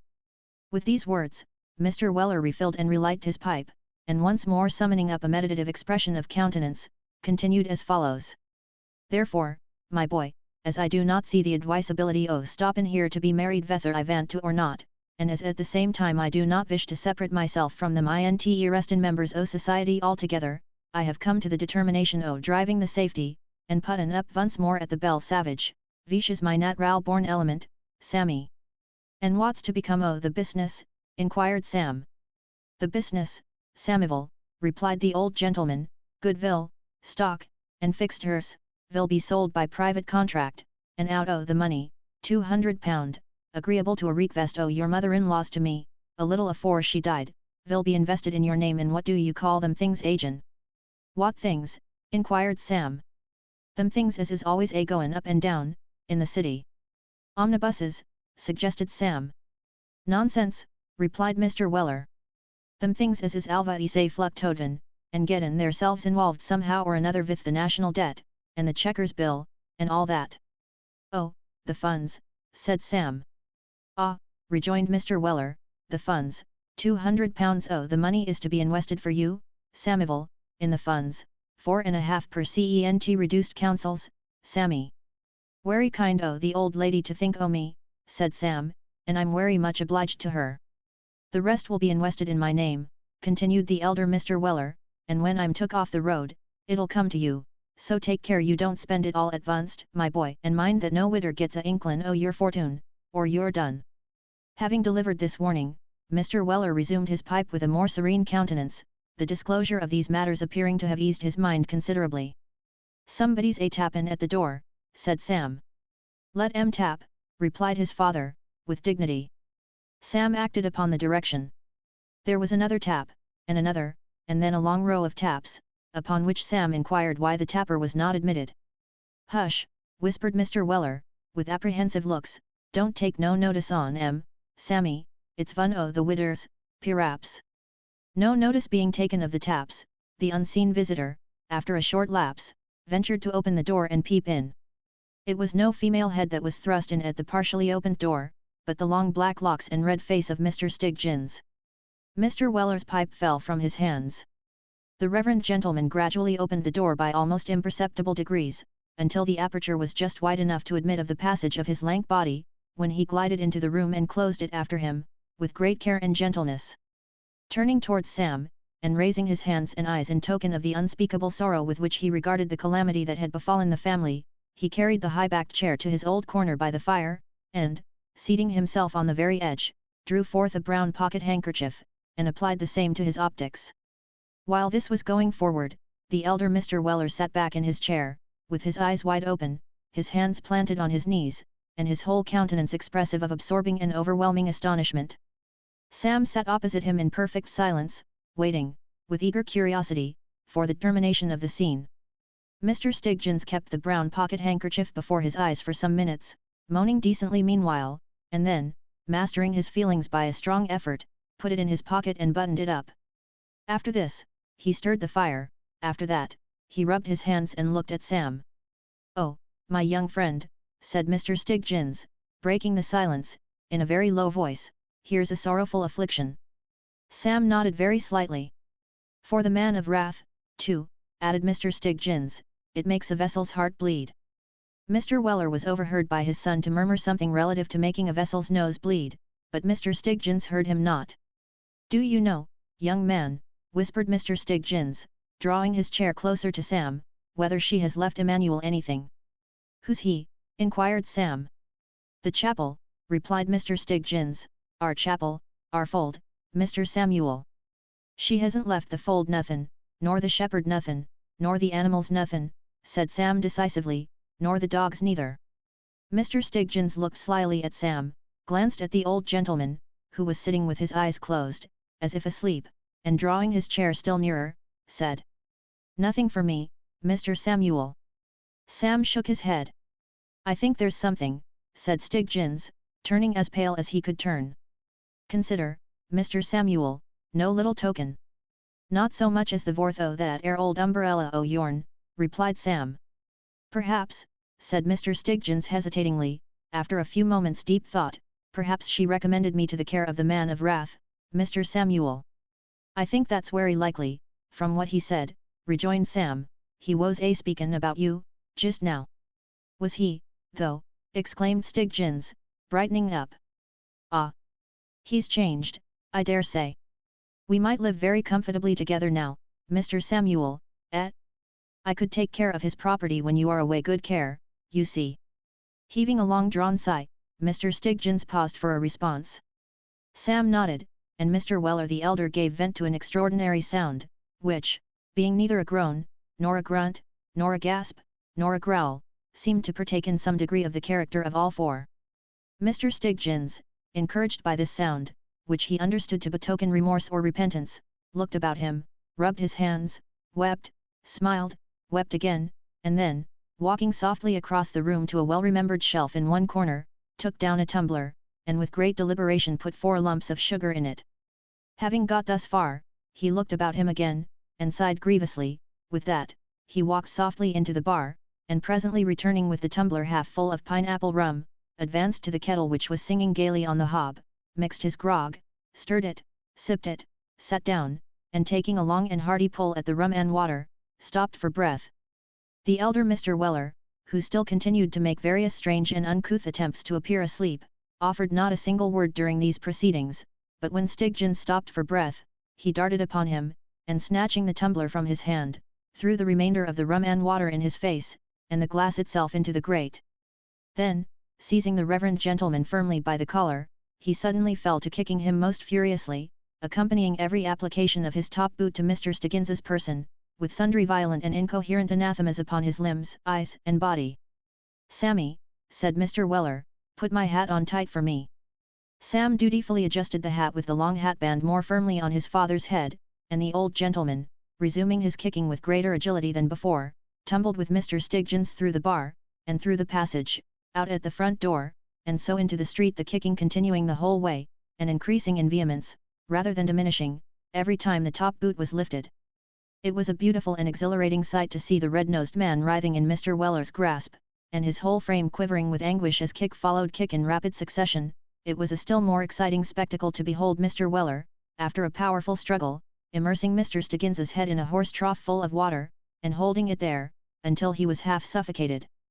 "There," said Mr. Weller, throwing all his energy into one most complicated kick, as he at length permitted Mr. Stiggins to withdraw his head from the trough. "Send any one o' them lazy shepherds here, and I'll pound him to a jelly first, and drown him arterwards.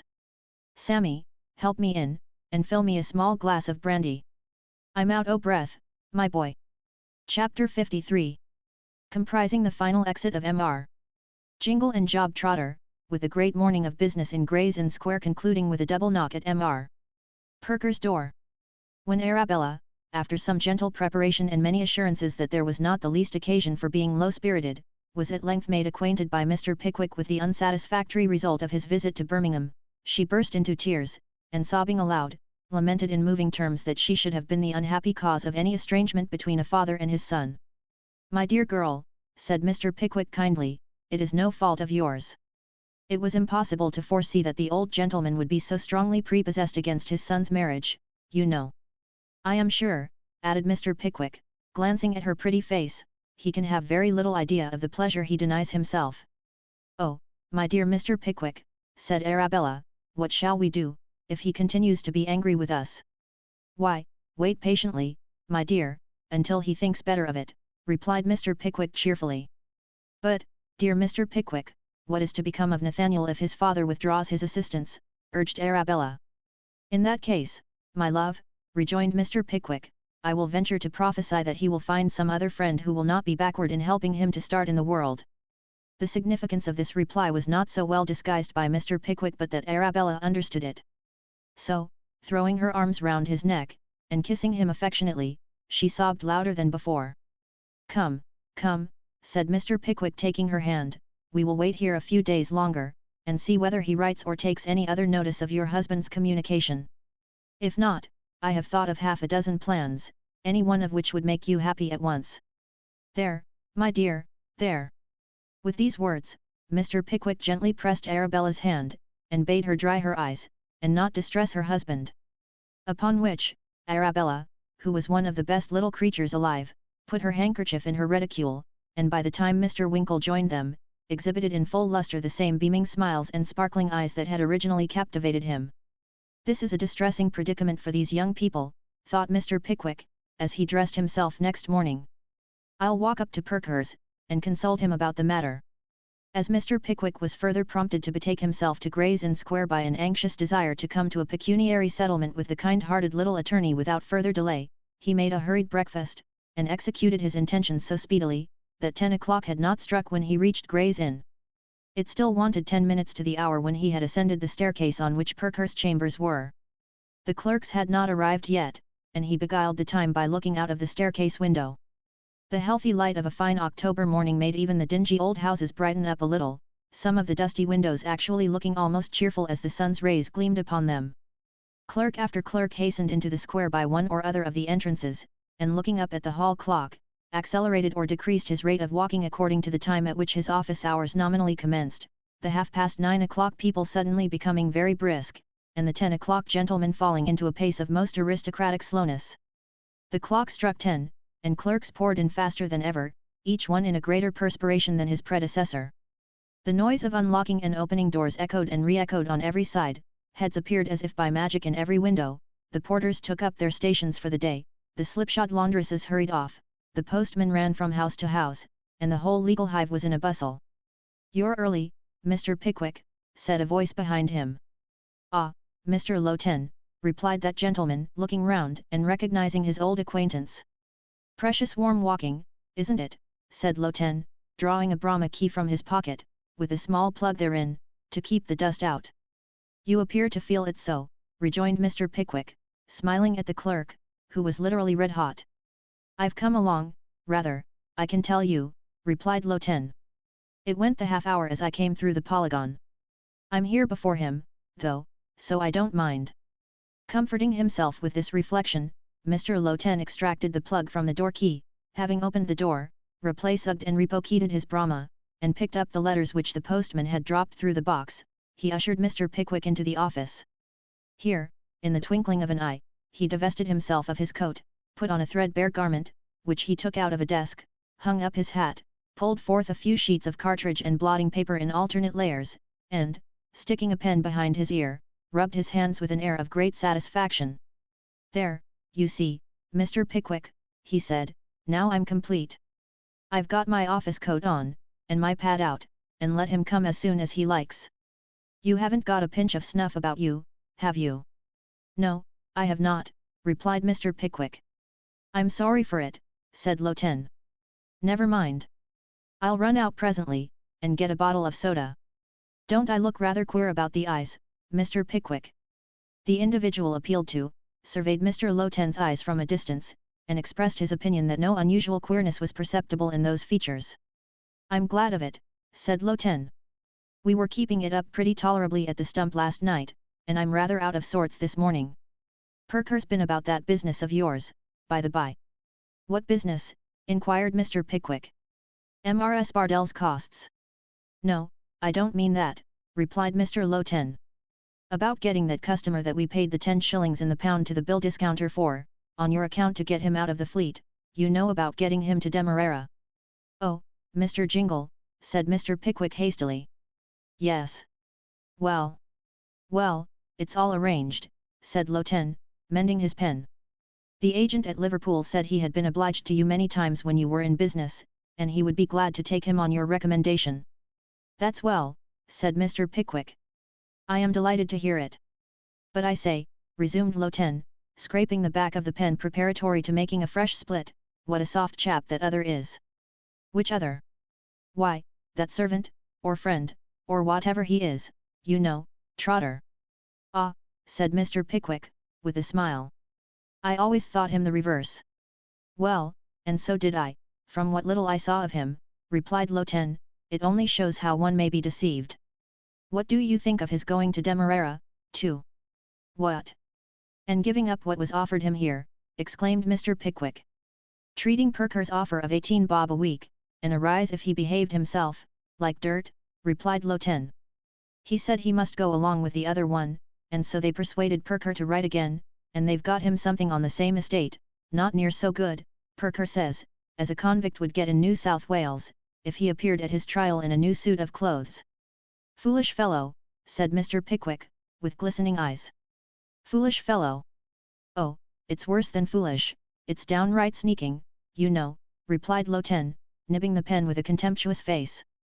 He says that he's the only friend he ever had, and he's attached to him, and all that. Friendship's a very good thing in its way. We are all very friendly and comfortable at the Stump, for instance, over our grog, where every man pays for himself, but damn hurting yourself for anybody else, you know. No man should have more than 2 attachments, the first, to number 1, and the second to the ladies, that's what I say, ha! Ha! Mr. Loten concluded with a loud laugh, half in jocularity, and half in derision, which was prematurely cut short by the sound of Perker's footsteps on the stairs, at the first approach of which, he vaulted on his stool with an agility most remarkable, and wrote intensely. The greeting between Mr. Pickwick and his professional adviser was warm and cordial. The client was scarcely ensconced in the attorney's armchair, however, when a knock was heard at the door, and a voice inquired whether Mr. Perker was within. "Hark," said Perker, "that's one of our vagabond friends, Jingle himself, my dear sir. Will you see him?" "What do you think?" inquired Mr. Pickwick, hesitating. "Yes, I think you had better. Here, you sir, what's your name, walk in, will you?" In compliance with this unceremonious invitation, Jingle and Job walked into the room, but, seeing Mr. Pickwick, stopped short in some confusion. "Well," said Perker, "don't you know that gentleman?" "Good reason to," replied Mr. Jingle, stepping forward. "M.R. Pickwick, deepest obligations, life preserver, made a man of me, you shall never repent it, sir." "I am happy to hear you say so," said Mr. Pickwick. "You look much better." "Thanks to you, sir, great change, Majesty's fleet unwholesome place very," said Jingle, shaking his head. He was decently and cleanly dressed, and so was Job, who stood bolt upright behind him, staring at Mr. Pickwick with a visage of iron. "When do they go to Liverpool?" inquired Mr. Pickwick, half aside to Perker. "This evening, sir, at 7 o'clock, said Job, taking one step forward. "By the heavy coach from the city, sir." "Are your places taken?" "They are, sir," replied Job. "You have fully made up your mind to go?" "I have, sir," answered Job. "With regard to such an outfit as was indispensable for Jingle," said Perker, addressing Mr. Pickwick aloud, "I have taken upon myself to make an arrangement for the deduction of a small sum from his quarterly salary, which, being made only for 1 year, and regularly remitted, will provide for that expense. I entirely disapprove of your doing anything for him, my dear sir, which is not dependent on his own exertions and good conduct." "Certainly," interposed Jingle, with great firmness. "Clear-head man of the world, quite right, perfectly. By compounding with his creditor, releasing his clothes from the pawnbrokers, relieving him in prison, and paying for his passage," continued Perker, without noticing Jingle's observation, "you have already lost upwards of £50. "Not lost," said Jingle hastily, "pay it all, stick to business, cash up every farthing. Yellow fever, perhaps, can't help that. If not." Here Mr. Jingle paused, and striking the crown of his hat with great violence, passed his hand over his eyes, and sat down. "He means to say," said Job, advancing a few paces, "that if he is not carried off by the fever, he will pay the money back again. If he lives, he will, Mr. Pickwick. I will see it done." "I know he will, sir," said Job, with energy. "I could undertake to swear it."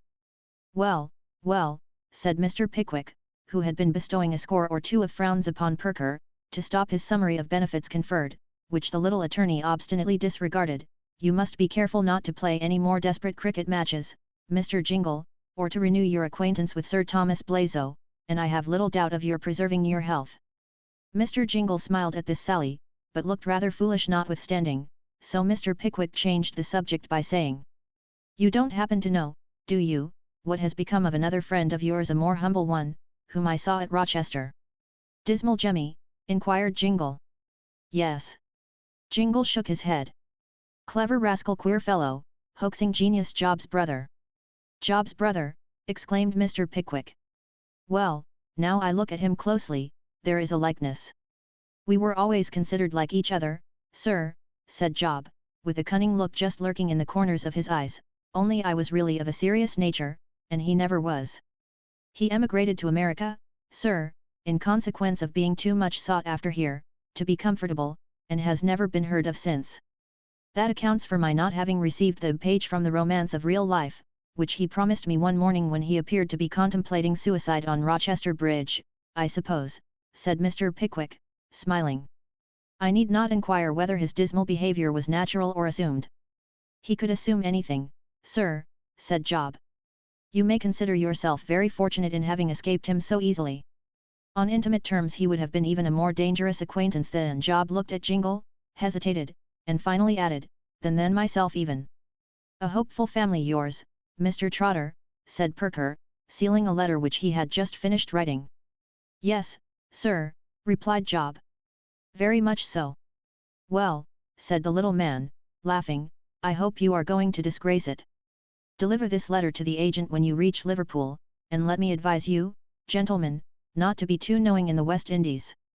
If you throw away this chance, you will both richly deserve to be hanged, as I sincerely trust you will be. And now you had better leave Mr. Pickwick and me alone, for we have other matters to talk over, and time is precious. As Perker said this, he looked towards the door, with an evident desire to render the leave-taking as brief as possible. It was brief enough on Mr. Jingle's part. He thanked the little attorney in a few hurried words for the kindness and promptitude with which he had rendered his assistance, and, turning to his benefactor, stood for a few seconds as if irresolute what to say or how to act. Job Trotter relieved his perplexity, for, with a humble and grateful bow to Mr. Pickwick, he took his friend gently by the arm, and led him away. A worthy couple, said Perker, as the door closed behind them. I hope they may become so, replied Mr. Pickwick. What do you think? Is there any chance of their permanent reformation? Perker shrugged his shoulders doubtfully, but observing Mr. Pickwick's anxious and disappointed look, rejoined. Of course there is a chance. I hope it may prove a good one. They are unquestionably penitent now, but then, you know, they have the recollection of very recent suffering fresh upon them. What they may become, when that fades away, is a problem that neither you nor I can solve. However, my dear sir, added Perker, laying his hand on Mr. Pickwick's shoulder, your object is equally honourable, whatever the result is. Whether that species of benevolence which is so very cautious and long-sighted that it is seldom exercised at all, lest its owner should be imposed upon, and so wounded in his self-love, be real charity or a worldly counterfeit, I leave to wiser heads than mine to determine. But if those two fellows were to commit a burglary tomorrow, my opinion of this action would be equally high. With these remarks, which were delivered in a much more animated and earnest manner than is usual in legal gentlemen, Perker drew his chair to his desk, and listened to Mr. Pickwick's recital of old Mr. Winkle's obstinacy. Give him a week, said Perker, nodding his head prophetically. Do you think he will come round? Inquired Mr. Pickwick. I think he will, rejoined Perker. If not, we must try the young lady's persuasion, and that is what anybody but you would have done at first. Mr. Perker was taking a pinch of snuff with various grotesque contractions of countenance, eulogistic of the persuasive powers appertaining unto young ladies, when the murmur of inquiry and answer was heard in the outer office, and Loten tapped at the door. Come in, cried the little man. The clerk came in, and shut the door after him, with great mystery. What's the matter? Inquired Perker. You're wanted, sir. Who wants me? Loten looked at Mr. Pickwick, and coughed. Who wants me? Can't you speak, Mr. Loten? Why, sir, replied Loten, it's Dodson, and Fogg is with him. Bless my life, said the little man, looking at his watch, I appointed them to be here at 11:30, to settle that matter of yours, Pickwick. I gave them an undertaking on which they sent down your discharge. It's very awkward, my dear sir, what will you do? Would you like to step into the next room? The next room being the identical room in which Messrs. Dodson and Fogg were, Mr. Pickwick replied that he would remain where he was, the more especially as Messrs. Dodson and Fogg ought to be ashamed to look him in the face, instead of his being ashamed to see them. Which latter circumstance he begged Mr. Perker to note, with a glowing countenance and many marks of indignation. Very well, my dear sir, very well, replied Perker. I can only say that if you expect either Dodson or Fogg to exhibit any symptom of shame or confusion at having to look you, or anybody else, in the face, you are the most sanguine man in your expectations that I ever met with. Show them in, Mr. Lowten. Mr. Lowten disappeared with a grin, and immediately returned ushering in the firm, in due form of precedence Dodson first, and Fogg afterwards. You have seen Mr. Pickwick, I believe, said Perker to Dodson, inclining his pen in the direction where that gentleman was seated. How do you do, Mr. Pickwick, said Dodson, in a loud voice. Dear me, cried Fogg, how do you do, Mr. Pickwick? I hope you are well, sir. I thought I knew the face, said Fogg, drawing up a chair, and looking round him with a smile. Mr. Pickwick bent his head very slightly, in answer to these salutations, and, seeing Fogg pull a bundle of papers from his coat pocket, rose and walked to the window. There's no occasion for Mr. Pickwick to move, Mr. Perker, said Fogg, untying the red tape which encircled the little bundle, and smiling again more sweetly than before. M.R. Pickwick is pretty well acquainted with these proceedings. There are no secrets between us, I think. He. Not many, I think, said Dodson. Ha, ha, ha. Then both the partners laughed together pleasantly and cheerfully, as men who are going to receive money often do. We shall make Mr. Pickwick pay for peeping, said Fogg, with considerable native humour, as he unfolded his papers. The amount of the taxed costs is 133,6, Mr. Perker. There was a great comparing of papers, and turning over of leaves, by Fogg and Perker, after this statement of profit and loss. Meanwhile, Dodson said, in an affable manner, to Mr. Pickwick. I don't think you are looking quite so stout as when I had the pleasure of seeing you last, Mr. Pickwick. Possibly not, sir, replied Mr. Pickwick, who had been flashing forth looks of fierce indignation, without producing the smallest effect on either of the sharp practitioners. I believe I am not, sir. I have been persecuted and annoyed by scoundrels of late, sir. Perker coughed violently, and asked Mr. Pickwick whether he wouldn't like to look at the morning paper. To which inquiry Mr. Pickwick returned a most decided negative. True, said Dodson, I dare say you have been annoyed in the Fleet, there are some odd gentry there. Whereabouts were your apartments, Mr. Pickwick? My one room, replied that much injured gentleman, was on the coffee-room flight. Oh, indeed, said Dodson. I believe that is a very pleasant part of the establishment. Very, replied Mr. Pickwick drily. There was a coolness about all this, which, to a gentleman of an excitable temperament, had, under the circumstances, rather an exasperating tendency. Mr. Pickwick restrained his wrath by gigantic efforts, but when Perker wrote a cheque for the whole amount, and Fogg deposited it in a small pocket-book, with a triumphant smile playing over his pimply features, which communicated itself likewise to the stern countenance of Dodson, he felt the blood in his cheeks tingling with indignation. Now, Mr. Dodson, said Fogg, putting up the pocket-book and drawing on his gloves, I am at your service. Very good, said Dodson, rising, I am quite ready. I am very happy, said Fogg, softened by the cheque, to have had the pleasure of making Mr. Pickwick's acquaintance. I hope you don't think quite so ill of us, Mr. Pickwick, as when we first had the pleasure of seeing you.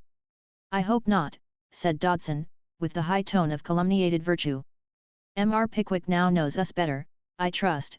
Whatever your opinion of gentlemen of our profession may be, I beg to assure you, sir, that I bear no ill will or vindictive feeling towards you for the sentiments you thought proper to express in our office in Freeman's Court, Cornhill, on the occasion to which my partner has referred. Oh, no, nor I, said Fogg, in a most forgiving manner. Our conduct, sir, said Dodson, will speak for itself, and justify itself, I hope, upon every occasion. We have been in the profession some years, Mr. Pickwick, and have been honoured with the confidence of many excellent clients. I wish you good morning, sir. Good morning, Mr. Pickwick, said Fogg. So saying, he put his umbrella under his arm, drew off his right glove, and extended the hand of reconciliation to that most indignant gentleman, who, thereupon, thrust his hands beneath his coat-tails, and eyed the attorney with looks of scornful amazement. Lowten, cried Perker, at this moment. Open the door. Wait one instant, said Mr. Pickwick. Perker, I will speak. My dear sir, pray let the matter rest where it is, said the little attorney, who had been in a state of nervous apprehension during the whole interview, Mr. Pickwick, I beg. I will not be put down, sir, replied Mr. Pickwick hastily. Mr. Dodson, you have addressed some remarks to me. Dodson turned round, bent his head meekly, and smiled. Some remarks to me, repeated Mr. Pickwick, almost breathless, and your partner has tendered me his hand, and you have both assumed a tone of forgiveness and high-mindedness, which is an extent of impudence that I was not prepared for, even in you. What, sir? Exclaimed Dodson. What, sir? Reiterated Fogg. Do you know that I have been the victim of your plots and conspiracies, continued Mr. Pickwick. Do you know that I am the man whom you have been imprisoning and robbing? Do you know that you were the attorneys for the plaintiff in Bardell and Pickwick? Yes, sir, we do know it, replied Dodson. Of course we know it, sir, rejoined Fogg, slapping his pocket perhaps by accident. I see that you recollect it with satisfaction, said Mr. Pickwick, attempting to call up a sneer for the first time in his life, and failing most signally in so doing. Although I have long been anxious to tell you, in plain terms, what my opinion of you is, I should have let even this opportunity pass, in deference to my friend Perker's wishes, but for the unwarrantable tone you have assumed, and your insolent familiarity. I say insolent familiarity, sir, said Mr. Pickwick, turning upon Fogg with a fierceness of gesture which caused that person to retreat towards the door with great expedition. Take care, sir, said Dodson, who, though he was the biggest man of the party, had prudently entrenched himself behind Fogg, and was speaking over his head with a very pale face. Let him assault you, Mr. Fogg, don't return it on any account. No, no, I won't return it, said Fogg, falling back a little more as he spoke, to the evident relief of his partner, who by these means was gradually getting into the outer office.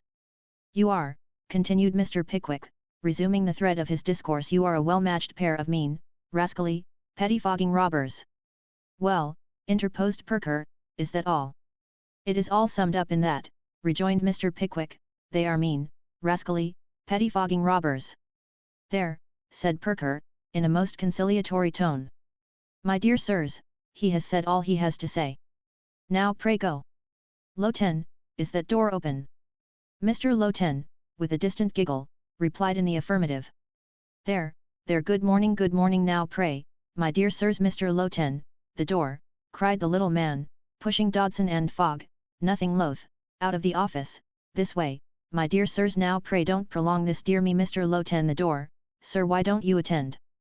If there's law in England, sir, said Dodson, looking towards Mr. Pickwick, as he put on his hat, you shall smart for this. You are a couple of mean. Remember, sir, you pay dearly for this, said Fogg. Rascally, pettifogging robbers, continued Mr. Pickwick, taking not the least notice of the threats that were addressed to him. Robbers, cried Mr. Pickwick, running to the stairhead, as the two attorneys descended. Robbers, shouted Mr. Pickwick, breaking from Loten and Perker, and thrusting his head out of the staircase window. When Mr. Pickwick drew in his head again, his countenance was smiling and placid, and, walking quietly back into the office, he declared that he had now removed a great weight from his mind, and that he felt perfectly comfortable and happy.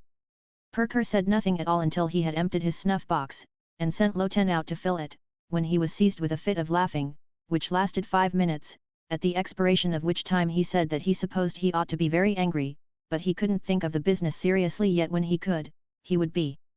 Well, now, said Mr. Pickwick, let me have a settlement with you. Of the same kind as the last? Inquired Perker, with another laugh. Not exactly, rejoined Mr. Pickwick, drawing out his pocket-book, and shaking the little man heartily by the hand. I only mean a pecuniary settlement. You have done me many acts of kindness that I can never repay, and have no wish to repay, for I prefer continuing the obligation.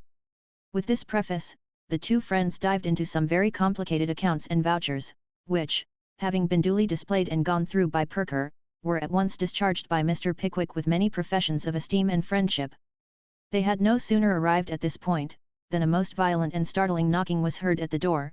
It was not an ordinary double knock, but a constant and uninterrupted succession of the loudest single raps, as if the knocker were endowed with the perpetual motion, or the person outside had forgotten to leave off. Dear me, what's that? Exclaimed Perker, starting. I think it is a knock at the door, said Mr. Pickwick, as if there could be the smallest doubt of the fact. The knocker made a more energetic reply than words could have yielded. for it continued to hammer with surprising force and noise, without a moment's cessation. "Dear me," said Perker, ringing his bell, "we shall alarm the inn. Mr. Lowten, don't you hear a knock?" "I'll answer the door in one moment, sir," replied the clerk. The knocker appeared to hear the response, and to assert that it was quite impossible he could wait so long. It made a stupendous uproar. "It's quite dreadful," said Mr. Pickwick, stopping his ears. "Make haste, Mr. Lowten," Perker called out, "we shall have the panels beaten in." Mr. Lowten, who was washing his hands in a dark closet, hurried to the door, and turning the handle, beheld the appearance which is described in the next chapter. Chapter 54. Containing some particulars relative to the double knock, and other matters, among which certain interesting disclosures relative to Mr. Snodgrass and a young lady are by no means irrelevant to this history. The object that presented itself to the eyes of the astonished clerk, was a wonderfully fat boy habited as a serving lad, standing upright on the mat, with his eyes closed as if in sleep. He had never seen such a fat boy, in or out of a travelling caravan, and this, coupled with the calmness and repose of his appearance, so very different from what was reasonably to have been expected of the inflictor of such knocks, smote him with wonder. "What's the matter?" inquired the clerk.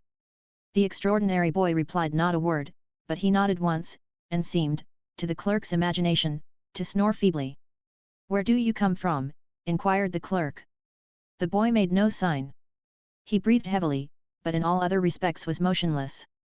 The clerk repeated the question thrice, and receiving no answer, prepared to shut the door, when the boy suddenly opened his eyes, winked several times, sneezed once, and raised his hand as if to repeat the knocking.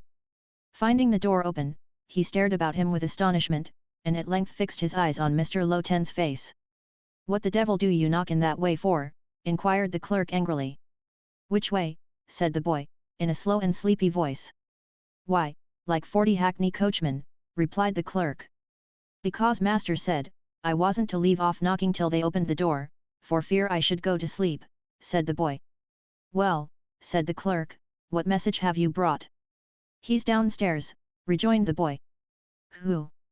"Master. He wants to know whether you're at home." Mr. Lowten bethought himself, at this juncture, of looking out of the window. Seeing an open carriage with a hearty old gentleman in it, looking up very anxiously, he ventured to beckon him, on which, the old gentleman jumped out directly. "That's your master in the carriage, I suppose," said Lowten. The boy nodded. All further inquiries were superseded by the appearance of old Wardle, who, running upstairs and just recognizing Lowten, passed at once into Mr. Perker's room. "Pickwick," said the old gentleman. "Your hand, my boy. Why have I never heard until the day before yesterday of your suffering yourself to be cooped up in jail? And why did you let him do it, Perker?" "I couldn't help it, my dear sir," replied Perker, with a smile and a pinch of snuff, "you know how obstinate he is." "Of course I do, of course I do," replied the old gentleman. "I am heartily glad to see him, notwithstanding. I will not lose sight of him again, in a hurry." With these words, Wardle shook Mr. Pickwick's hand once more, and, having done the same by Perker, threw himself into an armchair, his jolly red face shining again with smiles and health. "Well," said Wardle, "here are pretty goings on a pinch of your snuff, Perker, my boy, never were such times, eh?" "What do you mean?" inquired Mr. Pickwick. "Mean?" replied Wardle. "Why, I think the girls are all running mad. That's no news, you'll say. Perhaps it's not, but it's true, for all that. You have not come up to London, of all places in the world, to tell us that, my dear sir, have you?" inquired Perker. "No, not altogether," replied Wardle, "though it was the main cause of my coming." "How's Arabella?" "Very well," replied Mr. Pickwick, "and will be delighted to see you, I am sure." "Black-eyed little jilt," replied Wardle. "I had a great idea of marrying her myself, one of these odd days. But I am glad of it too, very glad." "How did the intelligence reach you?" asked Mr. Pickwick. "Oh, it came to my girls, of course," replied Wardle. "Arabella wrote, the day before yesterday, to say she had made a stolen match without her husband's father's consent, and so you had gone down to get it when his refusing it couldn't prevent the match, and all the rest of it. I thought it a very good time to say something serious to my girls, so I said what a dreadful thing it was that children should marry without their parents' consent, and so forth, but, bless your hearts, I couldn't make the least impression upon them. They thought it such a much more dreadful thing that there should have been a wedding without bridesmaids, that I might as well have preached to Joe himself. Here the old gentleman stopped to laugh, and having done so to his heart's content, presently resumed. But this is not the best of it, it seems.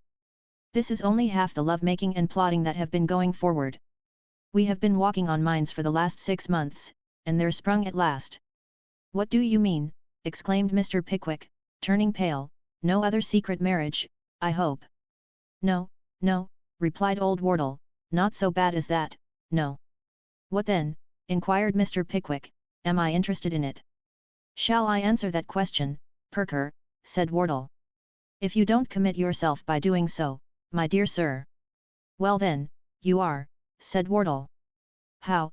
Asked Mr. Pickwick anxiously. In what way?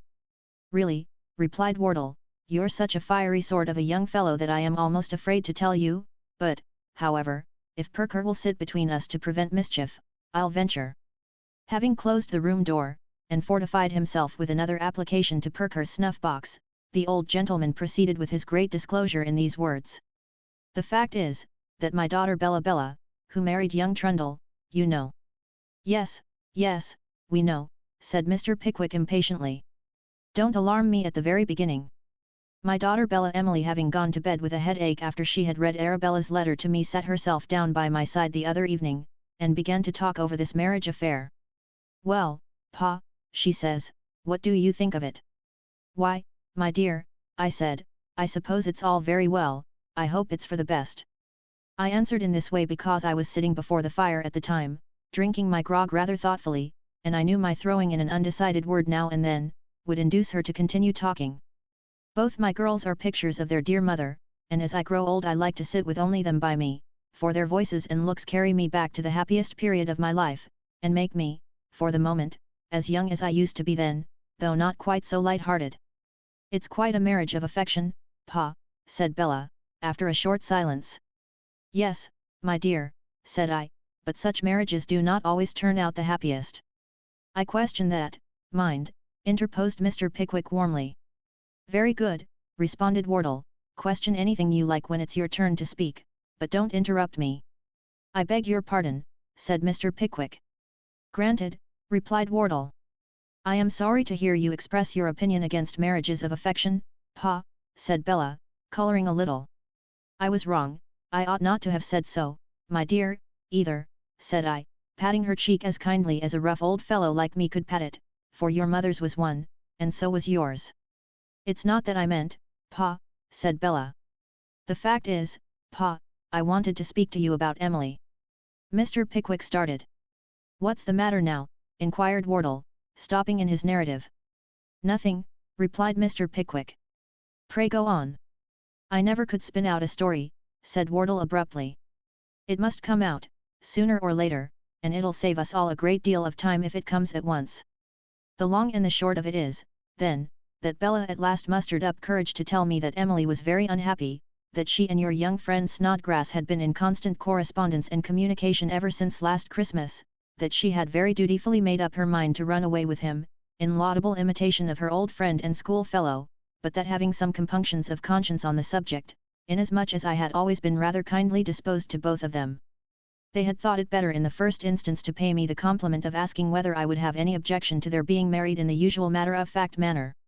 There now, Mr. Pickwick, if you can make it convenient to reduce your eyes to their usual size again, and to let me hear what you think we ought to do, I shall feel rather obliged to you. The testy manner in which the hearty old gentleman uttered this last sentence was not wholly unwarranted, for Mr. Pickwick's face had settled down into an expression of blank amazement and perplexity, quite curious to behold. Snodgrass, since last Christmas, were the first broken words that issued from the lips of the confounded gentleman. Since last Christmas, replied Wardle, that's plain enough, and very bad spectacles we must have worn, not to have discovered it before. I don't understand it, said Mr. Pickwick, ruminating, I cannot really understand it. It's easy enough to understand it, replied the choleric old gentleman. If you had been a younger man, you would have been in the secret long ago, and besides, added Wardle, after a moment's hesitation, the truth is, that, knowing nothing of this matter, I have rather pressed Emily for 4 or 5 months past, to receive favourably, if she could, I would never attempt to force a girl's inclinations, the addresses of a young gentleman down in our neighborhood. I have no doubt that, girl-like, to enhance her own value and increase the ardor of Mr. Snodgrass, she has represented this matter in very glowing colors, and that they have both arrived at the conclusion that they are a terribly persecuted pair of unfortunates, and have no resource but clandestine matrimony, or charcoal. Now the question is, what's to be done? What have you done? Inquired Mr. Pickwick. I mean, what did you do when your married daughter told you this? Oh, I made a fool of myself, of course, rejoined Wardle. Just so, interposed Perker, who had accompanied this dialogue with sundry twitchings of his watch chain, vindictive rubbings of his nose, and other symptoms of impatience. That's very natural, but how? I went into a great passion and frightened my mother into a fit, said Wardle. That was judicious, remarked Perker, and what else? I fretted and fumed all next day, and raised a great disturbance, rejoined the old gentleman. At last I got tired of rendering myself unpleasant and making everybody miserable, so I hired a carriage at Muggleton, and, putting my own horses in it, came up to town, under pretence of bringing Emily to see Arabella. Miss Wardle is with you, then, said Mr. Pickwick. To be sure she is, replied Wardle. She is at Osborne's Hotel in the Adelphi at this moment, unless your enterprising friend has run away with her since I came out this morning. You are reconciled then, said Perker. Not a bit of it, answered Wardle, she has been crying and moping ever since, except last night, between tea and supper, when she made a great parade of writing a letter that I pretended to take no notice of. You want my advice in this matter, I suppose, said Perker, looking from the musing face of Mr. Pickwick to the eager countenance of Wardle, and taking several consecutive pinches of his favourite stimulant. I suppose so, said Wardle, looking at Mr. Pickwick. Certainly, replied that gentleman. Well then, said Perker, rising and pushing his chair back, my advice is, that you both walk away together, or ride away, or get away by some means or other, for I'm tired of you, and just talk this matter over between you. If you have not settled it by the next time I see you, I'll tell you what to do. This is satisfactory, said Wardle, hardly knowing whether to smile or be offended. Pooh, pooh, my dear sir, returned Perker. I know you both a great deal better than you know yourselves. You have settled it already, to all intents and purposes. Thus expressing himself, the little gentleman poked his snuff-box first into the chest of Mr. Pickwick, and then into the waistcoat of Mr. Wardle, upon which they all three laughed, especially the two last-named gentlemen, who at once shook hands again, without any obvious or particular reason. You dine with me today, said Wardle to Perker, as he showed them out. Can't promise, my dear sir, can't promise, replied Perker. I'll look in the evening, at all events. I shall expect you at 5, said Wardle. Now, Joe. And Joe having been at length awakened, the two friends departed in Mr. Wardle's carriage, which in common humanity had a dickey behind for the fat boy, who, if there had been a footboard instead, would have rolled off and killed himself in his very first nap. Driving to the George and Vulture, they found that Arabella and her maid had sent for a hackney coach immediately on the receipt of a short note from Emily announcing her arrival in town, and had proceeded straight to the Adelphi. As Wardle had business to transact in the city, they sent the carriage and the fat boy to his hotel, with the information that he and Mr. Pickwick would return together to dinner at 5 o'clock. Charged with this message, the fat boy returned, slumbering as peaceably in his dickey, over the stones, as if it had been a down bed on watch springs. By some extraordinary miracle he awoke of his own accord, when the coach stopped, and giving himself a good shake to stir up his faculties, went upstairs to execute his commission. Now, whether the shake had jumbled the fat boy's faculties together, instead of arranging them in proper order, or had roused such a quantity of new ideas within him as to render him oblivious of ordinary forms and ceremonies, or, which is also possible, had proved unsuccessful in preventing his falling asleep as he ascended the stairs, it is an undoubted fact that he walked into the sitting-room without previously knocking at the door, and so beheld a gentleman with his arms clasping his young mistress's waist, sitting very lovingly by her side on a sofa, while Arabella and her pretty handmaid feigned to be absorbed in looking out of a window at the other end of the room. At the sight of this phenomenon, the fat boy uttered an interjection, the ladies a scream, and the gentleman an oath, almost simultaneously. Wretched creature, what do you want here? Said the gentleman, who it is needless to say was Mr. Snodgrass. To this the fat boy, considerably terrified, briefly responded, Mrs. What do you want me for, inquired Emily, turning her head aside. You stupid creature. Master and Mr. Pickwick is going to dine here at 5, replied the fat boy. Leave the room, said Mr. Snodgrass, glaring upon the bewildered youth. No, no, no, added Emily hastily. Bella, dear, advise me. Upon this, Emily and Mr. Snodgrass and Arabella and Mary crowded into a corner, and conversed earnestly in whispers for some minutes, during which the fat boy dozed. Joe, said Arabella, at length, looking round with a most bewitching smile, how do you do, Joe? Joe, said Emily, you're a very good boy, I won't forget you, Joe. Joe, said Mr. Snodgrass, advancing to the astonished youth, and seizing his hand, I didn't know you before. There's 5 shillings for you, Joe.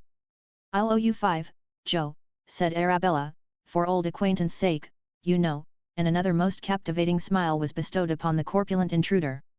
The fat boy's perception being slow, he looked rather puzzled at first to account for this sudden prepossession in his favour, and stared about him in a very alarming manner.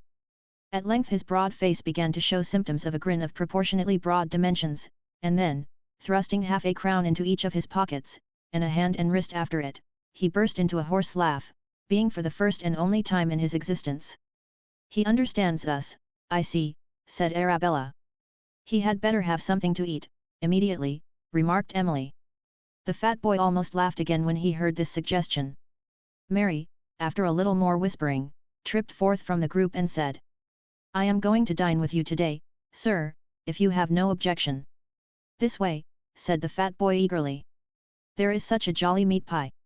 With these words, the fat boy led the way downstairs, his pretty companion captivating all the waiters and angering all the chambermaids as she followed him to the eating room. There was the meat pie of which the youth had spoken so feelingly, and there were, moreover, a steak, and a dish of potatoes, and a pot of porter. Sit down, said the fat boy. Oh, my eye, how prime! I am so hungry. Having apostrophized his eye, in a species of rapture, 5 or 6 times, the youth took the head of the little table, and Mary seated herself at the bottom. Will you have some of this, said the fat boy, plunging into the pie up to the very ferrules of the knife and fork. A little, if you please, replied Mary. The fat boy assisted Mary to a little, and himself to a great deal, and was just going to begin eating when he suddenly laid down his knife and fork, leaned forward in his chair, and letting his hands, with the knife and fork in them, fall on his knees, said, very slowly, I say, how nice you look. This was said in an admiring manner, and was, so far, gratifying, but still there was enough of the cannibal in the young gentleman's eyes to render the compliment a double one. Dear me, Joseph, said Mary, affecting to blush, what do you mean? The fat boy, gradually recovering his former position, replied with a heavy sigh, and, remaining thoughtful for a few moments, drank a long draught of the porter. Having achieved this feat, he sighed again, and applied himself assiduously to the pie. What a nice young lady Miss Emily is, said Mary, after a long silence. The fat boy had by this time finished the pie. He fixed his eyes on Mary, and replied, I knows a nicerer. Indeed, said Mary. Yes, indeed, replied the fat boy, with unwonted vivacity. What's her name? Inquired Mary. What's yours? Mary. So's hers, said the fat boy. You're her. The boy grinned to add point to the compliment, and put his eyes into something between a squint and a cast, which there is reason to believe he intended for an ogle. You mustn't talk to me in that way, said Mary, you don't mean it. Don't I, though, replied the fat boy. I say. Well. Are you going to come here regular? No, rejoined Mary, shaking her head, I'm going away again tonight. Why? Oh, said the fat boy, in a tone of strong feeling, how we should have enjoyed ourselves at meals, if you had been. I might come here sometimes, perhaps, to see you, said Mary, plaiting the tablecloth in assumed coyness, if you would do me a favour. The fat boy looked from the pie dish to the steak, as if he thought a favour must be in a manner connected with something to eat, and then took out one of the half-crowns and glanced at it nervously. Don't you understand me, said Mary, looking slyly in his fat face. Again he looked at the half-crown, and said faintly, no. The ladies want you not to say anything to the old gentleman about the young gentleman having been upstairs, and I want you to. Is that all? Said the fat boy, evidently very much relieved, as he pocketed the half-crown again. Of course I ain't going to. You see, said Mary, Mr. Snodgrass is very fond of Miss Emily, and Miss Emily's very fond of him, and if you were to tell about it, the old gentleman would carry you all away miles into the country, where you'd see nobody. No, no, I won't tell, said the fat boy stoutly. That's a dear, said Mary. Now it's time I went upstairs, and got my lady ready for dinner. Don't go yet, urged the fat boy. I must, replied Mary. Goodbye, for the present. The fat boy, with elephantine playfulness, stretched out his arms to ravish a kiss, but as it required no great agility to elude him, his fair enslaver had vanished before he closed them again, upon which the apathetic youth ate a pound or so of steak with a sentimental countenance, and fell fast asleep. There was so much to say upstairs, and there were so many plans to concert for elopement and matrimony in the event of old Wardle continuing to be cruel, that it wanted only half an hour of dinner when Mr. Snodgrass took his final adieu. The ladies ran to Emily's bedroom to dress, and the lover, taking up his hat, walked out of the room. He had scarcely got outside the door, when he heard Wardle's voice talking loudly, and looking over the banisters beheld him, followed by some other gentleman, coming straight upstairs. Knowing nothing of the house, Mr. Snodgrass in his confusion stepped hastily back into the room he had just quitted, and passing thence into an inner apartment, Mr. Wardle's bedchamber, closed the door softly, just as the persons he had caught a glimpse of entered the sitting room. These were Mr. Wardle, Mr. Pickwick, Mr. Nathaniel Winkle, and Mr. Benjamin Allen, whom he had no difficulty in recognizing by their voices. Very lucky I had the presence of mind to avoid them, thought Mr. Snodgrass with a smile, and walking on tiptoe to another door near the bedside, this opens into the same passage, and I can walk quietly and comfortably away. There was only one obstacle to his walking quietly and comfortably away, which was that the door was locked and the key gone. Let us have some of your best wine today, waiter, said old Wardle, rubbing his hands. You shall have some of the very best, sir, replied the waiter. Let the ladies know we have come in. Yes, sir. Devoutly and ardently did Mr. Snodgrass wish that the ladies could know he had come in. He ventured once to whisper, waiter, through the keyhole, but the probability of the wrong waiter coming to his relief, flashed upon his mind, together with a sense of the strong resemblance between his own situation and that in which another gentleman had been recently found in a neighbouring hotel, an account of whose misfortunes had appeared under the head of police in that morning's paper. He set himself on a portmanteau, and trembled violently. We won't wait a minute for Perker, said Wardle, looking at his watch, he is always exact. He will be here, in time, if he means to come, and if he does not, it's of no use waiting. Ha! Arabella! My sister, exclaimed Mr. Benjamin Allen, folding her in a most romantic embrace. Oh, Ben, dear, how you do smell of tobacco, said Arabella, rather overcome by this mark of affection. Do I? Said Mr. Benjamin Allen. Do I, Bella? Well, perhaps I do. Perhaps he did, having just left a pleasant little smoking party of 12 medical students, in a small back parlour with a large fire. But I am delighted to see you, said Mr. Ben Allen. Bless you, Bella. There, said Arabella, bending forward to kiss her brother, don't take hold of me again, Ben, dear, because you tumble me so. At this point of the reconciliation, Mr. Ben Allen allowed his feelings and the cigars and porter to overcome him, and looked round upon the beholders with damp spectacles. Is nothing to be said to me, cried Wardle, with open arms. A great deal, whispered Arabella, as she received the old gentleman's hearty caress and congratulation. You are a hard-hearted, unfeeling, cruel monster. You are a little rebel, replied Wardle, in the same tone, and I am afraid I shall be obliged to forbid you the house. People like you, who get married in spite of everybody, ought not to be let loose on society. But come, added the old gentleman aloud, here's the dinner, you shall sit by me. Joe, why, damn the boy, he's awake. To the great distress of his master, the fat boy was indeed in a state of remarkable vigilance, his eyes being wide open, and looking as if they intended to remain so. There was an alacrity in his manner, too, which was equally unaccountable. Every time his eyes met those of Emily or Arabella, he smirked and grinned. Once, Wardle could have sworn, he saw him wink. This alteration in the fat boy's demeanour originated in his increased sense of his own importance, and the dignity he acquired from having been taken into the confidence of the young ladies, and the smirks and grins and winks were so many condescending assurances that they might depend upon his fidelity. As these tokens were rather calculated to awaken suspicion than allay it, and were somewhat embarrassing besides.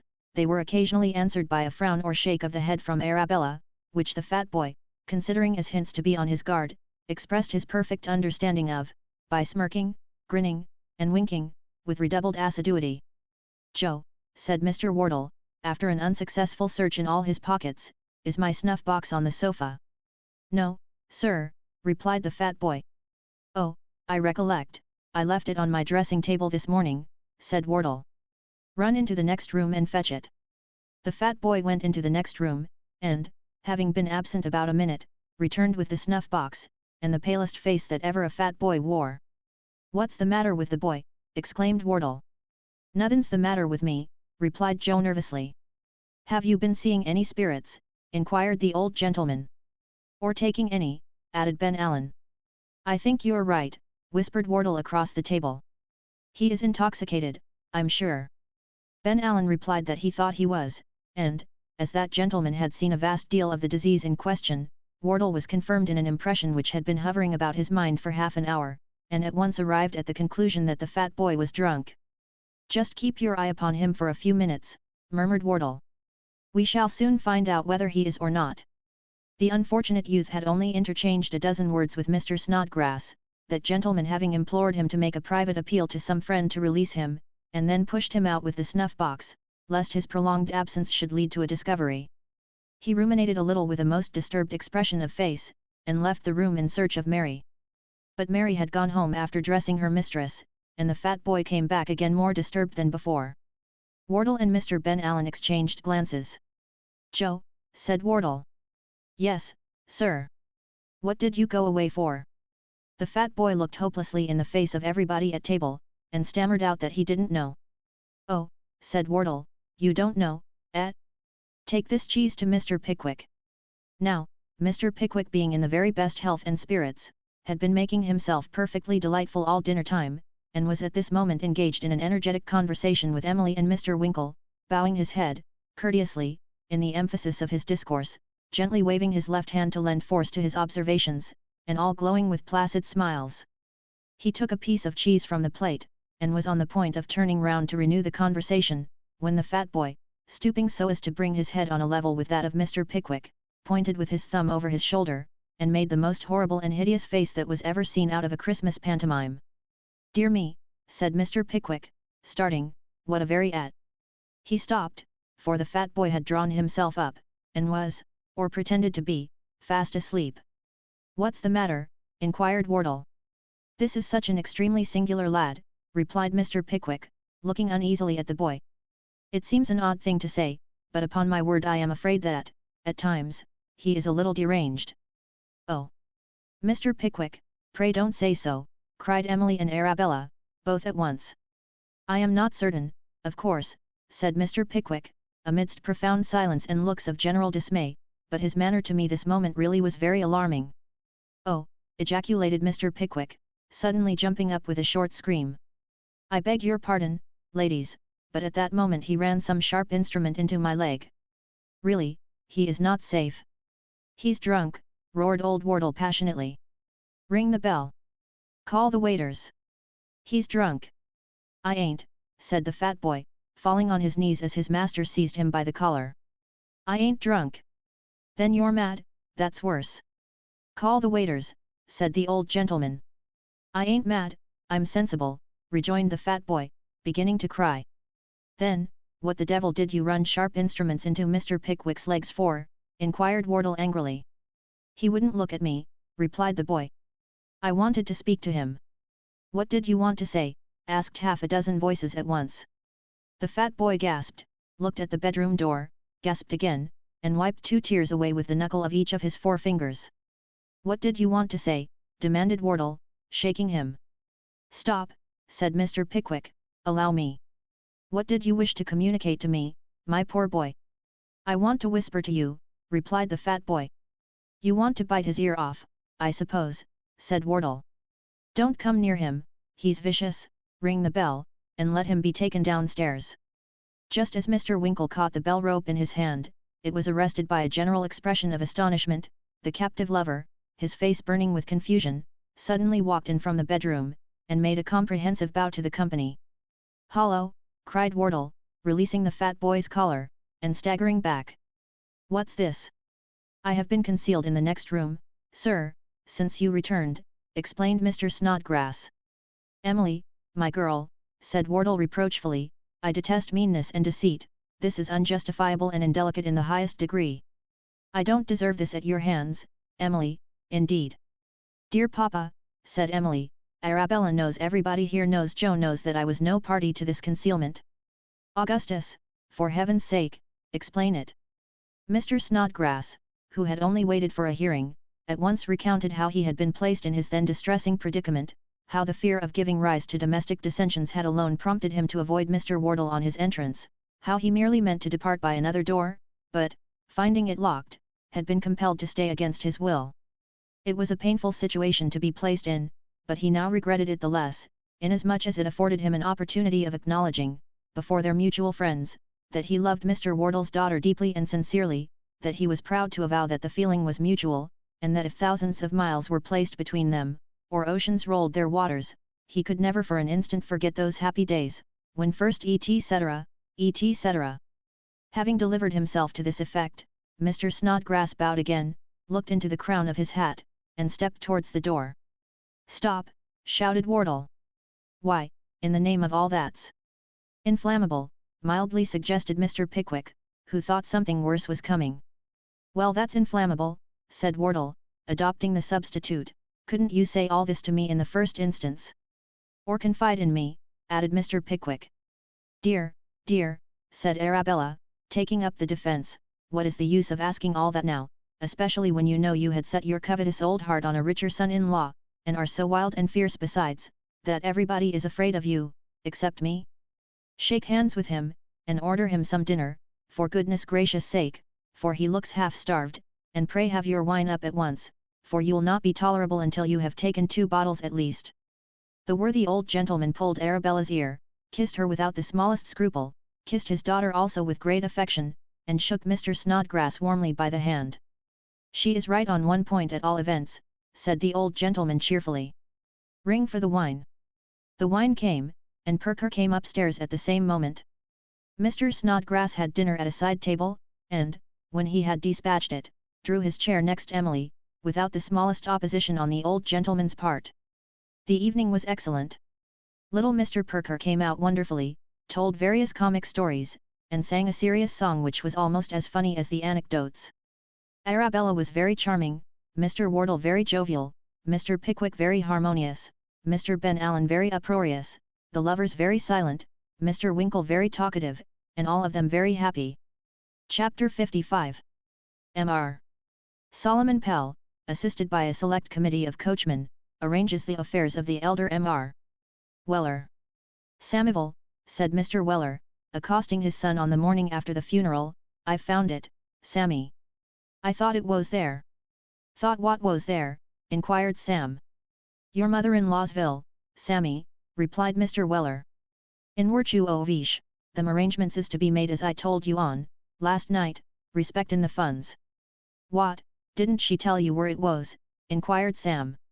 Not a bit on it, Sammy, replied Mr. Weller. We was a-adjustin' our little differences, and I was a-cheerin' her spirits and bearin' her up, so that I forgot to ask anythin' about it. I don't know as I should done it, indeed, if I had remembered it, added Mr. Weller, for it's a rum sort o' thing, Sammy, to go a-hankerin' arter anybody's property, ven your assistin' in illness. It's like helping an outside passenger up, ven he's been pitched off a coach, and puttin' your hand in his pocket, while you ask him, with a sigh, how he finds hisself, Sammy. With this figurative illustration of his meaning, Mr. Weller unclasped his pocket-book, and drew forth a dirty sheet of letter paper, on which were inscribed various characters crowded together in remarkable confusion. This here is the document, Sammy, said Mr. Weller. I found it in the little black teapot, on the top shelf o' the bar closet. She used to keep banknotes there, for she was married, Samivel. I've seen her take the lid off, to pay a bill, many and many a time. Poor creature, she might ha' filled all the teapots in the house with vills, and not have inconvenienced herself neither, for she took wery little of anythin' in that vay lately, 'cept on the temperance nights, ven they just laid a foundation o' tea to put the spirits atop on. What does it say, inquired Sam. Just what I told you, my boy, rejoined his parent.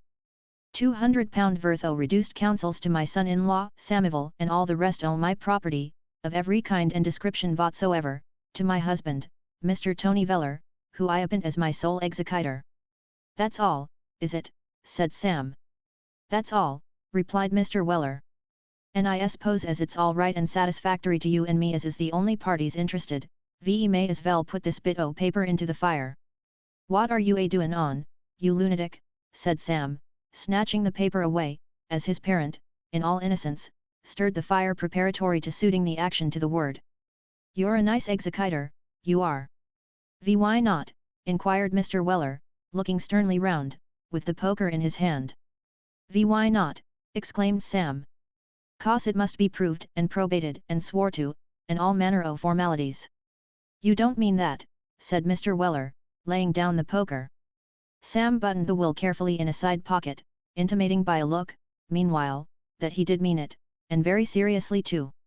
Then I'll tell you what it is, said Mr. Weller, after a short meditation, this is a case for that air confidential pal o' the Chancellorship's. Pal must look into this, Sammy. He's the man for a difficult question at law. Ve'll have this here brought afore the solvent court, directly, Samivel. I never did see such a addle-headed old creature, exclaimed Sam irritably, Old Baileys, and solvent courts, and alibus, and every species o' gammon alva ise runnin' through his brain.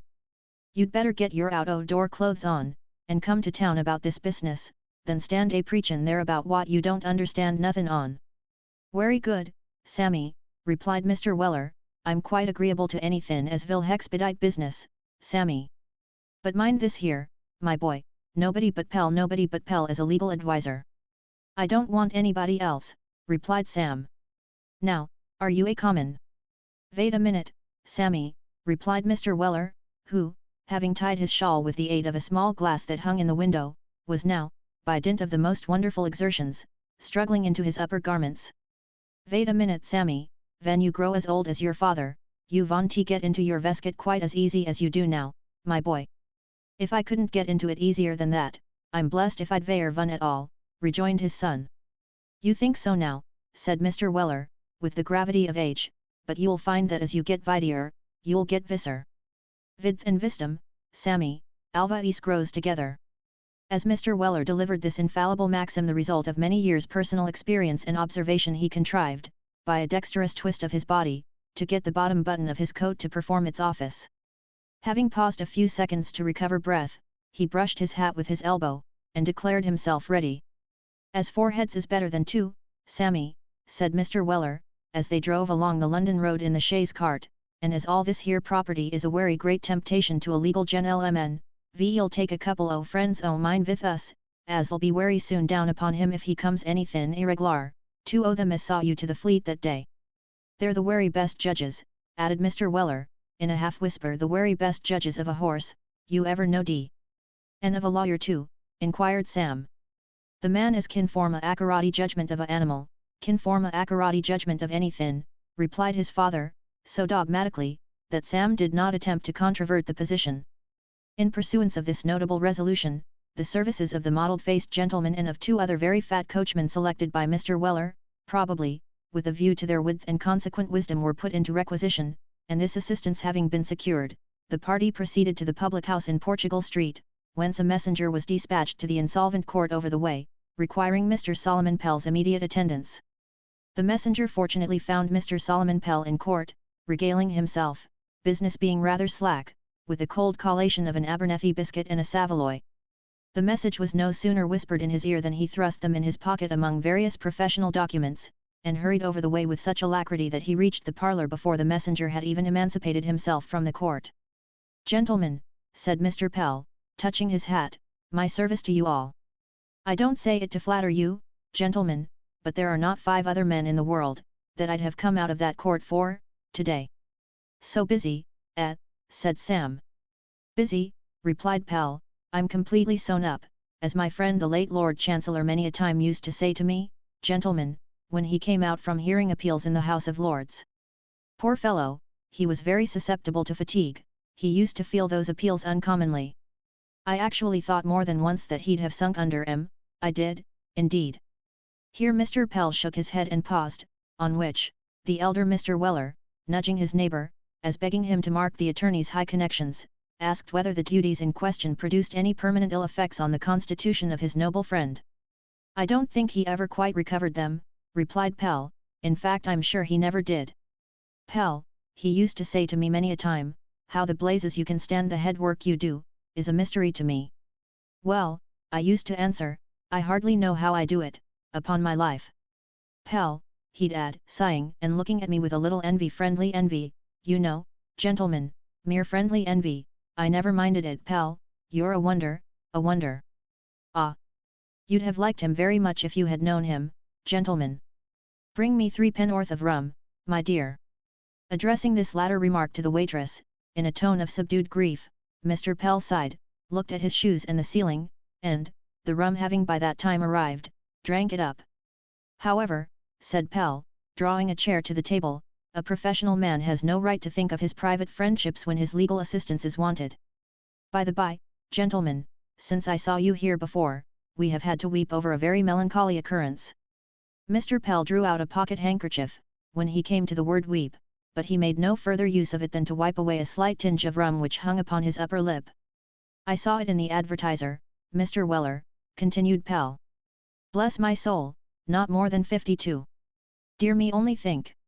These indications of amusing spirit were addressed to the mottled-faced man, whose eyes Mr. Pell had accidentally caught, on which, the mottled-faced man, whose apprehension of matters in general was of a foggy nature, moved uneasily in his seat, and opined that, indeed, so far as that went, there was no saying how things was brought about, which observation, involving one of those subtle propositions which it is difficult to encounter in argument, was controverted by nobody.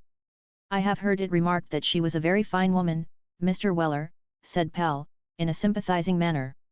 Yes, sir, she was, replied the elder Mr. Weller, not much relishing this mode of discussing the subject, and yet thinking that the attorney, from his long intimacy with the late Lord Chancellor, must know best on all matters of polite breeding. She was a wery fine woman, sir, ven I first knowed her. She was a widder, sir, at that time.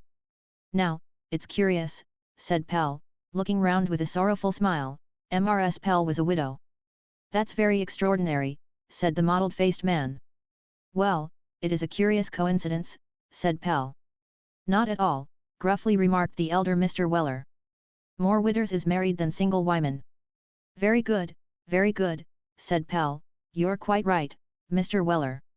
Mrs. Pell was a very elegant and accomplished woman, her manners were the theme of universal admiration in our neighbourhood. I was proud to see that woman dance, there was something so firm and dignified, and yet natural, in her motion. Her cutting, gentlemen, was simplicity itself. Ah! Well, well. Excuse my asking the question, Mr. Samuel, continued the attorney in a lower voice, was your mother-in-law tall? Not very, replied Sam. Mrs. Pell was a tall figure, said Pell, a splendid woman, with a noble shape, and a nose, gentlemen, formed to command and be majestic. She was very much attached to me, very much highly connected, too. Her mother's brother, gentlemen, failed for £800, as a law stationer. Vell, said Mr. Weller, who had grown rather restless during this discussion, with regard to business. The word was music to Pell's ears. He had been revolving in his mind whether any business was to be transacted, or whether he had been merely invited to partake of a glass of brandy and water, or a bowl of punch, or any similar professional compliment, and now the doubt was set at rest without his appearing at all eager for its solution. His eyes glistened as he laid his hat on the table, and said, "What is the business upon which either of these gentlemen wish to go through the court? We require an arrest, a friendly arrest will do, you know, we are all friends here, I suppose." "Give me the document, Sammy," said Mr. Weller, taking the will from his son, who appeared to enjoy the interview amazingly. "What we require, sir, is a probo this here." "Probate, my dear sir, probate," said Pell. "Well, sir," replied Mr. Weller sharply, "probe and probate, is very much the same, if you don't understand what I mean, sir, I say I can find them as does." "No offence, I hope, Mr. Weller," said Pell meekly. "You are the executor, I see," he added, casting his eyes over the paper. "I am, sir," replied Mr. Weller. These other gentlemen, I presume, are legatees, are they? Inquired Pell, with a congratulatory smile. Sammy is a legatees, replied Mr. Weller. These other gentlemen is friends o' mine, just come to see fair, a kind of umpires. Oh, said Pell, very good. I have no objections, I'm sure. I shall want a matter of £5 of you before I begin, ha! Ha! Ha! It being decided by the committee that the £5 might be advanced, Mr. Weller produced that sum, after which, a long consultation about nothing particular took place, in the course whereof Mr. Pell demonstrated to the perfect satisfaction of the gentleman who saw fair, that unless the management of the business had been entrusted to him, it must all have gone wrong, for reasons not clearly made out, but no doubt sufficient. This important point being dispatched, Mr. Pell refreshed himself with 3 chops, and liquids both malt and spirituous, at the expense of the estate, and then they all went away to Doctors' Commons. The next day there was another visit to Doctors' Commons, and a great to-do with an attesting hostler, who, being inebriated, declined swearing anything but profane oaths, to the great scandal of a proctor and surrogate. Next week, there were more visits to Doctors' Commons, and there was a visit to the Legacy Duty Office besides, and there were treaties entered into, for the disposal of the lease and business, and ratifications of the same, and inventories to be made out, and lunches to be taken, and dinners to be eaten, and so many profitable things to be done, and such a mass of papers accumulated that Mr. Solomon Pell, and the boy, and the blue bag to boot, all got so stout that scarcely anybody would have known them for the same man, boy, and bag, that had loitered about Portugal Street, a few days before. At length all these weighty matters being arranged, a day was fixed for selling out and transferring the stock, and of waiting with that view upon Wilkins Flasher, Esquire, stockbroker, of somewhere near the bank, who had been recommended by Mr. Solomon Pell for the purpose. It was a kind of festive occasion, and the parties were attired accordingly. Mr. Weller's tops were newly cleaned, and his dress was arranged with peculiar care. The mottled-faced gentleman wore at his buttonhole a full-sized dahlia with several leaves, and the coats of his 2 friends were adorned with nosegays of laurel and other evergreens. All 3 were habited in strict holiday costume, that is to say, they were wrapped up to the chins, and wore as many clothes as possible, which is, and has been, a stage-coachman's idea of full dress ever since stage-coaches were invented. Mr. Pell was waiting at the usual place of meeting at the appointed time, even he wore a pair of gloves and a clean shirt, much frayed at the collar and wristbands by frequent washings. 1:45, said Pell, looking at the parlour clock. If we are with Mr. Flasher at 1:15, we shall just hit the best time. What should you say to a drop o' beer, gentlemen?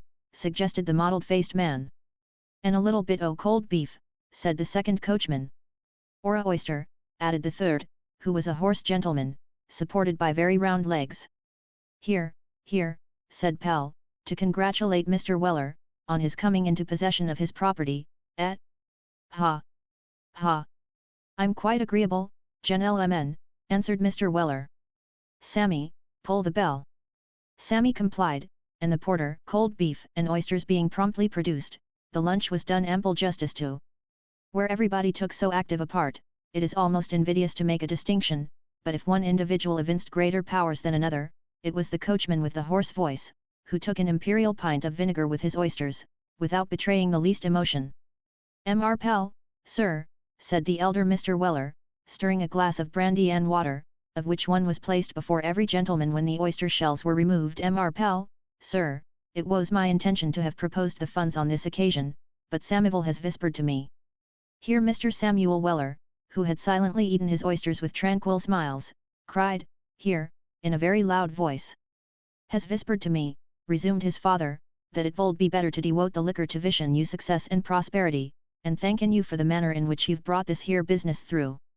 Here's your health, sir. Hold hard there, interposed the mottled-faced gentleman, with sudden energy, your eyes on me, gentlemen. Saying this, the mottled-faced gentleman rose, as did the other gentleman. The mottled-faced gentleman reviewed the company, and slowly lifted his hand, upon which every man, including him of the mottled countenance, drew a long breath, and lifted his tumbler to his lips. In one instant, the mottled-faced gentleman depressed his hand again, and every glass was set down empty. It is impossible to describe the thrilling effect produced by this striking ceremony. At once dignified, solemn, and impressive, it combined every element of grandeur. Well, gentlemen, said Mr. Pell, all I can say is, that such marks of confidence must be very gratifying to a professional man. I don't wish to say anything that might appear egotistical, gentlemen, but I'm very glad, for your own sakes, that you came to me, that's all. If you had gone to any low member of the profession, it's my firm conviction, and I assure you of it as a fact, that you would have found yourselves in Queer Street before this. I could have wished my noble friend had been alive to have seen my management of this case. I don't say it out of pride, but I think however, gentlemen, I won't trouble you with that. I'm generally to be found here, gentlemen, but if I'm not here, or over the way, that's my address. You'll find my terms very cheap and reasonable, and no man attends more to his clients than I do, and I hope I know a little of my profession besides. If you have any opportunity of recommending me to any of your friends, gentlemen, I shall be very much obliged to you, and so will they too, when they come to know me. Your healths, gentlemen. With this expression of his feelings, Mr. Solomon Pell laid 3 small written cards before Mr. Weller's friends, and, looking at the clock again, feared it was time to be walking. Upon this hint Mr. Weller settled the bill, and, issuing forth, the executor, legatee, attorney, and umpires, directed their steps towards the city. The office of Wilkins Flasher, Esquire, of the Stock Exchange, was in a first floor up a court behind the Bank of England. The house of Wilkins Flasher, Esquire, was at Brixton, Surrey. The horse and stanhope of Wilkins Flasher, Esquire, were at an adjacent livery stable.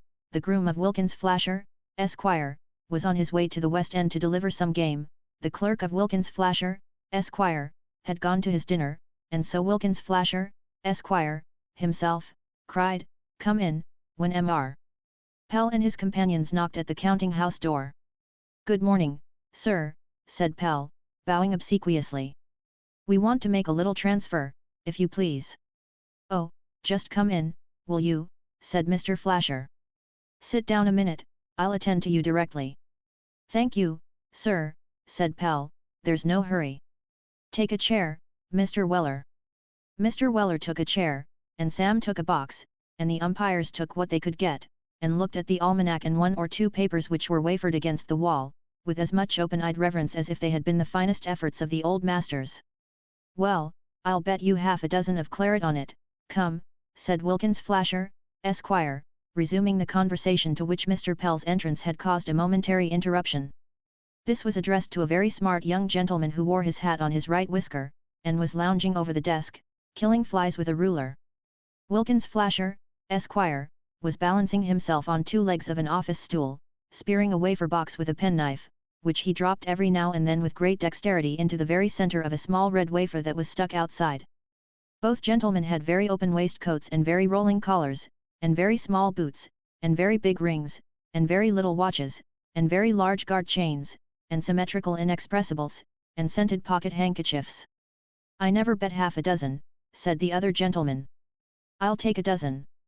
"Done, Simmery, done," said Wilkins Flasher, Esquire.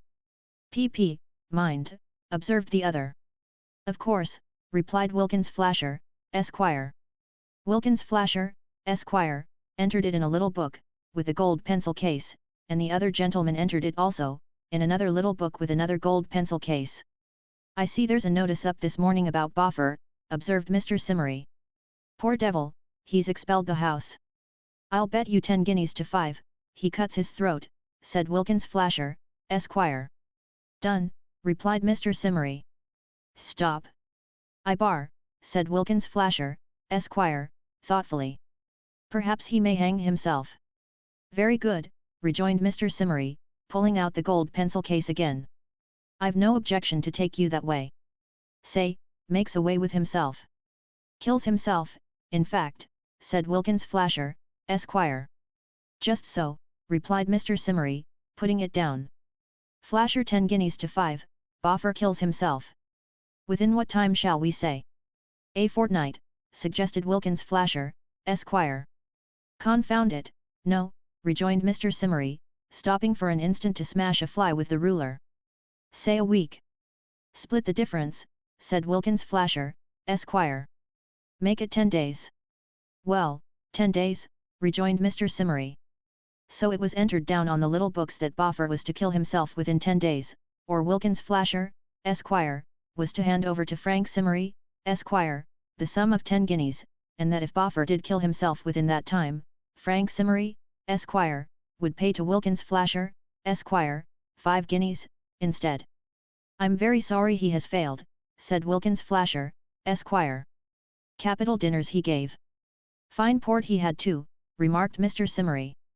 We are going to send our butler to the sale tomorrow, to pick up some of that 64. The devil you are, said Wilkins Flasher, Esquire. My man's going too. 5 guineas my man outbids your man. Done. Another entry was made in the little books, with the gold pencil cases, and Mr. Simmery, having by this time killed all the flies and taken all the bets, strolled away to the stock exchange to see what was going forward. Wilkins Flasher, Esquire, now condescended to receive Mr. Solomon Pell's instructions, and having filled up some printed forms, requested the party to follow him to the bank, which they did, Mr. Weller and his 3 friends staring at all they beheld in unbounded astonishment, and Sam encountering everything with a coolness which nothing could disturb.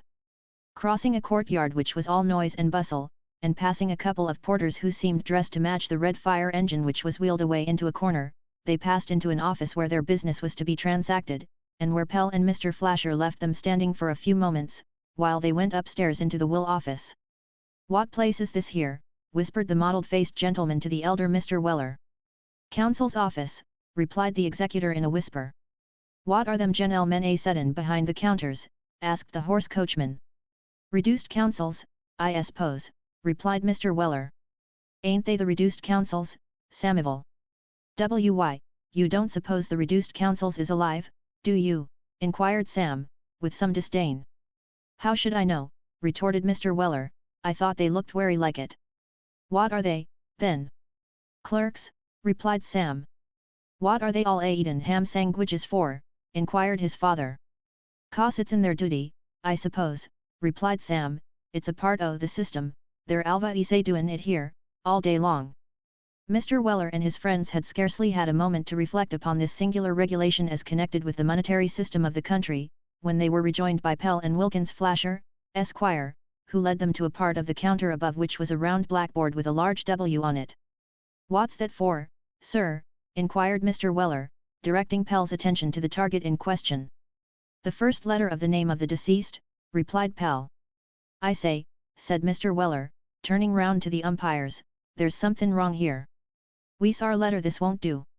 The referees at once gave it as their decided opinion that the business could not be legally proceeded with, under the letter W, and in all probability it would have stood over for 1 day at least, had it not been for the prompt, though, at first sight, undutiful behavior of Sam, who, seizing his father by the skirt of the coat, dragged him to the counter, and pinned him there, until he had affixed his signature to a couple of instruments, which, from Mr. Weller's habit of printing, was a work of so much labor and time, that the officiating clerk peeled and ate 3 ribstone pippins while it was performing. As the elder Mr. Weller insisted on selling out his portion forthwith, they proceeded from the bank to the gate of the stock exchange, to which Wilkins Flasher, Esquire, after a short absence, returned with a cheque on Smith, Payne, and Smith, for £530, that being the money to which Mr. Weller, at the market price of the day, was entitled, in consideration of the balance of the second Mrs. Weller's funded savings. Sam's £200 stood transferred to his name, and Wilkins Flasher, Esquire, having been paid his commission, dropped the money carelessly into his coat pocket, and lounged back to his office. Mr. Weller was at first obstinately determined on cashing the cheque in nothing but sovereigns, but it being represented by the umpires that by so doing he must incur the expense of a small sack to carry them home in, he consented to receive the amount in £5 notes.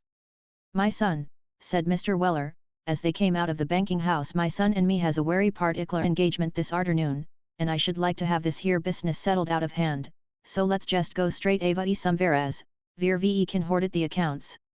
A quiet room was soon found, and the accounts were produced and audited.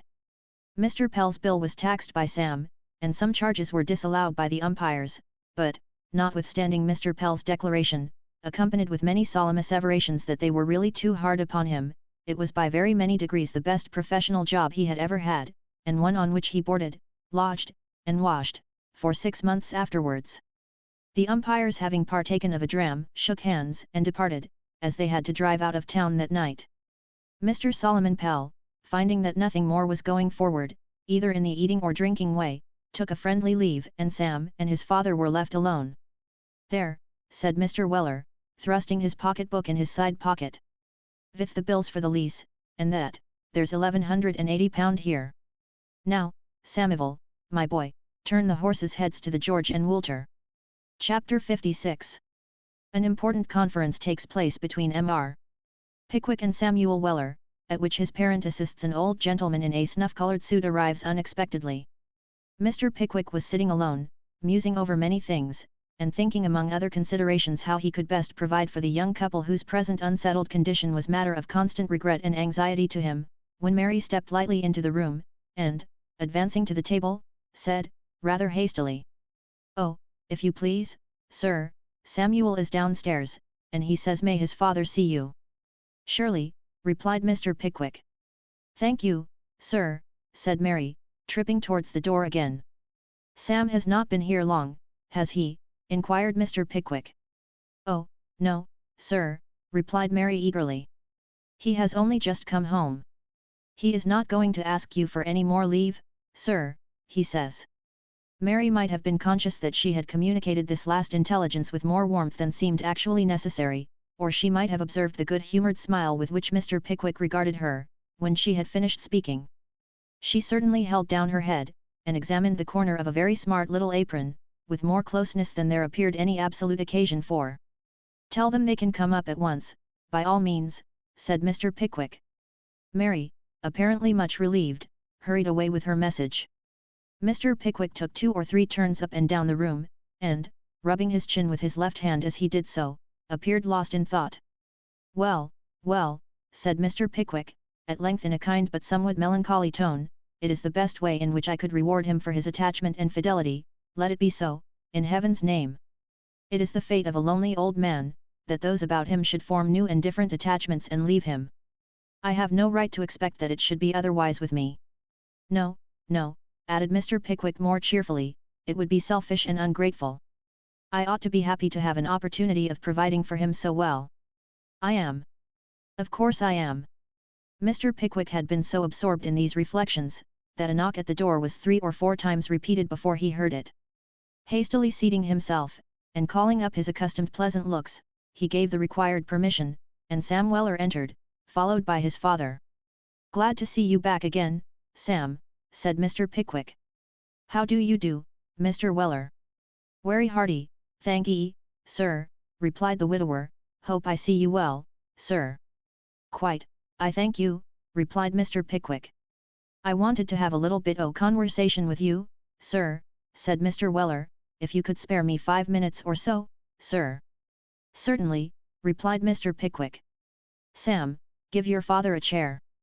"Thank ye, Samuel, I've got a cheer here," said Mr. Weller, bringing one forward as he spoke. "Uncommon fine day it's been, sir," added the old gentleman, laying his hat on the floor as he sat himself down. "Remarkably so, indeed," replied Mr. Pickwick. "Very seasonable." "Seasonablest beather I ever see, sir," rejoined Mr. Weller. Here, the old gentleman was seized with a violent fit of coughing, which, being terminated, he nodded his head and winked and made several supplicatory and threatening gestures to his son, all of which Sam Weller steadily abstained from seeing. Mr. Pickwick, perceiving that there was some embarrassment on the old gentleman's part, affected to be engaged in cutting the leaves of a book that lay beside him, and waited patiently until Mr. Weller should arrive at the object of his visit. "I never see sich a aggrawatin' boy as you are, Samuel," said Mr. Weller, looking indignantly at his son, "never in all my born days." "What is he doing, Mr. Weller?" inquired Mr. Pickwick. "He vaunt to begin, sir," rejoined Mr. Weller, "he knows I ain't ickle to expressin' myself ven there's anythin' partic'lar to be done, and yet he'll stand and see me a settin' here taking up your wailable time, and makin' a reg'lar spectacle o' myself, rather than help me out with the syllable." "It ain't filial conduct, Samuel," said Mr. Weller, wiping his forehead, "wery far from it." "You said you'd speak," replied Sam, "how should I know you was done up at the wery beginnin'?" "You might ha' seen I warn't able to start," rejoined his father. "I'm on the wrong side of the road, and backin' into the palins, and all manner of unpleasantness, and yet you vaunt to put out a hand to help me. I'm ashamed on you, Samuel." "The fact is, sir," said Sam, with a slight bow, "the guv'nor's been a drawin' his money." Very good, Samivel, very good, said Mr. Weller, nodding his head with a satisfied air. I didn't mean to speak harsh to you, Sammy. Very good. That's the way to begin. Come to the pint at once. Very good indeed, Samivel. Mr. Weller nodded his head an extraordinary number of times, in the excess of his gratification, and waited in a listening attitude for Sam to resume his statement. You may sit down, Sam, said Mr. Pickwick, apprehending that the interview was likely to prove rather longer than he had expected. Sam bowed again and sat down, his father looking round. He continued. The governor, sir, has drawn out £530. Reduced counsels, interposed Mr. Weller, senior, in an undertone. It don't much matter whether it's reduced counsels, or what not, said Sam, £530 is the sum, ain't it? All right, Samivel, replied Mr. Weller.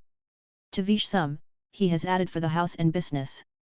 Lease, goodwill, stock, and fixed hers, interposed Mr. Weller. As much as makes it, continued Sam, altogether, £1,180. Indeed, said Mr. Pickwick. I am delighted to hear it. I congratulate you, Mr. Weller, on having done so well. Wait a minute, sir, said Mr. Weller, raising his hand in a deprecatory manner. Get on, Samivel.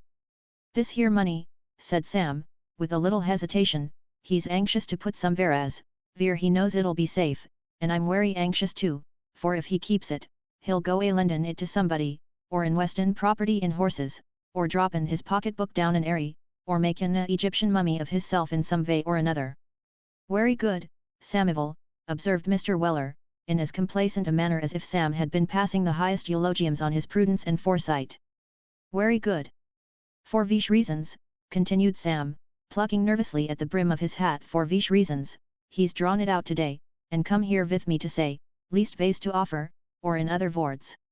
To say this here, said the elder Mr. Weller impatiently, that it ain't no use to me. I may go in to vark a coach reglar, and ha-nt got novers to keep it in, unless I was to pay the guard for taking care on it, or to put it in one o' the coach pockets, which would be a temptation to the insides. If you'll take care on it for me, sir, I shall be very much obliged to you. Perhaps, said Mr. Weller, walking up to Mr. Pickwick and whispering in his ear, perhaps it'll go a little way towards the expenses o' that air connection. All I say is, just you keep it till I ask you for it again.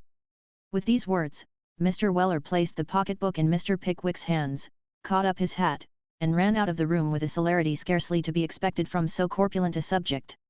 Stop him, Sam, exclaimed Mr. Pickwick earnestly. Overtake him, bring him back instantly. Mr. Weller here come back. Sam saw that his master's injunctions were not to be disobeyed, and, catching his father by the arm as he was descending the stairs, dragged him back by main force. My good friend, said Mr. Pickwick, taking the old man by the hand, your honest confidence overpowers me. I don't see no occasion for nothin' o' the kind, sir, replied Mr. Weller obstinately. I assure you, my good friend, I have more money than I can ever need, far more than a man at my age can ever live to spend, said Mr. Pickwick. No man knows how much he can spend, till he tries, observed Mr. Weller. Perhaps not, replied Mr. Pickwick, but as I have no intention of trying any such experiments, I am not likely to come to want. I must beg you to take this back, Mr. Weller. Very well, said Mr. Weller, with a discontented look. Mark my words, Sammy, I'll do somethin' desperate with this here property, somethin' desperate. You'd better not, replied Sam. Mr. Weller reflected for a short time, and then, buttoning up his coat with great determination, said, I'll keep a pike. What? Exclaimed Sam. A pike, rejoined Mr. Weller, through his set teeth, I'll keep a pike. Say good-bye to your father, Samivel. I devote the remainder of my days to a pike. This threat was such an awful one, and Mr. Weller, besides appearing fully resolved to carry it into execution, seemed so deeply mortified by Mr. Pickwick's refusal, that gentleman, after a short reflection, said, Well, well, Mr. Weller, I will keep your money. I can do more good with it, perhaps, than you can. Just the very thing, to be sure, said Mr. Weller, brightening up, O' course you can, sir. Say no more about it, said Mr. Pickwick, locking the pocketbook in his desk, I am heartily obliged to you, my good friend. Now sit down again. I want to ask your advice. The internal laughter occasioned by the triumphant success of his visit, which had convulsed not only Mr. Weller's face, but his arms, legs, and body also, during the locking up of the pocket-book, suddenly gave place to the most dignified gravity as he heard these words. "Wait outside a few minutes, Sam, will you?" said Mr. Pickwick. Sam immediately withdrew. Mr. Weller looked uncommonly wise and very much amazed, when Mr. Pickwick opened the discourse by saying, "You are not an advocate for matrimony, I think, Mr. Weller." Mr. Weller shook his head. He was wholly unable to speak. Vague thoughts of some wicked widow having been successful in her designs on Mr. Pickwick, choked his utterance. "Did you happen to see a young girl downstairs when you came in just now with your son?" inquired Mr. Pickwick. "Yes. I see a young gal," replied Mr. Weller shortly. "What did you think of her, now? Candidly, Mr. Weller, what did you think of her?" "I thought she was very plump, and well made," said Mr. Weller, with a critical air. "So she is," said Mr. Pickwick, "so she is. What did you think of her manners, from what you saw of her?" "Very pleasant," rejoined Mr. Weller. "Very pleasant and comfortable." The precise meaning which Mr. Weller attached to this last mentioned adjective, did not appear, but, as it was evident from the tone in which he used it that it was a favourable expression, Mr. Pickwick was as well satisfied as if he had been thoroughly enlightened on the subject. "I take a great interest in her, Mr. Weller," said Mr. Pickwick. Mr. Weller coughed. "I mean an interest in her doing well," resumed Mr. Pickwick, "a desire that she may be comfortable and prosperous. You understand?"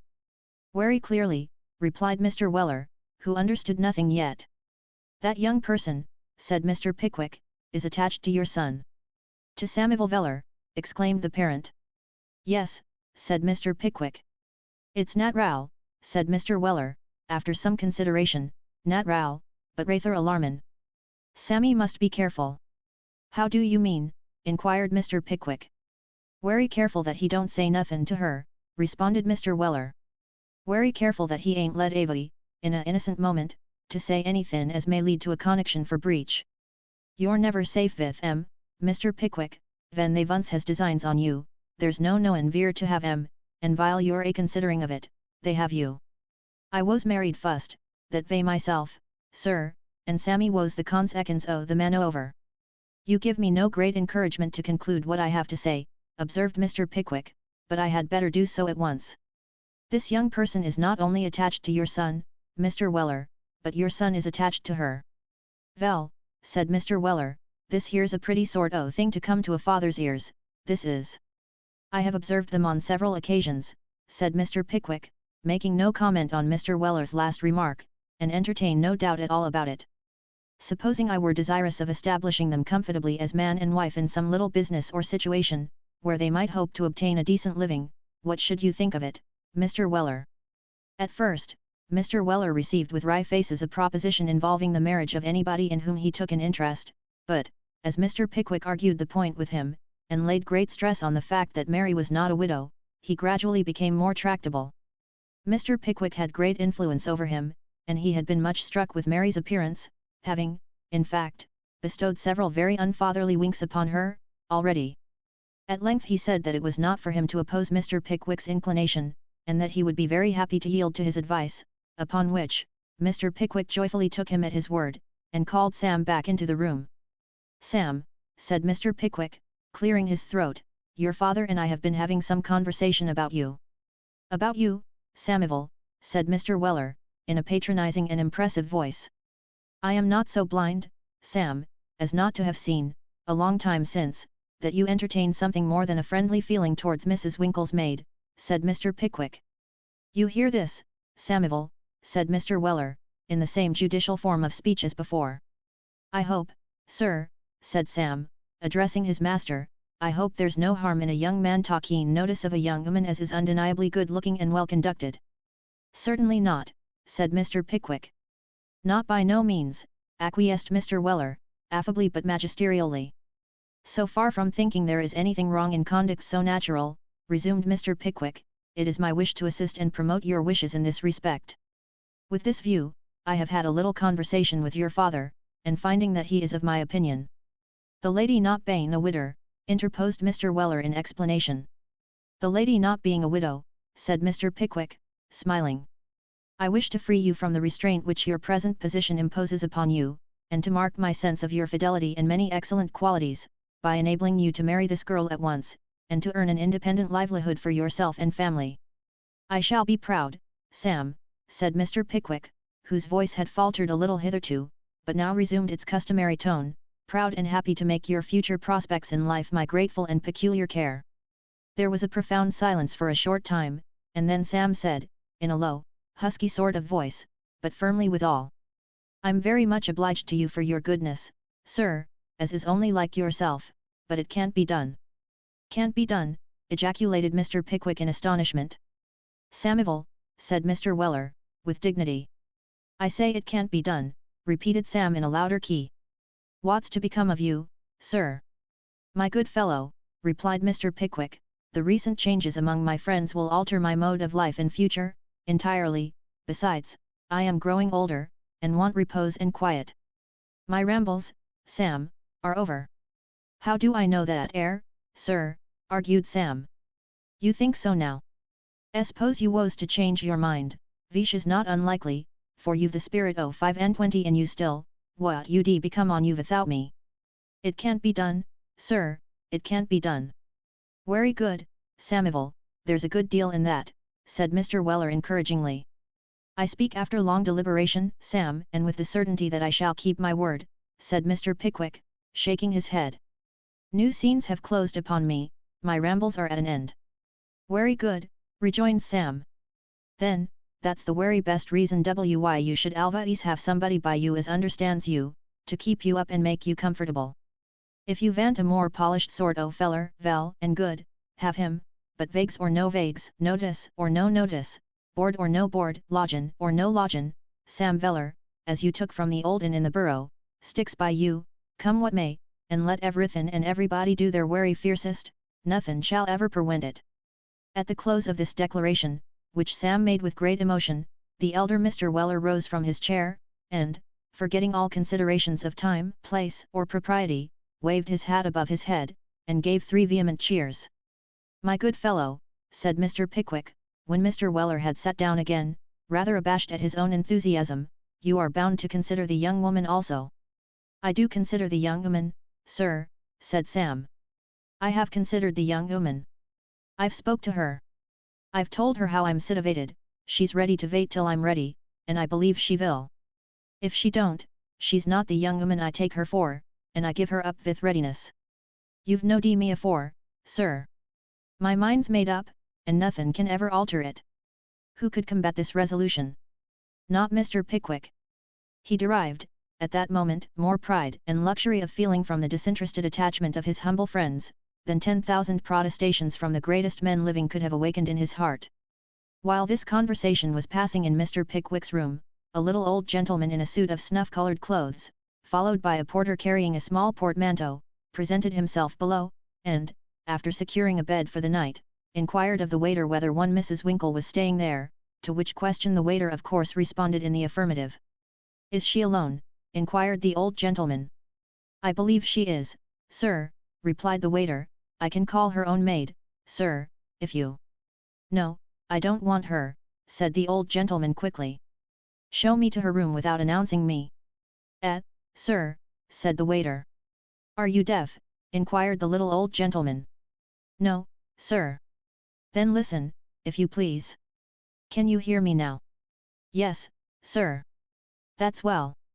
Show me to Mrs. Winkle's room, without announcing me."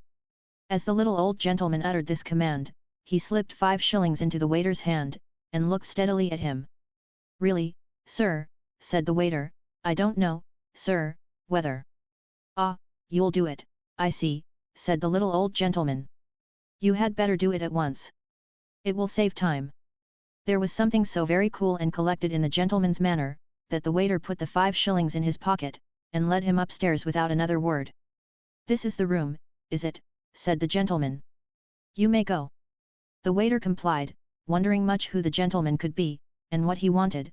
The little old gentleman, waiting till he was out of sight, tapped at the door. "Come in," said Arabella. A pretty voice, at any rate," murmured the little old gentleman, but that's nothing. As he said this, he opened the door and walked in. Arabella, who was sitting at work, rose on beholding a stranger, a little confused but by no means ungracefully so. "Pray don't rise, ma'am," said the unknown, walking in, and closing the door after him. "Mrs. Winkle, I believe." Arabella inclined her head. "Mrs. Nathaniel Winkle, who married the son of the old man at Birmingham," said the stranger, eyeing Arabella with visible curiosity. Again Arabella inclined her head, and looked uneasily round, as if uncertain whether to call for assistance. "I surprise you, I see, ma'am," said the old gentleman. "Rather, I confess," replied Arabella, wondering more and more. "I'll take a chair, if you'll allow me, ma'am," said the stranger. He took one, and drawing a spectacle case from his pocket, leisurely pulled out a pair of spectacles, which he adjusted on his nose.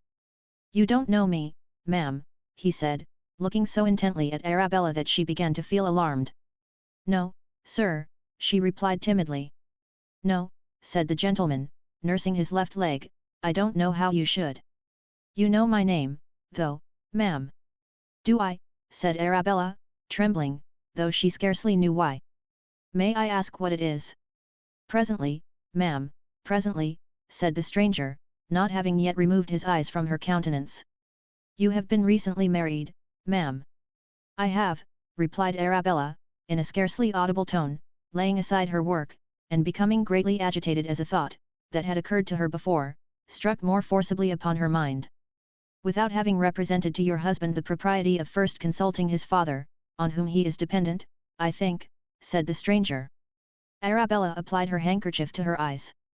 Without an endeavour, even, to ascertain, by some indirect appeal, what were the old man's sentiments on a point in which he would naturally feel much interested, said the stranger. "I cannot deny it, sir," said Arabella. "And without having sufficient property of your own to afford your husband any permanent assistance in exchange for the worldly advantages which you knew he would have gained if he had married agreeably to his father's wishes," said the old gentleman. "This is what boys and girls call disinterested affection, till they have boys and girls of their own, and then they see it in a rougher and very different light."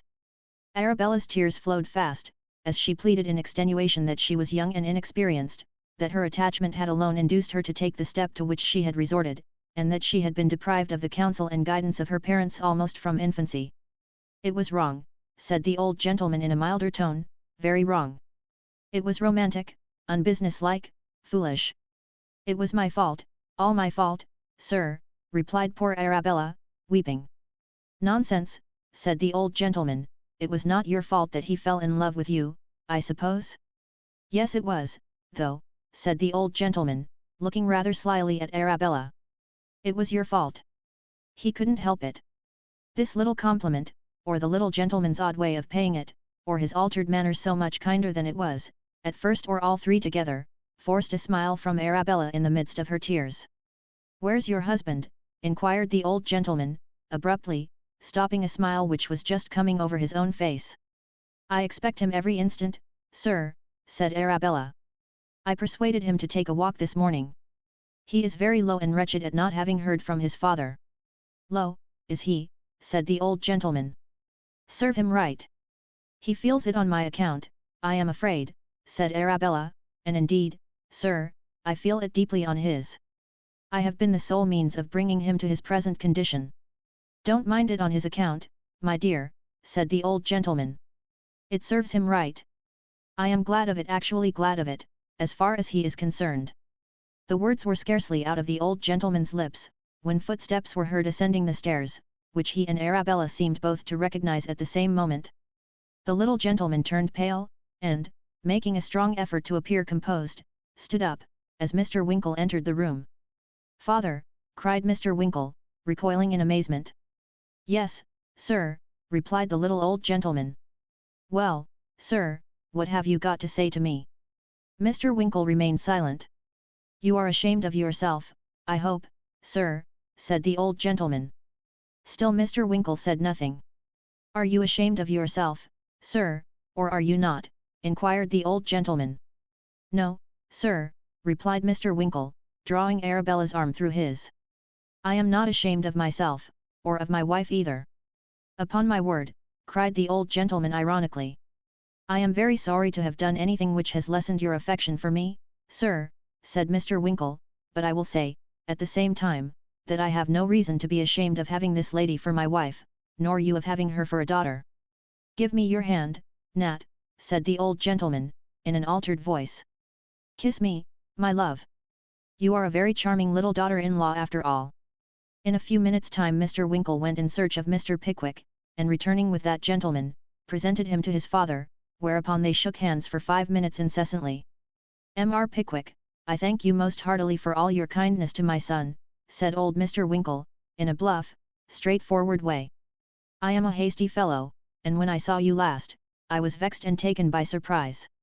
I have judged for myself now, and am more than satisfied. Shall I make any more apologies, Mr. Pickwick? Not one, replied that gentleman. You have done the only thing wanting to complete my happiness. Hereupon there was another shaking of hands for 5 minutes longer, accompanied by a great number of complimentary speeches, which, besides being complimentary, had the additional and very novel recommendation of being sincere. Sam had dutifully seen his father to the Belle Savage, when, on returning, he encountered the fat boy in the court, who had been charged with the delivery of a note from Emily Wardle. I say, said Joe, who was unusually loquacious, what a pretty girl Mary is, isn't she? I am so fond of her, I am. Mr. Weller made no verbal remark in reply, but eyeing the fat boy for a moment, quite transfixed at his presumption, led him by the collar to the corner, and dismissed him with a harmless but ceremonious kick. After which, he walked home, whistling. Chapter 57. In which the Pickwick Club is finally dissolved, and everything concluded to the satisfaction of everybody. For a whole week after the happy arrival of Mr. Winkle from Birmingham, Mr. Pickwick and Sam Weller were from home all day long, only returning just in time for dinner, and then wearing an air of mystery and importance quite foreign to their natures.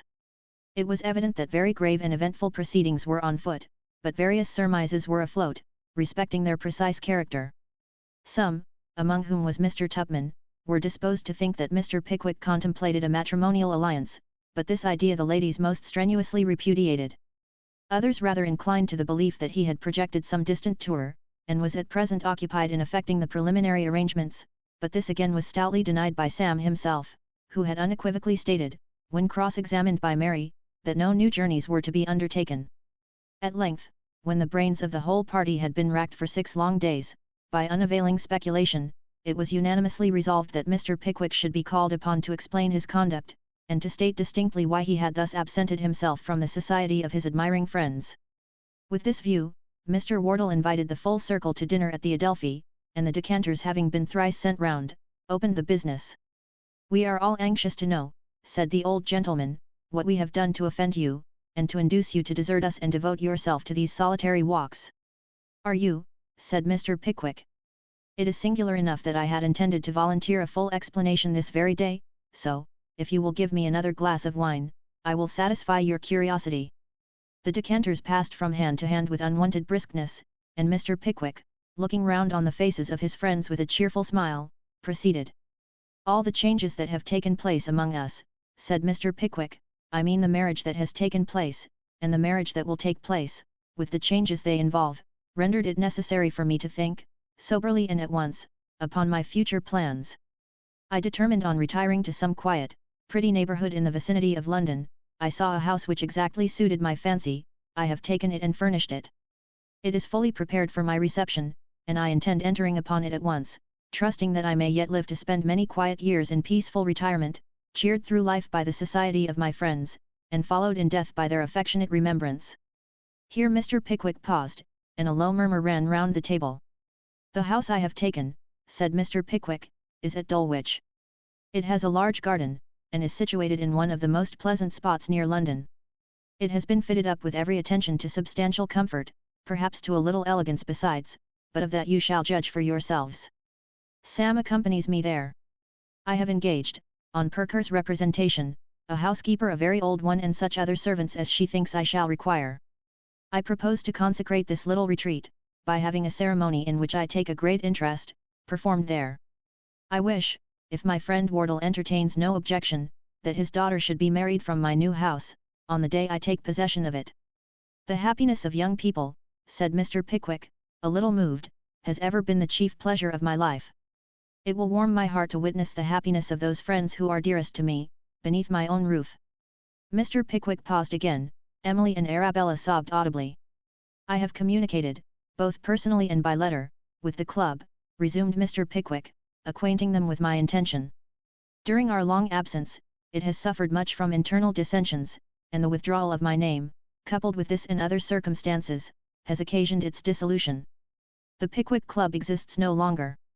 I shall never regret," said Mr. Pickwick in a low voice, "I shall never regret having devoted the greater part of 2 years to mixing with different varieties and shades of human character, frivolous as my pursuit of novelty may have appeared to many. Nearly the whole of my previous life having been devoted to business and the pursuit of wealth, numerous scenes of which I had no previous conception have dawned upon me. I hope to the enlargement of my mind, and the improvement of my understanding. If I have done but little good, I trust I have done less harm, and that none of my adventures will be other than a source of amusing and pleasant recollection to me in the decline of life. God bless you all." With these words, Mr. Pickwick filled and drained a bumper with a trembling hand, and his eyes moistened as his friends rose with one accord, and pledged him from their hearts. There were few preparatory arrangements to be made for the marriage of Mr. Snodgrass. As he had neither father nor mother, and had been in his minority a ward of Mr. Pickwick's, that gentleman was perfectly well acquainted with his possessions and prospects. His account of both was quite satisfactory to Wardle, as almost any other account would have been, for the good old gentleman was overflowing with hilarity and kindness, and a handsome portion having been bestowed upon Emily, the marriage was fixed to take place on the 4th day from that time, the suddenness of which preparations reduced 3 dressmakers and a tailor to the extreme verge of insanity. Getting post horses to the carriage, old Wardle started off, next day, to bring his mother back to town. Communicating his intelligence to the old lady with characteristic impetuosity, she instantly fainted away, but being promptly revived, ordered the brocaded silk gown to be packed up forthwith, and proceeded to relate some circumstances of a similar nature attending the marriage of the eldest daughter of Lady Toland Glower, deceased, which occupied 3 hours in the recital, and were not half finished at last. Mrs. Trundle had to be informed of all the mighty preparations that were making in London, and, being in a delicate state of health, was informed thereof through Mr. Trundle, lest the news should be too much for her, but it was not too much for her, inasmuch as she at once wrote off to Muggleton, to order a new cap and a black satin gown, and moreover avowed her determination of being present at the ceremony. Hereupon, Mr. Trundle called in the doctor, and the doctor said Mrs. Trundle ought to know best how she felt herself, to which Mrs. Trundle replied that she felt herself quite equal to it, and that she had made up her mind to go, upon which the doctor, who was a wise and discreet doctor, and knew what was good for himself, as well as for other people, said that perhaps if Mrs. Trundle stopped at home, she might hurt herself more by fretting, than by going, so perhaps she had better go. And she did go, the doctor with great attention sending in half a dozen of medicine, to be drunk upon the road. In addition to these points of distraction, Wardle was entrusted with 2 small letters to 2 small young ladies who were to act as bridesmaids, upon the receipt of which, the 2 young ladies were driven to despair by having no things ready for so important an occasion, and no time to make them in a circumstance which appeared to afford the 2 worthy papas of the 2 small young ladies rather a feeling of satisfaction than otherwise. However, old frocks were trimmed, and new bonnets made, and the young ladies looked as well as could possibly have been expected of them. And as they cried at the subsequent ceremony in the proper places, and trembled at the right times, they acquitted themselves to the admiration of all beholders. How the 2 poor relations ever reached London, whether they walked, or got behind coaches, or procured lifts in wagons, or carried each other by turns, is uncertain, but there they were, before Wardle, and the very first people that knocked at the door of Mr. Pickwick's house, on the bridal morning, were the 2 poor relations, all smiles and shirt collar. They were welcomed heartily though, for riches or poverty had no influence on Mr. Pickwick. The new servants were all alacrity and readiness, Sam was in a most unrivalled state of high spirits and excitement, Mary was glowing with beauty and smart ribbons. The bridegroom, who had been staying at the house for 2 or 3 days previous, sallied forth gallantly to Dulwich Church to meet the bride, attended by Mr. Pickwick, Ben Allen, Bob Sawyer and Mr. Tupman, with Sam Weller outside, having at his buttonhole a white favour, the gift of his lady love, and clad in a new and gorgeous suit of livery invented for the occasion. They were met by the Wardles, and the Winkles, and the bride and bridesmaids, and the Trundles, and the ceremony having been performed, the coaches rattled back to Mr. Pickwick's to breakfast, where little Mr. Perker already awaited them. Here, all the light clouds of the more solemn part of the proceedings passed away, every face shone forth joyously, and nothing was to be heard but congratulations and commendations. Everything was so beautiful. The lawn in front, the garden behind, the miniature conservatory, the dining room, the drawing room, the bedrooms, the smoking room, and, above all, the study, with its pictures and easy chairs, and odd cabinets, and queer tables, and books out of number, with a large cheerful window opening upon a pleasant lawn and commanding a pretty landscape, dotted here and there with little houses almost hidden by the trees, and then the curtains, and the carpets, and the chairs, and the sofas. Everything was so beautiful, so compact, so neat, and in such exquisite taste, said everybody, that there really was no deciding what to admire most.